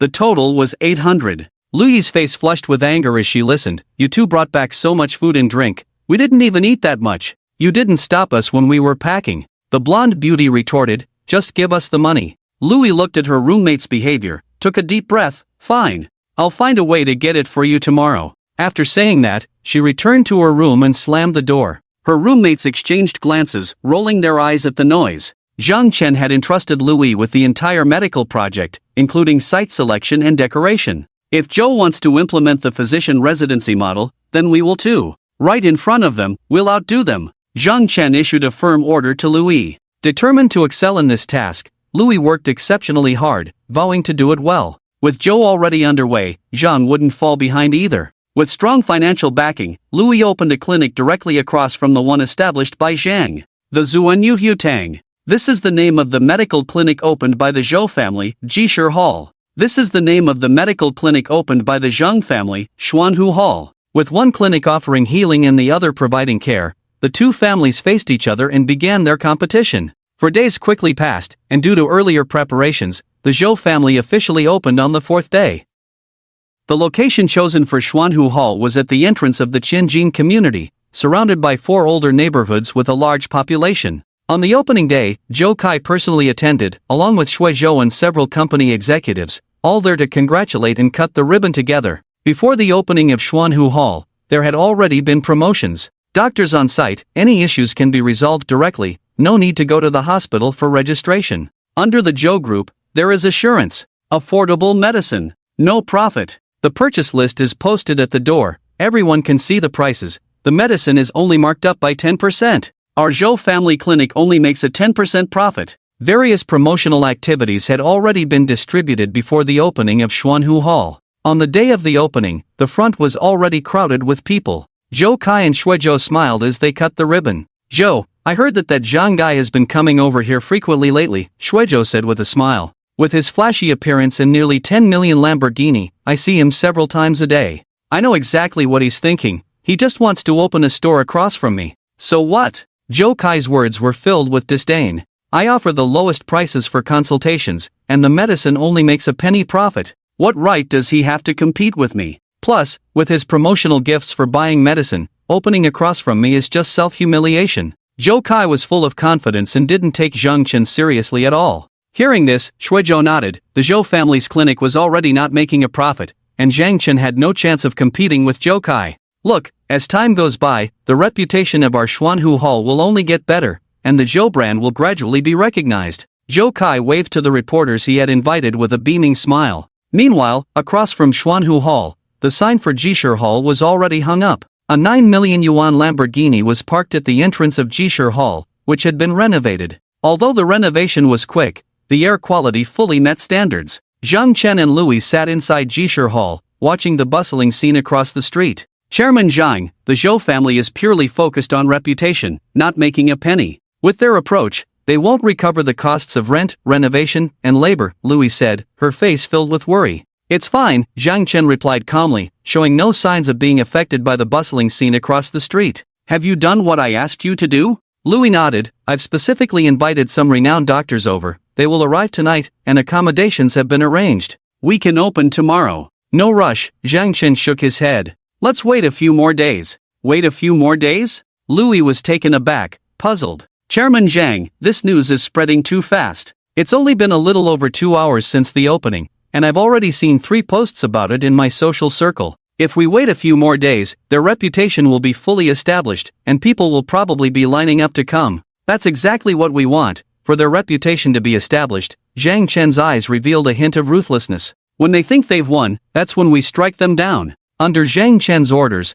the opening of Jishir Hall was temporarily put on hold. That day, Zhou Kai's smile was almost reaching his ears. In the evening, in the office behind Xuanhu Hall, Qin Mingyi held a teacup and proudly said to Qin Mingyue, Sister, did you see? That Zhang Chen is no match for your husband at all. I really don't know if your brain is waterlogged. Your husband still cares about you. If I were you, I would just immediately clear my name and lie down in your husband's bed. Otherwise, when your husband loses interest in you, even if you throw yourself at him, he won't even bother to look at you. Shin Mingyue's long hair fell behind her head, and the bustling atmosphere of the Zhuangkatang made a hint of worry appear on her delicate face. Her long legs were wrapped in a pair of trousers, and her outstanding demeanor drew attention even as she sat quietly. Hearing Qin Mingyi's words, Shin Mingyue furrowed her brows and slammed her palm heavily on the table. Qin Mingyi, are you being a bit too disrespectful? The one being disrespectful is you, Qin Mingyue. Qin Mingyi scoffed. Joining forces with the Zhou family is crucial for our Qin family. If you cause any losses for us, can you bear the responsibility? What century is this, pretending to be a virtuous woman? Qin Mingyue turned to look at Qin Lin, who was sitting nearby. As an elder, Qin Lin smiled and said to Qin Mingyue, Mingyue, although Mingyi is younger than you, what he says makes sense. This statement from Qin Lin made Qin Mingyue's heart sink. She realized that in the eyes of the Qin family, she was merely a commodity used for exchanging interests. But what could she do? Qin Mingyue had asked herself more than once what she truly meant to the Qin family. She felt her body sway slightly. Had she been out for too long? Should she go back for a visit? Should she have a good talk with her parents? With this thought, Qin Mingyue directly booked a return flight. She also wanted to see if Zhang Chen could create a miracle and turn the situation around tomorrow. Although she knew that under the pressure of the Zhou family's powerful finances, the Zhang family would find it hard to turn the tide, she still hoped that Zhang Chen could win. The next morning at 7:30, it was the second day of Zhuangkatang's opening, and even before the doors opened, a long line had formed outside. The reputation of Zhuangkatang had spread thoroughly in the Silver City, thanks to media hype, and too many people had come early, hoping to save hundreds or even thousands on medical expenses. For ordinary people, those hundreds or thousands were a significant amount. Zhou Kai also arrived early at Zhuangkatang because he had received news that the Zhang family was in a rush to renovate, and the Jishatang was set to open today. Looking at the still-closed Jishatang across the street, Zhou Kai wore a cold smile. Zhang, what makes you think you can compete with me? What are you even worth? By the end of the day, Zhuangkatang was packed, receiving continuous praise. Meanwhile, Zhou Kai, sitting in Zhuangkatang, was waiting for the opening of Jishatang. As the sky darkened, Zhou Kai's sneer grew. Jishatang, are you too scared to open? The fact that Jishatang had not opened as scheduled was quickly spread by Zhou Kai. The business circle in Silver City was small, and this matter quickly escalated. The Zhang family wanted to challenge the Zhou family, but now they couldn't even dare to open. The most ridiculous part was that at that moment, Zhang Chen, the heir of the Zhang family, was in a hotel box, angrily shouting at Zhou Kai that he would destroy him. A young hothead, acting recklessly, under such a leader, the Zhang family would surely perish sooner or later. In the afternoon, just as Zhuangkatang finished its business, luxury cars began to stop in front of the establishment. The doors opened, and out came the heads of various companies or young masters from Silver City. Mr. Zhou, congratulations. Mr. Zhou, you're on fire. The most I see every day is news about your Zhuangkatang. Wasn't it said that the Zhang family was opening today? Why didn't they? A young man glanced at the still-closed Jishatang behind him, revealing a hint of disdain in his eyes. Zhang Chen stood in front of Jishatang, clearly hearing the voices of these young masters and company heads. The Zhang family wants to compete with the Zhou family? They are simply not worthy. Qin Mingyi crossed his arms, a cold smile on his face. Everyone, the Zhang Chen thinks he can go against my brother-in-law. He simply doesn't know how to die. My brother-in-law has many projects here. If you all want to cooperate, you better hurry up. You know how it is with the Zhou family, they have strong financial backing and extensive channels, not something like the Zhang family can compare to. In the crowd, a striking figure crossed the road, her black hair cascading down her back. The woman walked up to Zhang Chen. It was Qin Mingyue. Today, she wore a long black dress, stunningly beautiful. Zhang Chen, if the clinic isn't going to open, then forget it, Qin Mingyue said calmly as she approached him. The Zhou family has deep pockets, you can't compete. Qin Mingyue was stating a fact. Zhang Chen looked at her and suddenly smiled. You always have that look, as if I can't compete with the Zhou family. It's not up to you to decide. Qin Mingyue glanced behind her and suddenly lowered her voice. The Zhou family has nearly 2 billion in liquid assets. You can't compete. I know you're holding in a lot of frustration, but what you need to do now is cut your losses. Her words made Zhang Chen raise an eyebrow slightly. He recognized the goodwill in her words but still smiled. You know, every time you act like I'm definitely inferior to others, it's what I can't stand the most. Everyone can look down on me, but I can't accept it from you, Qin Mingyue. If you think I can't compete, Then let's wait and see. Zhang Chen opened the door of his Lamborghini and got in, the engine roaring to life. Zhang Xiao, what's going on? Stay and chat a bit, why are you running away? Ha ha ha, Xin Mingyi's loud laughter echoed. Xin Mingyue watched the car leave, worry filling her eyes. Zhang Chen, you can't compete with the Zhou family, don't be so stubborn. Late at night, Li Nuo saw people in her circle discussing how the Zhang family dared not open for business, feeling conflicted about whether to call Zhang Chen. After talking with Qin Mingyue that day, Li Nuo hadn't actively sought out Zhang Chen again. She wasn't sure if she liked him, but she felt that since they had reconciled, there was no need to disturb him. The last time they contacted each other was when Zhang Chen called her. After thinking for a long time, Li Nuo dialed Zhang Chen's number. The phone rang for only 2 seconds before Zhang Chen's voice came through. Hello, Li Nuo. Li Nuo thought this incident would leave Zhang Chen feeling down, but his voice on the phone sounded full of energy. Taking a deep breath, she decided to be straightforward, as was her nature. Zhang Chen, about the clinic, I've heard. Everyone's saying you're not a match for Zhou Kai. I can guess that. Zhang Chen's voice sounded relaxed on the phone. It's fine, let them talk. What are you planning to do? Li Nuo felt anxious for Zhang Chen. If everyone really thought he wasn't a match for Zhou Kai, then the Zhou family's entry into the silver market couldn't be stopped by just the Zhang family. Ha! Zhang Chen chuckled lightly on the phone. You should have heard about the incident at the Hawan Hotel's private room. I said I would take down Zhou Kai. Alright, I have to go now, I'll treat you to dinner later. Before Li Nuo could say anything else, she heard the call disconnect. Listening to the busy tone, she felt a bit flustered. Zhang Chen's face kept appearing in her mind. We're good buddies, right? Li Nuo murmured to herself. At that moment, Zhang Chen was sitting in his villa, with Supervisor Huang from the logistics department sitting across from him. Zhang Chen's expression was serious as he stared at Supervisor Huang and asked again, Are you sure everything you said is backed up with evidence? I'm sure, Supervisor Huang nodded. The Zhou family's purchase list is forged. What they bought were drugs with unqualified production inspection results from the black market, and they bought in bulk. Shuizhou also asked me to find a way to help contact some people. Zhang Chen took a deep breath, slammed his palm on the table, and said angrily, This week, Zhou Kai is really disregarding everything for the sake of making money. He's even lost basic humanity. This kind of medicine can kill people. Supervisor Huang lowered his head and remained silent. After a long contemplation, Zhang Chen finally spoke, Help me gather evidence. We can't let the Xuanhutong be opened. We can't let those patients go to Xuanhutong anymore. Supervisor Huang nodded. Chairman Zhang, gathering evidence is simple, but it also takes time. But how can we stop the patients from going to Xuanhutong? If we expose this matter directly, the Zhou family can easily shirk responsibility, destroy all evidence, and even turn it against us, claiming we are slandering them.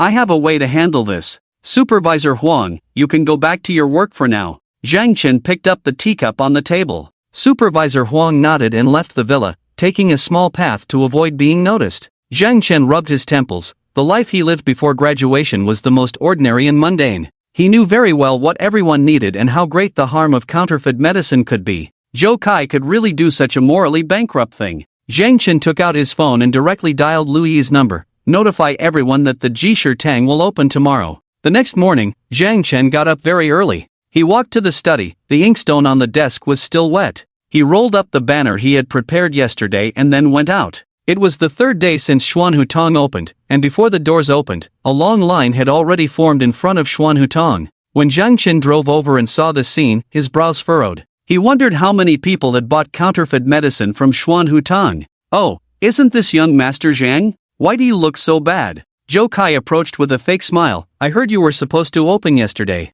Why didn't you? Afraid no one would come? Do you want me to send some actors to your place? Ha ha ha. Zhou Kai's face was filled with smugness. Seeing Zhou Kai's triumphant expression made Zhang Chen feel nauseous. As a businessman, the market is like a battlefield. If it were a fair competition, Zhang Chen could still respect Zhou Kai. But selling counterfeit medicine was something Zhang Chen could not accept. No matter the profit, it was unacceptable. Zhang Chen, you received my invitation, right? You must come to my engagement party. After the engagement, I can invite you to visit my vacation villa. Ha ha ha. Zhou Kai laughed heartily as he walked towards Xuanhutong. Zhang Chen tightly clenched the banner in his hand and opened the doors of Jishir Tang. At 9 in the morning, the doctors Louis had invited were all present at Jishir Tang, ready to see patients. Louis stood inside Jishir Tang, watching the bustling scene across the street, filled with worry. The reputation of Xuanhutong had spread completely over the past 2 days. Would anyone recognize Tang when it opened? At 10 o'clock, Zhang Chen checked the time on his phone, took out a loudspeaker, and took a deep breath. Everyone, get ready, we are about to open. As Zhang Chen finished speaking, the invited doctors and Louis all gathered with him in front of Tang. Zhou Kai, from today on, I will make sure Xuan Hutong has not a single customer. Zhou Kai had been watching the direction of Tang, and when he saw Zhang Chen leading a group of doctors in white coats appear at the entrance of Tang, a cold smile crept onto his lips. What's wrong? Can't sit still? So what? Do you really think you, Zhang Chen, can win against me? Zhou Kai was absolutely confident. With the current reputation of Xuan Hutong, it was already invincible. Moreover, it had only been 2 days since the reputation had started to spread, and the media hadn't even begun to exert pressure. If they had a few more days, no one could topple Xuan Hutong. After glancing at Zhang Chen, Zhou Kai returned to the office behind Xuan Hutong. Brother-in-law, you're amazing. These fools think they're getting a great deal. Haha. One day, you won't even know when you eat yourself to death. Qin Mingyi was excitedly calculating the bills. Lower your voice. Zhou Kai shot him a glare. How much have we made? Qin Mingyi quickly covered his mouth and whispered, brother-in-law, we bought all this medicine at 30% above market price, and in just 2 days, we've made 800,000 in sales. No matter how low he tried to speak, he couldn't contain his excitement. 800,000 in sales in just 2 days. With the current pricing, for every 100,000 sold, we net 80,000. That's how much we've made in just 2 days. This is more than just a windfall. A small clinic making over 300,000 a day, and this is just the beginning. Once we expand a bit more, we'll be making a fortune. Zhou Kai felt immense joy at this figure, but his face still showed disdain. Look at you, this is just a small amount of money. Qin Mingyi forced a smile. Hee, brother-in-law, I definitely can't compare to you. But my dad said I should learn well from you. Not bad. Zhou Kai patted Qin Mingyi on the shoulder. Since we're going to be family, let's put this clinic under your name. You take care of it, and I'll give you 30% of the profits each month. Really? Qin Mingyi's face lit up with excitement. Just from the clinic's income, 30% a month would be several million. Work hard. Zhou Kai gave him an approving look. Qin Mingyi immediately jumped up in excitement. Zhou Kai looked at the thrilled Qin Mingyi and secretly cursed him for being foolish. At the entrance of Tang, Zhang Chen held a loudspeaker, took a deep breath, and began to shout, Dear fellow villagers, our Tang is opening today. Tang? The people lined up at Tang turned to glance. They opened a Tang, and you opened a Tang? Ha ha, the reputation of Tang was so good that the people in line merely glanced and then lost interest. Louis and the doctors behind Zhang Chen looked worried. Given the situation, even if Tang opened, no one would come. Zhang Chen's voice, amplified by the loudspeaker, reached Zhou Kai and Qin Mingyi's ears. Just after Zhou Kai had promised to share profits from Tang, Qin Mingyi heard this and instantly exploded with rage, rushing out to stand at the entrance of Tang, cursing loudly. You, Zhang, what are you even doing here? Zhang Chen. Zhou Kai walked out with a smile, the two families shouting across the street, Ask everyone, do they recognize your Tang or my Tang? Of course they recognize Tang. A person in line shouted immediately. Exactly, Tang's treatment is cheap, and they only make 10% on the medicine. Look at what Tang has posted. Someone pointed at the entrance of Tang, where a banner read, buy 200 yuan worth of medicine, and get a dozen eggs for free. Not only is it cheap, but they also give us benefits. I say, you people should stop messing with their business. Tang is for our good. You all just want to take our money. In an instant, many people in line began to mock Tang. Lu Yi and the doctor's faces turned very ugly. Zhou Kai's face was filled with pride. Shang, you better get lost. Qin Mingyi shouted. You're not welcome here. Get lost. The people in line also began to curse, as they were hired by Zhou Kai. Zhang Chen remained calm, continuing to shout into the loudspeaker, Dear fellow villagers, my name is Zhang Chen, some of you should know me. I used to live in Xinjiang Community, Building 10, Unit 2. Uncle Lu, do you remember me? I used to buy things from your store. The person referred to as Uncle Lu was in line, and upon hearing this, he squinted and looked over. Oh, it really is you, kid. You've done well for yourself, opening a clinic now? Although Uncle Lu said this, he didn't step forward. So what if you used to live here? Does that mean I have to go to your place? Exactly. Qin Mingyi laughed loudly, ha ha ha. Zhang Chen, this isn't a talent show. What emotional card are you trying to play here? Zhang Chen ignored Qin Mingyi and continued, Everyone, I'm not trying to build connections with you. I just want to say that I've lived here since elementary school, and I truly have feelings for this place. I established Jishitang not to compete with anyone for business or to make money off you all, but because I grew up here and I know this place very well. I also understand what everyone needs. Why say so much? If you're claiming not to make money, then just learn from others and post your cost price list. Yeah, stop with the nonsense. We common folks just want to see what's relevant to us. Zhou Kai and Qin Mingyi sneered. They didn't believe Zhang Chen could engage in a price war with them. Even if Zhang Chen's medicine was priced the same as theirs, it would still be a loss. Renovation costs, rent, labor costs, utilities, those are all expenses. Facing everyone's questions, Zhang Chen shook his head. Everyone, I won't post the cost price list because it doesn't make any sense. No sense? What nonsense are you talking about? If you don't post the cost price list, what's the point of all this? You're still trying to make money off us. Zhang Chen took a deep breath. Everyone, whether I post the cost price list or not makes no difference because at Jishitang, seeing a doctor and buying medicine. Zhang Chen paused for a moment and then shouted, completely free. Completely free. The moment those 4 words were spoken, not only did the people in line freeze, but even Zhou Kai and Qin Mingyi were stunned. Including Lu Yi and the doctors at Jishitang, everyone was taken aback. Completely free? What does that mean? Charity? Completely free? Is that for real? Are you joking? How could it be free? What do you mean, your clinic doesn't charge for treatment? No charge for medicine either?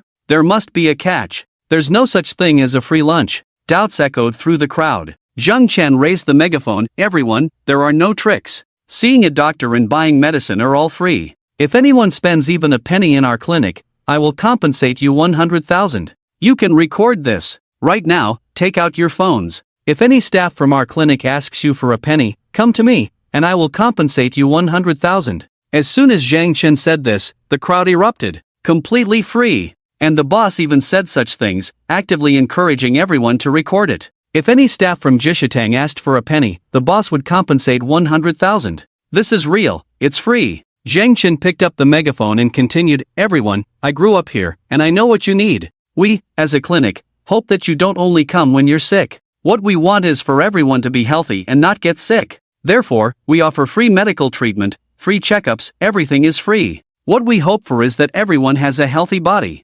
Wait, is it really true that you're completely free and if you charge, you'll compensate? Someone shouted loudly. Zhang Chen smiled slightly. Everyone, the establishment of Jishitang is the intention of the Zhang Group, and being free is also the intention of the Zhang Group. I believe everyone knows the Zhang Group, right? Zhang Group, of course. That's a big group. I was wondering how it could be completely free. Turns out it's the Zhang Group. The Zhang Group is really good people. They get rich and then benefit us common folks. Hearing these words, Zhang Chen nodded in satisfaction. This time, playing so big was not just to crush Zhou Kai's clinic but more importantly, to build a good reputation for the Zhang family.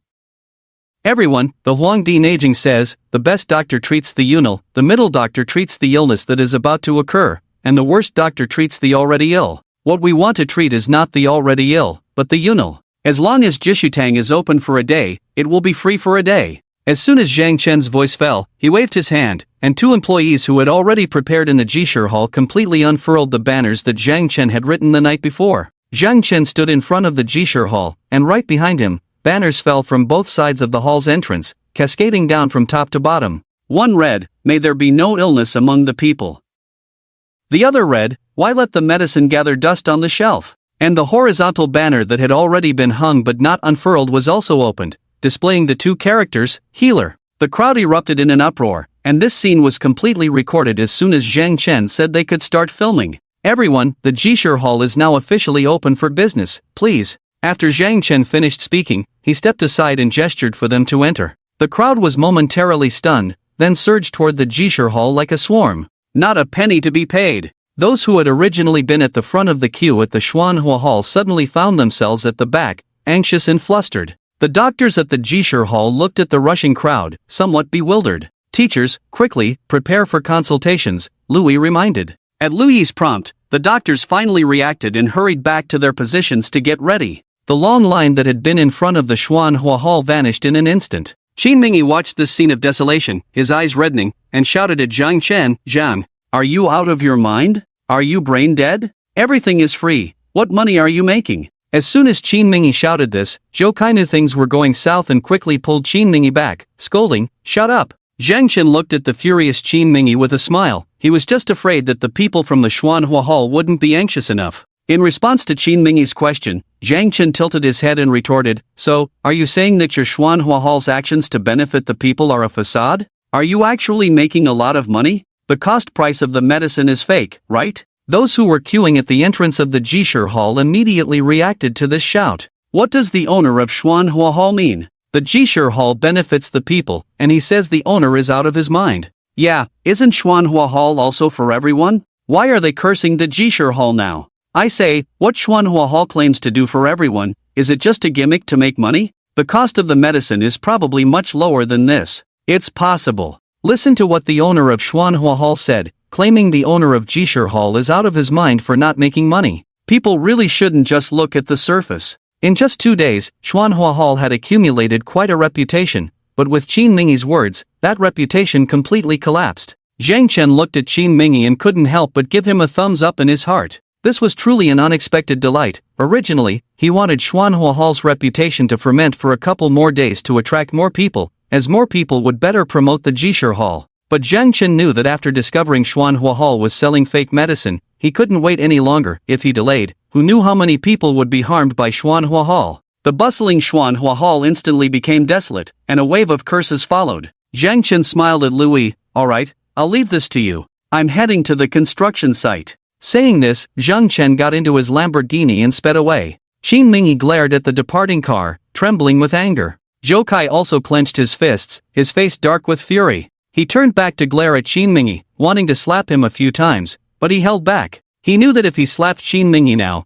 it would only make outsiders think there was something wrong with the money they were making at the pharmacy. Given the events of the past 2 days with Xuanhua Hall, this place was already under scrutiny. To quickly expand Xuanhua Hall's reputation, Zhou Kai had invited a lot of media to report on it. But now, those media that had come to witness Xuanhua Hall's reputation had become witnesses for the Jishir Hall. Soon, a video was released online, and almost everyone in the city was able to come across it while scrolling through short videos. The captions of those short videos were particularly enticing. Surprise! Free medical treatment and medicine at Jishitang. Let me share a secret to making money with just 1 cent. Have you heard of Jishitang? Various titles were everywhere, and the short video was widely shared. In this video, Zhang Chen was shouting those words through a loudspeaker. As long as the staff of Jishitang actively ask for 1 cent, I will compensate with 100,000. I am from the Zhang Group. This is the Zhang Group working for everyone's benefit. The best medicine is to prevent illness. We hope that people don't wait until they are sick to seek treatment. What we want is for everyone to be healthy and not fall ill. Therefore, we offer free medical services, free health checkups, everything is free. What we hope for is that everyone has a healthy body. Every word Zhang Chen spoke in the video resonated with people's hearts, with no tricks involved. Free meant free, and the hope was for everyone to have a healthy body. When the banner behind Zhang Chen dropped, the video was accompanied by an explosive background sound. But if the world is free of illness, why should we let the medicine gather dust on the shelf? The video also captured the banner hanging at Xuanhutang. Buy 200 yuan worth of medicine, get a dozen eggs for free. One was about a promotion of buying medicine and getting eggs, while the other expressed the hope that everyone would be free of illness, even if the medicine collected dust on the shelf. The comparison between the two was clear. The promotion of buying medicine and getting eggs seemed so ridiculous. The comments from netizens exploded. Hanging the pot to save the world, Xuanhutang, grand opening promotion, buy medicine and get eggs, Jishitang. But pray for people to be free of illness, why worry about medicine gathering dust? The 2 characters healer written on Jishitang are what I believe a healer should be, a kind heart. The reputation of Xuanhutang fermented, pushing the matter of the medical clinic into the spotlight. And Jishitang, riding on the popularity of Xuanhutang, crushed it effortlessly. There was no suspense. In front of Jishitang, Xuanhutang became a joke. Jishitang, what a good person. Let me tell you, that Zhang Chen has called me uncle since he was little. Uncle Lu chuckled, I've watched this kid grow up. He has such a good heart and works hard. While my kid thought about where to play every holiday, Zhang Chen stayed home reading and studying. After he grew up, he worked every holiday. He's such a sensible child. Right, I remember, that little Zhang even helped me carry things before. An old man nearing 70 said with a smile. Jishitang was free, the boss had a good reputation, and the doctors in the clinic had kind hearts. There was no reason for people not to come. Everyone who wants medicine needs a prescription from our clinic's doctor. This is also for everyone's responsibility. We do not recognize prescriptions from outside. Louis stood at the medicine counter and said this, making some healthy individuals who just wanted to take advantage of the free medicine give up. Only the diagnosis from the doctors at Jishutang would allow for medicine to be dispensed. When Louis said this, everyone could understand. Exactly, don't take medicine randomly. Those who love to take advantage might come every day. Jishutang is here to benefit us, not to let you all make money. Everyone, pay attention to your manners. An old man in his 70s leaned on a cane. If you dare to take medicine randomly, I might just lie down next to you. Someone preparing to scam for medicine was immediately dissuaded. Louis watched the scene before her, although she didn't understand why Mr. Zhang, a businessman, would engage in such a loss-making venture. Seeing the smiles on everyone's faces made her smile too. On the first day of Jishutang's opening, it was the third day for Xuanhutong. Jishutang was bustling with customers. Xuanhutong was deserted. This was only the first day of Jishutang's opening, and one could imagine that the speed at which Jishutang's influence would ferment would surely be more exaggerated than that of Zhuangkatang. The original Zhuangkatang had completely turned into a negative example, and the segment where Qin Mingyi scolded Zhang Chen for having a problem with his brain was recorded by someone. After quickly fermenting online, Zhuangkatang's reputation was thoroughly ruined. Another morning arrived. In the previous days at this time, Zhou Kai would come early to Zhuangkatang, watching the bustling queue. But today, there was not a single person in front of Zhuangkatang. Instead, Jishutang was packed with people. Brother-in-law, what should we do? Qin Mingyi looked at the empty entrance of Zhuangkatang, anxious beyond measure. He could earn a 30% share of the profits. In the previous 2 days, he had made over 600,000, which had nearly driven him mad with excitement, but now he had been directly plunged from heaven into the abyss. What to do? What to do? Are you just going to ask me what to do? Zhou Kai was also furious, venting all his anger on Qin Mingyi.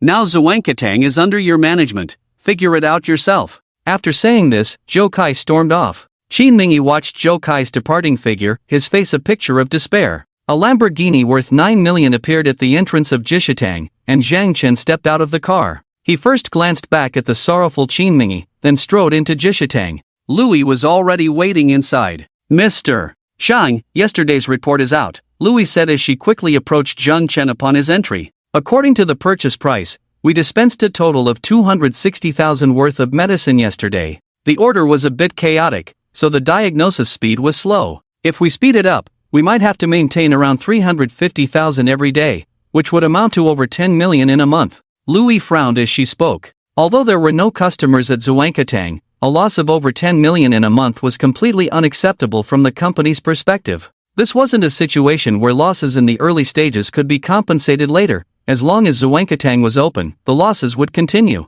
The numbers are within expectations. I'll stay here today, you can manage the front, Zhang Chen said, walking directly into the office on the second floor, which was by the window and offered a clear view of Zhuangkatang across the street. Zhang Chen opened his phone's camera mode aimed at the entrance of Zhuangkatang, then turned on his computer and began working on other matters. That day, Jishutang was packed, and its reputation soared rapidly. Many people even came to ride on Jishutang's popularity, filming short videos at its entrance. The banner that read, "May all in the world be free of illness, why let the medicine gather dust?" was filmed repeatedly and posted on video platforms, with each video garnering hundreds of thousands to millions of likes. Meanwhile, Zhuangkatang had only a small number of people coming and going. These were the ones who couldn't wait in line at Jishutang. Since Jishutang's prices were reasonable, they opted for Zhuangkatang. By evening, after Jishutang closed, Louis reported this news to Zhang Chen. Zhuangkatang saw 34 patients today, Mr.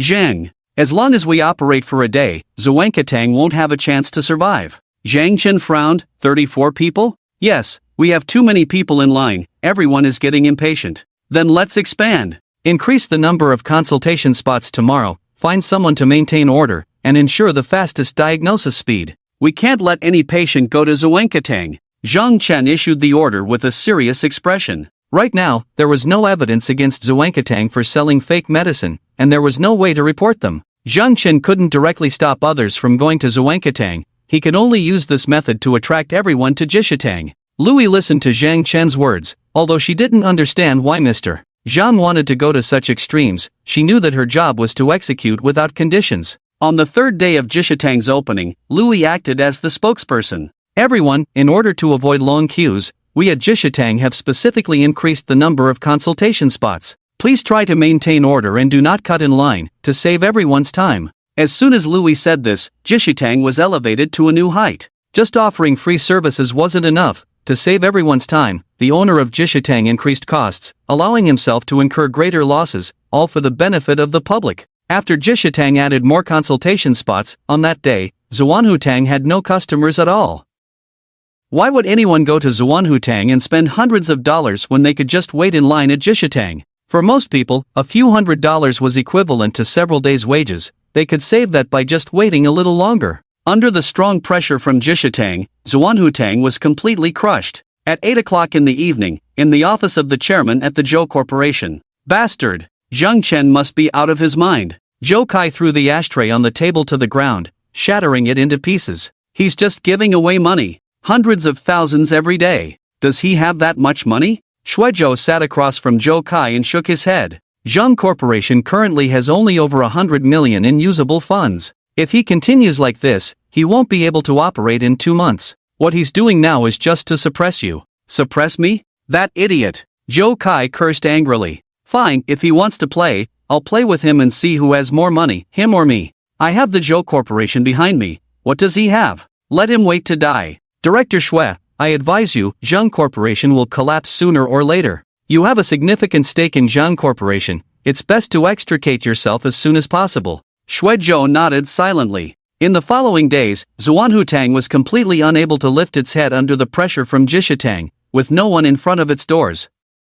The banner advertising free eggs with medicine had long been taken down by Xuanhutang. Hanging there was like a piece of shameful cloth. After a whole week of Jishitang's opening, Zheng Chen was inside Jishitang, ensuring that the current consultation spots were sufficient, and only after confirming that no one would go to Xuanhutang did he finally feel at ease. In the office of the chairman of Zheng Corporation, Zheng Chen carefully looked at the financial report in front of him. With the insider information from Supervisor Huang, Zheng Chen had already understood much about the internal situation of the company. Shuizhou, Jin Xingji, Wu Tian. Zheng Chen murmured the names of these 3 individuals. The 3 directors of Zheng Corporation had now all allied with Zhou Kai, sending a message to the other businesses that Zheng Corporation was about to collapse. The internal directors had made their choices. The others should know what choices to make. The office door was pushed open, and Louis walked in with a financial report. Chairman Zhang, Jishitang has been open for a week. Including the initial investment, our total expenditure is 5,763,000,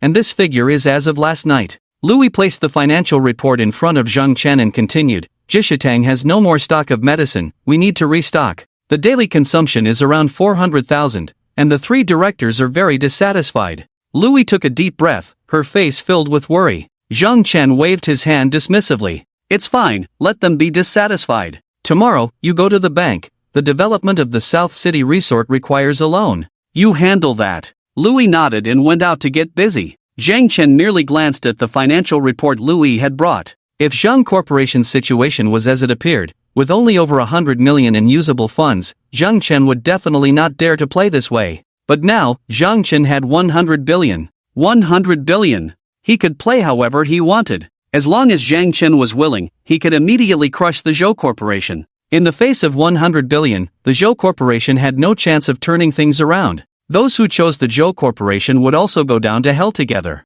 Zhou Kai, I must thank you for helping me eliminate the parasites in Zheng Corporation. With such losses, plus the huge loans, those 3 shareholders should be unable to sit still now. Zheng Chen's fingers lightly tapped on the table. In his heart, a complete set of processes and plans had already formed. Before the end of the workday, Zheng Chen drove directly to the Shinkai Hotel. His flashy Lamborghini was known wherever it went. Upon arriving at the hotel, Zheng Chen did not head to the office but instead requested the most luxurious room, which had a window facing the street across from the hotel. Zheng Chen dialed Louis' number. At 7 in the evening, come to Shinkai Hotel, park in a more discreet spot, and come to room 308. After finishing this call, he sent a message to Supervisor Huang. I'm in room 308 at Shinkai Hotel. I'll have someone procure some clothes and women's supplies. This information should be leaked around 9 tonight, and please prepare a more ordinary car for me to park in the hotel basement. After sending this message, Zheng Chen leaned back on the sofa, closed his eyes, and pondered.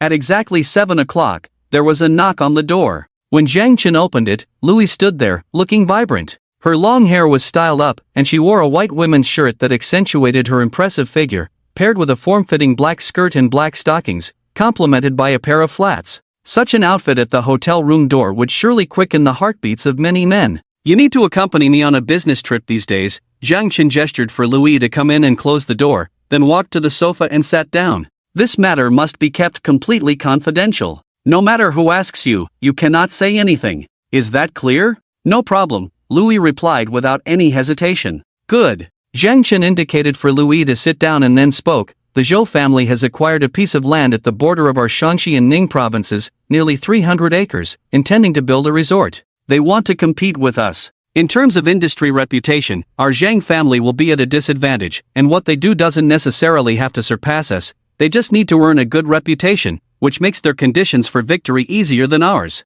Have you looked into the situation around there? Louis slightly shook her head, realizing her negligence in her work. As an assistant, she needed to grasp not only the internal company situation but also information about competitors. Zhang Chen took out a report and placed it on the table. Our northwest region is still lagging behind many southern cities, and even in Ning province, there are many people who haven't heard of it. Even in the era of big data, there are still places with information isolation. The border between Ning and Shanxi provinces is considered a poverty-stricken area. Can you imagine that there are still families struggling to even have access to water, or even lacking a television at home? Listening to Zhang Chen's words, Louis furrowed her brows. A family without a television? There are more than just one such family. When I was about to graduate, I wrote a thesis on this topic, and this on the table is the data I previously investigated. Zhang Chen gestured with his mouth. There, if you offer a monthly salary of 1,200, with food and accommodation included, there will be people willing to work for you.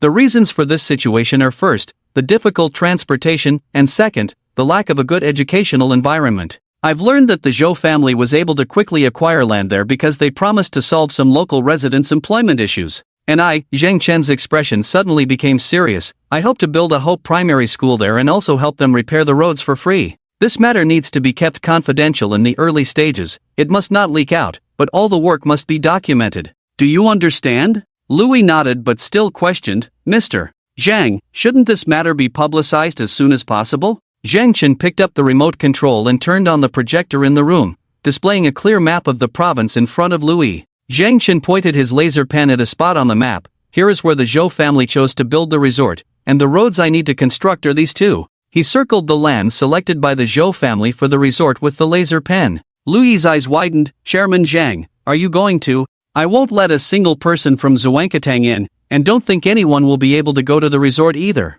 A fierce glint flashed in Zhang Chen's eyes. Around 9 o'clock in the evening, Zhang Chen sat in a room with Louis. Although they often spent time alone together, Louis felt that the atmosphere today was somewhat off. Just moments ago, the hotel staff had delivered an exquisite dinner with red wine, along with softly scented candles and many feminine items. Zhang Chen sat on the sofa, his gaze fixed intently outside the window. At 9:30, he stood up and walked in front of Louis, his face suddenly close to hers. In that moment, Louis could even smell the scent of the man. Wrap your arms around my neck, Zhang Chen's voice whispered in Louis' ear. Louis noticed the clarity in Zhang Chen's eyes, devoid of any distractions. There will be people outside taking pictures of us, Zhang Chen continued. Upon hearing this, Louis slowly raised her arms. Even though she knew it was just an act, her arms trembled involuntarily. It was summer, and Louis was wearing a short-sleeved shirt, so when she wrapped her arms around him, her delicate skin pressed against Zhang Chen's neck, and she could feel a slight tremor in his body as well. This subtle reaction from Zhang Chen eased Louis' tension somewhat.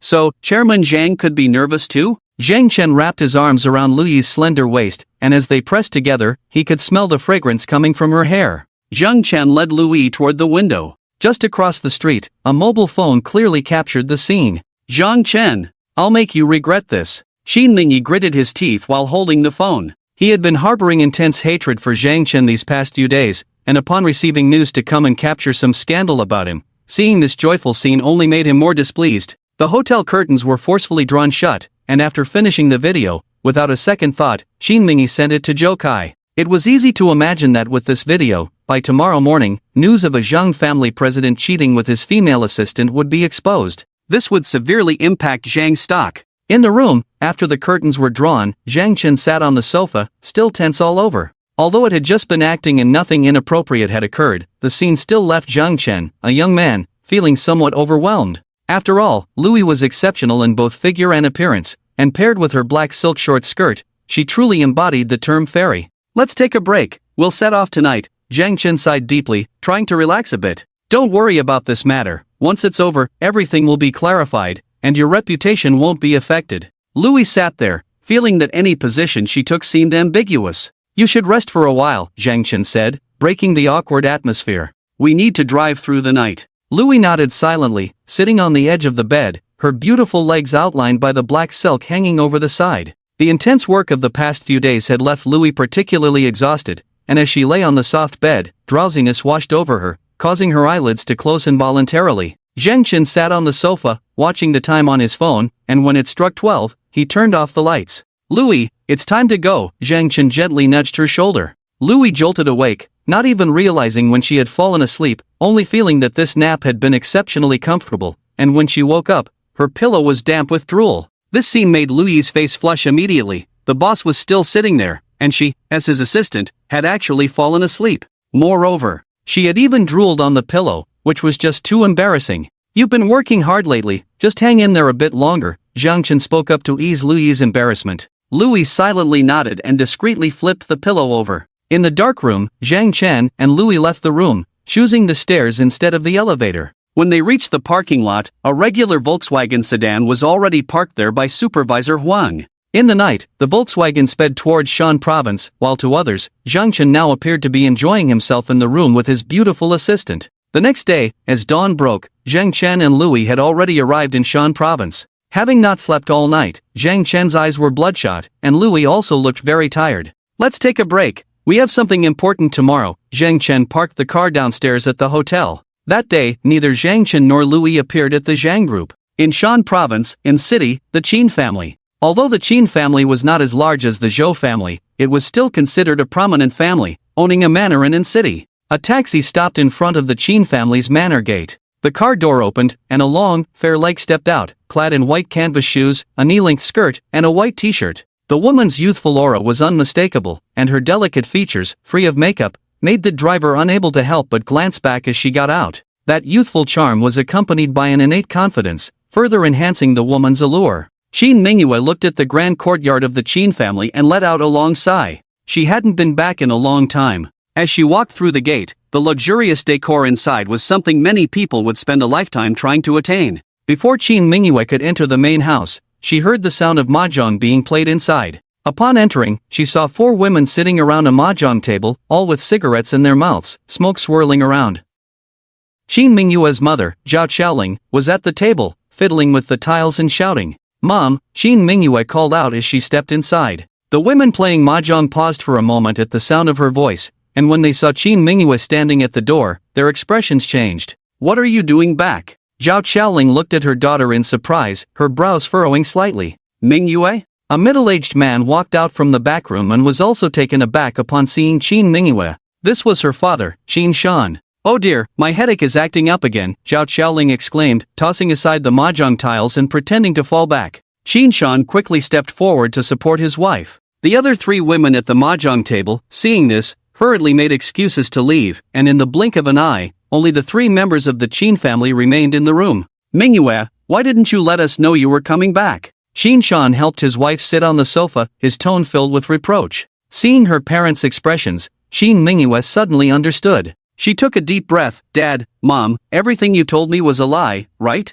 Mom is perfectly fine." "Qin Mingyue," Zhao Xiaoling shouted, "what do you mean by that? Do you wish for me to die early?" Qin Shan's face darkened as he scolded. "Mingyue, is this how you speak to your mother?" The scolding from her parents echoed in Qin Mingyue's ears, and she took a deep breath. "Dad, Mom, I came back this time to talk to you. I don't want to marry Jokai." Upon hearing this, Zhao Xiaoling, sitting on the sofa, rolled her eyes back, appearing to struggle for breath. Qin Shan quickly patted Zhao Xiaoling's back and shouted at Qin Mingyue, "Qin Mingyue, what are you trying to do? Are you happy only when you make your mother angry?" Qin Mingyue shook her head slightly. "Dad, I just don't want to marry someone I don't like." "Is that wrong? Don't want to get married? The Qin family has raised you for so many years, and you say you won't marry just like that?" Zhao Xiaoling gasped for breath. "Qin Mingyue, if you don't want to marry, then get out of the Qin family. The farther you go, the better. The Qin family doesn't need someone like you who has no value at all." Listening to her mother's words, Qin Mingyue felt her heart turn to ashes. In the Qin family, she was merely a commodity to be traded. "Qin Mingyue, stop making your mother angry. Don't come back unless necessary, don't let Jokai think too much, just go back, Shin Shan said to Qin Mingyue with an unhappy expression. A stream of tears slid down Qin Mingyue's face. Looking at her parents right in front of her, Qin Mingyue felt so estranged. Was this big courtyard really her home? At the same time, in a hotel in Shaanxi province, Zhang Chen, who hadn't slept a wink the night before, had spent the entire day drafting a detailed plan before finally lying down to sleep. The next morning, Zhang Chen got up, and Louis was already waiting in the hotel lobby. Upon seeing Zhang Chen, Louis walked straight over. Director Zhang, the officer has agreed to meet with us, but only for half an hour. Half an hour. Zhang Chen pondered for a moment, then nodded vigorously. That's enough. 15 minutes later, Zhang Chen and Louis were sitting in an office. The officer's surname was Luo, given name Qingmin, who specialized in construction planning. In his 40s, he had not gained weight but appeared quite capable. His office was tidy, with a potted plant on the desk. Hello, officer, Zhang Chen said as he sat down. Director Zhang, I've heard about some matters between your Zhang group and the Zhou group. Let me be clear, although the Zhou group has acquired a piece of land here, the fundamental issue can be resolved by providing at least 30 job positions for the locals. I don't understand the grievances between your groups, nor do I want to know. I just want to say that I hope entrepreneurs do things that benefit the people. If you came here today to discuss land acquisition, I can tell you right now, that matter is impossible, Luo Qingmin said decisively, leaving no room for Zhang Chen. Zhang Chen had already inquired about Luo Qingmin's style. He smiled. Officer, I'm here this time to seek some policy support. This is a paper I wrote during my university years, please take a look. Zhang Chen placed the paper in front of Luo Qingmin. Luo Qingmin glanced at it briefly before his gaze shifted back to Zhang Chen. You wrote this paper? Zhang Chen nodded. Good. Luo Qingmin gave a thumbs up. He had also read this paper before, and some of the viewpoints and surveys mentioned in it had caught his attention. He had wanted to meet the author but had never found the time. Officer, I am very familiar with the local situation. I also understand that once the Zhou Group's resort is built, it can solve the employment issue, but that only addresses the symptoms, not the root cause.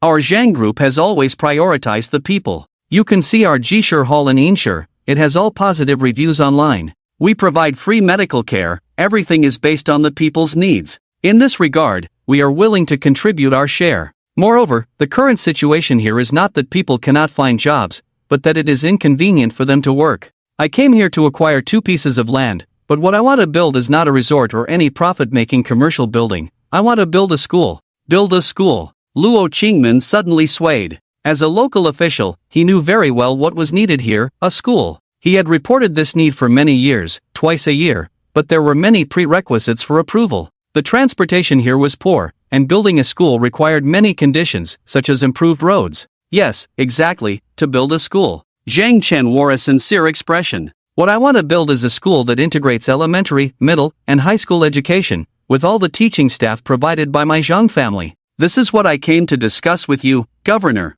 Luo Qingmin straightened his posture, focusing intently on Zhang Chen, nodding vigorously. Director Zhang, I truly appreciate your actions and goodwill, and I also very much hope for the establishment of the school. But you know, the biggest challenge here is the lack of transportation. Building a school. I'll build the roads. Zhang Chen interrupted Luo Qingmin before he could finish. Luo Qingmin, taken aback by the interruption, was momentarily stunned by Zhang Chen's words.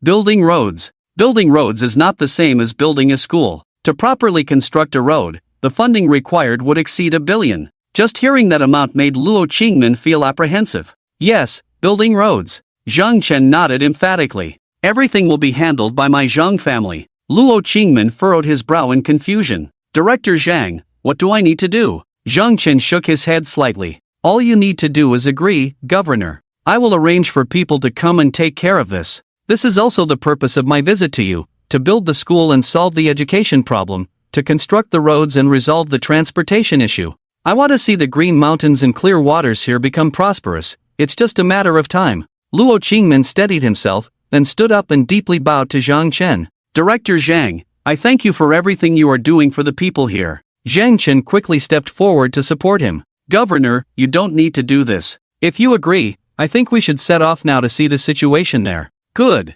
Luo Qingmin excitedly grasped Zhang Chen's hand. Director Zhang, let's go now, right now. As he spoke, he called his secretary in to arrange for a vehicle. Governor, you have 3 important meetings this afternoon regarding. Not important. Nothing is more important than today. Luo Qingmin waved his hand dismissively. The entire day was spent visiting those places, with Zhang Chen and Louis accompanying Luo Qingmin. When Zhang Chen spoke about it earlier, Louis found it hard to imagine, but seeing it with her own eyes today, she felt heartbroken for some of the children whose clothes had more than a dozen patches, their pure eyes filled with innocence. There used to be a school, but the children had to walk far to get there, sometimes taking over 2 hours on mountain paths. Gradually, no one went to school anymore. By the age of 7 or 8, they were already helping their families with work, Luo Qingmin said, his eyes moist as they passed a mud house. Zhang Chen had learned about these issues while writing his thesis and conducting research, and seeing it firsthand now still struck a deep chord within him. Building schools and roads, while aimed at undermining the Zhou family group, would also help the people here. After a long day of visits, it was only when night fell that Zhang Chen returned with Luo Qingmin. Governor, we will provide a plan for road construction and school building within 2 days, but the location may be somewhat special, Zhang Chen said, looking somewhat troubled as he spoke in the car. Luo Qingmin was startled by this. After seeing those children today, he desperately hoped they would have schools to attend, but now seeing Director Zhang's expression, did he think the difficulty was too great? However, this was understandable. Luo Qingmin sighed. Director Zhang, if you find this difficult, we can all understand. Just having this idea is already enough. No. Zhang Chen shook his head repeatedly. Governor, I believe that since we are building a school, it should primarily benefit the people. However, I noticed that the most central piece of land has already been allocated to the Zhou family. If we want to benefit the people, my school will be built nearby, but there may be conflicts between the resort and the school. Of course, this is just my speculation, we will only know for sure after further investigation. When Luo Qingmin heard this, he immediately felt relieved. Director Zhang, if you think that the Zhou family's resort will affect the school's construction, there's no need to worry about it at all. Compared to education, such leisure and entertainment venues can be sacrificed. Upon hearing Luo Qingmin's words, Zhang Chen's heart completely settled. Then, Commander, I will disturb you early tomorrow morning and bring our agreement. Director Zhang, once again, on behalf of everyone, thank you. Luo Qingmin excitedly shook Zhang Chen's hand. After a night of rest, Zhang Chen prepared the agreement and went to Luo Qingmin's office. Once the construction of the school and the road was firmly established, Zhang Chen finally felt at ease. Luo Qingmin also felt completely relieved. Before Zhang Chen left, Luo Qingmin held onto his hand, repeatedly expressing his gratitude. On the way back to Yin City, Louis was driving while Zhang Chen sat in the back seat. The next steps became much simpler. Once the school was built next to the Zhou family's resort, the resort could forget about operating well. Just as Luo Qingmin said, education can be prioritized over entertainment, which can be discarded at any time. The 2 highways being built would directly bypass the Zhou family's resort. Before the roads were completed, it would be nearly impossible for the resort to attract customers. As for the costs of building the school and the highways, Zhang Chen held billions in his hands and didn't care about the money at all. The most important thing was that once this news spread, the Zhang family's reputation would rise to a new height. That was an effect that no amount of advertising could achieve. Zhang Chen was spending money, but at the same time, there was a huge advertising effect. Zhang Chen had not appeared at the Zhang group for several days, and Louis had also not shown up. In the conference room of the Zhang group, Shuizhou was furious. What does this mean? With so many matters in the company, he just doesn't show up? What is this? Is he treating the company like a joke? Our fortunes are all tied to the company, and he's off seeking pleasure. Shuizhou slammed the folder on the table, making a loud noise. The conference room was divided into 2 different factions. Some people, like Shuizhou, showed their anger, while others remained silent. Shuizhou's face darkened. For personal grudges, for a woman, he dares to offend the Zhou family group in Angxi. He even challenged the Zhou family group, claiming free treatment at Jishitang. Free medicine. In just 1 week, we lost millions. As long as Jishitang is open for a day, the company will lose money for a day. And that land in the south of the city is over 30% above market price. Has he never made money before? Does he think money is nothing? A few days ago, he even had that assistant, his lover, go to the bank for a loan to build the resort. This huge loan is something the Zhang family cannot bear right now. If the resort loses money, this could directly crush the Zhang family. Shuizhou's scolding continued. Supervisor Xiao from the HR department couldn't help but speak up. Director Shui, you should watch your wording. What do you mean by lover? What's wrong? Is there a problem with what I said? Shuizhou glared at Supervisor Xiao and retorted, then threw a few photos onto the table. The photos showed Qin Mingi capturing images of 2 people kissing passionately through the hotel window, although the faces were somewhat blurred. Shareholder Wu Tianyi slammed the table. With such a big issue in the company, he has been indulging in romance at the hotel for several days. Does he even care about the Zhang group? Another shareholder, Jin Xingji, nodded in agreement. That is indeed the case. I had someone verify it. Although that assistant Lu parked very discreetly, it was indeed in the hotel parking lot, and I asked the hotel staff. They confirmed that a large number of female items were brought in. This is simply outrageous. Shuizhou slammed his hand on the table and roared. Outside the Xin Kai Hotel, someone had been keeping an eye on that flashy Lamborghini, watching to see if it would leave, and also watching to see if the Mercedes S parked in a hidden corner had anyone getting in. As a shareholder of the Zhang family, Shuizhou also arranged for people to keep an eye on the hotel, with someone delivering meals to the room at mealtimes every day. In the afternoon, someone even saw the silhouettes of a man and a woman embracing through the drawn curtains. Shuizhou further ordered his trusted staff at the hotel to check the garbage bags collected during the daily cleaning of the rooms. This news reached Shuizhou's ears immediately and was then relayed to Zhou Kai. In room 38 of the Xinkai Hotel, Qi Shui lay on the bed, with his girlfriend Lulu beside him, who looked at Qi Shui with a face full of adoration. In the afternoon, in the office of the Zhou Group, Zhou Kai, Shuizhou, Qin Mingi, and Zhao Jiaxiang, who was in charge of the rapid construction of the southern resort for the Zhang family, were all seated there. Zhou Kai held a teacup, his face filled with disdain. The Zhang family really is getting arrogant. These photos are enough to make him drink a pot of tea. On Zhou Kai's desk were all the photos taken from outside the window of room 38 at the Xinkai Hotel. He thinks that winning against me at the medical clinic means he will win for sure. Once my resort is built, it will be his end. Director Shui, there can't be much money left in the Zhang family's account, right? Shuizhou nodded. There's just over $1 billion left, but the Zhang family has also taken out a loan of $2 billion from the bank, and the process is already underway. It will be approved soon. Let him take the loan. In 2 months, when the resort runs into problems, this money will become a mountain that crushes him. Zhou Kai's eyes were filled with ruthlessness as he glanced at Zhao Jiaxiang. Manager Zhao, have you done what I asked you to do?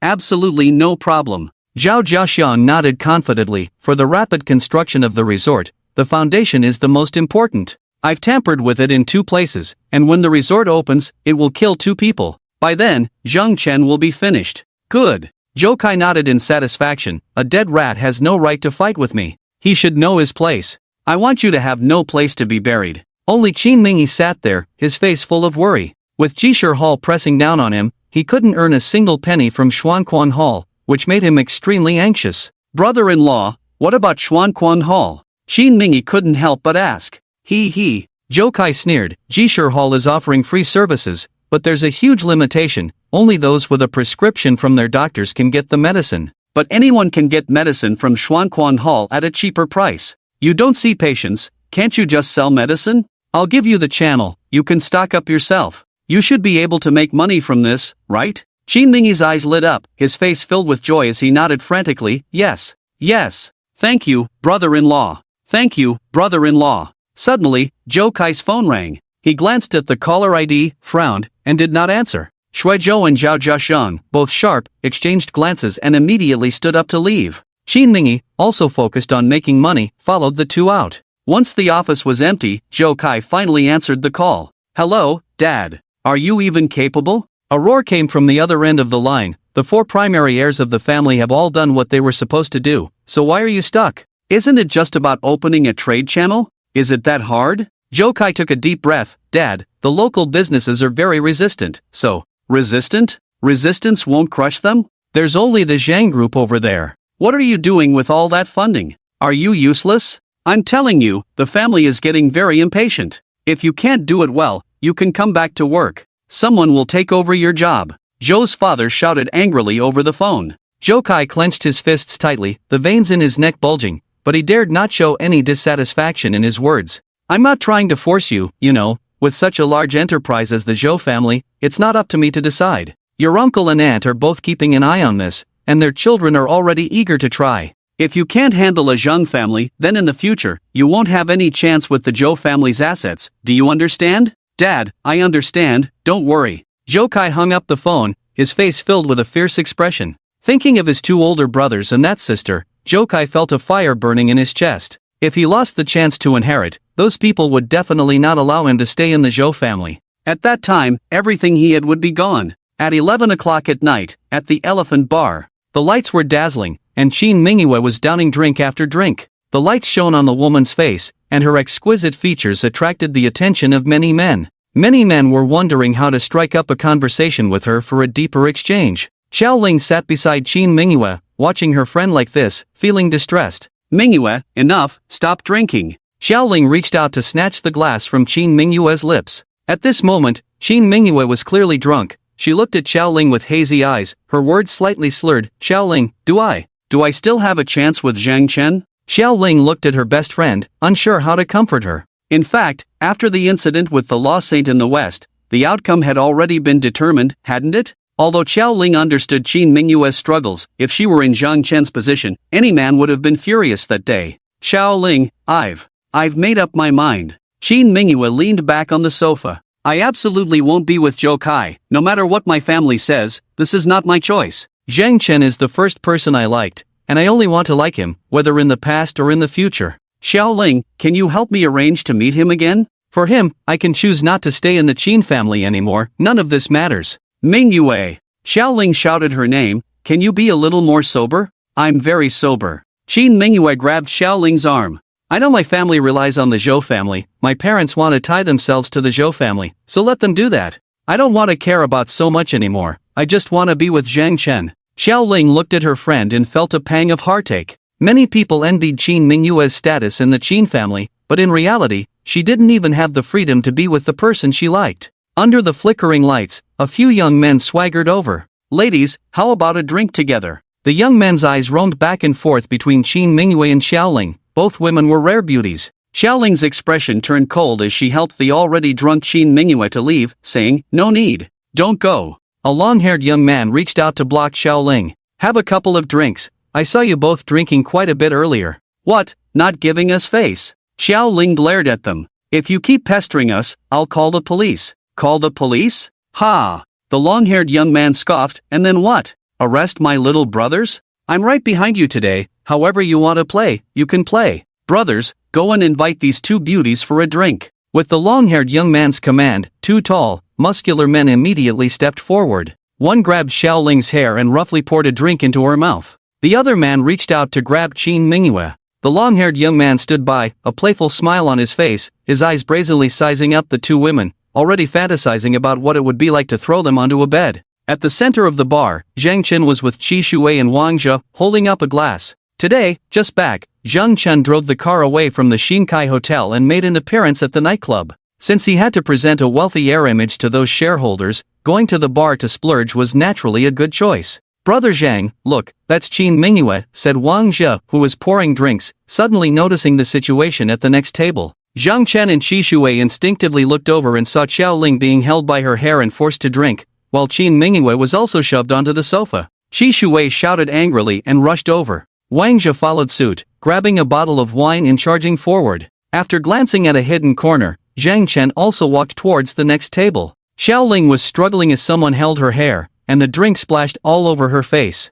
Qin Mingyue's sleeve had been torn during the struggle. Qi Shuwei roared and charged in, kicking the person who was pushing Qin Mingyue. Wang Zhe smashed the wine bottle down, breaking it over the head of the person holding Xiaoling's hair. The sudden turn of events startled the long-haired youth. Sister-in-law, are you okay? Qi Shuwei quickly helped Qin Mingyue up. Zhang Chen approached with a dark expression, glanced at Qin Mingyue, and couldn't help but scold, out drinking so late and drinking so much? The moment Qin Mingyue saw Zhang Chen, she was momentarily stunned, then her eyes lit up with surprise. Zhang Chen. Zhang Chen turned his gaze to Xiaoling and asked, are you hurt? The drink splashed on Xiaoling's face made her cough repeatedly, and after recovering, she shook her head. I'm fine. The conflict that had erupted drew the bar's security over immediately, separating the two groups. What's going on? A burly middle-aged man scolded. He was the head of security. These people are bullying my sister-in-law. Qi Shuwei pointed at the long-haired youth and cursed. Bullying people in our bar?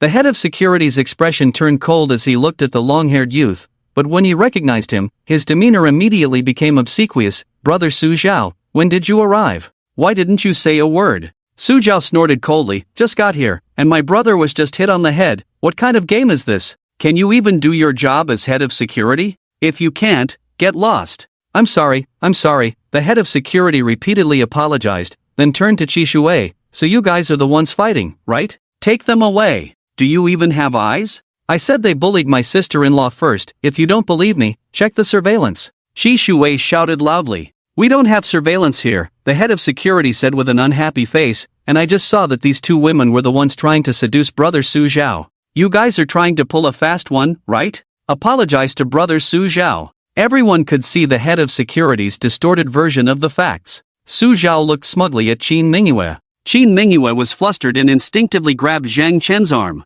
Zhang Chen also instinctively reached out to protect Qin Mingyue behind him. This subtle action warmed Qin Mingyue's heart, and she gripped Zhang Chen's arm even tighter. You're talking nonsense. Wang Jie shouted angrily, do you know who my brother is? Call your boss over. You don't have surveillance? I said we don't have it. The head of security crossed his arms. I don't care who your brother is. Do you know who brother Su Zhao is? This place is owned by his family. Today, these two bitches tried to seduce brother Su Zhao. You come over and apologize, and as for these two bitches, if brother Su Zhao doesn't say he forgives you, I'll have you both arrested. Just by looking at you two, I can tell you're out to sell yourselves. You're talking rubbish. Xiaoling screamed, they clearly came over and forced us to drink. Did they? The head of security sneered, I saw you two begging brother Su Zhao to buy you drinks. I said, if you can't afford to play, don't come to our elephant bar. This isn't a place for people like you to spend money. Now hurry up and apologize to brother Su Zhao. I'll apologize to your head. Shi Shuwei cursed loudly and swung a punch at the security captain's face. Shi Shuwei had a fiery temper. Just as his fist was halfway in the air, two security guards rushed in and held him down. The security captain kicked Shi Shuwei in the abdomen, causing him to spit out the alcohol he had just drunk. Damn it, do you know whose place this is? The security captain picked up a bottle and smashed it over Shi Shuwei's head. Zhang Chen waved his arm and shouted, get him. One person had already arrived in the vicinity, putting on white gloves. Everyone step aside. Boss Su is coming. Boss Su is coming. A shout rang out. Zhang Chen gestured, and the figure squeezed through the crowd quietly removed the gloves. Boss Su, looking anxious, pushed his way into the crowd. Just 30 seconds ago, he had received a call that the Zhang family's young master's girlfriend was being bullied in his bar. This news had made Boss Su break out in a cold sweat. He rushed over and immediately spotted Zhang Chen, the person who had spent $1 million and was a friend of Li Nuo, a memory that stuck with him. Opposite this Mr. Zhang was his son, Su Zhao. Boss. The security supervisor lowered his head upon seeing Boss Su.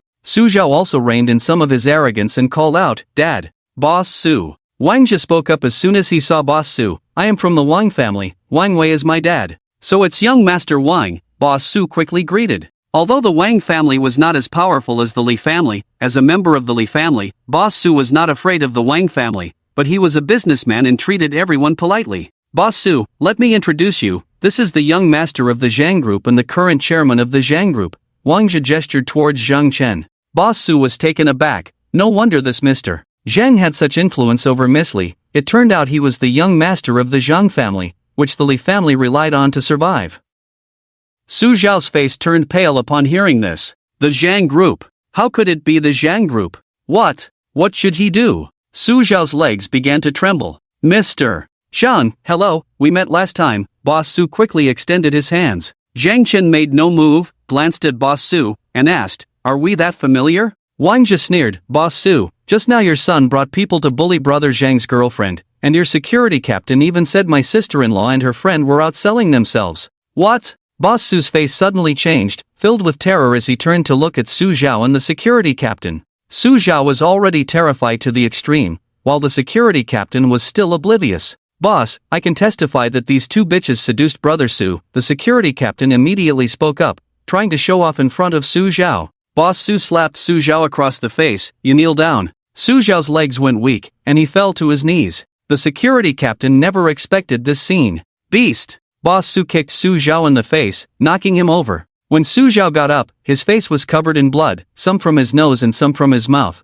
but he didn't dare to make a sound. The young master of the Zhang family. He had offended the young master of the Zhang family, and now in Su Zhao's mind, there were only two words, finished. The security captain's heart sank at this sight. Boss Su glared at the security captain, you damn mouth. After saying this, Boss Su kicked the security captain, then rushed up and slapped him several times. Zhang Chen remained silent, while Boss Su moved in with left and right slaps. Neither the security captain nor Su Zhao could escape. The sound of slapping echoed crisply. Boss Su, Zhang Chen suddenly spoke. Boss Su quickly turned around, putting on a smiling face, Mr. Zhang, you say. Zhang Chen looked around and said, your security said that your bar doesn't even have surveillance cameras. If such basic infrastructure is lacking, it seems you'd better not operate. Upon hearing this, Boss Su trembled, his face filled with fear. Zhang Dong, Enough, Zhang. Su Zhao suddenly shouted with red eyes, I admit today's incident is my fault, but this is the Elephant Bar, not your Zhang group.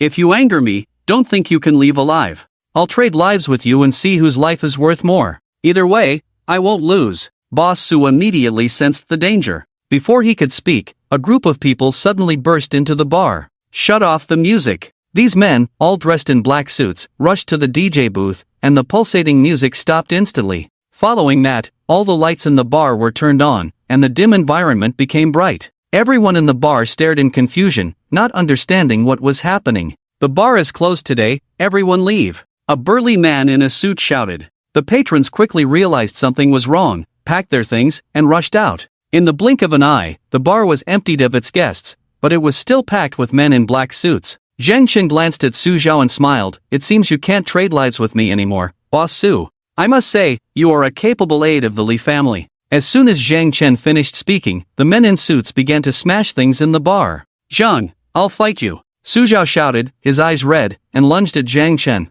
Qin Mingyue, standing behind Zhang Chen, instinctively called out and tightened her grip around his waist. Before Su Zhao could reach Zhang Chen, a suited man kicked him down and pulled him aside. Soon, Su Zhao's cries filled the air. The head of the bar's security was also dragged away, his legs weak as he begged for mercy. Boss Su watched the scene before him, his face pale. He knew what kind of person his son was, but since he only had this one son, Boss Su had turned a blind eye. He never expected that today he would provoke the Zhang group. That's the Zhang group. Boss Su understood very well that with their financial power, the Zhang group could easily crush him. And such a large group would not just be about financial power. Just like now, the Zhang group could play even dirtier. The lavishly decorated bar was quickly reduced to ruins. Boss Su seemed to lose all his strength and collapsed to the ground. He knew very well that the Elephant Bar was finished. Throughout the ordeal, Zhang Chen never lifted a finger. Although he wanted to teach Su Zhao a harsh lesson, he understood the consequences of impulsiveness. Just like when he smashed everything on the table at the Shinkai Hotel, in that moment,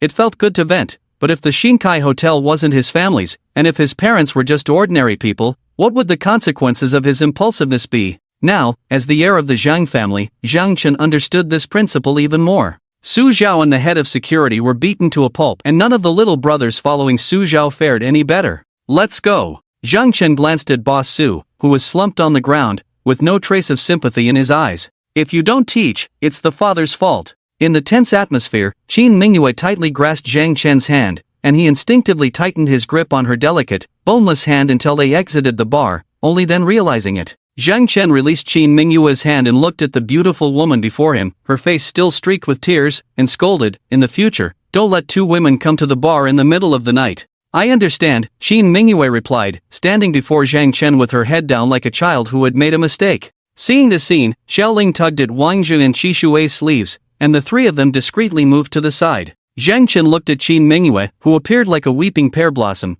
and felt that the woman before him seemed somewhat different from the Qin Mingyue he knew. In Zhang Chen's impression, Qin Mingyue was proud and confident. She had never shown such a vulnerable side. Zhang Chen opened his mouth but ultimately said nothing, just shook his head and turned to leave. Don't go. A soft little hand suddenly grasped Zhang Chen's wrist. He turned back to find Qin Mingyue looking at him with a pleading gaze. This was a look Zhang Chen had never seen on her before. Zhang Chen, can you please not go? Qin Mingyue's other hand also grabbed his wrist tightly. It's all over now, Zhang Chen shook his head. The people from the bar won't come out anymore, you should go back. I don't want to be apart from you. Qin Mingyue stepped forward, arms outstretched, trying to wrap them around Zhang Chen's waist. Zhang Chen took a step back, taking a deep breath. Qin Mingyue, you're about to get engaged, be normal. No. Qin Mingyue shook her head vigorously, grabbing Zhang Chen's wrist again. I'm not getting engaged, Zhang Chen. It's not what you think. Please listen to me. It was all my parents. You made your choice too, Zhang Chen interrupted her. Crystal tears streamed down Qin Mingyue's cheeks as she bit her red lips, shaking her head repeatedly. No, that wasn't my choice. Please let me explain. Things are really not what you think. I've never liked anyone else. I've always wanted to be with you. Zhang Chen, just give me 5 minutes to talk, okay? Her tone grew increasingly anxious, her voice tinged with tears, fearing that Zhang Chen would suddenly leave. Zhang Chen was deeply moved by the sight of her. He tried to keep his tone calm. Qin Mingyue, you've had too much to drink. If you really want to say something, wait until you're sober. You are still a member of the Qin family. The choices your parents made for you are unavoidable. He pushed Qin Mingyue's small hand away from his wrist. Listen to me, listen to me. I really don't want to be apart from you. I've already gone home and talked to my parents. I want to be with you, even if they don't agree. I can just not go back home. I just want to be with you. Please, can you listen to me? Qin Mingyue's tone became increasingly agitated, and the last okay was almost a scream. Mingyue! Xiaoling rushed over and pulled Qin Mingyue away. That's enough. You've had enough to drink today. No, I'm not drunk. Qin Mingyue shook her head repeatedly, looking almost frantic. Xiaoling, you know what happened. Tell Zhang Chen it's not what he thinks, it's really not what he thinks. Woo woo. As she spoke, she collapsed onto Xiaoling's shoulder, crying. Xiaoling glanced helplessly at Zhang Chen. Zhang Chen, she's drunk, but what she said isn't a lie. I've known her for too long. I've never seen her lose control like this. She's willing to sever ties with her parents for you. I know what happened before hurt you a lot, but I really hope that if you still have feelings for Mingyue, you can think it over. Of course, I hope she can continue to be with you. It's getting late. I'll take her home first. Xiaoling hailed a taxi and helped Qin Mingyue into the car. Xiaoling, I really don't want to be apart from Zhang Chen, woo. Qin Mingyue cried intermittently on Xiaoling's shoulder. Zhang Gu. Wang Zhe walked over to Zhang Chen and handed him a cigarette. We all know Qin Mingyue, the goddess, the campus belle. I've never seen her lose control like this. Zhang Chen took the cigarette, lit it, and took a puff, the smoke swirling in front of him as he stared at the taxi driving away. Zhang Chen, listen to your brother. Qi Shui patted Zhang Chen's shoulder. Don't act on impulse. Don't get caught up in some unrequited love drama. If you like her, be together, otherwise, you'll definitely regret it. Think about it yourself. It's getting late, let's head back. I'll call a driver for you. In the Lamborghini heading to Bishui Chunchang, Zhang Chen sat in the passenger seat, watching the scenery rush by outside when his phone suddenly rang.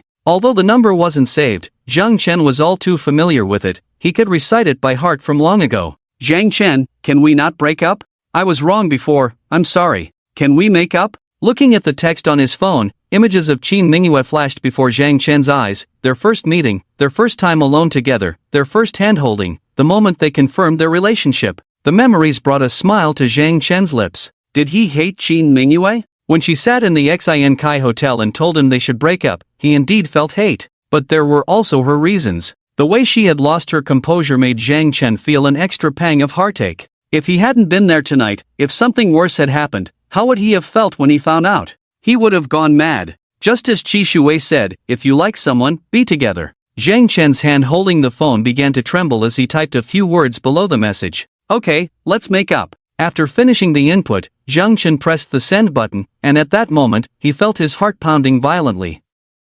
On the way home, Zhang Chen tightly gripped his phone, waiting for Qin Mingyue's reply. The driver's phone suddenly rang, but Zhang Chen immediately opened his own phone. When he saw there were no messages, disappointment washed over his face. Back home, sitting in the luxurious living room, Zhang Chen looked at the dream home of others, but inside, he felt emptiness. He leaned back on the sofa, clutching his phone, hoping for a message to come back, waiting until he slowly fell asleep. Buzz. The vibration from his phone suddenly jolted Zhang Chen awake. When he saw the caller's number, he immediately became excited and opened the message. I'm sorry, I drank too much today and just threw up. Xiaoling scolded me. As Zhang Chen was thinking about how to reply, another message came through. So we're back together, can we have lunch tomorrow? Sure, just give me an address, and I'll pick you up tomorrow. Zhang Chen replied quickly. A few minutes later, when he received the address from Qin Mingyue, he couldn't help but laugh. If you drank too much, just go to sleep. Remember to put a glass of water by your bedside.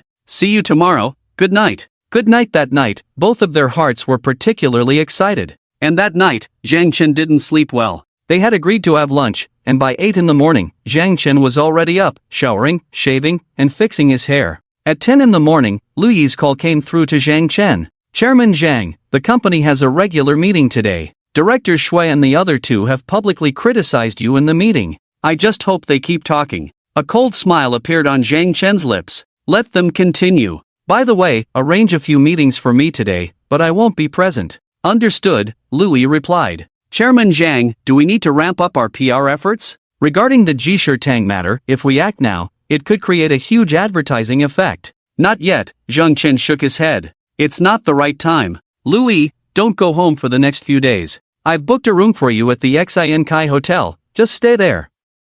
Those directors will soon be unable to hold back. Okay, I understand, Chairman Zhang. By the way, Louis. Zhang Chen looked at himself in the mirror. I will soon clear your name and won't let your reputation be affected. I know this period has been hard on you, Mr. Zhang, I understand, and thank you for trusting me like this, Louis replied with a playful laugh. Besides, I don't have a boyfriend, so what is there to be afraid of? No matter what, thank you, Zhang Chen said before hanging up the phone. By 10:30, Zhang Chen could no longer wait and drove out, arriving downstairs at Qin Mingyue's home. At the same time, Qin Mingyue was already sitting in the living room, nervously fiddling with the hem of her dress. Today, she wore light makeup, which added a touch of brilliance to her already flawless face. Alright, stop smiling so much, your mouth is going to get crooked. You laughed all night while sleeping yesterday, Xiaoling teased as she looked at Qin Mingyue. Qin Mingyue sat there, grinning foolishly. Xiaoling slapped her forehead. They say women in love lose their intelligence. It seems even the proud and confident ones are no exception.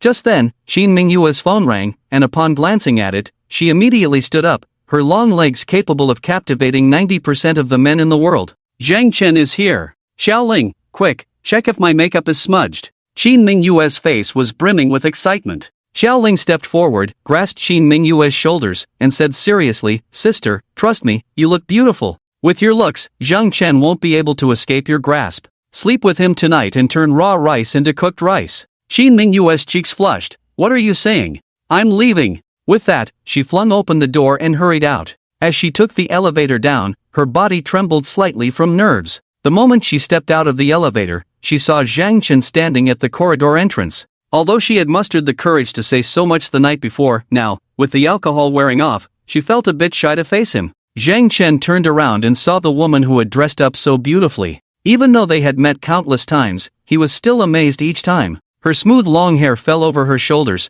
and her fair skin looked as if it had been soaked in milk. Her delicate features and perfect figure made Zhang Chen question how such a woman could ever be interested in him. The natural confidence radiating from Qin Mingyue made many feel inferior in her presence. Zhang Chen waved at Qin Mingyue and walked over. In the business world, he appeared steady and mature beyond his years, but when it came to matters of the heart, he was still a novice. I think I arrived a bit early, Zhang Chen smiled at Qin Mingyue. Shall we take a stroll? Okay, Qin Mingyue lowered her head, her cheeks flushed. The two walked side by side towards the community square, occasionally bumping into each other before quickly separating again, only to draw closer once more. The scent of her hair wafted into Zhang Chen's nostrils. At that moment, their fingertips brushed against each other, and they both instinctively pulled back as if shocked, but soon their arms fell back down, drawing closer again. Zhang Chen took a deep breath and reached out to hold the woman's small hand. Qin Mingyue shivered slightly but allowed him to hold her. They looked at each other and smiled. Let's go.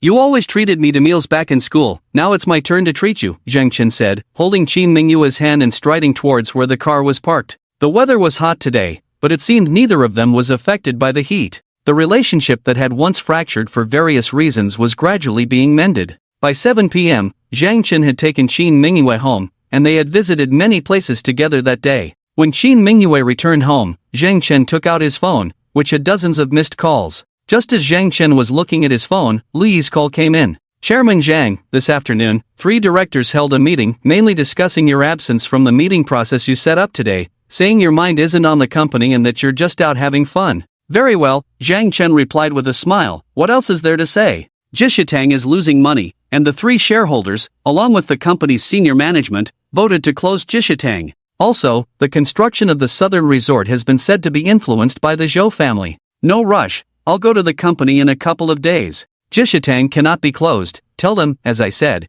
it cannot be closed regardless of how much it loses. This concerns the Zhang Group's reputation. Tell them my exact words at tomorrow's meeting. Also, release the news that our Zhang family will continue to take out loans to build the resort. After finishing his call, Zhang Chen put away his phone, his mind already counting down. He parked his car downstairs at the Xinkai Hotel, then went to the underground garage, driving the Volkswagen sedan back to Shanxi province. Zhang Chen had already contacted Luo Qingmin in advance to visit the children in the mountainous area. Luo Qingmin expressed his gratitude and had already called the local TV station to report on the matter. When the Zhang family builds the school and the road, these documentaries will be broadcast continuously. As soon as Zhang Chen got into the Volkswagen, he received a text message from Qin Mingyue, a brief message filled with strong longing. I miss you. It had been less than half an hour since they parted. After telling Qin Mingyue that he would be busy for the next 2 days, he immediately set off. For 2 days, Zhang Chen was in the mountainous area. He visited with Luo Qingmin, delivering new clothes and some textbooks to the children, informing them that the school would soon be built, with the TV station following the report.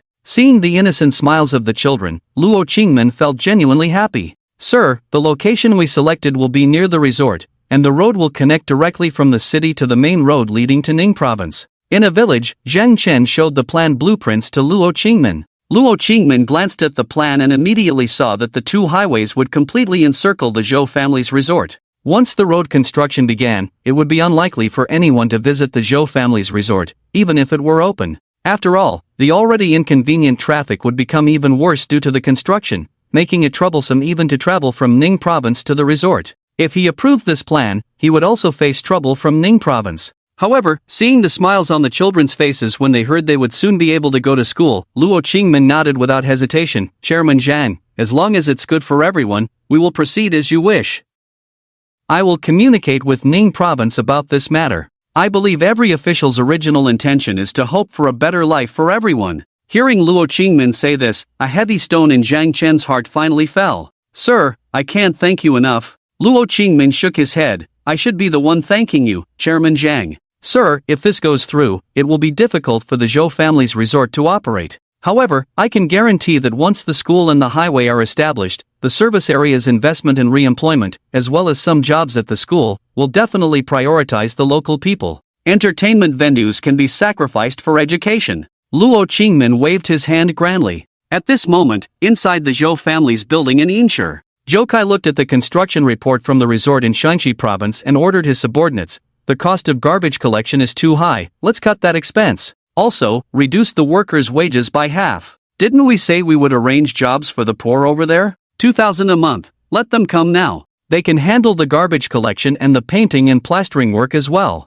The HR manager standing in front of Zhou Kai showed a troubled expression. Director Zhou, while this will indeed save a significant amount based on the average wages in both provinces, 2,000 a month is a bit low. Low? Not at all. Zhou Kai sneered. What can those people do? They can only farm. If they can't farm, they'll starve to death. Don't worry, they'll be grateful for 2,000 a month. Just recruit them at that price and tell them they can take it or leave it. Hearing this, the HR manager nodded and stepped back. In the office sat Shui Zhou, a board member of the Zhang Group, and Zhao Jiaxian, the project leader for the resort in Zhang City. Manager Zhao, are you ready over there? Zhou Kai's face was already wearing a cold smile. Director Zhou, rest assured, the foundation has already encountered problems. It's just a matter of time before Zhang's reputation is ruined, Zhao Jiaxian said confidently. Very good. Zhou Kai nodded. Shui Dong, I heard that the Zhang family has recently taken out loans for the southern resort, right? Shui Zhou showed a disdainful expression.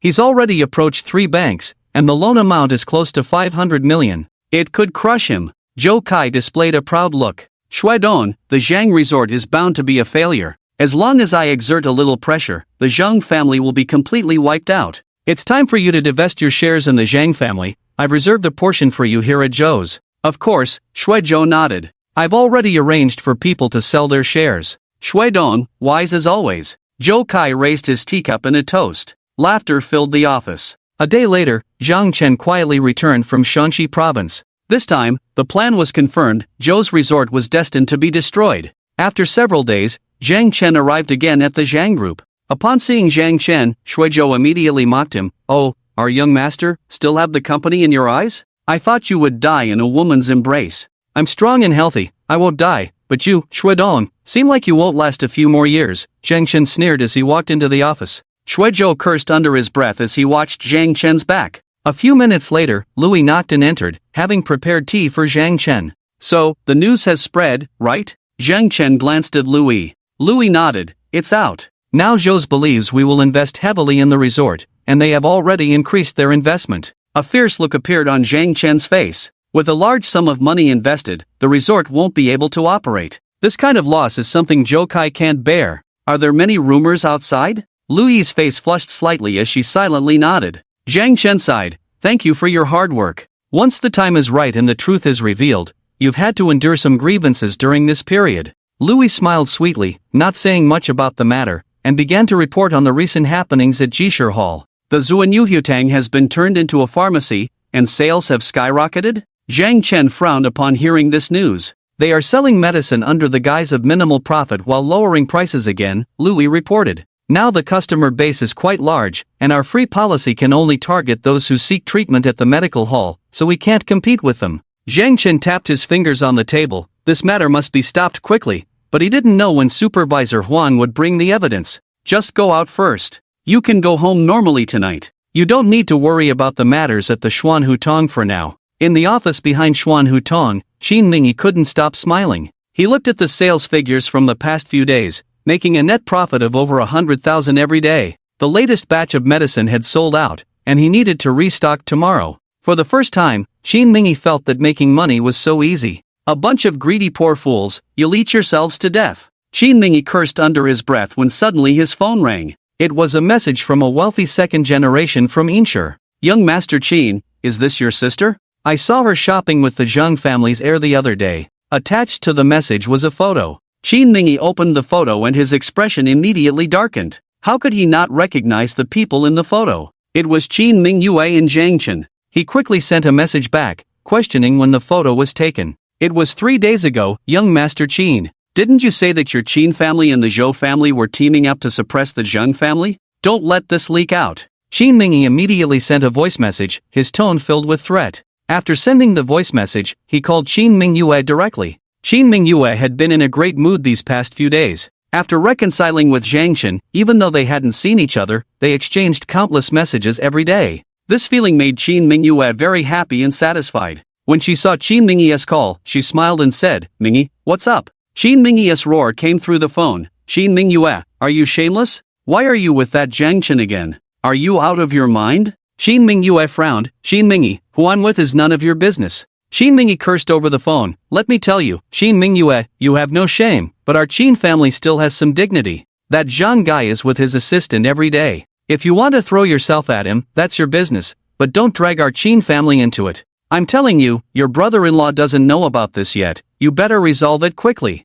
Qin Mingyue's face turned ugly. Qin Mingyi, watch your words and don't slander Zhang Chen. Slander him? Qin Mingyue, you really are out of your mind. Look for yourself, am I slandering him? The call was abruptly hung up by Qin Mingyi. Just as Qin Mingyue was about to call back, she saw Qin Mingyi send several video clips. The videos showed scenes Qin Mingyi had recorded at the hotel window, with a man and a woman's silhouettes, and Zhang Chen's car parked downstairs. Below the videos, Qin Mingyi sent a message. Qin Mingyue, everyone in the company knows about Zhang Chen and his assistant's scandal, just you don't know. They were together last night. Don't ruin our Qin family's reputation, you shameless woman. Upon seeing the videos, Qin Mingyue's pretty face turned pale, devoid of color. Yesterday? Didn't Zhang Chen say he was busy and couldn't meet? How could he be staying at a hotel with his assistant? At that moment, Qin Mingyue felt her mind go blank, a wave of dizziness washing over her. She leaned against the wall to keep herself from collapsing. Impossible. Zhang Chen can't be that kind of person.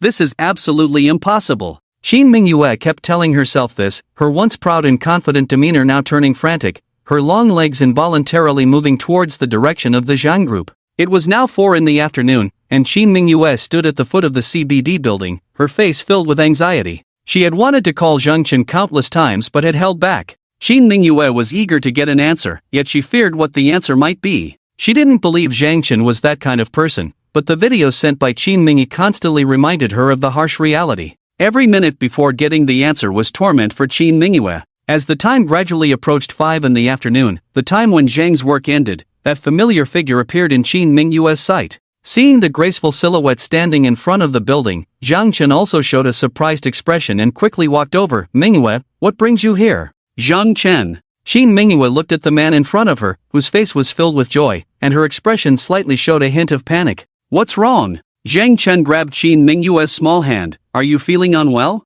No. Qin Mingyue quickly shook her head, pulling her hand away from Zhang Chen. She took a deep breath. I came to ask you a question. Go ahead. Seeing the woman's adorable demeanor, Zhang Chen reached out and playfully scratched Qin Mingyue's prominent nose. Qin Mingyue took out her phone, opened those videos, and faced Zhang Chen. I want to know, is this you? Yesterday, the day before yesterday, the day before that, when you said you were busy, were you all at the hotel? Zhang Chen's expression changed slightly, and just as he was about to explain, laughter suddenly came from behind him. Ha, our director Zhang is really quite the charmer, isn't he? This week, the fiancé of director Zhou Kai has been thinking about you. Ah, I really envy you young people. I'm getting old, and my body can't keep up. Shui Zhou stood beside Zhang Chen with a teasing expression. Zhang Chen glanced at Shui Zhou, then grabbed Qin Mingyue's hand. Mingyue, let me explain in a different place. No! Qin Mingyue shouted, directly shaking off Zhang Chen's hand. You tell me, have you been at the hotel these past few days? With your assistant? Tell me. With Shui Zhou standing right behind, Zhang Chen instinctively clenched his fist at Qin Mingyue's question, then nodded. Yes, I've been at the hotel, with Louis. You bastard! Qin Mingyue raised her arm and slapped Zhang Chen's face. Smack! The crisp sound immediately attracted many gazes. Tears streamed down Qin Mingyue's cheeks, and her trembling arms were filled with disappointment as she looked at Zhang Chen. Zhang Chen reached out to grab Qin Mingyue's arm. Mingyue, let me explain. Let go of me. Qin Mingyue shook off Zhang Chen's arm, turned around, and strode away. One could see the woman's body trembling uncontrollably. Ah, truly youthful and reckless, splendid, splendid. Shui Zhou clapped his hands. Director Zhang, there's a saying, dying under a pomegranate skirt, even as a ghost one remains charming. I really envy you. Shui Zhou laughed heartily and slowly walked away. Zhang Chen watched Qin Mingyue's departing figure, took out his phone to message her, but it showed that he had been blocked. When he tried to call, it was also unreachable, clearly blocked as well.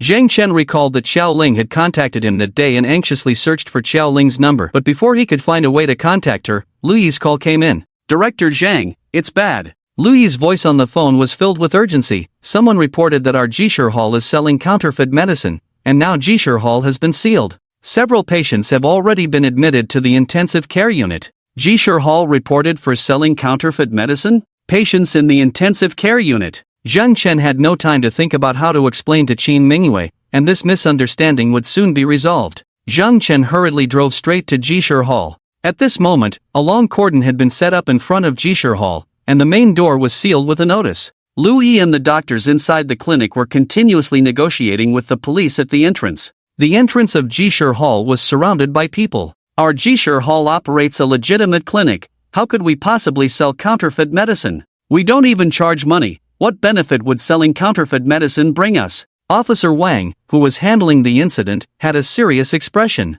He naturally knew about Jishir Hall's practice of providing free medical consultations in medicine, and he had also shared videos about Jishir Hall, so he had a good impression of it. But now that the matter has come to light, concerning the interests of the people, Officer Wang will not be the slightest bit careless, nor will he show any favoritism. A luxurious Lamborghini is parked here, and Zhang Chen immediately gets out of the car and approaches the entrance of Jishitang. Luyi, what on earth is going on? Zhang Chen looks around, somewhat anxious. Luyi quickly introduces Officer Wang to Zhang Chen. Zhang Chen hurriedly extends his hand to Officer Wang. Hello, Officer Wang. I am Zhang Chen, the owner of Jishitang, and also the chairman of the Zhang Group. Our Zhang Group has been in Inshur for many years and has never done anything that harms the interests of the public. There must be a misunderstanding here. Misunderstanding? Nonsense. A woman in her 50s shouts, my family member came to your Jishitang for treatment, took your medicine, and is now still lying in the hospital. The hospital says the medicine we took is problematic.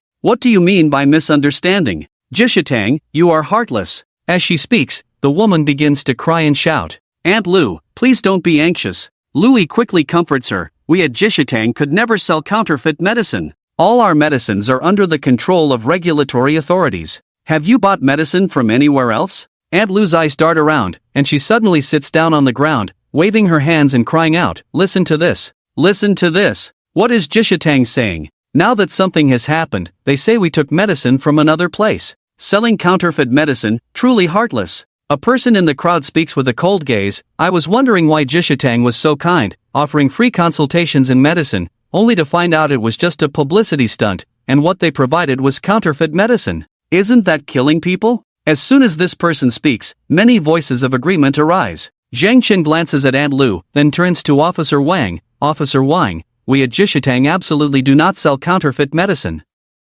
That batch of medicine has already been sent for testing, right? Yes, Officer Wang nods, including some of the medicines from your store, which were randomly selected for testing. Officer Lu, whatever you need, we at Jishitang will fully cooperate. Zhang Chen shakes Officer Lu's hand. Our Zhang family will never engage in any illegal activities, but we also absolutely will not allow anyone to smear our reputation. Officer Lu, do you understand what I mean? As Zhang Chen speaks, he looks into Officer Lu's eyes. Zhang Chen is aware of the counterfeit medicine issue at Zhuangkatang and believes this matter is likely related to Zhuangkatang. Hearing this, Officer Wang furrows his brow. Chairman Zhang, I am a police officer, a servant of the people. From the moment I stood under the flag and took my oath, I told myself that I would never show favoritism to any criminal forces, and I would never allow any citizen to suffer injustice. Not just me, every police officer is the same. Seeing the seriousness in Officer Wang's eyes, Zhang Chen nods in reassurance. Aunt Lu is on the ground, kicking her legs. Is there no law?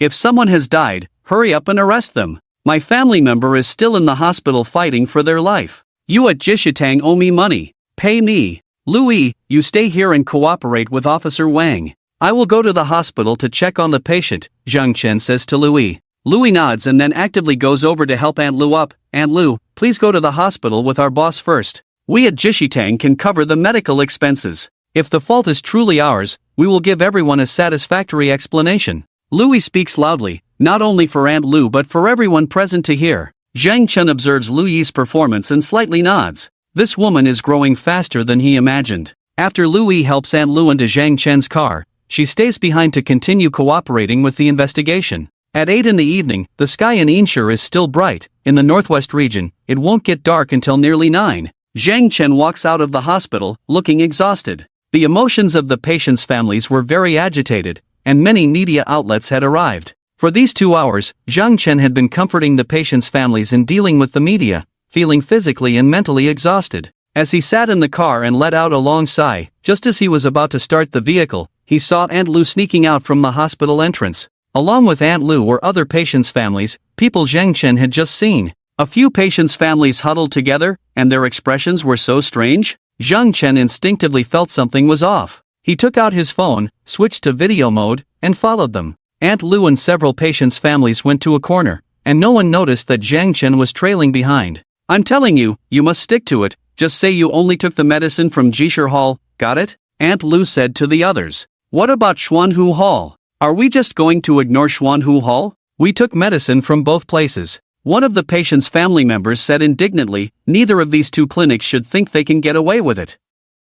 Right. They must compensate us. I checked, if they sold fake medicine, one of them has to pay us hundreds of thousands. Xuanhu Hall didn't give us a receipt. How do we go after them? Aunt Lu stamped her foot. What can we do? When we bought it, they said the medicine was cheap and didn't give us a receipt or invoice. I went to find them today, and they completely denied we bought medicine from them. One of the patient's family members said angrily. Aunt Lu spoke up, listen, for this matter, let's not mention that we bought medicine from Xuanhu Hall, otherwise it'll get complicated during the investigation. Let's just say we bought it from Jishur Hall and make them hurry up and compensate us. Jishur Hall is so wealthy, they won't miss this little bit. That Chin from Xuanhu Hall, I'll go find him later and ask. Right. Let's get Jishur Hall to pay us first. 60,000 each, not a penny less. Even if we get better, we still have to stay in the hospital. Let's extort them. Who cares whose medicine is problematic? They're all running clinics anyway. It doesn't matter who we go after, just get the money back.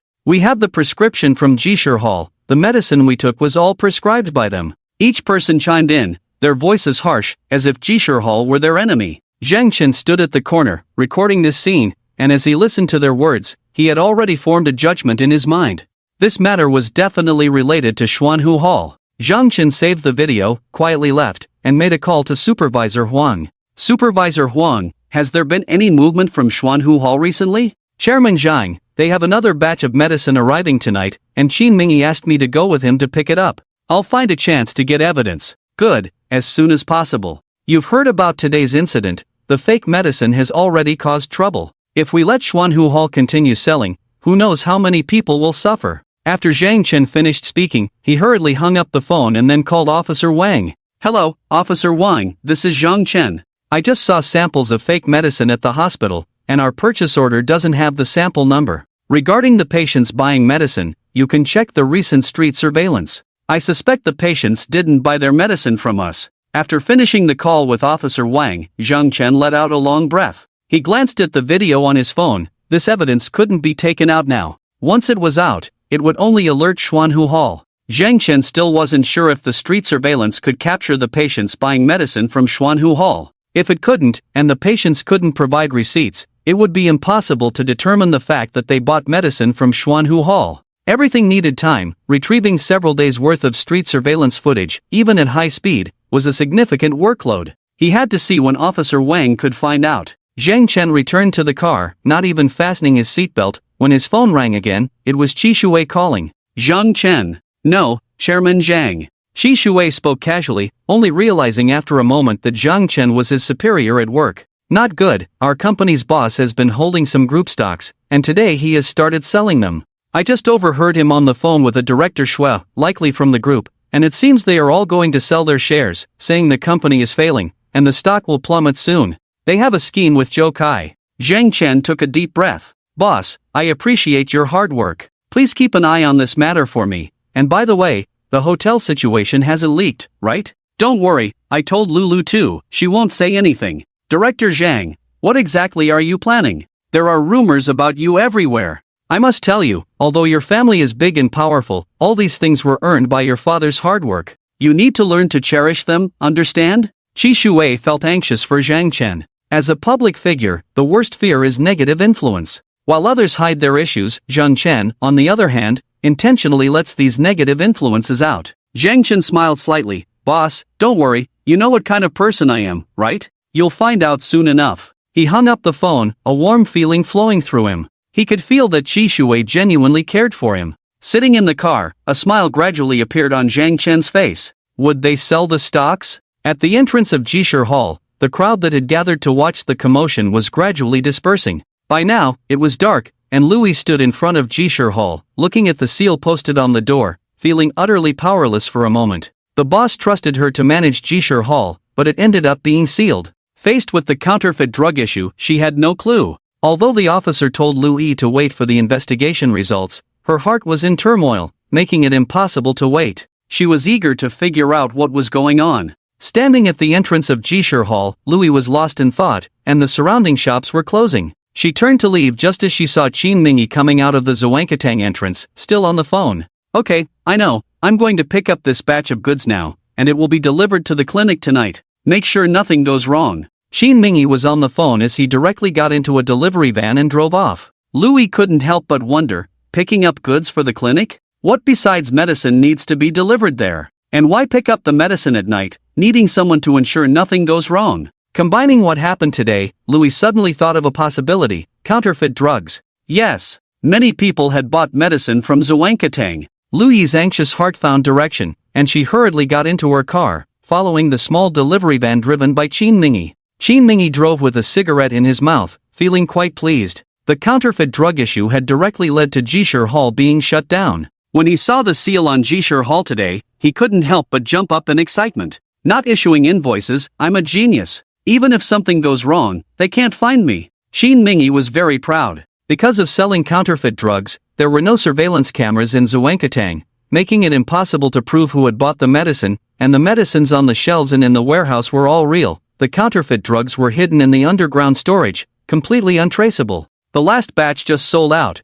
These fools really aren't afraid of getting themselves killed, huh? Qin Mingi parked the car by the roadside, and a few minutes later, Supervisor Huang, sweating profusely, opened the car door and got in. As soon as he got in, Qin Mingi started cursing. Damn it, you took your sweet time, I've been waiting for you forever. Sorry, Qin Xiao, Supervisor Huang quickly apologized. Alright, you brought everything I asked you to, right? Yes, all of Zhang's procurement stamps. Supervisor Huang nodded vigorously. Very good. Qin Mingi nodded, a cruel glint in his eyes. That Zhang, daring to mess with me, I'll make you pay. Hearing Qin Mingi's words, Supervisor Huang remained silent. Qin Mingi drove with Supervisor Huang all the way to the western suburbs of the city. This area had not seen any development for years, shrouded in darkness. Years ago, a villa district was developed here, but it never sold. Now, the exterior walls of the villas had peeled off completely, and the yards were overgrown with weeds, presenting a scene of abandonment. Qin Mingi drove to the entrance of the villa district, where two men approached. Upon seeing Qin Mingi, they nodded to each other, then walked to the passenger side and said to Supervisor Huang, "Get out." Supervisor Huang glanced at Qin Mingi in a panic. "Young Master Qin, this Get out when I tell you to, no need for so much nonsense. Qin Mingyi lit a cigarette. Supervisor Huang opened the car door and obediently got out. As soon as he stepped out, his phone was forcibly confiscated, and after a device scan to ensure he had no electronic equipment on him, they finally relented. Supervisor Huang glanced at his phone, which had been tossed into a nearby basket, lowered his head, and returned to the car, led by Qin Mingyi into the villa district. Qin Mingyi's car disappeared at the entrance of the villa district, and a Mercedes S-Class passed by without stopping or slowing down, drawing no attention from the two guards. The Mercedes S-Class drove far away before stopping. Louis got out, feeling the dark night, and approached the wall of the villa district. Noticing the outer wall where weeds had grown through the cracks, Louis moved a few bricks to elevate herself and then climbed over. The villa district was very dark, uninhabited, and overrun with weeds. The moonlight was not very bright tonight, and as Louis stepped through the weeds, a faint light in the distance marked her destination. On summer nights, the sounds of animals occasionally echoed, and Louis could feel her heart racing and her breathing becoming heavier. As a recent college graduate, she felt scared in such a place, but she was even more eager to resolve the issue of the counterfeit drugs from the Jishitang. If it really was counterfeit medicine sold by the Zhuangkatang, if she found evidence of Zhuangkatang selling counterfeit drugs, all problems would be easily solved. In the darkness, Louis moved lightly but quickly, reaching the source of the light. As she approached, she saw Qin Mingyi directing people as they loaded boxes of goods onto a vehicle. The boxes were unmarked, making it impossible to tell what they contained. Boss Qin, business is good, huh? You must be making a lot of money. With the selling price at your Zhuangkatang, you could earn tens of thousands every day. A middle-aged man laughed loudly, completely unaware of Louis hiding nearby. Qin Mingyi wore a smile. Not as good as your business, but recently someone got seriously ill from counterfeit drugs. After this batch, I need to wait for the storm to pass before we cooperate again. Boss Qin, no problem. If you need anything, just call ahead. I have plenty of medicine. Alright, let's go. Qin Mingyi waved his hand, got into the driver's seat, and drove off. Supervisor Huang followed, having gathered no clues. At the entrance of the villa district, Supervisor Huang finally got his phone back, but he had obtained no evidence today. Qin Mingyi drove out of the villa district, a cigarette dangling from his mouth, feeling particularly pleased, just about to leave. Suddenly, a piercing phone ring echoed from nearby. Qin Mingyi instinctively looked over and saw Zhang Chen's female secretary standing not far away, holding a phone and taking a picture of him. Seeing this scene, Qin Mingyi's expression changed dramatically. Supervisor Huang also panicked for a moment. Louis looked at the caller ID on her phone. It was her roommate. Louis immediately hung up and turned to run towards the Mercedes. That bitch is following me. Qin Mingyi cursed angrily, spat out the cigarette, pressed the accelerator, and the delivery truck instantly sped up, heading straight for the direction Louis was running.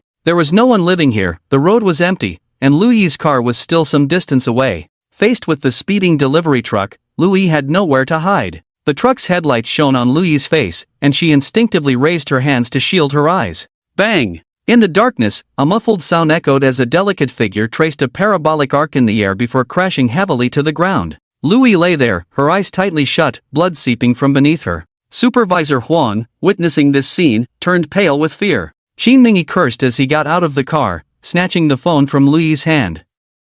The phone was locked, and unable to unlock it, Qin Mingyi simply pocketed it. Qin, young Master Qin, someone is dead. Supervisor Huang trembled as he got out of the car. What are you shouting for? There's no surveillance here, are you scared of something? Qin Mingyi yelled angrily at Supervisor Huang, who was also frightened, masking his inner terror with rage. What do we do now? Supervisor Huang stammered, by morning, someone will find out. A person is dead, the police will definitely investigate. We can't escape, there are cameras on the road that will surely see us coming. Qin Mingyi, shaking, took out a cigarette, but the lighter wouldn't ignite no matter what. In his anger, he threw the lighter to the ground and then noticed the car keys tightly clenched in Louis's hand. You go move all the cargo from the back of the car onto this woman's vehicle. Hurry up! After saying this, Qin Mingyi took out his phone and dialed a number. Hello, is this the police? I surrender, I hit someone. At 11 o'clock that night, at the First People's Hospital of Inshur, a Lamborghini was parked at the entrance. Zhang Chen, looking anxious, got out of the car and rushed to the emergency room. The light in the duty room of the emergency department was still on. How is it, doctor? How is she? Zhang Chen burst into the duty room, his emotions running high. A doctor frowned slightly. Please keep your voice down in the hospital. Are you a family member of the patient? She is my employee. Zhang Chen took a deep breath, trying to calm himself. I just heard from the police that my assistant was hit. What is her condition now? The doctor sighed. The patient is still in a coma. Her condition is unstable. You need to be prepared for certain outcomes. The doctor, seeing such a young patient, felt regretful that such a thing had happened at the prime of her life. Mr. Zhang, you're here. We met earlier today. Officer Wang, who had been handling matters at Jishitang in the afternoon, walked in. Regarding Ms. Louis, there are some details we need to verify with you. Zhang Chen nodded and followed Officer Wang out of the doctor's office. Officer Wang led Zhang Chen to the police office in the hospital. Upon entering, Zhang Chen saw two people, Qin Mingyi and Supervisor Huang. At that moment, Qin Mingyi sat in front of a police officer, looking sincere. Officer, this really isn't my fault. I admit I was emotional when I saw her buying counterfeit medicine. After all, she runs a clinic, and buying fake medicine is harming others, right? I called out to her, but who knew she would go crazy, picking up a brick to smash my car. I intended to drive away, but she ran into the road to block me. At such a close distance, I couldn't stop in time and ended up hitting her. Counterfeit medicine. Hitting someone. Qin Mingyi's words ignited a surge of anger within Zhang Chen. Qin Mingyi. Zhang Chen shouted angrily, kicking at Qin Mingyi. Zhang Chen, calm down. This is the police office. Watch your words and actions. Officer Wang intervened, blocking Zhang Chen. Zhang Chen glared at Qin Mingyi, his eyes red. He knew that today Qin Mingyi was going to acquire a batch of counterfeit medicine, and he could tell at a glance that Qin Mingyi's explanation was a lie. Mr. Zhang, this way. Officer Wang led Zhang Chen to a separate interrogation room. Zhang Chen worked hard to calm his emotions. Officer Wang placed paper and a pen on the table in the room, then gestured for Zhang Chen to take a seat before speaking. Mr. Zhang Chen, I am Officer Wang Li from the Inshur Police Department. There are a few matters we need to understand. According to the account of the driver, Qin Mingyi, your assistant and the head of Jishitang, Ms. Louis, purchased a batch of illegal drugs at 9:56 p.m. Are you aware of this? Officer Wang looked into Zhang Chen's eyes, trying to analyze something from his gaze. Zhang Chen clenched his fists tightly. I don't know. Moreover, our Jishur Hall does not sell counterfeit drugs. All our medicines are certified by relevant institutions. Officer Wang threw out a few photos. These are items we found in Ms. Louis' car, all of which are prohibited drugs. This is a setup. Zhang Chen slammed his fist on the table. Officer Wang frowned slightly. Mr. Zhang Chen, I understand your feelings, but please cooperate with my work. We will investigate the matter thoroughly. You only need to answer my questions. Zhang Chen lowered his head, slowly relaxing his clenched fists. Where did the incident occur? At Ma Wenzhuang in the west of the city. Zhang Chen nodded and glanced outside. Then what was Qin Mingyi doing there? According to the testimony, Officer Wang flipped through the statements and then uttered two words, strolling. Zhang Chen, who had just relaxed his fists, slammed his hand on the table again. Damn his strolling. Seeing Zhang Chen's unstable emotions, Officer Wang said, Mr. Zhang Chen, I hope your phone remains accessible in the coming days. We need to investigate the counterfeit drug issue thoroughly. What about him? Zhang Chen glanced at Qin Mingyi outside. Traffic accidents will have traffic police make a judgment. If there is no surveillance, the liable party will likely be deemed fully responsible, but it won't constitute a crime. Only normal civil compensation is required. Officer Wang tidied up the papers and pens on the table and stood up to leave. Inside the room, Zhang Chen looked at Qin Mingyi, who sat outside with a face full of fear and grievance, and his anger surged, impossible to suppress.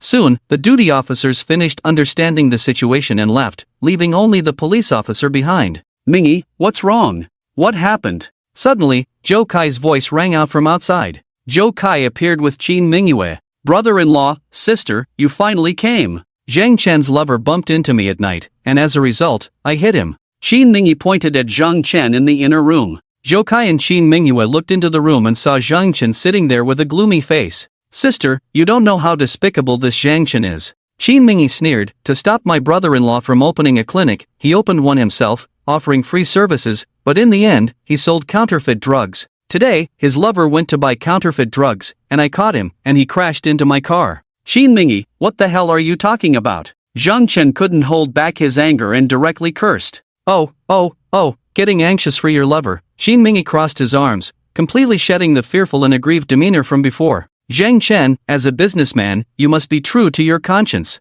Zhou Kai shook his head with a look of regret. You can't do illegal things, you know? Alright, Mingyi, let's go. Qin Mingyi glanced at Zhang Chen, her expression somewhat indifferent. The matter between Zhang Chen and Louis made Qin Mingyue lose hope in this man. She told herself to stay busy, yet he still messaged her every day, expressing his longing, while he stayed in a hotel with another woman for several days. Zhang Chen watched as Qin Mingyue and the others left, breathing heavily. Supervisor Huang also lowered his head and followed them out. That Supervisor Huang, you're not cut out for this. Resign tomorrow. We have a vacancy at the Zhou Group in Unshi that's better than your current position.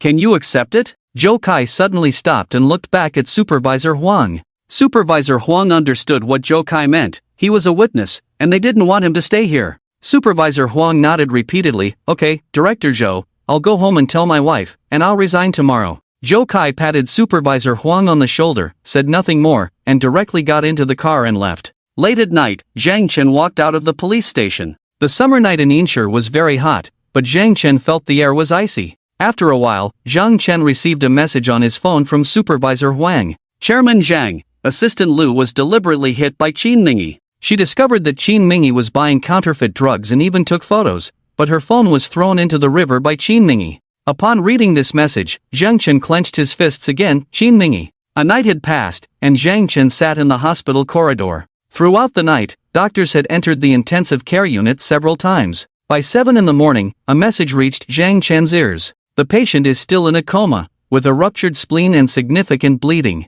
Surgery is needed urgently, please notify the patient's family now, the doctor urged Zhang Chen. Zhang Chen's eyes were bloodshot. After hearing this news, he was stunned for a few seconds before immediately notifying Supervisor Xiao from the HR department, dialing the emergency contact number for Luyi's employment procedures, and arranging for Luyi's family to come. Luyi's emergency contact was her younger brother, who was still in college back in their hometown and wouldn't be able to arrive until the next morning at the earliest. Zhang Chen quickly signed as the risk bearer for the Zhang Group, allowing the hospital to proceed with the surgery. During the operation, Zhang Chen waited outside until the afternoon when the green light in the operating room finally lit up. When Zhang Chen saw the surgeons come out of the operating room with smiles, he felt completely relieved. The surgery was successful. Once the anesthesia wears off, the patient will wake up. Zhang Chen sighed in relief and arranged for a special care ward. In the luxurious flat rented by Qin Mingyue, he also received a call from the traffic police, informing him that Louis was out of danger. Qin Mingyue slammed the ashtray on the table to the ground.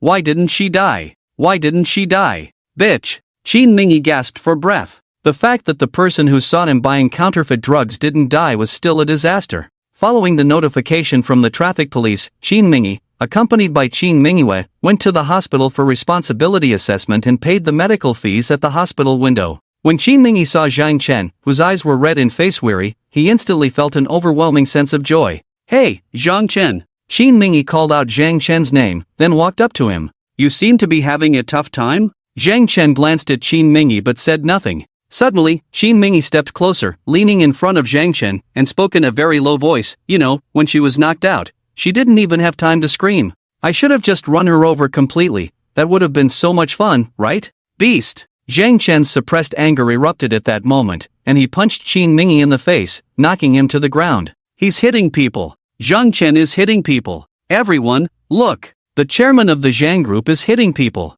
Qin Mingyue lay on the ground, wailing loudly. The commotion quickly attracted a number of onlookers. Just after paying the fees, Qin Mingyue heard the noise and rushed over. It was evident that her delicate features were also filled with exhaustion, and her eyes were slightly swollen. Clearly, Zhang Chen's situation had also taken a toll on her. Sister, look at this Zhang Chen. I came to apologize, and he hit me instead. This person is simply a rogue. A villain. Call the police and arrest him. Arrest him. Qin Mingyue looked at Zhang Chen, her eyes filled with disappointment as she helped Qin Mingyue up. Alright, let's go back. Qin Mingyue pushed Qin Mingyue away. Qin Mingyue, I call you sister, so we are family. What do you mean by this? This person hit me, and you're still protecting him? He doesn't care about you at all, he's only thinking about that little lover. That little lover didn't die, and once she's discharged, they'll run off to a hotel again. What are you trying to be, a good person here? After saying this, Qin Mingyue added in a low voice, the hospital has surveillance.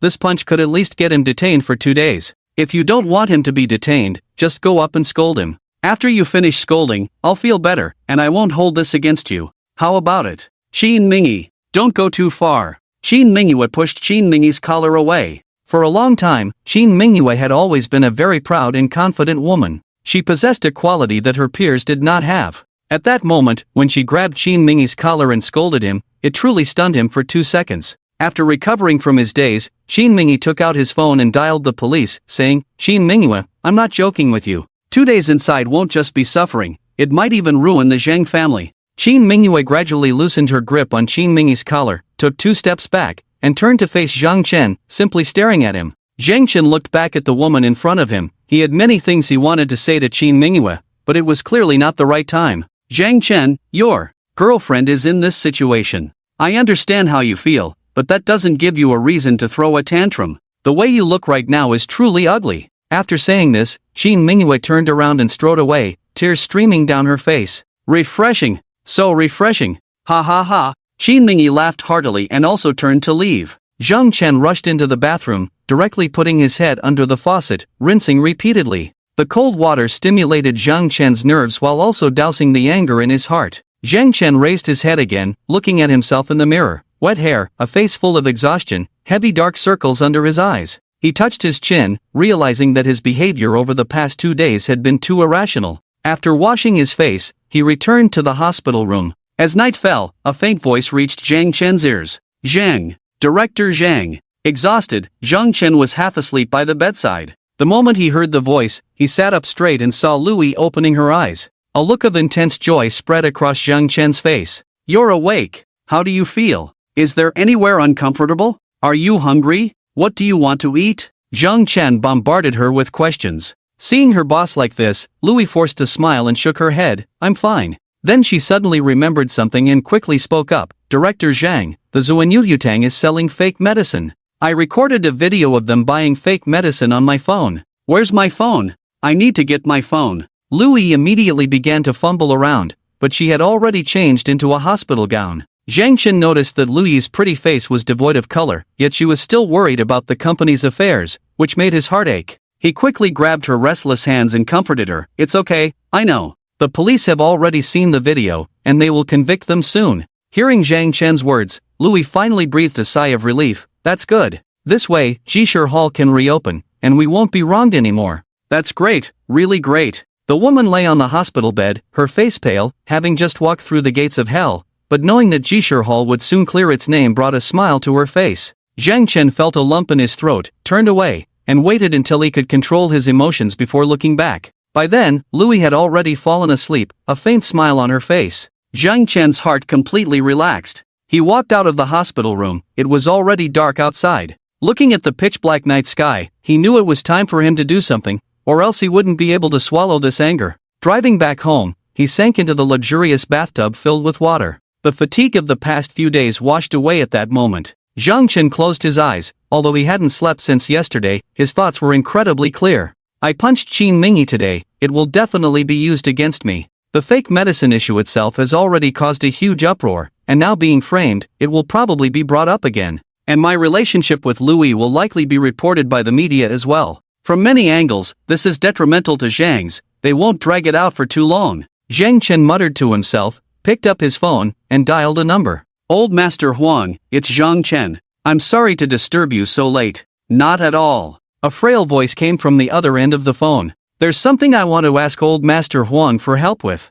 A fierce glint appeared in Zhang Chen's eyes. "You say it, Chairman Zhang." Old Master Huang was very polite. "In the next few days, someone will be dumping a large amount of Zhang's shares. I want you to use the Huang family's name to buy them all up, whatever amount, buy it all. When the time comes, I'll buy them back from you at the original price." "Is there a problem?" "No problem, Chairman Zhang, I'll arrange for someone to do it right now." The sound of Old Master Huang patting his chest came through the phone. After hanging up, Zhang Chen tapped his fingers against the bathtub wall. The Huang family was trustworthy. First, the Zhang family owed a favor to the Huang family. Second, the Huang family stood on the opposite side of the Zhou family. The last time Zhou Kai invited everyone in the business circle to a gathering, the only ones not invited were the Zhang and Huang families. A night passed, and the next morning, Zhang Chen opened his eyes to find over 10 messages and several missed calls on his phone, all from Qi Shuai. Zhang Chen didn't need to ask, he knew exactly why Qi Shuai was calling. When Zhang Chen returned the call, Qi Shuai's voice immediately rang out on the line.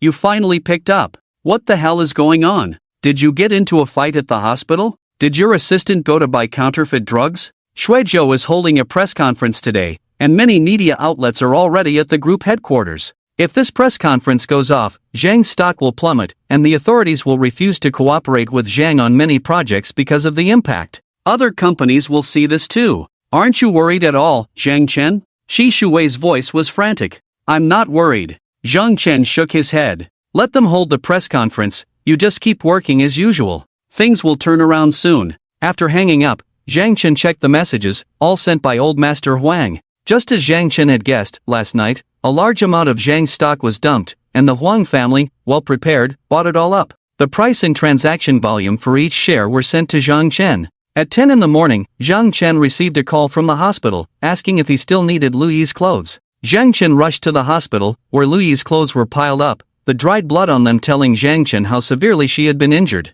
As Zhang Chen picked up the clothes, he felt a hard object in Luyi's pocket. Taking it out, he found it was a voice recorder, and it was still on. On her first day at work, Zhang Chen had told Luyi it would be best to buy a voice recorder. Zhang Chen operated the recorder, setting the time to the night of the incident. Rustling sounds came from the recorder. Soon, faint noises began to play. Boss Jean, business is good, huh? Must be making a lot of money. Not as good as your business, but recently someone got seriously ill from counterfeit drugs. After this batch, I need to wait for the storm to pass before we can cooperate. The voices of Qin Mingy and someone else conversing were recorded. Luyi was too far away for it to be clear, but with careful listening, Zhang Chen could still make out what was being said. Zhang Chen continued to listen. When a muffled bang sounded from the recorder, Zhang Chen's heart tightened. Qin. Young Master Qin, someone died. There's no surveillance here, don't be scared. Go load the goods onto her car. Hello, is this the police? I confess, I hit someone.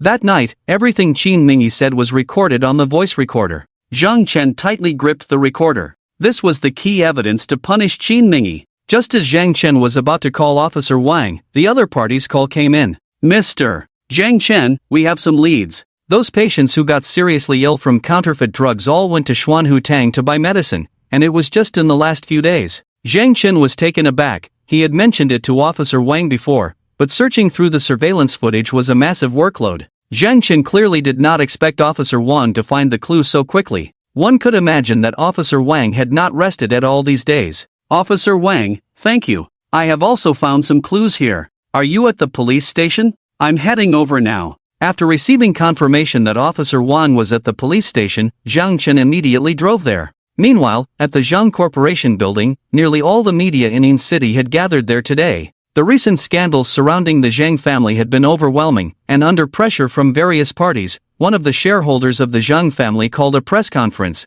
inviting all media and major entrepreneurs to attend. The multi-purpose conference room of the Zhang Corporation spanned 180 square meters, with a long table set on a raised platform. Shareholders Shui Zhou, Wu Tian, and Jin Xingji sat behind the long table. Flashes from cameras lit up the faces of the three men, coming from the media. In the conference room, many entrepreneurs from Yin City, including Zhou Kai and members of the Qin family, were present. Sitting among the crowd, Zhou Kai wore a smile. Today would be the day of the Zhang family's death sentence. One could imagine that once this press conference concluded, the Zhang family's stock would inevitably plummet. Just wait 2 more months, and once Zhang Chen invested all the money borrowed from the bank into the resort, he would discover that this money would never come back. The resort would become a bottomless pit, completely shattering Zhang Chen. Fight me? Zhou Kai shifted to a more comfortable position. I will make your death very ugly. At 10:30 in the morning, the press conference began. The media had been eager, and as soon as it started, questions were immediately thrown out. Director Shui, may I ask if Mr. Zhang Chen, the chairman of the Zhang Corporation, has engaged in inappropriate relationships with his employees? Shui Zhou looked at the reporter who asked the question. This was someone he had arranged, and the question had been prepared in advance. After clearing his throat, Shui Zhou showed a troubled expression. Everyone, Mr. Zhang Chen is still young, just graduated from university, and his mind is not fully mature. It is understandable that he can be easily influenced by external factors, but as an adult, should Mr. Zhang Chen not be held accountable for his actions? Furthermore, according to our information, Mr. Zhang Chen hardly participates in company management and spends most of his time on frivolous pursuits. Is this true? Shui Zhou nodded. Although I regret having such a chairman for the Zhang Corporation, it is indeed true. Director Shui, it was reported yesterday that Mr. Zhang Chen assaulted someone in public. How do you explain this? Zhang Chen is an individual with an independent personality and a sound mind. I cannot interfere with his actions. Shuizhou shook his head. Director Shui, there are reports that Jishir Hall, under the Zhang Corporation, is selling counterfeit medicine, even causing patients to end up in critical care. How will the Zhang Corporation handle this? Shuizhou suddenly slammed the table. Let me clarify, Jishir Hall is a medical establishment set up by Zhang Chen. All matters concerning Jishir Hall are the responsibility of Zhang Chen and his assistant Louis, and have nothing to do with any of us here. Inhuman, utterly inhuman. A wail rose from the crowd as Aunt Lu wiped her tears and pushed through the crowd. My husband is still missing, and you are trying to shirk responsibility. This is inhuman. I don't care, you must compensate me today. Yes, we want compensation too. You must give us an explanation. Family members of patients who had suffered from counterfeit medicine were now crying out in front of the media. Director Shui, how will this matter be handled? Director Shui, please explain. The media continued to bombard with questions. Shuizhou scanned the surroundings, then stood up and said, Dear media friends, although I, Shuizhou, have worked at the Zhang Group for over a decade, I am merely a small shareholder. Today will also be my last day at Zhang. I believe that an entrepreneur must have a conscience. I, Shuizhou, have a conscience, so I no longer wish to work for a group that lacks it, toiling for them. I have sold all my shares, and starting tomorrow, I will choose a truly conscientious company, Zhou Group. I, Wu Tian, feel the same. Me too. Jin Xingji and Wu Tian, two shareholders, also stood up to announce their departure from the Zhang Group. The crowd erupted in an uproar. Shuizhou raised his hands and continued, Dear journalist friends, listen to me. Zhou Group is the true conscientious enterprise. Zhou Zuanhua Tang does not engage in any free gimmicks. Some people claim to offer free services, but in reality, they sell counterfeit medicine. Although Zuanhua Tang charges for medicine, it is all at cost price. This kind of earnest service to the public is what an entrepreneur should embody. I hope everyone will no longer accept the Zhang Group, which lacks conscience and gratitude, selling counterfeit medicine and harming lives. This is unforgivable. Shuizhou's passionate words were recorded by the media from start to finish.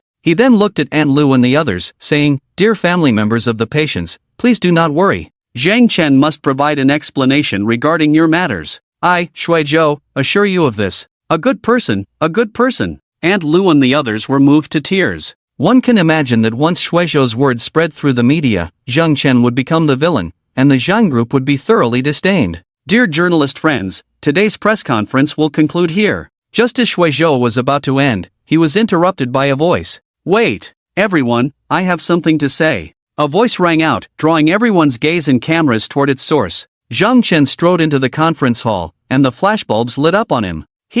It's him. His clinic almost killed my old man. Upon seeing Zhang Chen, Aunt Lu immediately became agitated. Compensate. Make him pay. At least 600,000 for my family. This is Zhang Chen, the chairman of the Zhang Group. After all this, he still dares to show his face. His assistant is also his lover. When he was trafficking counterfeit medicine, he crashed into someone else's car. It's a pity he didn't die. People like that deserve to die. The crowd discussed loudly, their voices reaching Zhang Chen's ears. Zhang Chen ignored the harsh words and walked to the back of the long table. Zhang Chen, what are you doing here? Shuizhou frowned. Zhang Chen chuckled lightly. Director Shui, you truly are a benefactor of the Zhang Group. Holding a press conference at this time, while stepping on Zhang, you also want to elevate Zhou. Shuizhou snorted coldly. Now that the mask was off, he had no reason to fear Zhang Chen. Zhang Chen's gaze swept over Jin Xingji and Wu Tian, and he smiled. You former directors, since you have sold your shares, you are no longer shareholders of the Zhang Group. You have no right to sit here, so you can leave now. Leave now. Zhang Chen spoke without any mercy, causing the faces of Shuizhou and the others to change. Aren't the three of you leaving? If you don't, I might have to call security. Zhang Chen wore a smile on his face. Zhang Chen, let's see how long you can keep smiling. The Zhang Group is finished. Shuizhou swung his arm and walked toward the audience. Jin Xingji and Wu Tian also stepped down but did not leave. They still wanted to watch the Zhang Group's good show. Zhang Chen sat at the center of the long table, looking at the arriving media and the heads of various groups. He tapped the microphone and said, Ladies and gentlemen, regarding the 3 questions you just raised, I will provide an answer. First, about my assistant and me. I am 23 this year, and my assistant Louis is 21. I am not married, and she is not married either. We have both reached the legal marriage age. May I ask, what constitutes an improper relationship between men and women? Zhang Chen maintained a smile on his face. Those sharp questions did not affect him. The second question. Zhang Chen held up 2 fingers. To those who slander my Jishatang for selling fake medicine, Aunt Lu, are you sure you only took the medicine from my Jishatang? Of course. Aunt Lu placed her hands on her hips. Otherwise, why would we come to you? Exactly. Compensate us. Led by Aunt Lu, the families of the patients began to argue again. Zhang, you really have no shame. What, do you plan to deny it? The medicine they took was indeed prescribed by your Jishatang. Qin Mingyi stood up, a cold smile on his face. Zhang Chen ignored Qin Mingyi and pointed to a large screen behind him. Everyone, I have a video here that I would like to show you. As soon as Zhang Chen finished speaking, figures appeared on the large screen, which were Aunt Lu and others, and the content was what Zhang Chen had recorded that day. I told you, you must insist that you only took the medicine from Jishatang, understand? What about Zuan Hu Tang? Are we not going to look for Zuan Hu Tang? We took medicine from both places. Zuan Hu Tang didn't give us an invoice, how can we go after them? First, let Jishatang compensate us. 60,000 each, not a penny less. Even if we get better, we still have to stay in the hospital. Let's extort them. The words of Aunt Lu and others, their expressions, were clearly displayed on the large screen. Qin Mingyi's face suddenly turned ugly. Aunt Lu and the others were also taken aback. Zhang Chen looked at Aunt Lu and asked, do you still say you only took our Jishatang's medicine? Aunt Lu and the others exchanged glances, unsure how to explain. Zhang Chen, can't the family of the patient just be joking? Isn't it okay to play a role-playing game? Qin Mingyi argued. Aunt Lu and the others quickly reacted. Yes, we were just joking. Isn't it okay to joke? Joking? Zhang Chen smiled, don't rush, there's another video. Everyone, the next video is provided by the police, please take a look. The video changed, and the large screen displayed a street surveillance perspective, where Zuan Hu Tang appeared. In the footage, Aunt Lu and others were seen accompanying their family members to Zuan Hu Tang, entering empty-handed but coming out with medicine. Whether they bought medicine or not was clearly shown in the video. The lies of Aunt Lu and others were ruthlessly exposed. At that moment, the flashlights turned back to Aunt Lu and her group. Zhang Chen, stop trying to confuse the issue. Qin Mingyi seemed a bit anxious. The matter of your assistant wholesale selling fake medicine has already been investigated, and you were caught red-handed. What do you have to explain? Qin Mingyi's words drew attention back to Zhang Chen. Indeed, the woman from Jishatang was caught by the police with so many fake medicines found in her trunk. Chairman Zhang, can you explain? A reporter pointed the microphone towards Zhang Chen. Zhang Chen shook his head slightly. What, can't you explain? Qin Mingyi let out a sigh of relief and shouted. He, you only talk about unimportant matters, and when it comes to the important ones, you fall silent? Zhang Chen, did you come here to embarrass yourself? Fool! Mocking voices rang out in the crowd. These were all people arranged by the Zhou family. No. Zhang Chen spoke again, this matter involves legal aspects, and I think it would be better for the police to explain. Officer Wang, dressed in police uniform, strode in from the conference hall door. He walked to the back of the long table, not looking at Zhang Chen,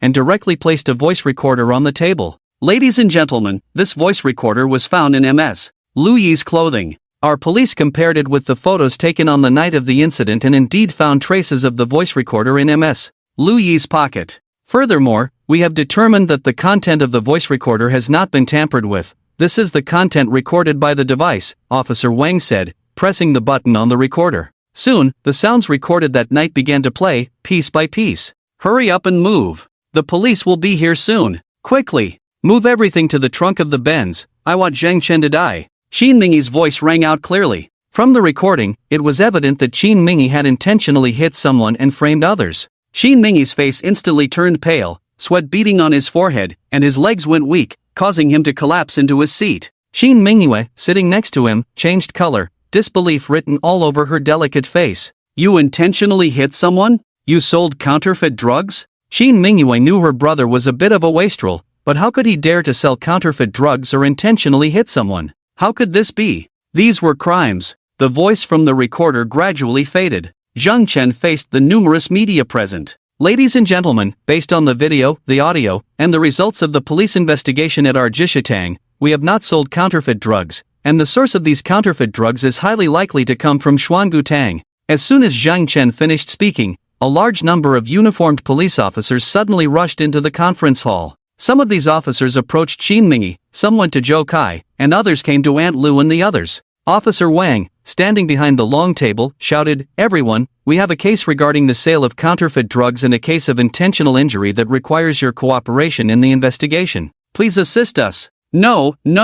I didn't do it. Xin Mingyi's face was frantic as he helplessly looked around. Zhou Kai was also being taken away, and no one could help him. Xin Mingyi finally turned his gaze to Qin Mingyue. Sister, quickly, call mom and dad to come over, call them over. Mr. Xin Mingyi, please cooperate with our investigation. Two police officers stepped forward and directly took Qin Mingyi away. Zhou Kai, as an investor in Xuangutang, was also taken away. Shui Zhou and the others stood at the bottom of the stage, their faces ashen. Today was supposed to be the day to push the Zhang family into the abyss, but unexpectedly, things had taken such a turn. If handled properly, they could have even locked that Zhang up for a few years. But now, things were not developing as imagined. A seemingly doomed situation had come back to life. Let's go. Shui Zhou turned and strode away. The scene of Qin Mingyi being taken away by the police was captured by reporters, and one could only imagine how this would be reported next. Officer Wang, thank you very much. Zhang Chen extended his hand to Officer Wang. Officer Wang shook Zhang Chen's hand. Mr. Zhang, this is our duty. We must also thank you for providing us with valuable evidence to advance the case. Zhang Chen noticed that Officer Wang's eyes were red. He had been working hard these past few days to clarify these matters. Zhang Chen couldn't help but feel a deep respect for this people's police officer. Mr. Zhang Chen, there are still many matters at the bureau, so I won't stay longer. If there are any further needs in the case, I hope you will cooperate more. Of course, Zhang Chen nodded, watching Officer Wang leave. The reporters from major media outlets also dispersed, eager to return and write their first-hand reports. The entrepreneurs present also left with the reporters. Everyone knew what the press conference for the Zhang family was about. Those who could come were all on Zhou's side, and now that it was clear the Zhang family had not truly fallen, who would dare to stay? The large conference hall was soon emptied. Zhang Chen glanced at his watch and strode out of the conference room. Notify all executives to be in the meeting room at 2 o'clock this afternoon. Anyone who is late by even a minute should resign voluntarily. Zhang Chen's expression was stern. Despite being only 23, he exuded an air of authority. At the Silver City police station, Zhou Kai, Qin Mingyi, and Aunt Lu were all being interrogated separately. Aunt Lu and the others appeared very flustered. Officer, we did buy that medicine from Xuanhutong, but we don't have a receipt. Xuanhutong doesn't acknowledge it. We are just an ordinary family, and now that something has happened to our family, we need money for medical treatment. How can we afford it? Moreover, if there are issues with the medicine, regardless of whose counterfeit it is, those who run the clinic should bear some responsibility. After all, they are all in the same profession. Nonsense! The interrogating officer slammed his hand on the table. Your actions have already constituted defamation. Qin Mingyi sat silently in the interrogation room, fear gripping him to the core. Selling counterfeit drugs and intentional harm, these charges could ruin his life. Coming from a privileged background, Qin Mingyi knew he still had so much life ahead of him that he wanted to enjoy. He didn't want it to end like this. An hour after Qin Mingyi was arrested, Qin Lin arrived at the Silver City police station with a lawyer, who requested to meet with Qin Mingyi alone. Young Master Qin, my surname is Hu, and I am your appointed lawyer. The speaker was a middle-aged man with a receding hairline, wearing glasses and carrying a briefcase. What should I do? What will happen next? Am I going to be in trouble?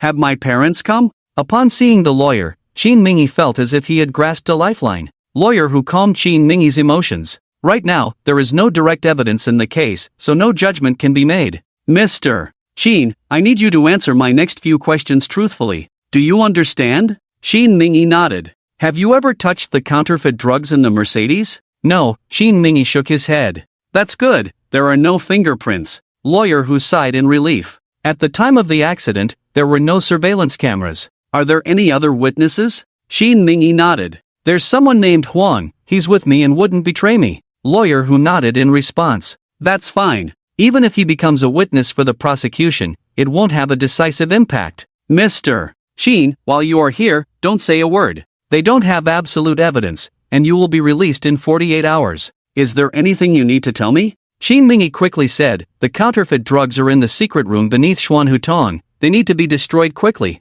All right. After Lawyer Hu finished speaking, he stood up and left without wasting any time. Once the lawyer left, Qin Mingyi looked around the walls, feeling the confines of the space, and tears streamed down his face. He was truly terrified. Zhang Chen, it's all your fault. If it weren't for you, there wouldn't be so many problems. Just wait, if I get out, I will definitely find a way to kill you. The hatred Qin Mingyi felt for Zhang Chen had reached its peak. Zhou Kai faced the police's inquiries with composure. Officer, although I invested in Xuanhutong, I am just an investor. How it operates has nothing to do with me. The legal representative of Xuanhu Tang is Qin Mingyi. You should be asking him about the counterfeit drugs, not me. Selling counterfeit drugs would eventually lead to trouble, and Zhou Kai had long since transferred Xuanhu Tang to Qin Mingyi. From a legal standpoint, the responsibility of Xuanhu Tang could not be traced back to Zhou Kai. No matter what the police asked, Zhou Kai always replied the same way. Xuanhu Tang is not my responsibility, I am not clear about it.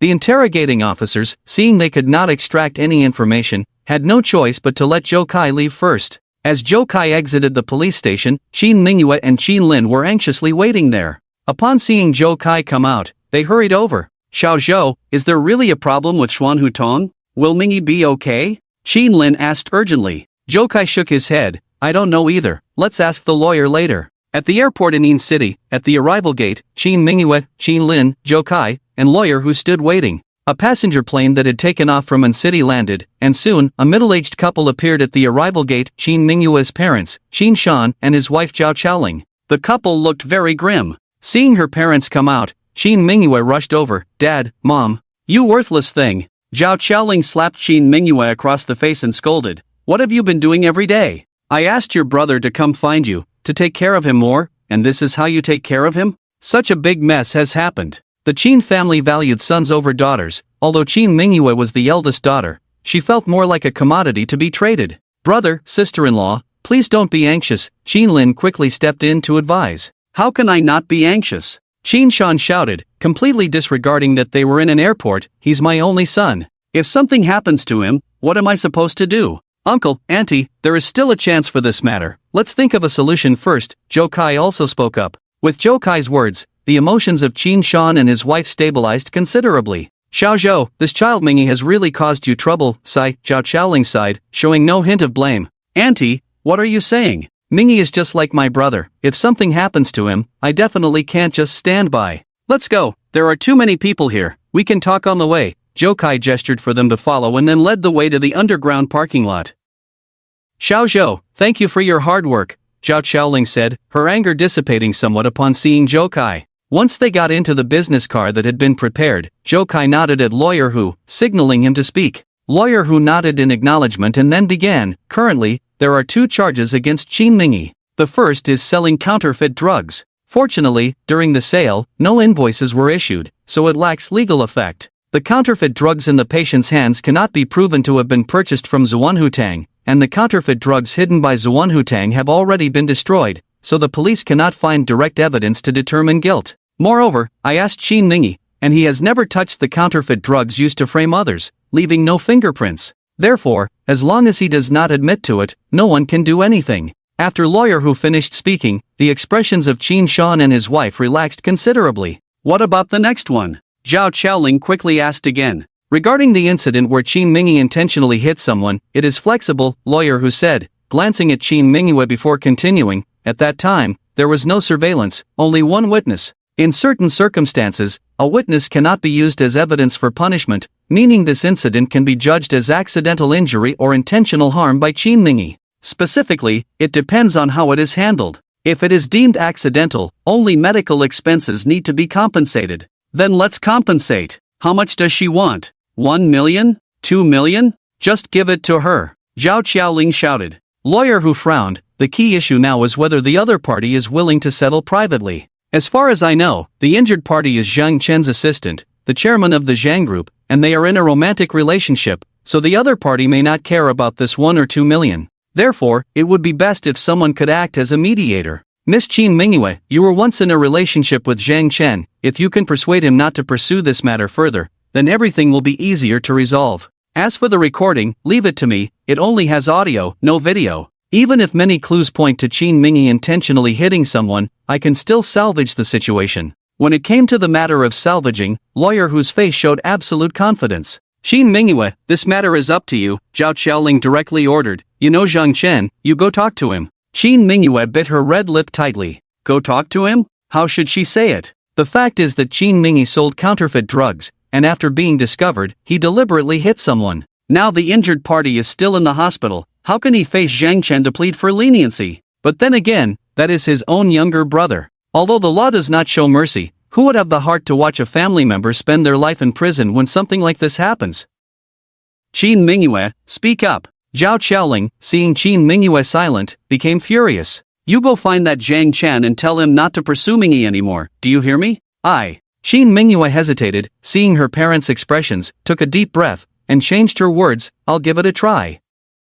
It's not a try, he must make Zhang Chen give up. Otherwise, Mingy will be ruined. Zhao Qiaoling's voice was loud and unquestionable. Qin Mingyue remained silent and said nothing more. At the First People's Hospital of Yinshi, Zhang Chen walked into the special care ward after the meeting. An 18-year-old young man was guarding the bedside. It was Lu Yi's younger brother. Lu Yi's condition had improved significantly, and Zhang Chen had asked the doctor, it wouldn't be long before she could be discharged. Lu Yi, how are you feeling? Zhang Chen looked at Lu Yi lying in bed, and today her complexion was much better. Upon seeing Zhang Chen enter, Lu Yi's first reaction was to sit up. It's okay, just lie down. Zhang Chen quickly stepped forward and pressed down on Lu Yi's shoulder. Lu Yi's delicate face showed an embarrassed smile. Mr. Zhang, I haven't washed my hair or put on makeup. Zhang Chen couldn't help but smile. Wait until you're healed to worry about your looks. Is this your brother? Only then did Lu Yi realize and introduce Zhang Chen. This is my brother Lu He, just started college. Thank you for your hard work. Zhang Chen patted Lu Yi's shoulder. Lu He shot Zhang Chen a glance, clearly not impressed. Zhang Chen understood Lu Yi's resentment. After all, his sister was in this state because of the company, and it was fortunate she survived. Zhang Chen didn't mind and spoke to Lu Yi. Lu Yi, your condition is about the same now. There are some things I want to discuss with you. Zhang Chen's tone of negotiation left Lu Yi somewhat at a loss. She had gotten used to Zhang Chen's usual domineering and decisive manner.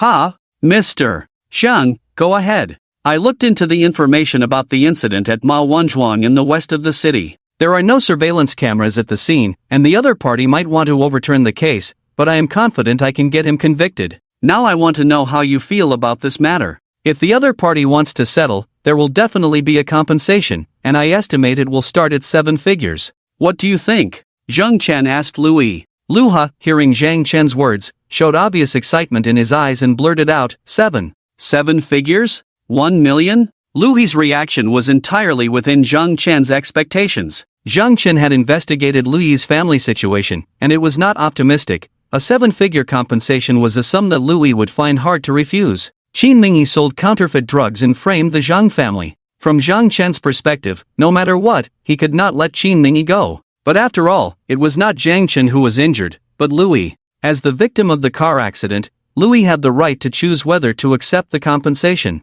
After all, for an ordinary family, $1 million is enough to work hard for a lifetime. Of course, Zhang Chen had already decided that no matter what decision Lu Yi made, he would send Qin Mingy to prison. If Lu Yi wanted compensation, he would give it to her, but Lu Yi absolutely could not continue to stay with the Zhang family because Qin Mingy's actions harmed the company's interests. If Lu Yi chose not to forgive, he would definitely not treat her poorly. In the future, her development and what she would gain would be worth much more than $1 million. Zhang Chen could see that after he finished speaking, not only was Lu He excited, but Lu Yi's expression also revealed strong interest. At least the compensation starting at $1 million was too tempting. Sister, 1 million. We're rich. Lu He tightly grasped Lu Yi's hand. It wasn't until Lu Yi cried out in pain that Lu He realized he had used too much strength and quickly let go. Lu Yi, you should rest well these 2 days and think it over. There's no rush. Zhang Chen knew he had to give Lu Yi time. After leaving this message, he walked out of the hospital room. Just as he stepped outside, Zhang Chen received a call from Qin Mingyue. Glancing at the caller ID, Zhang Chen felt a mix of emotions. Not long ago, he had reconciled with Qin Mingyue, but the misunderstanding with Lu Yi had yet to be clarified, and now there was the matter of Qin Mingy, which made their relationship even more strained. The phone rang for nearly 40 seconds before Zhang Chen answered. Once the call connected, the other party remained silent. Zhang Chen could roughly guess what Qin Mingyue wanted to say. Sighing, he took the initiative to speak. 6 o'clock tonight, at the Fa Shang Western restaurant. I'll send you the private room number later. After his words fell, he hung up the phone, checked the time, and decided to drive directly to Fa Shang West. At exactly 6 o'clock, in a private room at Fa Shang Western restaurant, Zhang Chen looked at Qin Mingyue sitting across from him. She was still wearing the same clothes she had on when he saw her at the hospital yesterday, her hair unwashed, and she wore a baseball cap to hide her haggard face. On the table between them were a few snacks and a pot of tea, and they had maintained silence since they met. After a few minutes, Zhang Chen finally broke the silence. This matter leaves no room for negotiation. Malicious harm and selling counterfeit drugs are crimes. He has crossed the line of the law. If it weren't for that recording pen, his actions could have led to the complete downfall of the Zhang family. Zhang Chen's voice was soft, but his words carried a sense of determination. Xin Mingyue's body swayed slightly, although she had anticipated that Zhang Chen wouldn't let go. Hearing this confirmation still made her heart ache. That was her younger brother, the brother she had watched grow up. But just as Zhang Chen said, Xin Mingyi was committing a crime, endangering lives for profit. Zhang Chen, are you meddling too much? The door to the private room was pushed open forcefully, and Qin Shan and his wife rushed in, accompanied by Zhou Kai. Seeing her parents, Xin Mingyue's haggard face showed a look of panic. Dad, Mom, why are you here? If I don't come, your brother is as good as dead. I asked you to handle this, and you haven't said a word, just playing dumb? Zhao Qiaoling pointed at Qin Mingyue, frustrated. Qin Shan glanced at Zhang Chen and spoke softly. Zhang Chen, right? My daughter has mentioned you. I think we can talk about this matter. After saying this, Qin Shan sat down opposite Zhang Chen, lit a cigarette, and continued, I know Mingyi has gone too far, but he's still young and doesn't understand. Fortunately, nothing serious has happened. Those who took the counterfeit drugs are not in danger. Our Qin family is willing to offer compensation. As for your assistant, there's no life-threatening danger. We can compensate 2 million, that's a generous offer. Zhang Chen smiled slightly. Uncle Qin, matters of the law are not for me, Zhang Chen, to decide. I have neither the qualification nor the right. Zhang Chen, stop trying to fool me. Zhao Qiaoling shouted, why is your heart so black? No one has died, yet you insist on targeting our Mingyi. Did a car hit you? Or did you take counterfeit drugs? Neither, right? Why are you acting like a big shot? Yes, you've transformed from a poor kid into the chairman of the Zhang family, but in front of our Qin family, you will always be a poor wretch. You need to consider the consequences of your actions, understand? Zhang Chen. Qin Shan took a puff of his cigarette and exhaled slowly. We know the specifics of the situation. You don't have enough evidence to substantiate this matter, so whether you can win the case is still uncertain. Don't seek momentary satisfaction and get into big trouble. It's just an assistant, not that important. Zhang Chen frowned deeply. Seeing Zhang Chen's expression, Zhao Qiaoling couldn't help but feel proud. She knew that this Zhang was scared. After all, he was dealing with the Qin family. Although the Qin family was not as powerful as the Zhou family, they were not a small group like the Zhang family in Yinshi, who could be easily offended. I'll think about it. Zhang Chen shook his head, stood up, and walked out of the private room. Let me tell you, people like him will take advantage of you. Zhao Qiaoling sat down and poured herself a cup of tea. Don't give him any face. I don't believe he has that much ability. Zhang Chen walked out of the Fa Shang Western restaurant and dialed Manager Huang's number. Manager Huang, where are you? Manager Huang quickly replied, Mr. Zhang, as you instructed, I've arrived in Engshi. Zhou Kai has arranged a position for me as the vice president of a company, and the Qin family has also sent 3 million. I've accepted it, but I haven't touched it. A fierce look appeared on Zhang Chen's face. It seems that Zhou Kai and the Qin family have invested heavily to keep you quiet. Tell me everything that happened that night, don't leave out any details, understand? Okay, Mr. Zhang, I'll send it to you right away. Zhang Chen put away his phone, took a deep breath, and thought of Qin Mingyi's smug face that day. He wished he could tear this person apart. But he also recalled what Qin Shan had just said. He didn't have absolute evidence to define this matter. Since he didn't have it, he needed to find a way to gather evidence. Wait, the day after tomorrow, I will make you regret it completely. Zhang Chen clenched his fists, got into the car, and headed straight back to the company. After yesterday's press conference, although the Zhang family had cleared their name, the stock still plummeted significantly, and after Shuizhou and the others left the company, a new round of reshuffling began. All of this required Zhang Chen to handle personally. 2 days passed in a flash. With 48 hours up, there was no clear evidence to indicate that Qin Mingyi had intentionally hit someone and sold counterfeit drugs. Under Lawyer Hu's maneuvering, it was impossible to make an effective judgment against Qin Mingyi. That afternoon, Zhou Kai personally drove to pick up Qin Mingyi. When the Qin couple saw their son come out of the car, they hugged him and cried, Mingyi, you've suffered. Zhao Qiaoling sobbed, holding her son tightly. Qin Mingyi looked haggard. Mom and Dad, you have to help me. It's all that Zhang Chen's fault. We absolutely can't let him go. There was a look of resentment in Qin Mingyi's eyes. Qin Mingyi, dressed in all black today, felt a sudden chill when she saw the malice in Qin Mingyi's eyes. She had thought that after spending a couple of days inside, Qin Mingyi would have calmed down, but unexpectedly, he was just harboring hatred. Qin Mingyi couldn't help but speak up. Qin Mingyi, you sold counterfeit drugs and harmed people, and you even hit someone on purpose. If you don't restrain yourself, no one can save you. You can't blame Zhang Chen for this. Qin Mingyi, what are you talking about? Zhao Qiaoling's emotions suddenly became agitated. Mingyi didn't cause any trouble. Did counterfeit drugs kill anyone? Did he kill someone by hitting them? What does that have to do with Zhang Chen? Besides, my son just wants to make money. What's wrong with that? Qin Mingyue looked at the indulgence in Zhao Qiaoling's eyes and urged, Mom, if you keep spoiling him like this, he'll be completely useless in the future. Shut up. How Mingyi is doing is none of your business. Zhao Qiaoling scolded. Zhou Kai smiled and said, Auntie, let's go. I've already booked a hotel to welcome Mingyi. Xiao Zhou, you're so thoughtful. Zhao Qiaoling looked at Zhou Kai with satisfaction and approval.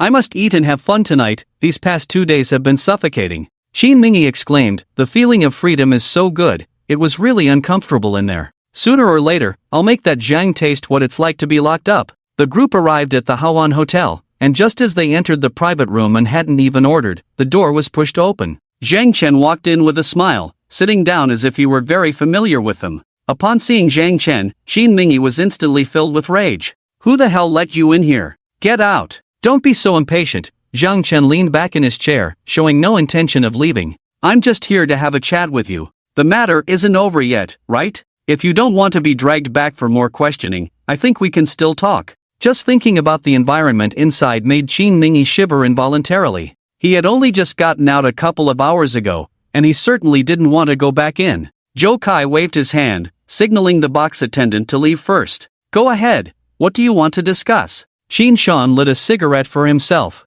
Zhang Chen smiled, the price you mentioned last time, I think it can be a bit more flexible. Zhao Qiaoling immediately understood what he meant and her face darkened. 2 million isn't enough? If you think it's insufficient, then go ahead and report it. Let's see if you have any evidence. Speaking of evidence, Zhang Chen shifted to a more comfortable position in his chair, facing Qin Mingyi directly. That night, after you finished moving the goods, you saw Louis outside the villa area. Oh right, before the crash, Qin Mingyi, you even spat out the cigarette in your mouth, right? Then you had that guy named Huang move the goods, and you called the police yourself. Let me think, your car left from Xuanhu Tang, went onto Huban Road, and took Shanghai Avenue to the west of the city, right? Qin Mingyi's expression changed. Qin Mingyi, have you forgotten something? Even though you took Louis's phone, videos can now be stored in the cloud. Zhang Chen placed his hand on the table, his fingers tapping rhythmically, producing a tap-tap-tap sound. In that moment, the entire box fell silent. Zhang Chen had a video. They couldn't be sure if Zhang Chen really had the video. But everything Zhang Chen just said matched the facts. They had learned all the details from Lawyer Hu. You intentionally hit someone, and the video of you wholesaling fake drugs started recording the moment you left Xuanhu Tang. I think 2 million for this video is a bit cheap, right? I want 10 million. Zhang Chen sneered. The tap-tap-tap sound kept ringing in Qin Mingyi's ears. The joy of just getting out was completely shattered at that moment, leaving only irritation. Qin Shan narrowed his eyes, extinguishing his cigarette. 10 million. Aren't you asking a bit too much? Zhang Chen fell silent. Qin Shan and the others also remained silent. Suddenly, Zhang Chen swung his arm and slapped Qin Mingyi across the face. The crisp sound of the slap echoed in the silent box, making it particularly jarring. Qin Mingyi was stunned for a moment, then filled with fury, he shot up from his seat, ready to fight Zhang Chen, but was held back by Qin Shan. Qin Mingyi, you're only 20, and you want to commit murder? How ruthless can you be? Zhang Chen looked at his right hand, and a second later, he delivered another slap to the other side of Qin Mingyi's face. 2 consecutive slaps left Qin Mingyi's face stinging. But more than the pain, what he couldn't tolerate was Zhang Chen's humiliation. Zhang Chen, that's enough. Qin Shan shouted softly. I just can't understand why. Zhang Chen looked at Qin Mingyi, slamming his hand on the table, shouting in anger. Do you know that Louis is left with severe aftereffects and could relapse at any moment? Once it happens, she'll have to spend the rest of her life in a wheelchair. She's only 22. Just 22. Zhang Chen's emotions became agitated, and beneath that agitation lay a hint of breakdown. The frustration in Qin Mingyi's heart turned into a sense of relief upon seeing Zhang Chen on the verge of collapse. Sitting there, Qin Mingyi sneered. What's wrong? Are you angry? That bitch saw something she shouldn't have, and I just wanted to hit her. Unfortunately, that car was too junky. If I had a better one, you would have already collected her body. Qin Mingyi. Qin Shan snapped. Watch your words. Qin Mingyi glanced disdainfully at Zhang Chen but fell silent. Zhang Chen, 5 million, I'll buy that video from you. Qin Shan lit another cigarette. Do I look like I need 5 million? Zhang Chen asked, puzzled. You don't need 5 million, but I think you wouldn't want another enemy like the Qin family. It's just a woman, she's not dead. Do you really want to tear your face with us? Besides, Do you really have the video? That's debatable. Qin Shan's expression darkened. Had ha. Zhang Chen suddenly wore a naive smile. Just kidding. Although my phone has cloud functionality, who has the time to keep it on? That cloud storage costs money. You. Qin Mingy stood up, pointing at Zhang Chen. How dare you play me? Exactly, Zhang Chen nodded, flipping up his collar to reveal a button with a red dot. Oh, by the way, I didn't have the video earlier, but I do now. Let me introduce this, it's a miniature camera. Due to special circumstances, I applied to the police to use it. Everything that just happened is recorded. Based on what you just said, how long do you think you'll get sentenced? The room fell silent again. A miniature camera. At that moment, Qin Shan and the others understood why Zhang Chen had suddenly appeared and why he had said those things. Everything he did was to extract a confession from Qin Mingy. First, he mentioned the video being recorded in the cloud to lower their guard and instill fear. Then he slapped Qin Mingy twice to build resentment. Finally, he feigned an emotional breakdown to provoke Qin Mingy into venting. Everything was perfectly calculated to manipulate their psychology. Qin Mingy's legs went weak, and he collapsed onto the chair. Qin Shan's first reaction was to grab the camera from Zhang Chen's collar. Zhang Chen stood there nonchalantly, allowing Qin Shan to take the camera. Just a friendly reminder, this thing has no storage function, it transmits what it captures directly to a computer. Zhang Chen smiled. Qin Mingy, it looks like you're going back in. Qin Shan, furious, smashed the camera to the ground, crushing it. No, no, no. Qin Mingy's face turned pale, sweat beading on his forehead. I don't want to go in, Dad. Mom, save me, help me. I don't want to go in. What do you want to do? Qin Shan yelled at Zhang Chen, veins bulging in his neck. Tomorrow, the evidence will be handed over to the police. Enjoy your last night, Qin Mingy. Zhang Chen adjusted his collar and turned to leave the room. Inside the box, the people who had planned to celebrate that night had lost all desire to celebrate. Just now, Qin Mingy had admitted to hitting someone. No one could protect him. Mom and Dad, save me. I don't want to go in. Qin Mingy was already crying, helplessly clutching Qin Shan's arm. Qin Shan's face was ashen. Zhao Qiaoling trembled uncontrollably. Suddenly, she raised her arm and slapped Qin Mingyue across the face, shouting, "Look! This is all you're doing. If it weren't for you, how would our family be entangled with Zhang Chen? If it weren't for you, how would Mingy end up like this? Qin Mingyue, do you want to ruin our whole family before you're happy? Do you?" Qin Mingyue looked at her frenzied mother and silently lowered her head. She knew this wasn't the time to explain anything. Her mother had lost her sanity. Zhao Qiaoling, seeing her son's helplessness, made a ruthless decision and grabbed the car keys from the table. What are you doing? Qin Shan grabbed Zhao Qiaoling's wrist. I'm going to run over that Zhang guy. Zhao Qiaoling's eyes were filled with madness. Enough. Calm down. Don't go crazy at a time like this. Qin Shan snatched the keys from Zhao Qiaoling's hand, glanced at the slumped Qin Mingy, and sighed deeply. While there's still time, Mingy, run. The moment Qin Shan finished speaking, he seemed to age significantly, his legs trembling involuntarily. Run? Where can I run to, Dad? Qin Mingy's face was streaked with tears. I don't know, Qin Shan shook his head. Wherever you can run, just run. If you can survive another day, then survive another day. I'll help you contact someone to go abroad, never to come back. Never come back. Zhao Qiaoling swayed and fell directly to the ground. What mother can bear to never see her child again? In the hotel parking lot, in a Lamborghini, Zhang Chen dialed Officer Wang's number. Officer Wang, I have some information to send you, and also, Qin Mingy is very likely to flee tonight due to fear of punishment. After hanging up, Zhang Chen let out a long breath. Finally, Qin Mingy's matter was settled. Starting the vehicle, Zhang Chen headed to the hospital. 2 days was enough time for Louis to think things through. At this moment, the sky in Silver City was still bright. When Zhang Chen arrived at the ward, Louis was already able to sit up and eat some light food, with Lu Ha accompanying her. Upon seeing Zhang Chen, Lu Ha showed a hint of excitement, ready to say something, but held back under Louis's stopping gaze. It looks like you're recovering well, Zhang Chen said, placing some supplements on the bedside table. Louis nodded. The doctor said I can be discharged soon. That's good. Zhang Chen looked at Louis, her pretty face regaining its former brilliance. What about the matter I mentioned a couple of days ago? Have you thought it over? Hearing this, Louis put down her chopsticks and took a deep breath. I've made up my mind. Qin Mingy selling fake medicine, endangering lives for profit, must be caught. Zhang Chen noticed that when Louis said this, her body swayed slightly. To catch Qin Mingy meant giving up a fortune of $1 million. No ordinary family could easily face the temptation of $1 million. Lu Hai kept adjusting Louis's hospital gown, but Louis's eyes remained resolute. Zhang Chen was somewhat surprised by Lu Yi's choice. He said, "The other party has changed their mind, the price can." "No." Lu Yi quickly interrupted Zhang Chen, this being the first time she had done so. "Mr. Zhang, don't say any more. I've been conflicted over $1 million for so long. I've finally made my decision, please don't make me waver again." Zhang Chen smiled, "Alright, we'll do it your way. Tomorrow, you should see the news of Qin Mingyi's arrest. I'll have the finance department transfer you 100,000 as nutrition expenses for this time. Rest well." Zhang Chen patted Lu Yi's shoulder and then left the ward. As soon as Zhang Chen stepped out, Lu Ha couldn't wait to speak up. "Sister, are you out of your mind? You're just going to give up that much money? Anyway, you're fine now, and that Qin guy definitely won't dare to harm you. We don't even take fake medicine. Why are you holding on to this?" Lu Yi looked at her brother seriously. "Some things can't be measured by money. You're an adult now, you have your own values and worldview, and I have mine. But I hope you understand that everyone must have their own bottom line." Lu Ha pouted, "That's easy to say, but your boss is too stingy, only giving 100,000. Is he stingy?" Lu Yi couldn't help but smile, recalling the time she went to the mountains with Zhang Chen to see the children.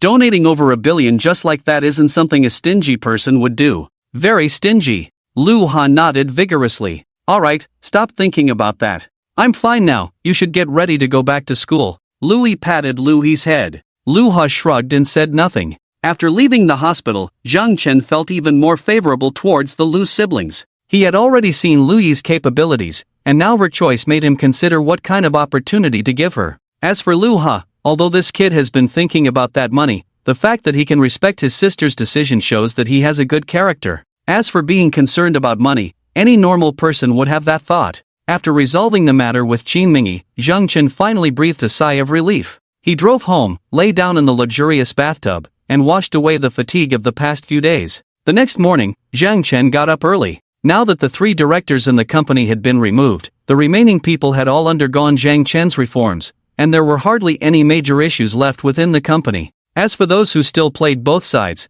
they could be dealt with slowly, they wouldn't stir up much trouble. Zhang Chen had not been in control of the Zhang family for long, but during this time, so much had happened. These events not only troubled Zhang Chen but also helped him grow rapidly. Pouring himself a glass of milk, Zhang Chen turned on the television, which was just airing the morning news. Coincidentally, the news was about the Qin Mingyi case. According to our station's report, the Qin Mingyi case has come to a close. Informants have provided evidence that Qin Mingyi, the legal representative of Xuanhua Tang, sold counterfeit drugs and engaged in intentional injury.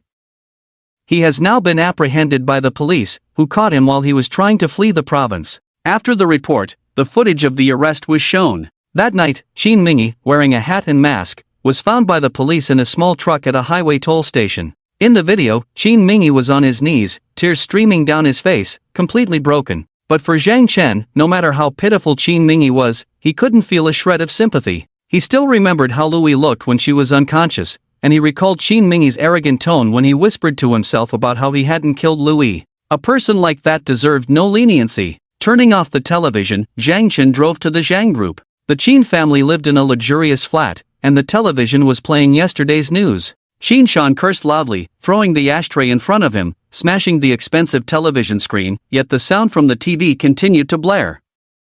Seeing this, Qin Lin hurriedly walked over and turned off the TV, finally bringing silence. Zhao Qiaoling's face was devoid of color. Her son had been arrested, the charges confirmed, and with multiple offenses, he would be in prison for at least 10 years. Such a prime of life, wasted for 10 years. Zhang Chen, it's all that Zhang Chen's fault. I want him to have a terrible end. A terrible end. Zhao Qiaoling cried out, her face looking as terrifying as a ghost. Qin Shan lit another cigarette, sitting there in silence. Zhao Qiaoling, almost mad, shouted, Old Qin, continue to invest in Zhou Kai, let him accelerate the suppression of the Zhang family. I want to see that Zhang Chen ruined as soon as possible. Mom! Qin Mingyue couldn't hold back any longer. The counterfeit drug issue was Zhou Kai's idea for Mingyi to sell. Are you still going to invest in Zhou Kai? He is the one who harmed Mingyi. Nonsense! Zhao Qiaoling yelled. Zhou Kai just thought of a way for Mingyi to make money. It's that Zhang guy. If he hadn't recorded it, would my son have gotten into trouble? Qin Mingyue stomped her foot in frustration,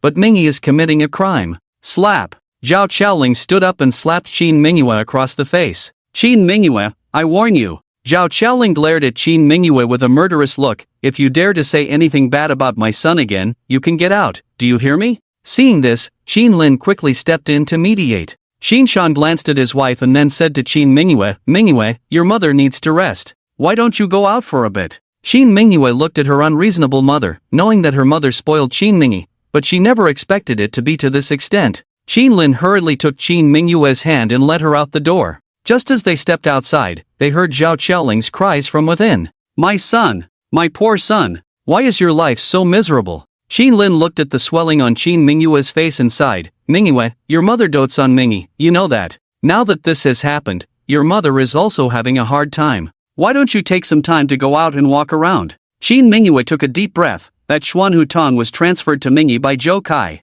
He anticipated that one day something might happen and let Mingy take the blame. Why still cooperate with the Zhou family? Sigh. Qin Lin shook his head. You've been in Anxi, and there are some things you don't know. The Qin family can't do without the Zhou family now. In Anxi, all our projects are connected with the Zhou family, and the Zhou family has 4 direct heirs. We have put everything on Zhou Kai. If Zhou Kai can't handle things in Anxi, we will be in trouble too. Right now, we are like grasshoppers tied to the same rope. We can't afford to offend Zhou Kai. Qin Mingyue clenched her fists tightly. Can't we resist? Resist? How to resist? Qin Lin looked helpless. The Zhou family is a behemoth. Our Qin family can't compare to them. You haven't been involved with the family much, you'll understand in the future. Alright, I have to go back. I need to remind you that now that Mingy is in, your parents only have you left. Don't let them be sad anymore. Some things, even if you don't want to, you have to make choices. After all, you are a member of the Qin family, you have Qin blood running through your veins.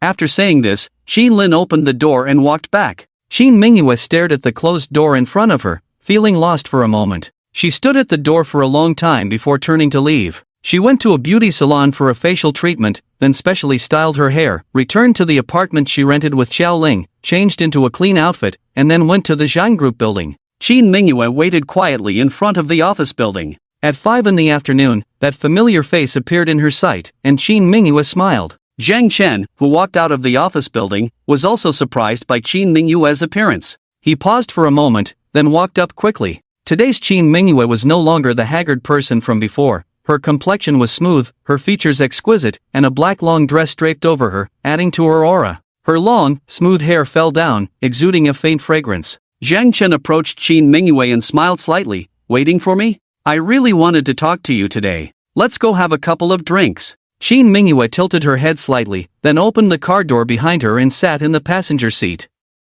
Zhang Chen was not polite and directly got into the passenger seat. The two headed straight for Flushing West, where the environment was elegant and quiet. Sitting in the private room, Zhang Chen looked at the woman across from him. Her exquisite features had no flaws, and her fair skin was tender, like someone who only existed in a painting. Zhang Chen poured a glass of wine for Qin Mingyue and raised his own glass, asking the first question, "Do you hate me?" "I don't know." Qin Mingyue shook her head. "That's my younger brother you sent to prison. To say I don't hate you would be impossible, but to say I hate you, he did commit a crime. Moreover, with his character, if you didn't send him in, someone else would have done it sooner or later, and the outcome would have been worse than now. Right now, it's still okay, but in 10 years, he'll only be 30, still young." Qin Mingyue tilted her head back and drank the wine in her glass. A drop of wine trickled down her red lips, sliding down her fair neck and falling into the alluring neckline of her dress. Zhang Chen and Qin Mingyue sat across from each other, drinking glass after glass. Except for the initial mention, they never brought up Qin Mingy again, instead chatting about amusing stories from their school days.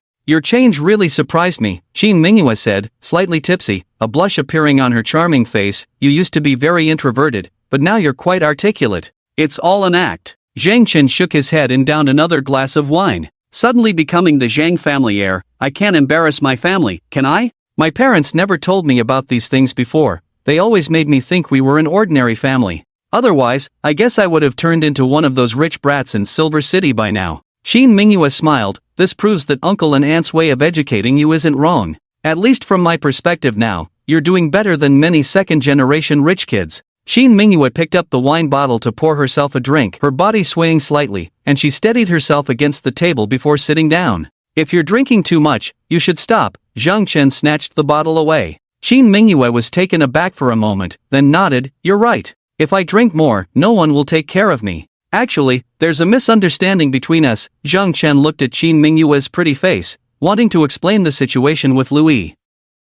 "Don't, just stop." Shin Mingyue made a pause gesture with her hands. If there's a misunderstanding, let it be. Whether you owe me an apology or I owe you one, now that you've sent my brother to prison, we can never be together. Besides, how can I believe you when you say it's a misunderstanding? How can I trust a man who sends me messages saying he misses me while actually being with another woman in a hotel? Zhang Chen opened his mouth. Alright, Shin Mingyue steadied herself against the table and picked up her bag from the back of the chair. While I'm still sober, I'm leaving. I called Xiaoling to pick me up, so you don't have to worry. You should go see your girlfriend, she was seriously injured. If it were me, I'd hope my boyfriend would be by my side 24 hours a day. I'm leaving, bye. Shin Mingyue waved at Zhang Chen with a smile, and when she mentioned girlfriend, she seemed very at ease, as if she had let go of everything. Shin Mingyue walked out gracefully, but just as she reached the door of the private room, her steps faltered.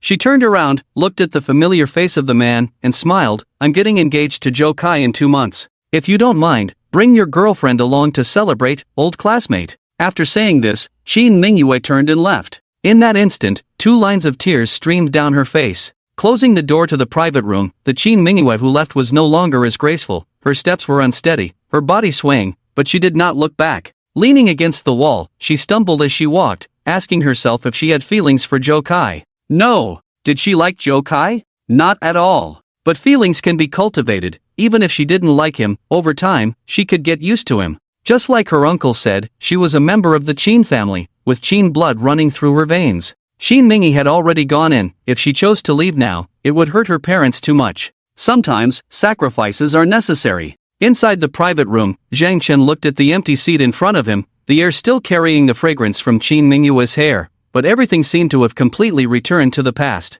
True departure isn't hysterical, it's like a spring breeze, silent and elusive, impossible to capture. Zhang Chen looked at the remaining wine on the table, picked up the bottle, and poured it directly into his mouth. Perhaps he needed a way to escape the fact that Shin Mingyue had already left. The starlight that night was particularly bright. The next morning, Zhang Chen crawled out of bed, feeling a severe headache. He couldn't remember how much he had drunk the night before, or even how he got back. He had blacked out. Zhang Chen took a shower to wake himself up, and after leaving the villa, he looked at the luxury cars in the yard but had no mood to drive. He called a ride and headed to the company. After the reshuffle, the company finally stabilized. Zhang Chen spent the entire day busy checking contracts and arranging meetings. By the time the afternoon workday ended, he hadn't eaten a single bite. Finally finishing his work, Zhang Chen stretched and muttered to himself, I didn't expect Luyi's daily workload to be quite large. Zhang Chen shrugged, packed his things, and left downstairs. The Lamborghini was still parked in the parking lot below.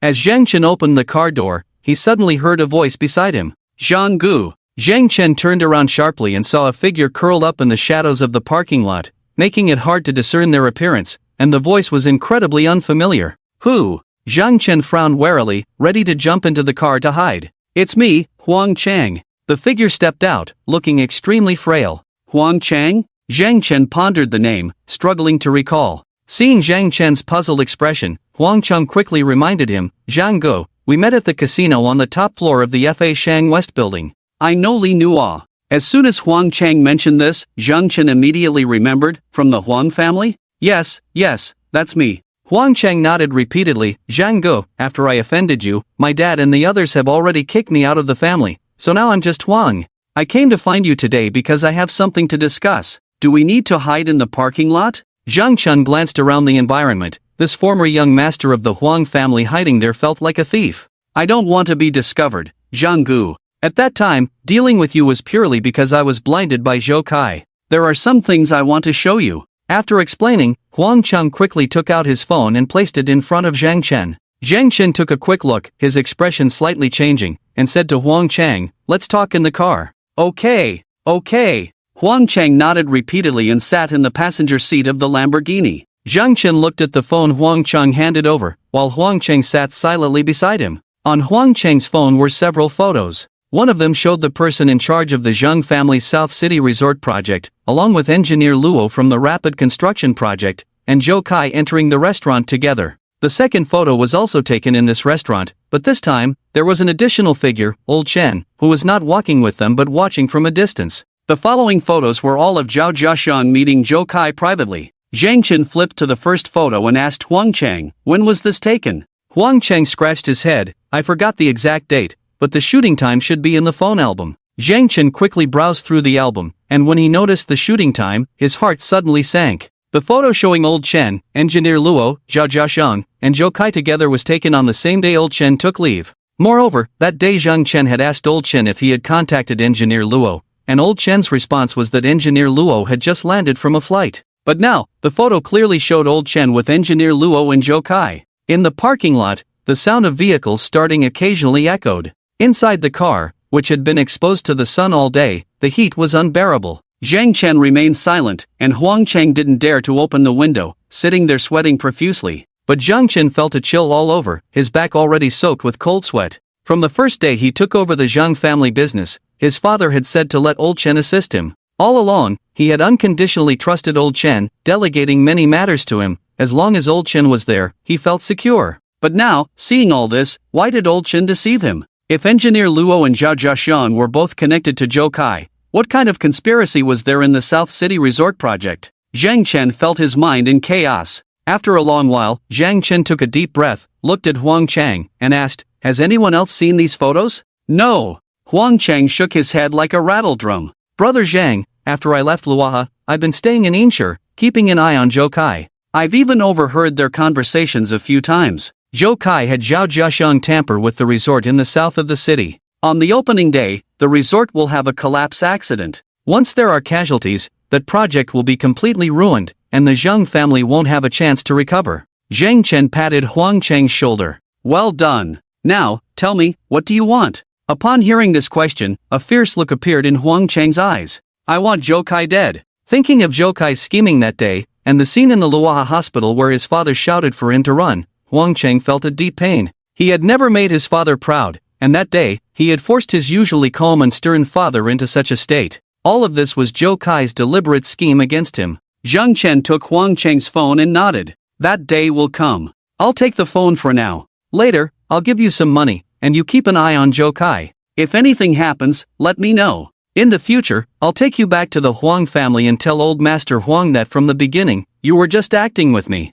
Huang Cheng's body trembled, revealing an excited expression. Really, Brother Zhang? At this moment, Huang Cheng no longer cared about pleasure. After what happened that night, he hoped even more to make his parents happy, to ensure his father no longer felt ashamed of having him as a son. Zhang Chen nodded. Thank you, Brother Zhang. Thank you, Brother Zhang. Huang Cheng's face was filled with joy. Zhang Chen took Huang Cheng to an ATM, withdrew 20,000 yuan for him, and Huang Cheng repeatedly thanked him before leaving. After Huang Cheng walked away, Zhang Chen sat alone in the car, flipping through photos. Old Chen, who exactly are you? Zhang Chen sighed deeply, his heart in turmoil. Inside the Zhou group, Zhou Kai, Zhao Jiaxiang, and Shuizhou were gathered together. Damn it, this time, Zhang Chen didn't die. Xin Mingyi is really useless. Zhou Kai cursed, his face extremely grim. But the Zhang family's stock has already hit the limit down. Shuizhou shrugged. And when the stocks were released, they were all snatched up, like robbing treasure. Some people still think the Zhang family is a hot commodity. Ha! Just hitting the limit down isn't enough. Zhou Kai's face darkened. I need to make sure that Zhang has no chance to recover. Manager Zhao, how's the situation with the resort? On the surface, everything is built. Even if Zhang sends someone to investigate now, they won't find any problems. We just need to wait for 2 months until it's completely finished. On the opening day of the resort, he will be completely finished. Tomorrow, I'll continue to apply for funds from him, making him invest all his money into the resort. Zhao Jiaxiang smiled, already full of confidence. Good. Zhou Kai nodded repeatedly. The more money he invests, the better. I want his precious resort to turn into a mountain that crushes him. But Director Zhou, you also need to help with this matter, Zhao Jiaxiang said. If we want Zhang to spend more money, you need to put in some effort on your side. Of course. Zhou Kai was full of confidence. My resort is the top priority for development, and all the materials used are top-notch, with an investment of no less than 1 billion. This is my opportunity to open the market in Yingshi. In the office, the few of them exchanged glances and burst into laughter, as if they could already see the day when the Zhang family would be completely finished. The next morning, Zhang Chen sat in his office when there was a knock on the door, and Zhao Jiaxiang walked in. Director Zhang, there are some matters I need to report to you. Zhao Jiaxiang nodded and bowed, looking very respectful. Zhang Chen frowned. Manager Zhao, is there a problem with the development of the resort? Yes, Zhao Jiaxiang nodded vigorously. We're facing financial difficulties again, so, Zhang Chen's frown deepened. How much money do we have left in our account? Seeing Zhang Chen with a furrowed brow, Zhao Jiaxiong secretly felt pleased. I just asked finance, a project started a couple of days ago, and now the working capital is less than 100 million. Is that all? Zhang Chen tapped the table with his hand. I'll find a way for this matter, you don't need to worry about it. We need to change the batch of material suppliers. Ha! Zhao Jiaxiong was taken aback. That material supplier could give him quite a kickback. How could they just switch? Zhang Chen sighed. Hey, Manager Zhao, you've been with the Zhang family for a long time. I'm not afraid for you to know that the funds we can use right now are too little. We really can't afford those top-grade materials anymore. Anyway, the foundation is already solid, let's just use the next tier of materials. It will only be a bit lacking in style, but safety and environmental concerns won't be an issue. Alright, I understand, Chairman Zhang. Zhao Jiaxiong nodded and left the office. After closing the office door, Zhao Jiaxiong didn't leave immediately but leaned against the door, listening to the voices inside. Hello, President Su, it's me, Zhang Chen. Yes, I want to borrow another sum. You know about our vacation resort project, 10 billion. I can use Zhang's stocks as collateral. Yes. Zhang Chen's voice reached Zhao Jiaxiong's ears outside the door. Zhao Jiaxiong nodded and immediately reported this news to Zhou Kai. Inside the office, Zhang Chen pretended to make a phone call before continuing with his work. As the end of the workday approached, Zhang Chen suddenly received a call from Li Nuo. Hello, beautiful Li. Zhang Chen, I just received an invitation. It's Qin Mingyue and Zhou Kai's engagement. Li Nuo's voice on the phone sounded particularly curious. I wasn't in Yinshe for the past few days, and I just heard about Qin Mingyue's matter. You didn't fall out with Qin Mingyue over this, did you? Is the gossip fire burning bright? Zhang Chen smiled bitterly. You were so furious before that you smashed my family's bar, now this is good, I've lost nearly 1 million in renovations. Where are you? I'll come find you to talk. At the company. Wait for me. Half an hour later, Li Nuo, wearing a white spaghetti strap dress and black stockings that accentuated her long legs, appeared at Zhang's group. Her provocative outfit and long legs attracted everyone's attention, the smoothness of her legs making one unable to resist the urge to touch.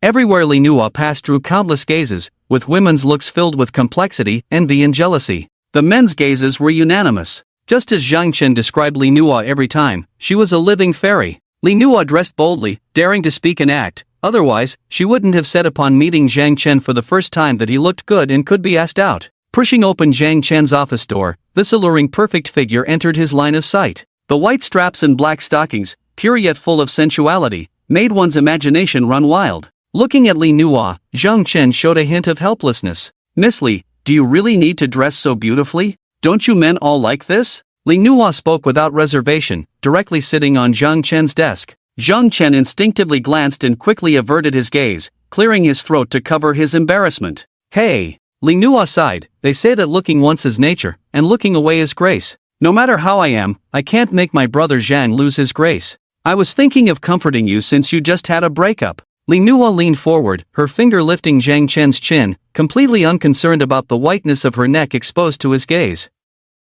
Stop it. Zhang Chen leaned back slightly. You didn't come here just to gossip, did you? He. Li Nuo giggled, getting off the desk. I do want to gossip a bit, but that's not the main reason. I heard that Shui Zhou and the others sold all their stocks, and it was secretly collected by the Huang family. Did you have the Huang family do this? Zhang Chen couldn't help but glance at Li Nuo, giving a thumbs up. Impressive. I don't quite understand, Li Nuo said, a look of confusion on her face. You and your assistant deliberately created that scandal to lower Zhang's stock, so that Shui Zhou and the others would sell their shares. How do you plan to raise the stock back up? How did you know I did it on purpose? Zhang Chen rolled his eyes. My assistant is just too good-looking. Oof. Li Nuo pouted. I throw myself at you, and your brother Zhang doesn't even spare me a glance. Your heart only belongs to that Qin Mingyue. No matter how beautiful your assistant is, it makes no difference to you. So, tell me, how do you plan to raise the stock back up? Just hold a press conference to refute the rumors? That would probably just lead to more gossip. Zhang Chen shook his head with a smile. Not telling you. So you came here to probe me today, huh? Not really, Li Nuo shook her head. I just wanted to learn a few tricks from you. I'm mainly here to discuss two things. Ha! Zhang Chen chuckled lightly. The elephant bar? Yeah, after you sent someone to smash it up, I didn't even dare to renovate, let alone open for business. But the rent is still there, so I wanted to ask for your opinion. That Sue has already been fired. Just think, as long as you, Brother Zhang, give a nod, I can clean myself up and climb into your bed. Then my losses at the elephant bar would just be your losses too. Li Nuo blinked at Zhang Chen repeatedly, sticking out her tongue to lick her red lips, looking very much like she was inviting him to taste. Go ahead, go ahead. Zhang Chen didn't want to look at this enchantress any longer, fearing he might suddenly give in to impulse, and that would be hard to explain. Brother Zhang is the best. Come, let me give you a kiss. Li Nuo stepped forward with her long legs, preparing to give Zhang Chen a loving hug. Stop, stop. Zhang Chen quickly waved his hand. Let's talk about the second thing. The second thing. Li Nuo's big eyes kept darting around. A friend said there's a project, and I want you to take a look. Do you have time? Sure, Zhang Chen nodded. If the project is suitable, I can invest a bit too. Let's go, ride in my car. Li Nuo waved her hand. Half an hour later, Li Nuo brought Zhang Chen to the front of a high-end Western restaurant. Before the car had even come to a complete stop, a man's voice rang out. Li Nuo, Li Nuo. Li Nuo frowned, a hint of displeasure on her face. She slammed on the brakes, stopped the car, and got out. Zhang Chen looked in the direction of the voice and saw a young man walking over with a big smile. The young man was dressed in designer brands, and when he saw Zhang Chen getting out of Li Nuo's car, a slight displeasure crossed his face. This is Tian Song, Li Nuo whispered to Zhang Chen. He probably came to check out the project too. Zhang Chen smiled and nodded, saying nothing. Tian Song strode up to Li Nuo, glanced at Zhang Chen, and with a hint of hostility,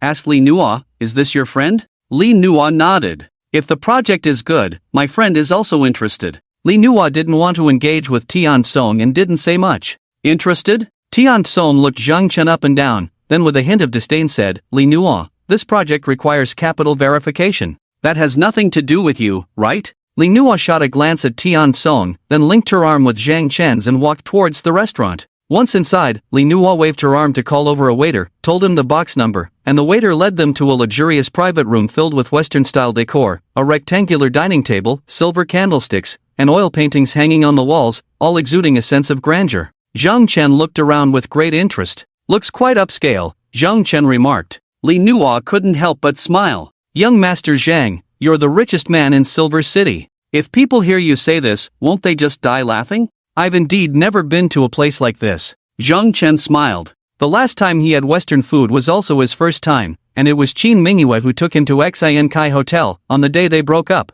Zhang Chen looked around, filled with curiosity. 5 minutes later, the door to the private room was pushed open from the outside, and he saw Tian Song, whom he had met before, along with a man and a woman, walk in. Li Nuo briefly introduced them to Zhang Chen in a low voice. That girl is Su Xiao, and the one next to her is Wang Xiu. Wang Xiu is Su Xiao's boyfriend, useless and relies on Su Xiao to support him. Su Xiao and I have a good relationship.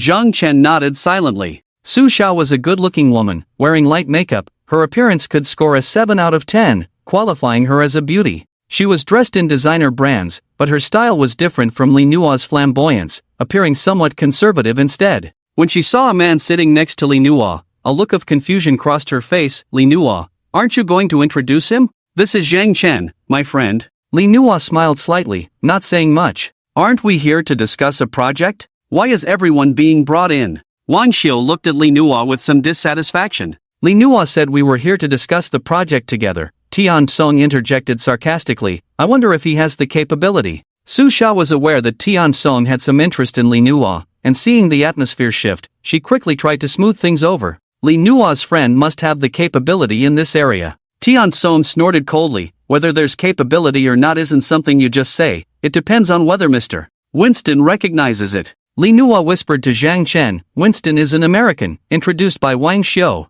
He says there's a mine with a high gold content detected, but they only do exploration, not extraction, and are looking for cooperation. You know, a mine represents huge liquidity in the future, and we are all quite interested. Zhang Chen nodded. A few minutes after they sat down, a middle-aged American man with golden hair walked into the private room. As soon as he entered, his gaze landed on Li Nuo, revealing an aggressive look, but he quickly masked it. He spoke fluent summer language, saying, Oh my God, it seems I'm late. I hope God can forgive me. Mr. Winston, you're too polite. Tian Song stood up and smiled at Winston ingratiatingly. You are all too polite, Winston said as he took a seat at the main position. You have a saying in summer, be quick to speak. I won't waste time. I believe you've seen the qualifications of that mine, let's get straight to the point. How much can you invest? Su Xiao smiled awkwardly. Mr. Winston, there are still some details we need to finalize. What else needs finalizing? Wang Xiu, Su Xiao's boyfriend, showed an impatient expression. Let's just sign the contract.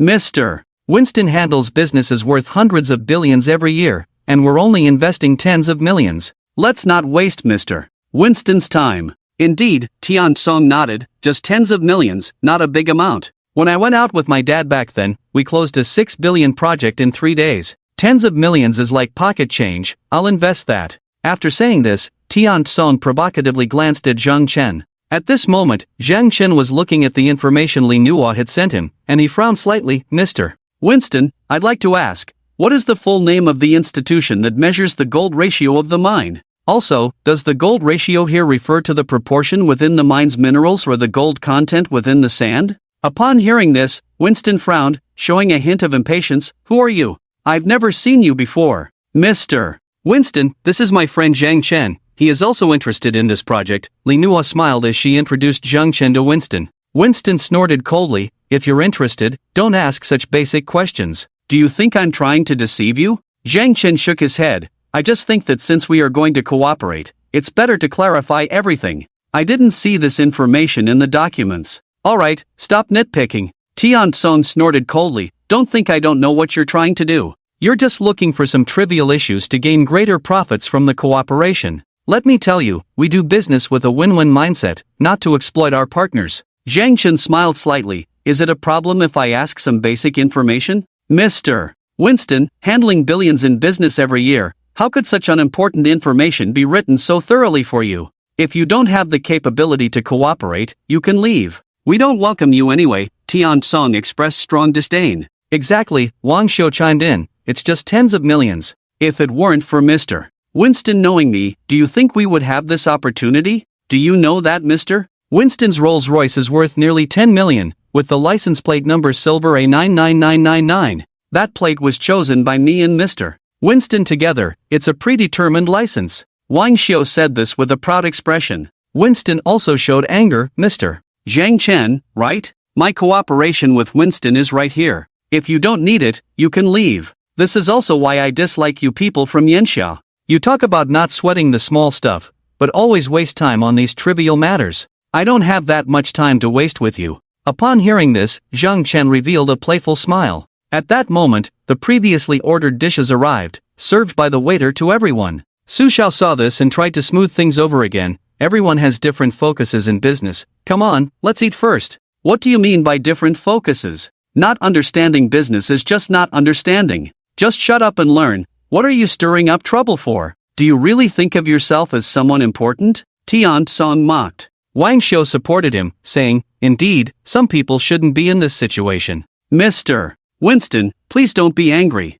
We Yanxia people still have the potential to do business with Americans. In a small city like Silver City, there are very few outsiders, and the appearance of a foreigner can even attract others to take photos. Winston's expression was proud. He was extremely proud of his American identity. When he went to a bar, those girls would flock to him, which made Winston accustomed to looking down on the Yanxia people present. Winston snorted coldly and reminded, if it weren't for Wang Xiu begging me, I wouldn't be here today. All along, you Yanxia people have been the ones begging us Americans to do business. As soon as Winston said this, both Li Nuo and Su Xiao showed displeasure. Wang Xiu and Tian Song both wore flattering smiles. Mr. Winston, don't be angry, don't be angry, Wang Xiu said repeatedly. Tian Song also stood up to pour red wine for Winston, showing his flattery. The Western meal consisted of steak, and Zhang Chen looked at the knife and fork in front of him, unsure of where to start. This was his second time in a Western restaurant, and he hadn't eaten last time either. Zhang Chen watched others' movements, learning to pick up the knife and fork, awkwardly cutting the steak in front of him. Tian Song's eyes showed disdain. You can't even eat Western food, yet you come out to talk business? Can you at least have a bit of knowledge? Li Nuo clearly didn't expect Zhang Chen had never eaten Western food. In Li Nuo's view, there was nothing that the richest man in Silver City hadn't experienced. Should I get you a pair of chopsticks? Li Nuo asked, trying to ease the situation. No need, Zhang Chen shook his head slightly, I can learn to use it. Ha ha ha. Winston burst into laughter when he saw Zhang Chen struggling to learn how to use a knife and fork. He mocked, you people from Yanxia want to learn how to use our knife and fork to make yourselves seem superior, but I can understand, after all, in many ways, you Yanxia are not as good as us Americans. Winston's face was filled with intense pride. After Winston finished speaking, Tian-sung straightened his body, trying to make his own use of the knife and fork look more elegant. Zhang Chen, who was learning to use the knife and fork, paused his movements, raised his head, and looked at Winston with a serious expression, saying, "Mr. Winston, let me address you as such for now. My learning to use a knife and fork is not because I think they are more sophisticated than chopsticks, but because I respect your Western dining culture when I come to a Western restaurant and am willing to learn. I don't think this is something to be ashamed of, but your words make me feel that today is not a suitable time to respect your dining culture. Also, I ask you to mind your words. We Yanxia are not inferior to anywhere else. I warn you not to act superior in front of me." Shut the hell up. Tian-sung slammed his hand on the table and shouted at Zhang Chen, "How can you speak to Mr. Winston like that? Mr. Winston is from America." Some people, with no real ability, still want to show off, Wang Xiu sneered, not realizing that the place where others are born might be somewhere you could never afford to go in your lifetime. Zhang Chen ignored both Wang Xiu and Tian-sung. He reached out to call the waiter. "Please bring me a pair of chopsticks." "I'm sorry, sir, we do not provide chopsticks here," the waiter said, bowing slightly. Ha ha ha. Tian-sung laughed loudly. "Country bumpkin, this is a high-end Western restaurant. We don't prepare chopsticks for you." In our country, Yanxia people who can't use a knife and fork do not qualify to enter high-end restaurants. Winston shook his head, his eyes filled with disdain. "No," Zhang Chen shook his head slightly. "I believe there will be chopsticks here." As he spoke, Zhang Chen took out his phone and sent a text message. "Putting on a show. What are you? Trying to find a sense of presence here?" Wang Xiu had long lost his patience. "If you can't use a knife and fork, just get out. If you want to eat with chopsticks, go to a roadside stall, it's cheap and suitable for you. We don't need to pay attention to this idiot." Tian-sung raised his glass to signal Winston, "Mr. Winston, after this drink, I will sign the contract, and the money will be transferred to your account simultaneously. I hope we have a pleasant cooperation." Su Sha was taken aback. "Tian-sung, are you signing the contract so soon? Aren't there still many details?" "No need," Tian-sung shook his head. "It's just a few million. It's small change, and I believe Mr. Winston's lineage would not engage in deceit, unlike some people who cling to minor details. No wonder they're poor." "Tian-sung, that's enough." Li Nuo scolded. "You are also from Yanxia." "Li Nuo, you don't need to speak for someone like him. You've seen his behavior, he's so calculating in business, and he can't even use a knife and fork to eat steak. Being with someone like this will only lower your worth." Tian-sung finished and downed his drink. Winston smiled as he took out the contract and placed it in front of Tian-sung. Tian-sung didn't even glance at it and directly signed his name, "Mr. Winston, give me your account number, I'll have someone transfer the money now." "Haha, Mr. Tian-sung, you are a qualified businessman," Winston praised, giving Tian-sung an account number. Soon, Tian-sung completed the transfer, and everything seemed light and breezy. Wang Xiu sat beside them, looking at Su Xiao with fiery eyes. "Let's sign the contract quickly." "But some details haven't been discussed yet," Su Xiao said, looking troubled. "What's there to discuss about the details? We're not a bunch of poor fools. Just sign it already. Didn't your dad always say I'm not ambitious? Once we secure this contract, I can casually go to your house to propose." Wang Xiu patted his chest. Su Xiao couldn't help but look at Li Nuo. "Li Nuo, what do you think?" "I'll pass." Li Nuo shook his head. "From this American gentleman's manner of speaking, I have no intention of doing business with him." Su Xiao shrank her neck and said to Wang Xiu, "If Li Nuo isn't doing it, then I won't." "What do you mean?" Wang Xiu was instantly furious. "There's such a profitable opportunity right in front of you, and you won't take it? Do you not trust me, or do you not trust Mr. Winston?" Su Xiao opened her mouth. Although she hadn't said much, Winston's aloof demeanor had already made her quite uncomfortable. Sigh. Winston sighed. "You people from Yanxia just can't rise to the occasion. If I had known it would be like this, I wouldn't have wasted my time coming here today." Wang Xiu quickly spoke up. "Mr. Winston, please don't be angry. We'll sign the contract right away." As he spoke, Wang Xiu hurriedly brought a contract in front of Su Xiao. "Hurry, sign it. Don't dawdle." Seeing her boyfriend's anxious demeanor, Su Xiao sighed and just picked up the pen when the door to the private room was pushed open. The same waiter walked in, holding a pair of chopsticks with both hands, bowing as he presented them to Zhang Chen. "Here are the chopsticks you requested." Zhang Chen smiled as he took the chopsticks and then addressed Winston. "I'm sorry, but this restaurant now requires the use of chopsticks." Winston slammed the table, angrily saying, "What do you mean? Why would a high-end Western restaurant provide chopsticks? Take them away, and bring your boss to me." The waiter slightly bowed. "My boss is this gentleman."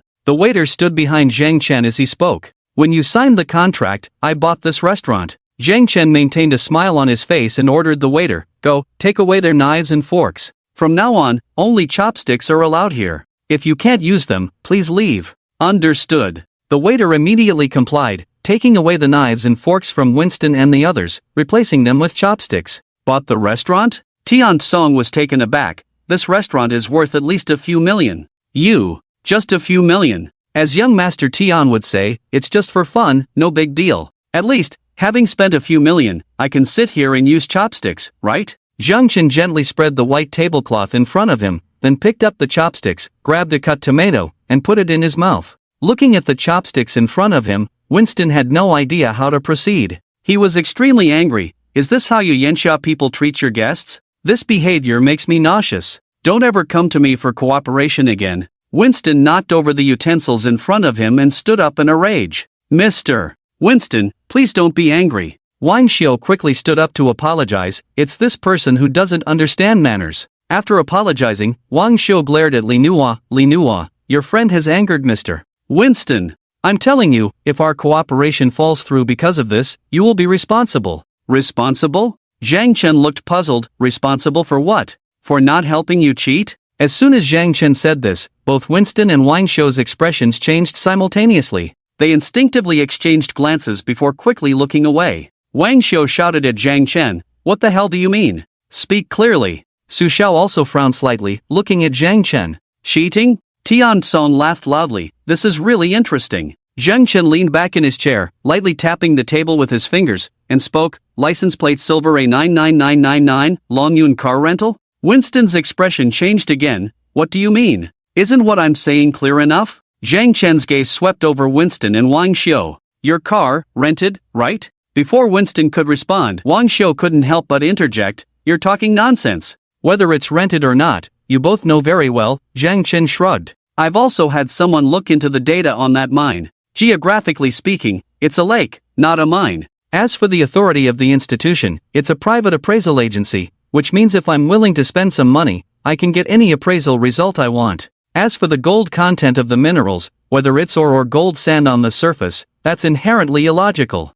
May I ask, what basis do you have to raise tens of millions with such data? Nonsense. Wang Xiu picked up a cup and threw it hard on the ground, shattering it into pieces. This is utter nonsense. Do you even understand the industry? The sound of the cup breaking echoed. Su Xiao frowned. Li Nuo, if your friend talks like this, it's pointless. Is he implying that Wang Xiu colluded with others to deceive us? What a brainless person, just trying to show off. Wang Xiu cursed, let's go talk somewhere else, ignore this idiot. Just then, the door to the private room was pushed open again. Two burly men in black suits stood at the entrance, glaring angrily at the people inside the room, finally fixing their gaze on Wang Xiu. They strode over and addressed Wang Xiu, Mr. Wang Xiu, we have received a report that you rented a vehicle from our company, a Rolls-Royce Ghost, license plate silver A99999, which you used for fraudulent activities. We are here to reclaim the vehicle. If you have any objections, you may file a complaint. Our Longyun car rental belongs to the Zhang Group,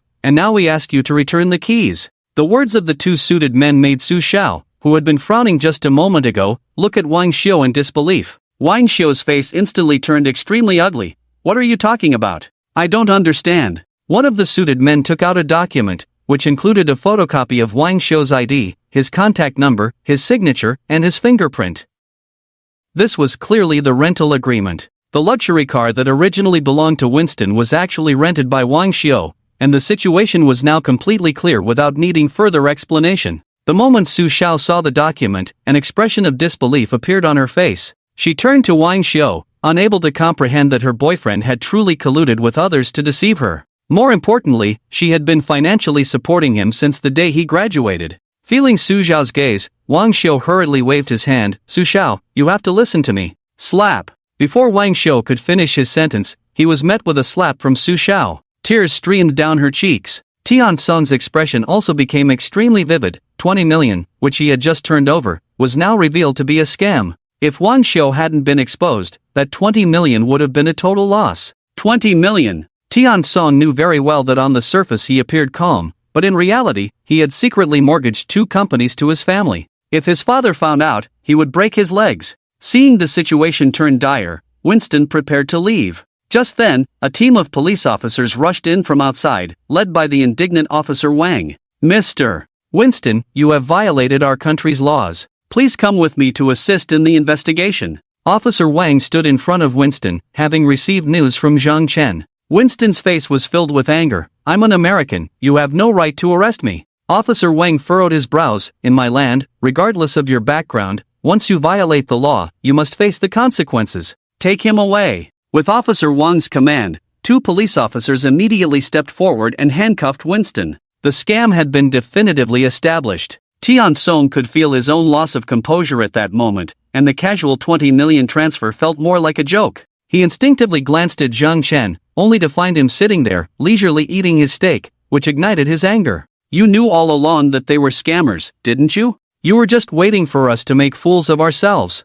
Fine. I admit, you achieved your goal, but your methods are too sinister. To show off, you could have told Li Nua about this in advance. There was no need to make Su Xiao so heartbroken. You think you look cool today, right? But let me tell you, your intentions are truly disgusting. Tian Song vented all his anger on Zhang Chen. Sorry, Zhang Chen said, wiping his mouth with a napkin. I only discovered this scam after listening to your conversation. Tian Song completely disbelieved him and shouted, Discovered? How did you discover it? Tell me, do you have the ability to immediately check the mineral information? Can you confirm that their car belongs to a rental company? I admit you have a bit of money to buy this restaurant, but what does that prove? Tian Song's voice was loud, masking his panic. He was furious, trying to erase the embarrassment of being scammed. Zhang Chen stood up, wiped his hands with a sterilizing hot towel, then looked at Tian Song and smiled slightly. Regarding your question, although my answer may upset you, I mean no offense. First, the car with the license plate INE 99999 is personally owned by me.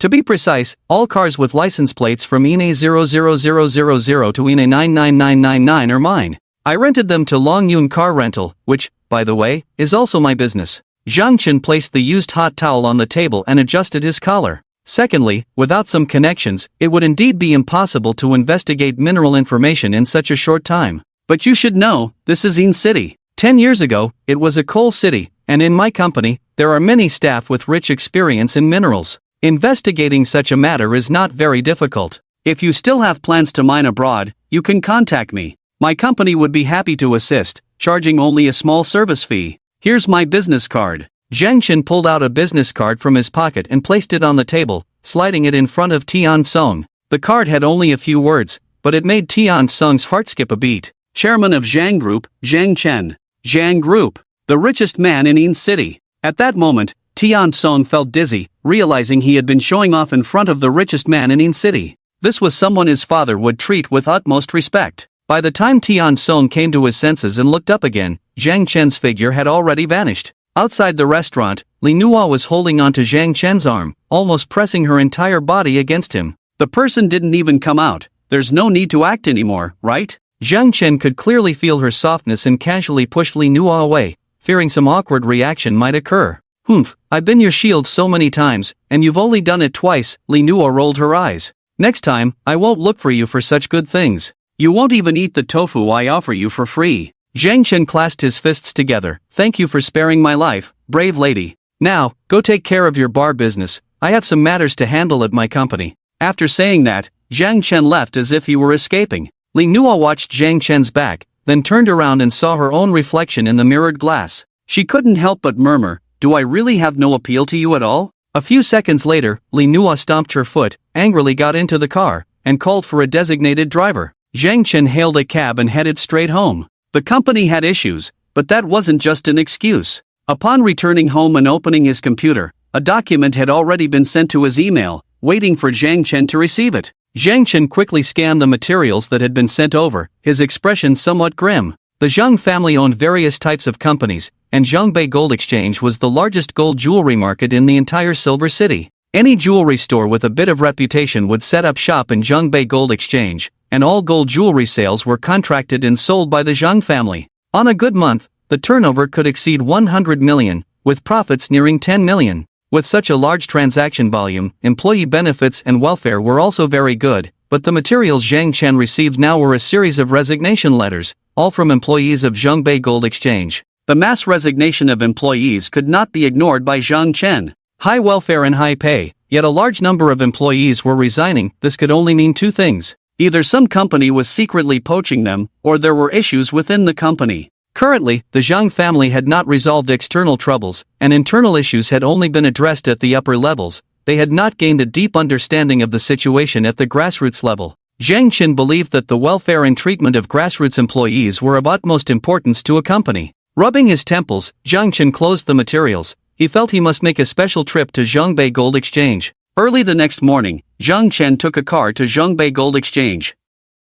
It was a weekday, but Zhongbei Gold Exchange was still bustling with activity. Gold had always been a stable asset, particularly popular among people. Zhang Chen walked around the exchange, which featured various brands and qualities of gold jewelry, all with quality guarantees. After an hour of walking, he had already seen over 10 transactions. Given such purchasing power, it was unlikely that salespeople would resign in large numbers. After all, for sales work, high customer traffic and transaction volume meant high salaries. As Zhang Chen passed by a counter, he overheard a conversation between two female salespeople. "Sister Zhang, how did you do with last month's targets?" asked a young woman. The one referred to as Sister Zhang was a woman nearing 40, well-maintained, but ordinary cosmetics could not hide the signs of age on her face. However, it was clear she had been a beauty in her youth. Sister Zhang wore a pained expression, sold 400,000 worth of goods. 400,000. The young woman gasped. Then Sister Zhang, how much will your salary be this month? Over 30,000, right?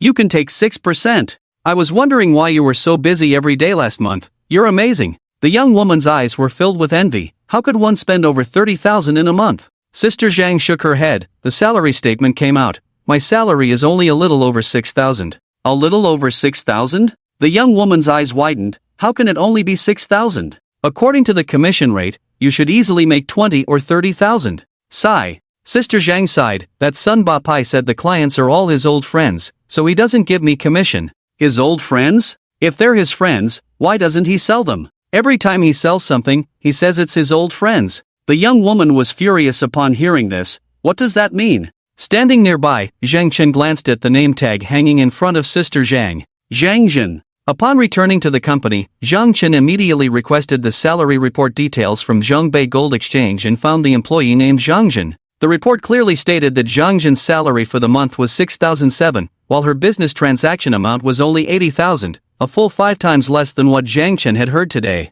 Zhang Chen had worked part-time every holiday and was well aware of the commission system in such exchanges. Depending on the completion of tasks, the commission rate was tiered. The difference between 80,000 in sales and 400,000 translated into salary was not simply 5 times. 80,000 was a watershed. For every 10,000 sold below 80,000, the commission was 3%, while above 80,000, it was 4%. For 400,000, the commission for every 10,000 was 6%. The actual sales volume of employees was vastly different from what the salary report indicated. Zhang Chen took another glance at Manager Sun from Zhongbei Gold Company. This month's sales quota had reached an astonishing 3 million, with commissions amounting to hundreds of thousands. Zhang Chen took a deep breath, convinced that he needed to delve deeper into this matter. Early the next morning, Zhang Chen took a cab to Zhongbei Gold Company, walked to the store he had visited yesterday, and expressed his request for an interview. Recently, many employees at Zhongbei Gold Company had resigned. The sales industry had a low entry barrier,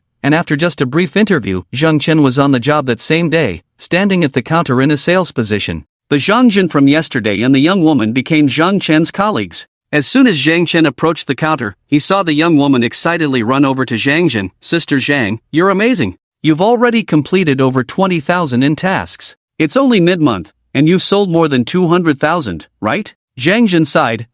What's the use of selling so much if they don't pay the salary? By the way, the young woman suddenly spoke up. There's a company team building event tonight, and they'll be awarding the sales champion for the first half of the year. The bonus is 100,000. Sister, I heard that you're definitely in the running for that title. Hearing this, a smile appeared on Zhang Jin's face. That sounds about right. It would be great if I could win. 100,000 is a lot. When it came to the 100,000, Zhang Jin was already getting excited. After their conversation, they noticed their new colleague Zhang Chen and warmly greeted him, even sharing some sales techniques. Zhang Chen, who looked quite good, was well received by the two sisters. At 4 in the afternoon, Zhang Chen welcomed his first customer. What would you like to buy? Zhang Chen approached a woman looking at the gold jewelry. The woman was very beautiful, with long black hair cascading down her shoulders, attracting the attention of many. Beside her stood a young man. "I'd like to see this." The woman pointed at the gold jewelry in the display case while looking at Zhang Chen. Upon seeing Zhang Chen, her eyes widened in surprise. Zhang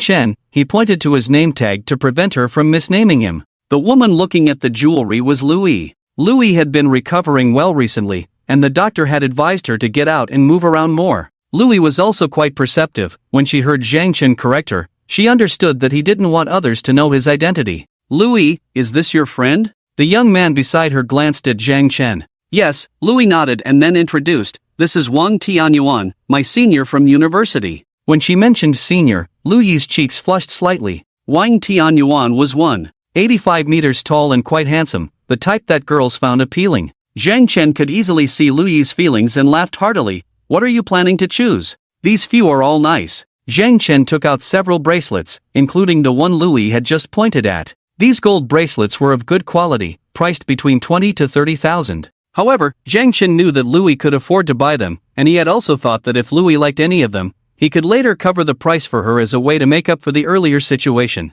Although Zhang Chen appeared to be all business, he still felt indebted to Louis. After all, she had risked her life for the company. Zhang Chen understood women's love for jewelry and had decided to pay for this purchase, so he was wholeheartedly promoting the items. Zhang Chen had a good eye. Louis picked up several of the bracelets he recommended, her eyes filled with admiration, but she hesitated to make a decision. It wasn't that she didn't know which one to choose, she just couldn't bear to spend the money. Even though she had 100,000, spending 20 or 30,000 on jewelry felt too extravagant for Louis. Zhang Chen noticed the hesitation in the woman's eyes and smiled. "It's fine, just try on whichever you like, trust me, pick one." "It's too expensive, let's not buy it." Wang Tianyuan suddenly spoke up from the side. He shook his head and placed the bracelet Louis was trying on back on the counter. "That 100,000 you have isn't even enough to pay off my debts, why buy these things?" Upon hearing this, Zhang Chen couldn't help but glance at Wang Tianyuan. Wang Tianyuan caught Zhang Chen's gaze and said with a resentful expression, "I told you to just do your job as a salesperson and introduce the products to the customers. What was that just now, pressuring the customer to buy?"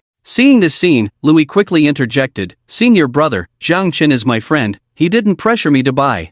"Ha!" Wang Tianyuan sneered, "He's just taking advantage of being your friend to talk like that. I've seen this kind of salesperson too many times. When they can't sell anything, they only target acquaintances. Do you believe he can make a lot of money off you? Enough, stop buying these useless things, let's go to the bank. My credit card is due tomorrow, and you said you'd give me the money today." Wang Tianyuan pushed the bracelets back into the counter and pulled Louis to leave. Zhang Chen frowned and asked, "Louis, do you owe a lot of money?" From Wang Tianyuan's words, Zhang Chen inferred that Louis was going to give that 100,000 to him. Did Louis owe that much money? Louis was taken aback for a moment, then shook her head, "No." "Then you." Zhang Chen glanced at Wang Tianyuan. "What does our business have to do with you?" Wang Tianyuan glared at Zhang Chen, then tugged at Louis' arm. "Let's go, we need to pay off the debt first." Zhang Chen instantly understood what he meant. Wang Tianyuan knew Louis had 100,000 and wanted to use her money to pay off his credit card. This was Louis' private matter, and Zhang Chen shook his head, choosing not to say more. "Let's go." Wang Tianyuan pulled Louis' arm and walked out of the Zhongbei gold shop. As they reached the door, Louis glanced at Wang Tianyuan and hesitated. "Can I lend you 70,000 first? I want to buy a gold bracelet and also want to rent a new apartment." Louis didn't have much obsession with the gold bracelet, she just saw Zhang Chen selling it. Louis was clever and could probably guess what Zhang Chen was doing. Although she was staying in the hospital, she would also work on some company reports and knew about the mass resignation of employees at Zhongbei Gold Shop, so she wanted to contribute. "Don't you have a place to stay?" Wang Tianyuan seemed very impatient. "Besides, gold is a scam, it's not practical. Why buy that? Don't let that salesperson fool you, let's go." Wang Tianyuan forcefully pulled Louis' arm and got her into a taxi heading to the bank. Inside the Zhongbei Gold Shop, Zhang Chen stood by the counter, just about to put away the gold ornaments when a charming figure walked over. "Hey, handsome, if I buy gold, will you spend the night with me?" The alluring voice and teasing words, accompanied by a burst of laughter, made Zhang Chen know immediately who it was without even looking. "Miss Li, buying some gold?" Zhang Chen smiled and looked up, and in front of him was Li Nuo. Li Nuo's presence attracted the attention of many, mostly men. Although Li Nuo didn't know how Zhang Chen suddenly appeared as a salesperson, she didn't ask. She pointed to several gold bracelets still on the counter. This one, and this one, wrap up all 5 for me. Li Nuo pointed out 5 gold bracelets, all quite valuable, totaling 130,000. For a salesperson, selling 130,000 in a day was a huge deal. With such a wealthy buyer, Zhang Chen didn't say much and directly started wrapping them up. Li Nuo was also straightforward, taking out the money and then leaving with her purchases. However, before she left, Li Nuo reached out her delicate hand and pinched Zhang Chen's face. "You're quite handsome, I appreciate you, little handsome guy." Li Nuo finished speaking, walked away with a cheerful step. Zhang Chen watched her graceful figure disappear into the distance, feeling both amused and helpless. To others, Zhang Chen was just lucky to have encountered a big investor, scoring a great deal and earning a nice commission. For Li Nuo, spending over 100,000 to buy so much valuable gold while teasing Zhang Chen a bit felt quite good. Zhang Jin and the young woman saw Zhang Chen make such a big sale on his first day and immediately surrounded him, their envy evident to anyone. Before Zhang Jin or the young woman could say anything congratulatory, a voice of reprimand rang out nearby. "Who sold that 13,000 worth of goods just now? What's going on?" A middle-aged man in his 40s with a bald head approached, his face full of anger. Upon seeing this man, Zhang Jin and the young woman quickly lowered their heads and stepped aside, silent. Zhang Chen recognized this person as a senior executive from the Zhongbei Gold Company, surnamed Sun. "Manager Sun, I sold those goods. What's the problem? Did I miscalculate the price?" Zhang Chen took the initiative to speak. Manager Sun snorted coldly. "The price isn't wrong, but this MS. Li Nuo is my friend. I've already instructed that she should be reported to me when she comes." Who allowed you to entertain her casually, and shamelessly count the performance as your own? Hearing Manager Sun's words, Zhang Chen suddenly understood. No wonder so many salespeople resigned, and why Manager Sun's performance on the company reports was so high. Such tactics were indeed quite underhanded.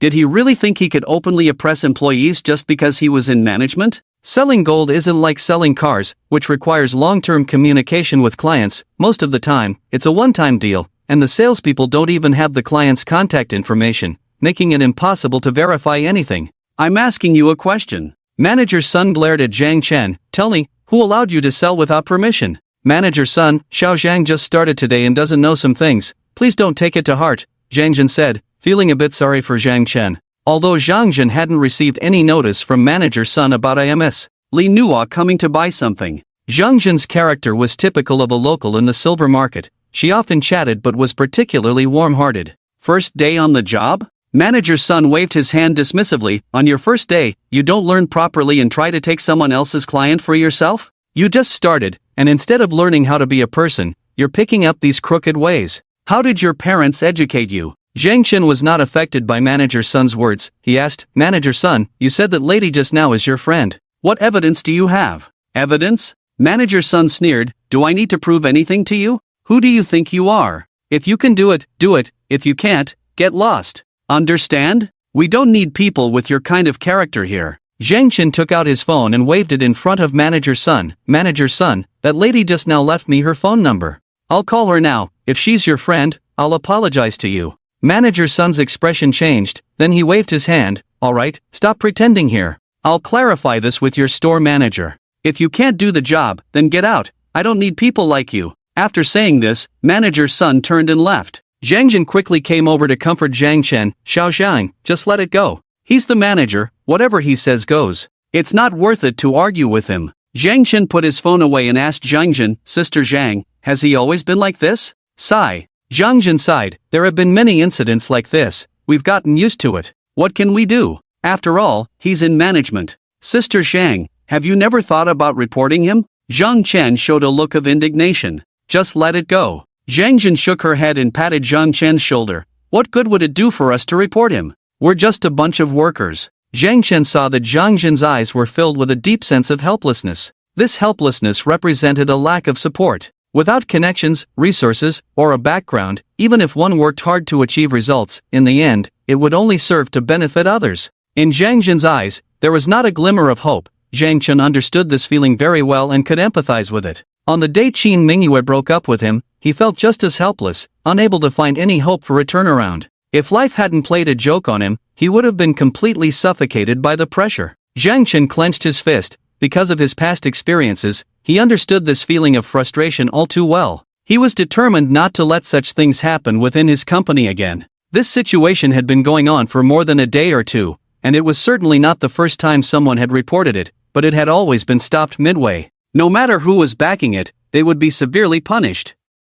Zhang Chen's clenched fist was noticed by Zhang Zhen, who thought it was just Zhang Chen's anger that he couldn't release. She shook her head. Xiao Zhang, just take this as a loss and be more careful in the future. After saying this, Zhang Zhen walked aside, preparing to get busy. Zhang Chen glanced at the time. It was almost 6 in the afternoon, and he was getting ready to clean up. Today, the Central North Gold Company was holding a meeting about the sales champion selection, and all personnel were required to attend. Just as Zhang Chen took out a cloth to wipe the counter, someone called his name. Zhang Chen. Oh my, I can't believe I ran into you here. I was just going to call you in a couple of days. Zhang Chen looked up to see a young man and woman striding towards him. A look of surprise appeared on Zhang Chen's face. Lucien, you're back. The young man, called Lucien, was about 6 feet tall, handsome, and was holding the hand of a young woman. Ha ha ha, I just got back yesterday. I'm getting married, so I came back to hold the ceremony and haven't had a chance to invite anyone yet. This is my wife, Zhao Xinjing.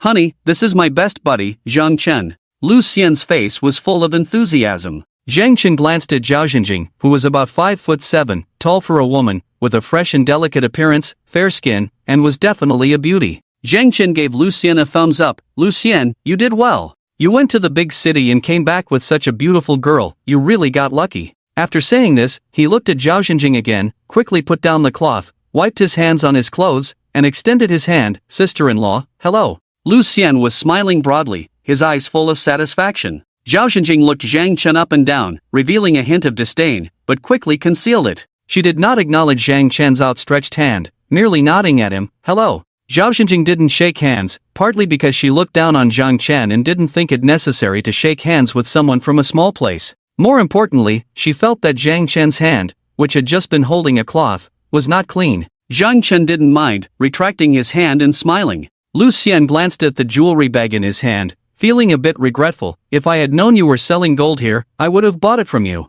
I just got married and needed to buy 3 gold items, but I've already bought them all. It's fine, it's fine. It doesn't matter where you buy this stuff, what's important is that you like it. Zhang Chen waved his hand dismissively. Lucien wanted to chat a bit more with Zhang Chen but noticed that Zhao Xinjing was giving him signals. He awkwardly smiled at Zhang Chen. I have things to do today. Let's get together another day. By the way, I'm getting married in a week. The electronic invitation will be ready tomorrow. I'll send it to you. Don't forget to come and be my best man, just like we agreed before. Sure, I won't forget. I'll give you a big red envelope then, Zhang Chen replied with a smile, feeling happy for his good buddy's wedding. Lucien was pulled away by Zhao Xinjing, looking confused. What's wrong, honey? We've already bought everything, we have nothing else to do. I just want to chat with my buddy for a bit. How many times have I told you? Zhao Xinjing's face was full of dissatisfaction. Don't waste your time on people like this. If you have time, you might as well chat more with my best friend's boyfriend. That's much more useful than wasting it here.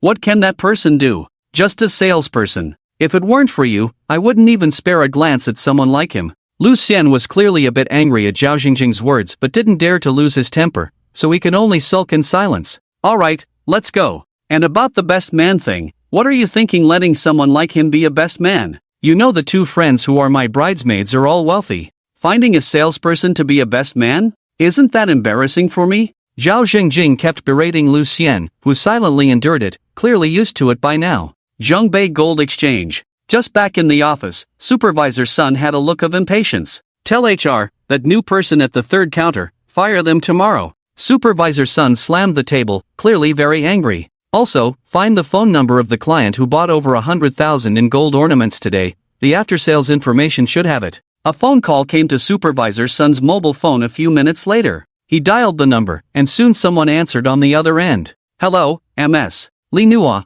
I am the supervisor at Zhongbei Gold Exchange. My surname is Sun. The thing is, since you made a large purchase today, we have a certain reward, but it must be for clients at the manager level or above. It's not much, just 2,000 yuan, but better than nothing. When the follow-up call comes, just say I'm a friend, otherwise, a salesperson doesn't have that kind of authority. Supervisor Sun spoke smoothly on the phone, clearly having done this before. A few seconds later, a smile appeared on Supervisor Sun's face. Alright, thank you, MS. Lee. After hanging up, Supervisor Sun let out a long breath, checked the time, and prepared to attend the company gathering today. He was absolutely confident about winning the sales champion title. The sales champion represented ability and honor, not only a cash reward of 100,000 yuan but also a huge help for future promotions. As long as he secured this title, Supervisor Sun was confident he could get promoted by the end of the year. Supervisor Sun tidied up his outfit and then headed to the venue. The gathering was set at the Xunkai Hotel,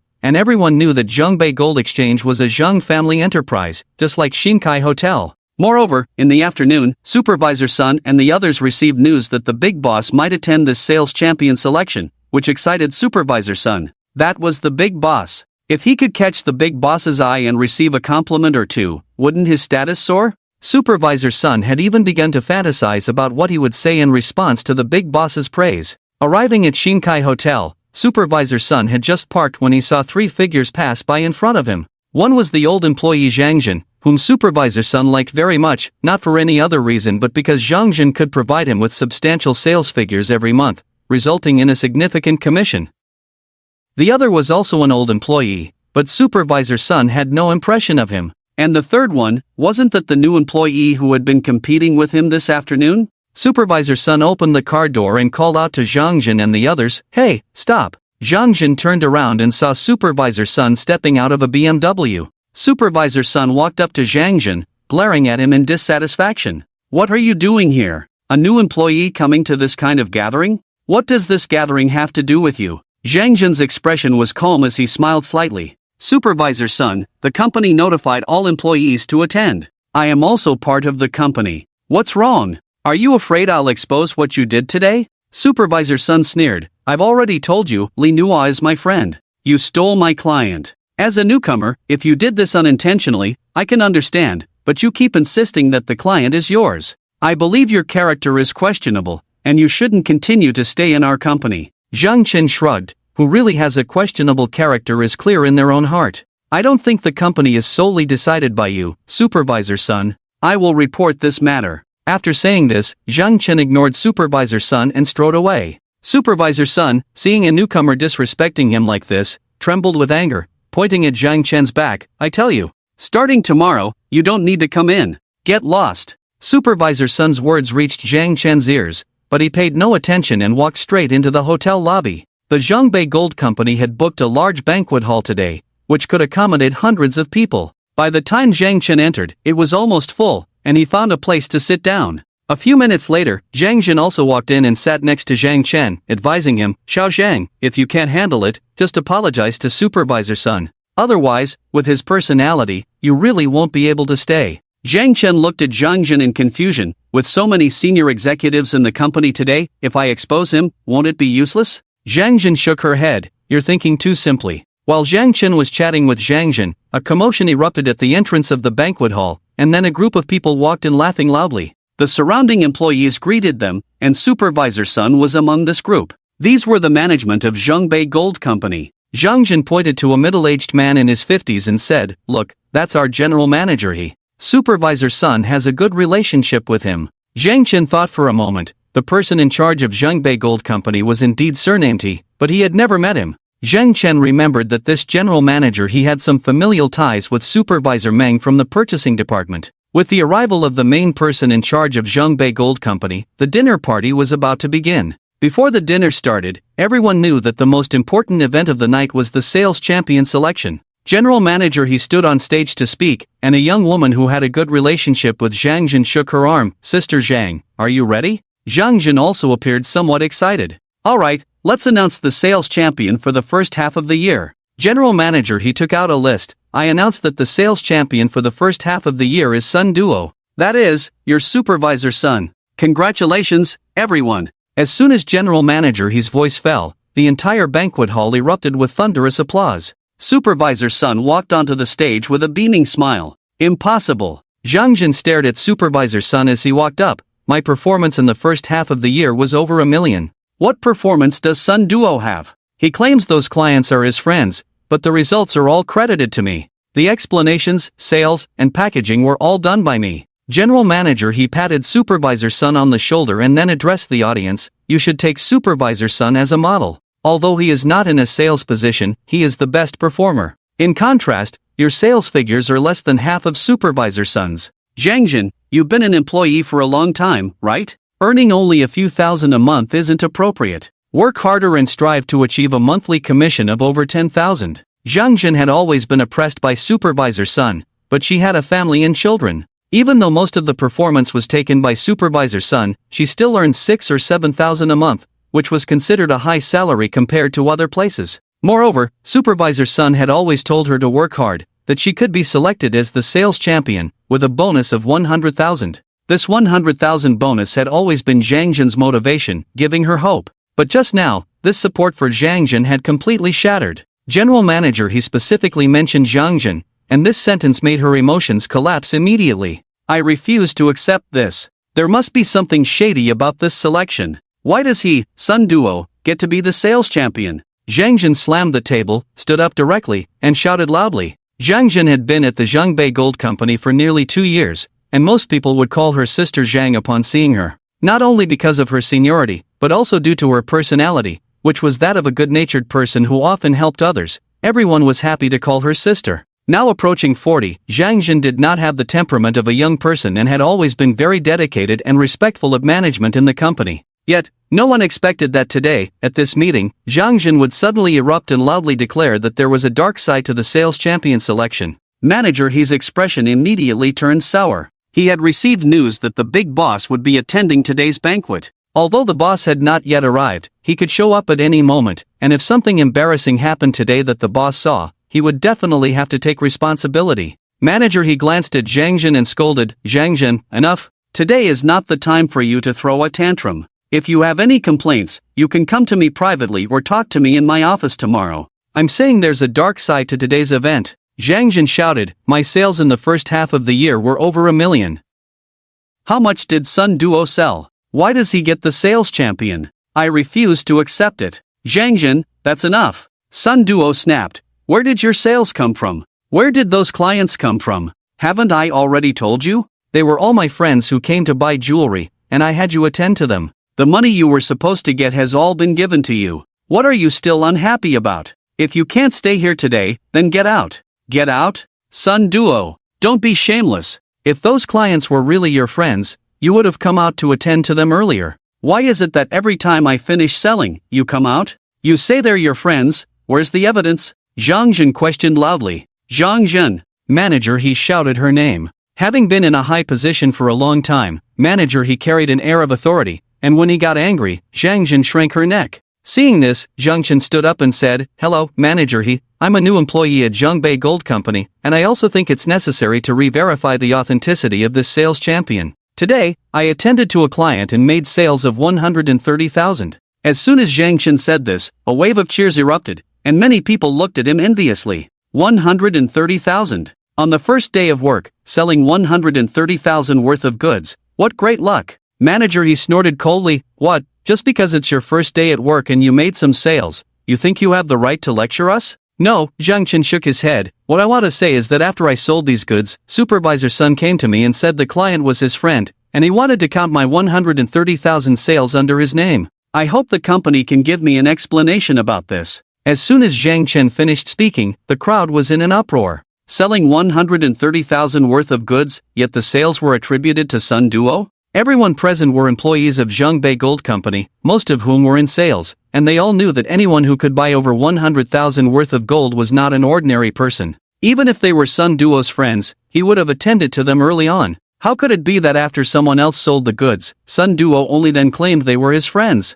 Manager, he shot an unhappy glare at Zhang Chen, then looked at Sun Duo and said, so, Supervisor Sun, is this the friend I introduced to you last time who came to buy something today? Sun Duo was taken aback for a moment, then quickly nodded, yes, manager, it's that lady, but she didn't specify what time she would come, so I didn't prepare to attend to her in advance, and I only found out later. Manager, he patted Sun Duo on the shoulder, alright, remember to clarify these things in advance in the future to avoid unnecessary misunderstandings, and also explain clearly to the people below, understand? Today's incident counts as your mistake, so I'll deduct 500 from you to compensate our new member. Is that alright? No problem, no problem. Sun Duo shook his head like a rattle drum. General Manager, he smiled and then addressed everyone, alright, a misunderstanding has been resolved. I hope that in the future, before we say anything or do anything, we first understand things clearly ourselves. Don't end up tarnishing others' reputations. It doesn't matter for a small person like you, but others value their reputation greatly. General Manager He's words were clearly a jab at Jiang Chen. The young woman tugged at Jiang Chen's arm, signaling that the general manager had spoken, urging him to sit down. Jiang Chen remained unmoved, continuing to stand there and said, General Manager I don't think that's the case. I believe Supervisor Sun doesn't know that Ms. Li. General Manager He frowned at Jiang Chen. The other employees also thought Jiang Chen's behavior was a bit ungrateful. Sun Duo pointed, I don't know her? Weren't you all clamoring for evidence just now? Fine, I'll give you a piece of evidence right now. As he spoke, Sun Duo reached for his phone, feeling grateful for the call he made that afternoon. He took out his phone and casually made a call. Soon, someone on the other end picked up, and Sun Duo switched the phone to speaker mode, placing it next to the microphone on the table so that the sound could be clearly transmitted. Hello, Li Nua, it's me, Sun Duo, the supervisor from Zhongbei Gold. As soon as the call connected, Sun Duo hurriedly introduced himself, calling out only Li Nua's name, indicating familiarity. Oh, Supervisor Sun, what's up? Li Nua's voice came through the phone. Sun Duo confidently said, this afternoon, didn't you buy 130,000 worth of gold jewelry from our gold shop? I'm just verifying this matter regarding our relationship. Supervisor Sun, what's there to say about our relationship? We've known each other for so many years, right? Li Nua's response echoed through the microphone, reaching everyone's ears. Sun Duo cast a triumphant glance at Jiang Chen, and General Manager He snorted coldly, some things shouldn't be said carelessly. Supervisor Sun, a dignified supervisor, would take advantage of you? We don't need people of such poor character in our company. Those employees who had heard Jiang Chen's words couldn't help but sneer. This person is a friend of Supervisor Sun. How can you insist they are your client? How shameless. Sun Duo replied into the phone, alright, Li Nua, you go ahead and get busy, I won't disturb you. Just as Sun Duo was about to hang up, Li Nua's voice came through again. By the way, Supervisor Sun, when can I pick up the 2,000 you said you'd refund me?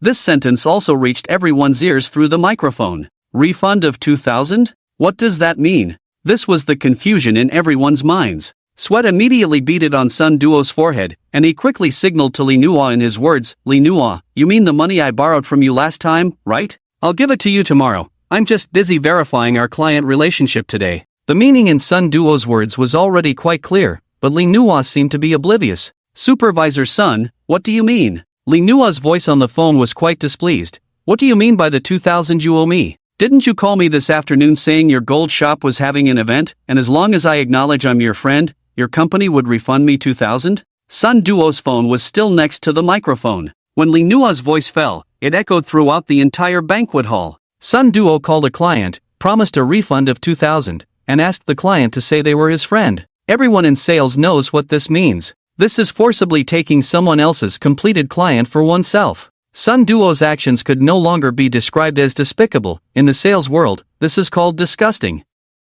Sun Duo's mind went blank at that moment. In his view, anyone who could spend over 100,000 on gold must be wealthy. Wealthy people, who would be foolish? How could Li Nua not understand when the words were so clear? He even said so much. In this situation, Sun Duo had almost lost his ability to think, his back drenched in cold sweat. In the banquet hall, everyone was whispering and pointing at Sun Duo. Jiang Chen wore a smile as he watched the scene unfold. General Manager He, also standing on the stage, noticed that the situation was getting out of control and shot Jiang Chen a fierce glare before shouting, everyone, quiet. With that command, the noisy banquet hall immediately fell silent, showing that General Manager He usually commanded great authority. Although the room was quiet now, everyone was watching the stage with a look of anticipation, eager to see how General Manager He would handle Sun Duo after such an incident. Just moments ago, he had said that people with poor character should not be allowed to stay in the company. As a supervisor, Sun Duo had used his position to snatch clients from his subordinates, which could not simply be described as poor character. General Manager He, I believe that someone like Supervisor Sun should be severely punished, don't you think? Jiang Chen continued. The venue was very quiet, and Jiang Chen's voice was clear. Shut up! General Manager He snapped at Jiang Chen. What the hell is your status? Do you have the right to speak here? Sun Duo's phone call was still ongoing, and after reprimanding Jiang Chen, General Manager He spoke into the phone, Li Nua, this is Old He. I know you have a conflict with Sun Duo, but this matter is under the company's thorough investigation. You two should resolve your issues privately. I know Sun Duo was in the wrong, but you've been together for so many years, like an old married couple. You should be able to distinguish right from wrong. Do me a favor and let this matter go? I'll have Sun Duo apologize to you later, alright? I'm hanging up now. After saying this, General Manager he directly pressed the hang-up button on Sun Duo's phone, and a busy tone sounded. After doing all this, he turned to the crowd in the banquet hall and said, "Alright, this matter concerns some private issues, and it's not convenient for me to elaborate. But you should know that today's client is indeed a friend of Sun Duo. I hope those with ulterior motives won't use this matter to stir trouble." During this meeting, I also noticed a problem in the company. We hire anyone and everyone. Starting tomorrow, all new hires will undergo a round of character assessments, understood? The person in charge of human resources could only nod, not daring to speak. Alright, let's put this matter to rest for today. Everyone, enjoy your food and drinks. With a wave of his hand, General Manager he was eager to move on from this issue. If the big boss arrived later, it would be even worse.